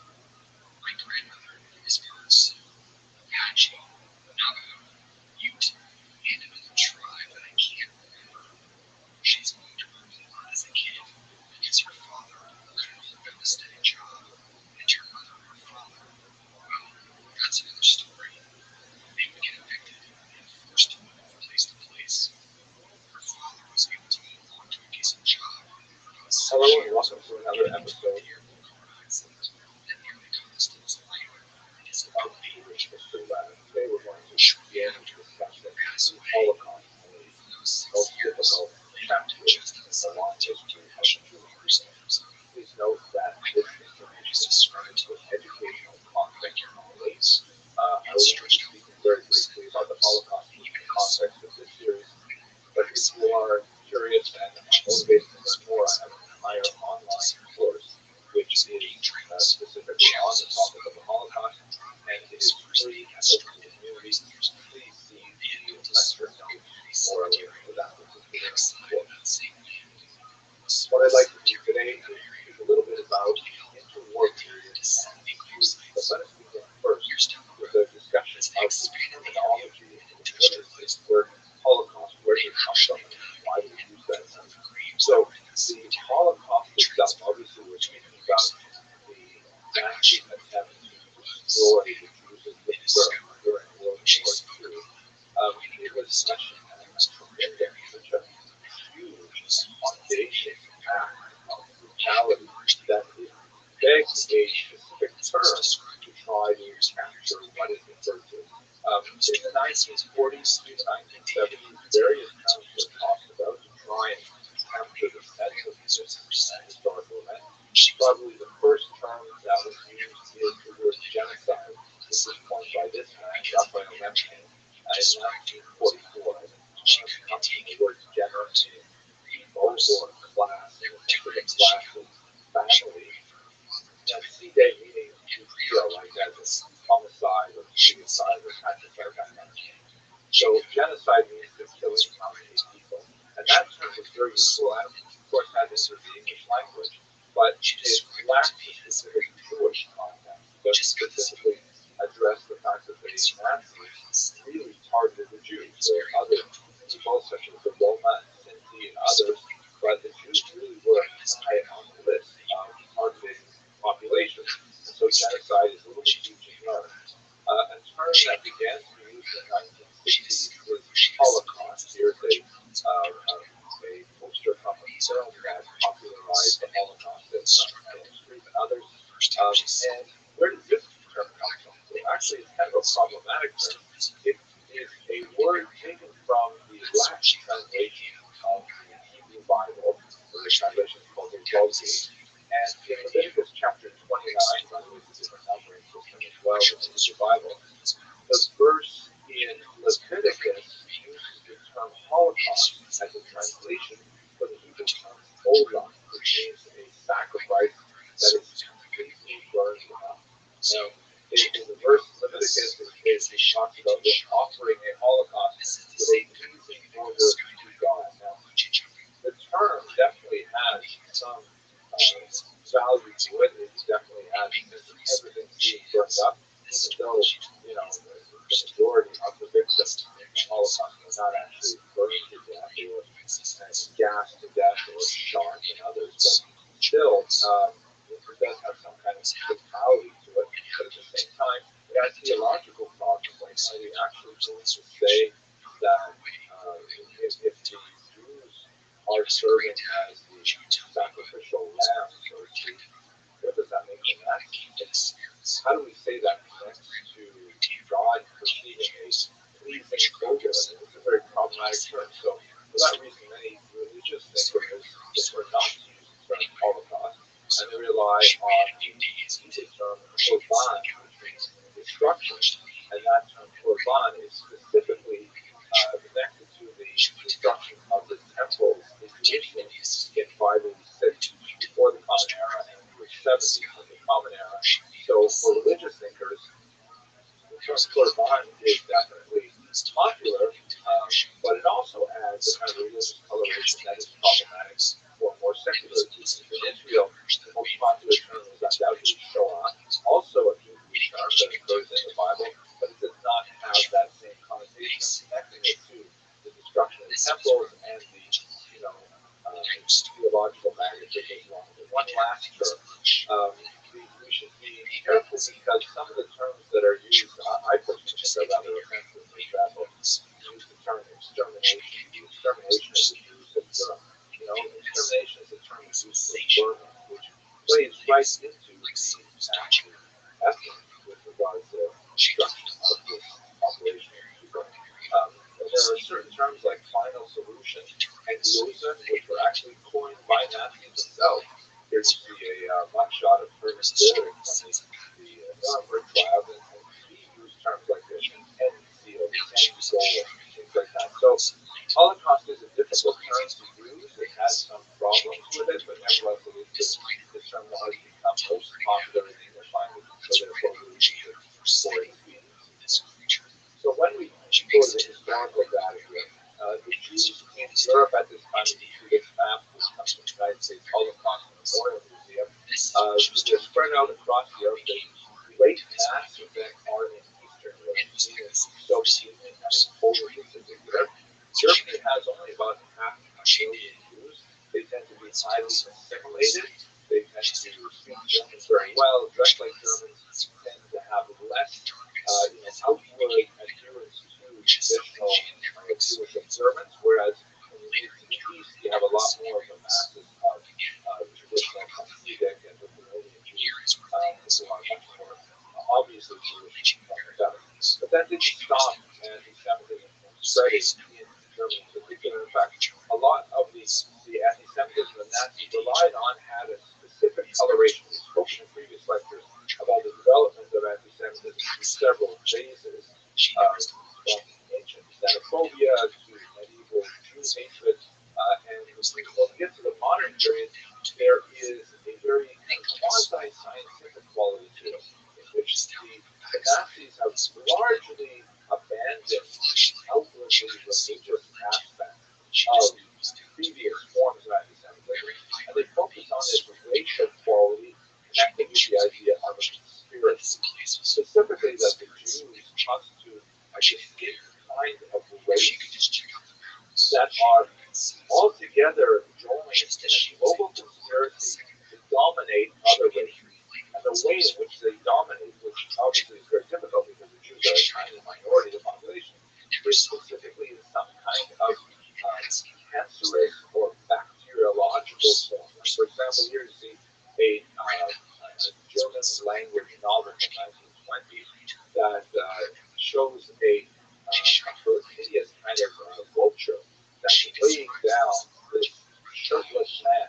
And what the picture is meant to say is that the Jews are like carrion eaters, they're vermin, they live off decay, they're going to dominate the otherwise healthy, strong, muscular alien races, and once they eat them out like a cancer from within, then they will feed on their corpses. The title, by the way, is "Should the Jews Das Blut ein Zeit vom Stand against the blood, a novel of the time." And the fact that the Jews in Germany were much more assimilated actually fed into a lot of this, such as, for example, you see this really bizarre form of children's propaganda published in the 1930s by Elvira Bauer, a really twisted kindergarten teacher and propagandist. This is a book for children called The Poison Toadstool. Right? And the thing about toadstools is that they look like mushrooms, but unless you are very careful and you know the signs, you will always mistake them for healthy mushrooms. And you might eat one of these, but it's actually poison. So to the metaphor goes that the Jews look like regular Germans, but in reality they are quite distinct, racially different, and they represent a threat. That's the kind of thing that goes on in that particular piece of propaganda. The Nazis frequently refer to Jews as various kinds of vermin who are bent on destroying the entire world through a global conspiracy, like this French language piece of Nazi propaganda that shows the Jews as kind of like vicious tarantula gathered in the globe, or here's something from the Warsaw ghetto that shows that the Jews carry typhus associated with this deadly light engines and so on. So, and here finally, here's an Austrian example. This is just terrifying. Again, from the elections of that early Hitler period, the Jew was portrayed as some kind of like devilish snake who was strangling the Austrian people. And the image reads, German Deutsche Christian Rentensisterei, which means German Christians save Austria. Right? Meaning you have to vote for a particular political party in order to save Austria from this Jewish snake, who, by the way, is associated with the communists, which you see the hammer and sickle are lying underneath it. So that's the kind of atmosphere that Hitler came of age in. Now, here's an image of Hitler as a baby, kind of a chilling image to look at. Hitler had a difficult relationship with his father, who was much older than his mother, and when his father passed away at 18, that allowed Hitler himself a little bit more freedom because he had always wanted to be an artist. He had some middling talent. Here you can see some of his artwork that's actually available on the web. Unfortunately for the young adult, he was not especially talented, and he was rejected from the Vienna School of Art. A rejection that stung him bitterly, and in fact, he complained about it in his memoirs later. And he always felt that somehow his rightful place in the Vienna School of Art was taken by a Jewish applicant, and this idea of the replacement theory, meaning that Hitler felt he should have been in the Vienna School of Art, but a Jew had replaced him. A Jew had, supplanted his rightful place in the incoming Jewish body. That's something that, by the way, was overrated throughout a lot of nationalists, white supremacists thought right up into America in the early 21st century. At any rate, he new purpose with the onset of World War I, and he joined it enthusiastically. He was actually wounded during World War I. He was the victim of a gas attack, which was used at that time, as we discussed in the previous lecture. But when Germany surrendered in November 1918, he, like many other Germans, felt that this was a stab in the back that was somehow orchestrated by Jews. Here you can see another Austrian propaganda cartoon that captures the idea of the stab in the back, which in German was the Rothschild'S.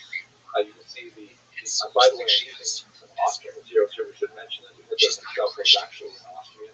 Austria and Germany, although they are separate countries, they are really in one larger cultural unit. Austria would join with Germany at the Anschluss, and they sort of prosecute the war together, but that's for later on.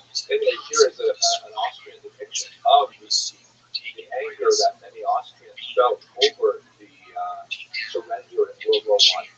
There's a lantern-jawed Austrian soldier with a steely gaze, defending the Western Front, and taking up behind him is this hideous-looking woman that has a Jewish star on the French-style hat that she is wearing, and with this leering smile, she's stabbing him in the back. Meaning that the Jews somehow betrayed Germany and Austria from within, causing a lot of anti-war sentiment and causing the Germans to surrender prematurely before they could have actually won World War I. Hitler, when he came back from the war, got very much involved in his right-wing politics. He participated in the year called Putsch, in which there was actually an attempted insurrection for which he was arrested and sent to jail. Here is a picture of him, believe it or not, in jail. He actually had a very cushy time there.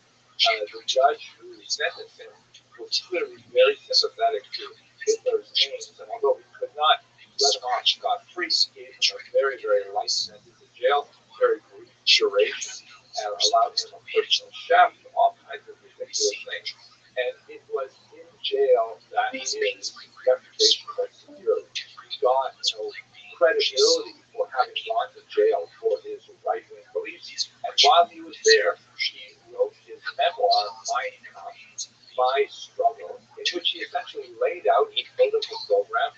It's a rambling, frequently incoherent document that lists all of his anti-Semitic complaints and his ambitions for Germany and so on. And essentially, this gave him, when he was released from prison, a lot more popularity. He used the thugs that were organized in the so-called brown shirts, the Strohmann Island, to intimidate much of the population in the various elections that were held in the 1920s and 1930s, but he never gained a majority of the vote with his Nazi party. Here you can see the elections of 1928, he only got 2.6% of the popular vote. He got actually quite a bit more in 1930 and 1932 as primary opponents of the really Communist Party. In March 1933, he garnered 33% with a lot of dirty tricks, but ultimately, when you look at the comparison with the other parties, you can see the Communists lost quite a bit in that last election. The Social Democratic Party, the second largest, only had 20% of the vote.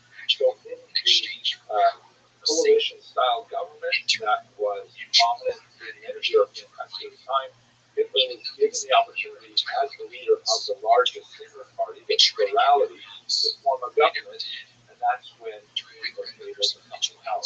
Proceeded early on to identify Jews with the so-called Nuremberg law that clearly identified them by racial characteristics, that is, how much blood was in them as measured by their grandparents, creating a very racist society that was dependent for all kinds of advancements in various careers and in public services like education and so on whether or not one was free of any pain with blood.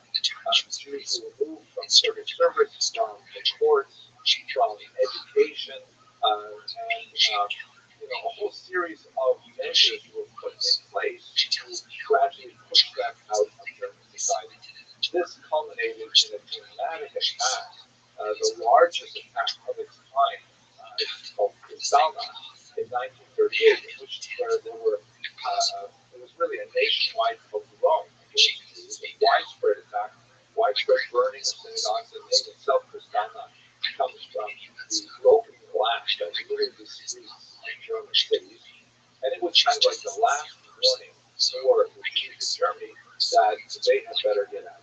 The difficulty was that although many Jews were really quite willing to leave Germany, and a large number of them did, there were very few countries who actually would accept them at that time, as immigration quotas were imposed, and fewer and fewer Jews were able to find foothold elsewhere.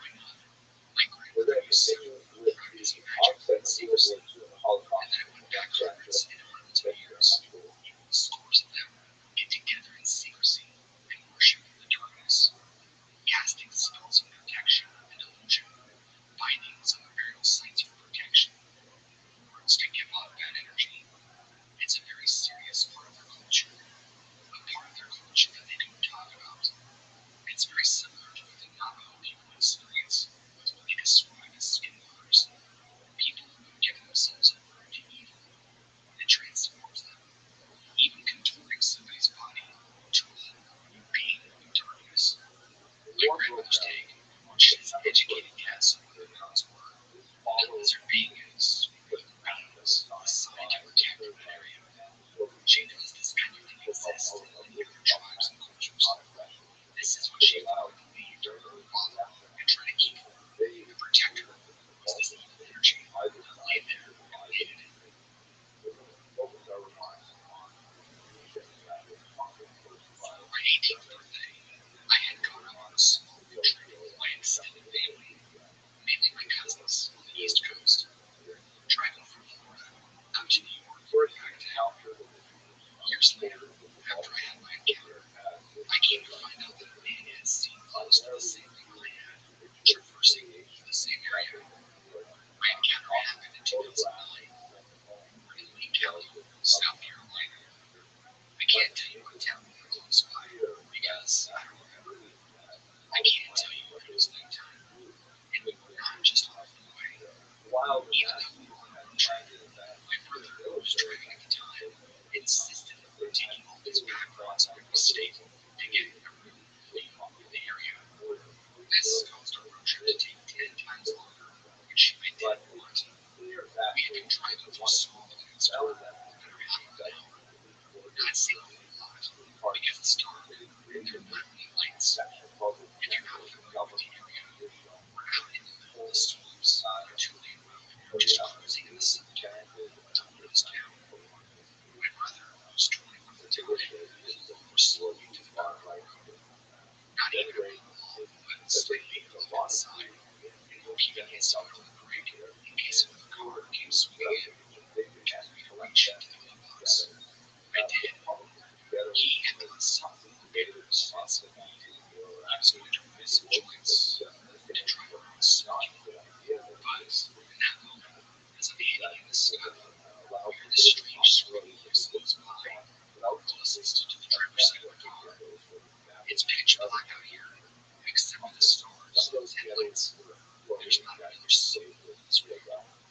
Maybe 5 seconds later, after that scream, we hear this noise of something big coming from the car. I don't know what it was made of, but out of the swamps to our left comes this freaky looking gangly thing coming straight to our car. It was blinding in motion. I don't know if it was alien running after something.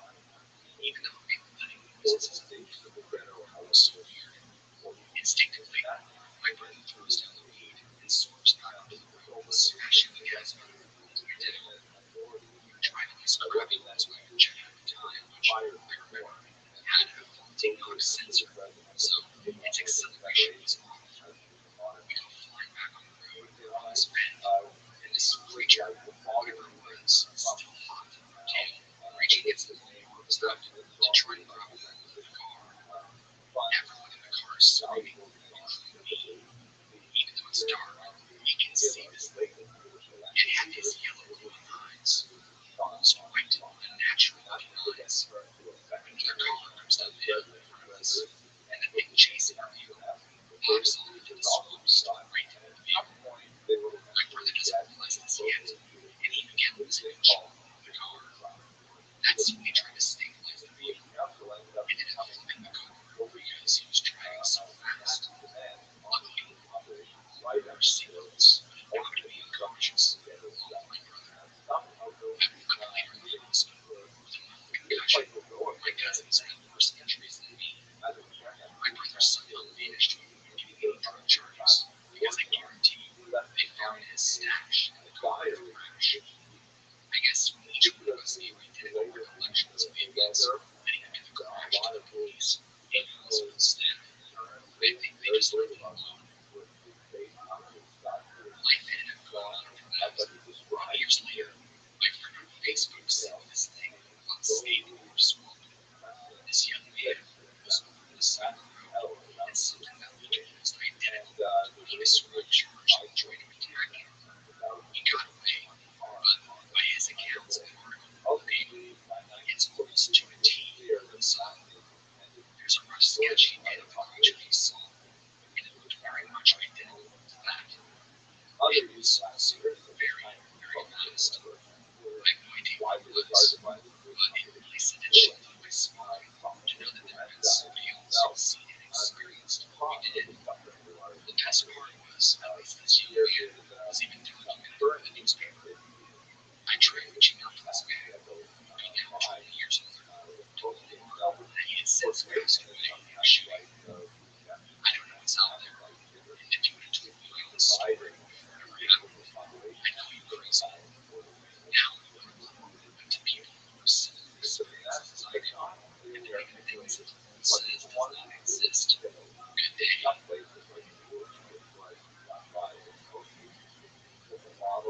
3 years ago, when I was down in South Florida, I'll never unsee what I saw walking into the mangroves. I was walking along a super center deserted beach, very close to the thick swamps and everglades that opens up right into the ocean. This is one of the many spots in the state where freshwater and saltwater clash. I was kind of in the thickness of the swamp, but in the same part it had opened enough area where there was plenty of empty beach. As I continued walking straight, I'm looking ahead. It was far away from me, but I could still make out details to know this wasn't a man. Something on two legs, standing like a man, walking like a man, and moving like a man. Walks out of the mangroves into the sand, and its back is turned to me. It takes a few steps, then stops, and it was caught. I'm talking almost in mid-step. It turns its head and looks right in my direction. While keeping its head fixated on me, it falls off into the swamps and mangroves in just a flash. Then it emerged into the mangroves. I didn't see it at first. I thought it was just a man, until it came out to a clearer view. It was heading in the direction of the water before it noticed me. What it looked like to me was this large lizard man. It had what I guessed was a small tail on its backside. It looked dark, and its head was shaped like a lizard head too. I couldn't see any eyes or anything specific about its body or skin because I was walking far away. The movements looked natural, fluent, organic. There's no way somebody in a random suit was just walking around out here out of nowhere. Not even a camera crew. Nobody to prank me. No cameras, nothing. The speed at which it took off back into the Everglades was inhuman. It took 3 huge strides at breakneck speeds, and bam, gone for good. It scared me and shook me. I really don't know how to describe with words what it was. Florida is home to all sorts of crazy animals. Last thing I would ever imagine was a lizard man. There was nobody else around me, or near me for miles that I could see. This was kind of out there, not exactly on a big pocket or Miami-style beach. This was very secluded, an area that you had to travel through some swamp to get to, but anybody could access it. It wasn't hard, just took about a 15-minute walk. I feel like running this out is helping me get over it and understanding what I saw. Even though I can understand it, it's like my brain is having a hard time processing the reality of it. You're doing your entire life, things like this. Well, they sure are. And if you see one as I did, Make it to the real world upside down. Now, I just need to work on getting over that. Thanks for being an outlet and center stores too. And get these lower chests. On the other hand, there are other ways of looking at it together that affirm life without necessarily taking up arms and using them. One great example of that is spiritual resistance that was organized by Rabbi Shapiro, known as Nation Kodesh. It's Rabbi probably surprised you that you've heard things about dinosaurs still existing.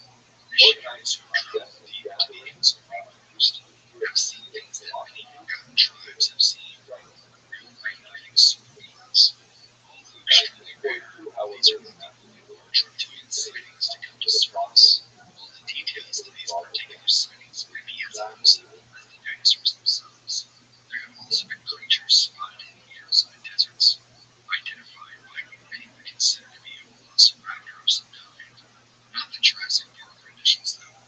These are much more bird-like. There is at least some evidence that most of these things existing still. The real purpose of this message is to relate to you the several encounters that happened in Guantanamo Bay in Cuba. Now, Guantanamo Bay already has a pretty bad reputation, but for much other reasons. Hello, fellow like students of violence, Jewish history. Welcome to another so lecture. much dinosaur sightings of human origin. Over the years, there has been several witnesses, from locals who know the aliens to U.S. Jewish History Lab series. We are now continuing our discussion of the Holocaust. These lectures are intended for educational purposes. One of the historiographic challenges of studying the Holocaust is defining precisely what is it that we mean when we're speaking about the Holocaust. Are we talking about the overall period of persecution that Jews suffered through, as well as other people during the reign of terror of Adolf Hitler? That could easily take us back into the early 1930s. Or are we speaking about something more narrowly focused, like the persecutions that came along with the invasion of Poland in September 1939? That's also quite a recent possibility. But the Holocaust and World War II are overlapping and not identical phenomena. Coming to the core of the events that we associate with the Holocaust involves two major periods of Nazi activities. The period of the Einsatzgruppen and the period of the death camps. This is the era in which the Nazis enacted actual mass murders as opposed to the horrific conditions that were endured by Jews during the period of the ghettos. So let us look at those two moments. We recall that one of the prerequisites of the beginning of hostilities in September 1939 is the sealing of a non-aggression pact between the Soviet Union and the Third Reich, which allowed both Stalin and Hitler to invade Poland and the Baltic states and simply divide up the territory between them. That meant that a significant number of Jews found themselves inside the Soviet orbit between 1939 and 1941. I have a longer lecture on that topic specifically in a different series, my YouTube channel on the Holocaust, for a longer discussion of what happened there. But basically, Jews there, like the surrounding people, were subjected to rapid communization, collectivization of farms, arrest of intelligentsia, and so on. The Holocaust per se really begins, in my humble opinion, with the end of that Soviet period on June 22nd, 1941, with the launch of Operation Barbarossa, which was the Third Reich's double crossing of the Soviet Union, abrogating that non-aggression pact as Hitler surprised Stalin with a massive, rapid advance into Soviet territory. Now, why that is specifically connected to the Holocaust is because behind the Wehrmacht troops, behind the regular army that were sent in to defeat the Soviet Union, Hitler sent 4 mobile killing squads called Einsatzgruppen. As you can see in this map here, these 4 squads spread out throughout the territory that they conquered in the Soviet Union, and their task was not to prosecute the war against the Soviets, but to prosecute Hitler's war against the Jews. They would go into the local villages known as shtetla, little Jewish townlets that dotted the countryside, round up the local Jewish population, along with other enemies of Hitler, such as communist leaders. The Einsatzgruppen would march these Jews and others out to local ravines. If there were no dry riverbeds in the vicinity, they would have the Jews dig their own graves, and then they would simply shoot them by firing squad. This is sometimes called the Holocaust by bullets, because it represents a remarkably large number of casualties, civilian casualties of the war. Estimates range from 1.5 to 2.5 million Jews were killed during this process. And here you can see a map of the United States Holocaust Memorial Museum that gives you a sense of the scope of the townlets that were attacked in this nature. Kiev, which was not a town but rather a large city, had one of the largest of these mass killings. 33,000 Jews killed in the space of 2 days. The ravine called Babi Yar was used for a much larger number of Ukrainians and other opponents of the Third Reich for coming times. The so-called Holocaust by bullets, however, proved to be a very efficient and psychologically a very efficient form of mass murder. So the Nazis looked to a new way to rid themselves of their Jewish problems, so to speak. This was discussed at an important conference that took place at a resort at Wannsee on January 20th, 1942. It was a rather late date. The war began in 1939, Operation Barbarossa, which represents the first mass killings of Jews. The only thing that comes close to it before that would have been Kristallnacht in 1938, which had about 260 Jews killed. Now we're talking about hundreds of thousands, even millions of Jews killed in Barbarossa. But that was not fast enough, and it proved to be too hard on the psychological makeup of the soldiers who were engaged in these killing squads. So at Wannsee, this conference, which was chaired by Adam Eichmann, shown here, they drew up a list of all of the Jews in Europe, a terrifying list, in my humble opinion, perhaps the most terrifying document that survived the German archives of the period. And you can see from this list of countries that included countries that had not yet even been conquered by Germany, such as, for example, the United Kingdom, and it included even 200 Jews living in Albania, giving you a sense of just how determined the Nazis were to hunt down every last Jew of Europe. They counted up 11 million Jews, and from the Wannsee conference, it appeared that they intended to massacre all of them. The means to be used was gas poisoning, which they had already been experimenting with for some time. Chełmno was one of the regions where a gas chamber was constructed in order to see if they could scale this up. And in fact, the Nazis committed themselves to do so at that Wannsee conference. Here is a map that shows you the 6 so-called extermination camps. I personally don't like that term. The German term was Vernichtungslager, which means make into nothing camps, or destruction camps, or perhaps more simply death camps. These 6 death camps, Chełmno, Treblinka, Sobibor, Majdanek, Chelmno, and Auschwitz, were situated in and around the Ghetto of Buchenwald, which still had a very large concentration of Jews in the ghettos that we discussed in the previous video. And they were very different in terms of camps from the concentration camps, which Hitler had set up from the early 1930s. Unlike the concentration camps, which held largely non-Jews, particularly in the early period, the political enemies of Hitler, the concentration camps were horrific, awful places with a significant death rate of people dying from things like starvation and abuse, but they were nothing like the death camps. The death camps were intended primarily for the purpose of creating deaths. They were factories of death. Many of them had satellite camps that were used for slave labor, but it only represented a very small proportion of the Jews who were interned in these death camps. Here you get a sense of the process of the deportations from all around Europe, including regions that were conquered nearly at the very end of the war, when it was clear the Nazis were going to lose World War II. Places like northern Italy and Hungary, Jews were deported there in a last-ditch attempt to murder as many Jews as possible. What was the process? Jews were rounded up and placed on cattle cars, some 6,000 a day, leaving Warsaw.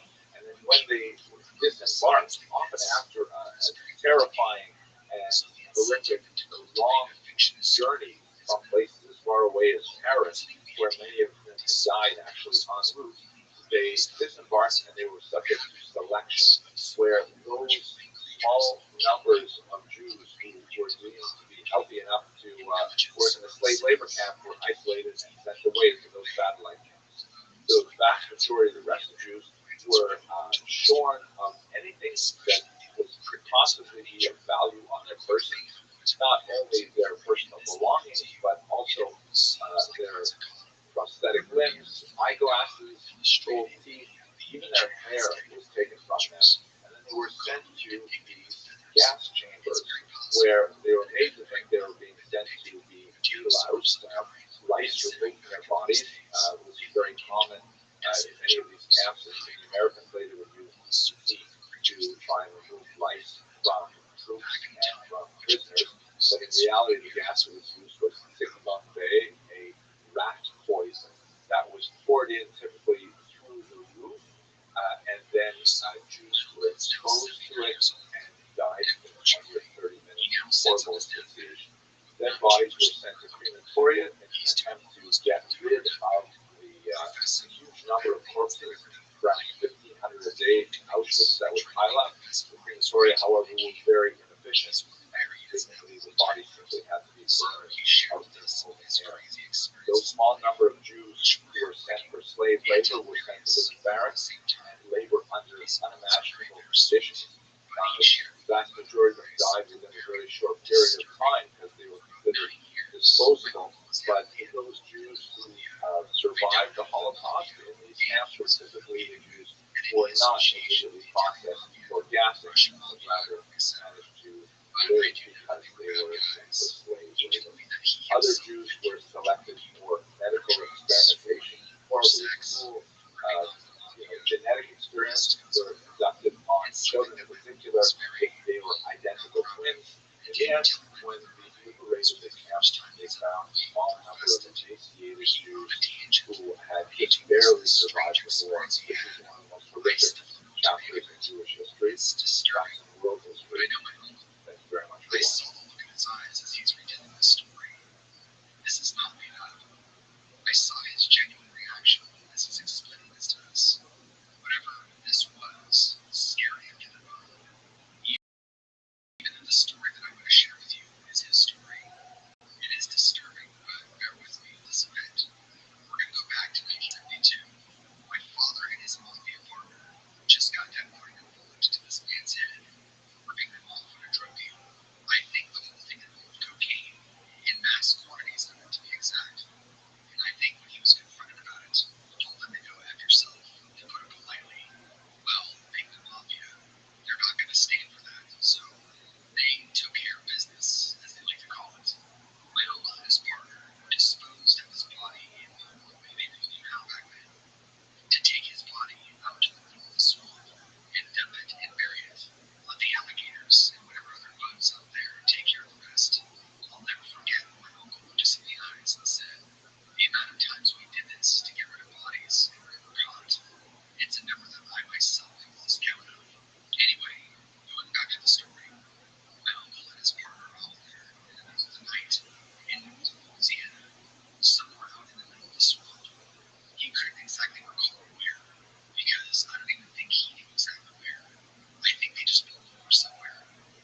carnivorous lizards. Well, that's a totally different thing on its own. My sighting takes place in southwestern Tennessee. This is at a place known as the Cross Creeks National Wildlife Refuge, right alongside the Cumberland River, not too far outside of the small town of Dover. East, I was driving home late one night on 49. This is where I had a sighting of what I would like to call an iguana from hell. The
sounds like it's coming from a large reptile or dinosaur.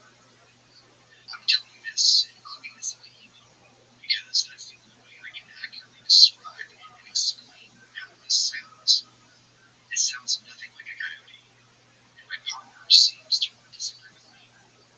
I don't know if it's because he's scared or the dude is. It does not sound natural. It is not anything that I've ever heard before. We get close to where the large bear is swamping, so already that's a strike against us. I've listened to all sorts of weird horror stories about people getting lost in the swamps and all the monsters that are supposed to be living in the swamp. Monsters. And then I start hearing this at night. I don't think monsters are real necessarily. I think I'm probably just hearing an unidentified animal. An honest opinion. Still, scientifically, I've never heard any animal sound as loud as this, matching this exact animal's cave room. I don't know how much you know about giant reptiles that live in swamps, but it almost has this hissing quality. As I'm typing this to you, I'm trying to sit here and think of an animal I can explain to you that would make the most sense. If you've ever heard a Komodo dragon, for example, they have this deep, angry groan hiss sound. That's not quite what I'm hearing, but imagine that amplified with more guttural quality behind it. Now you're starting to get close to what I'm hearing. Again, a reptile sounds like a reptile, and there's no mistaking that.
actually been steady. In fact, my workload is actually doubled, if not tripled. And so because of that, I've been very fortunate in these times of COVID-19 that my work is actually doubled, if not tripled, because of other people being laid off and me being kept on. I want to keep what I do anonymous, so I'll leave it at that. I'll just say that I help businesses create revenue and bring in those clients. Anyway, I was coming back in the evening time,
This was after I listened to several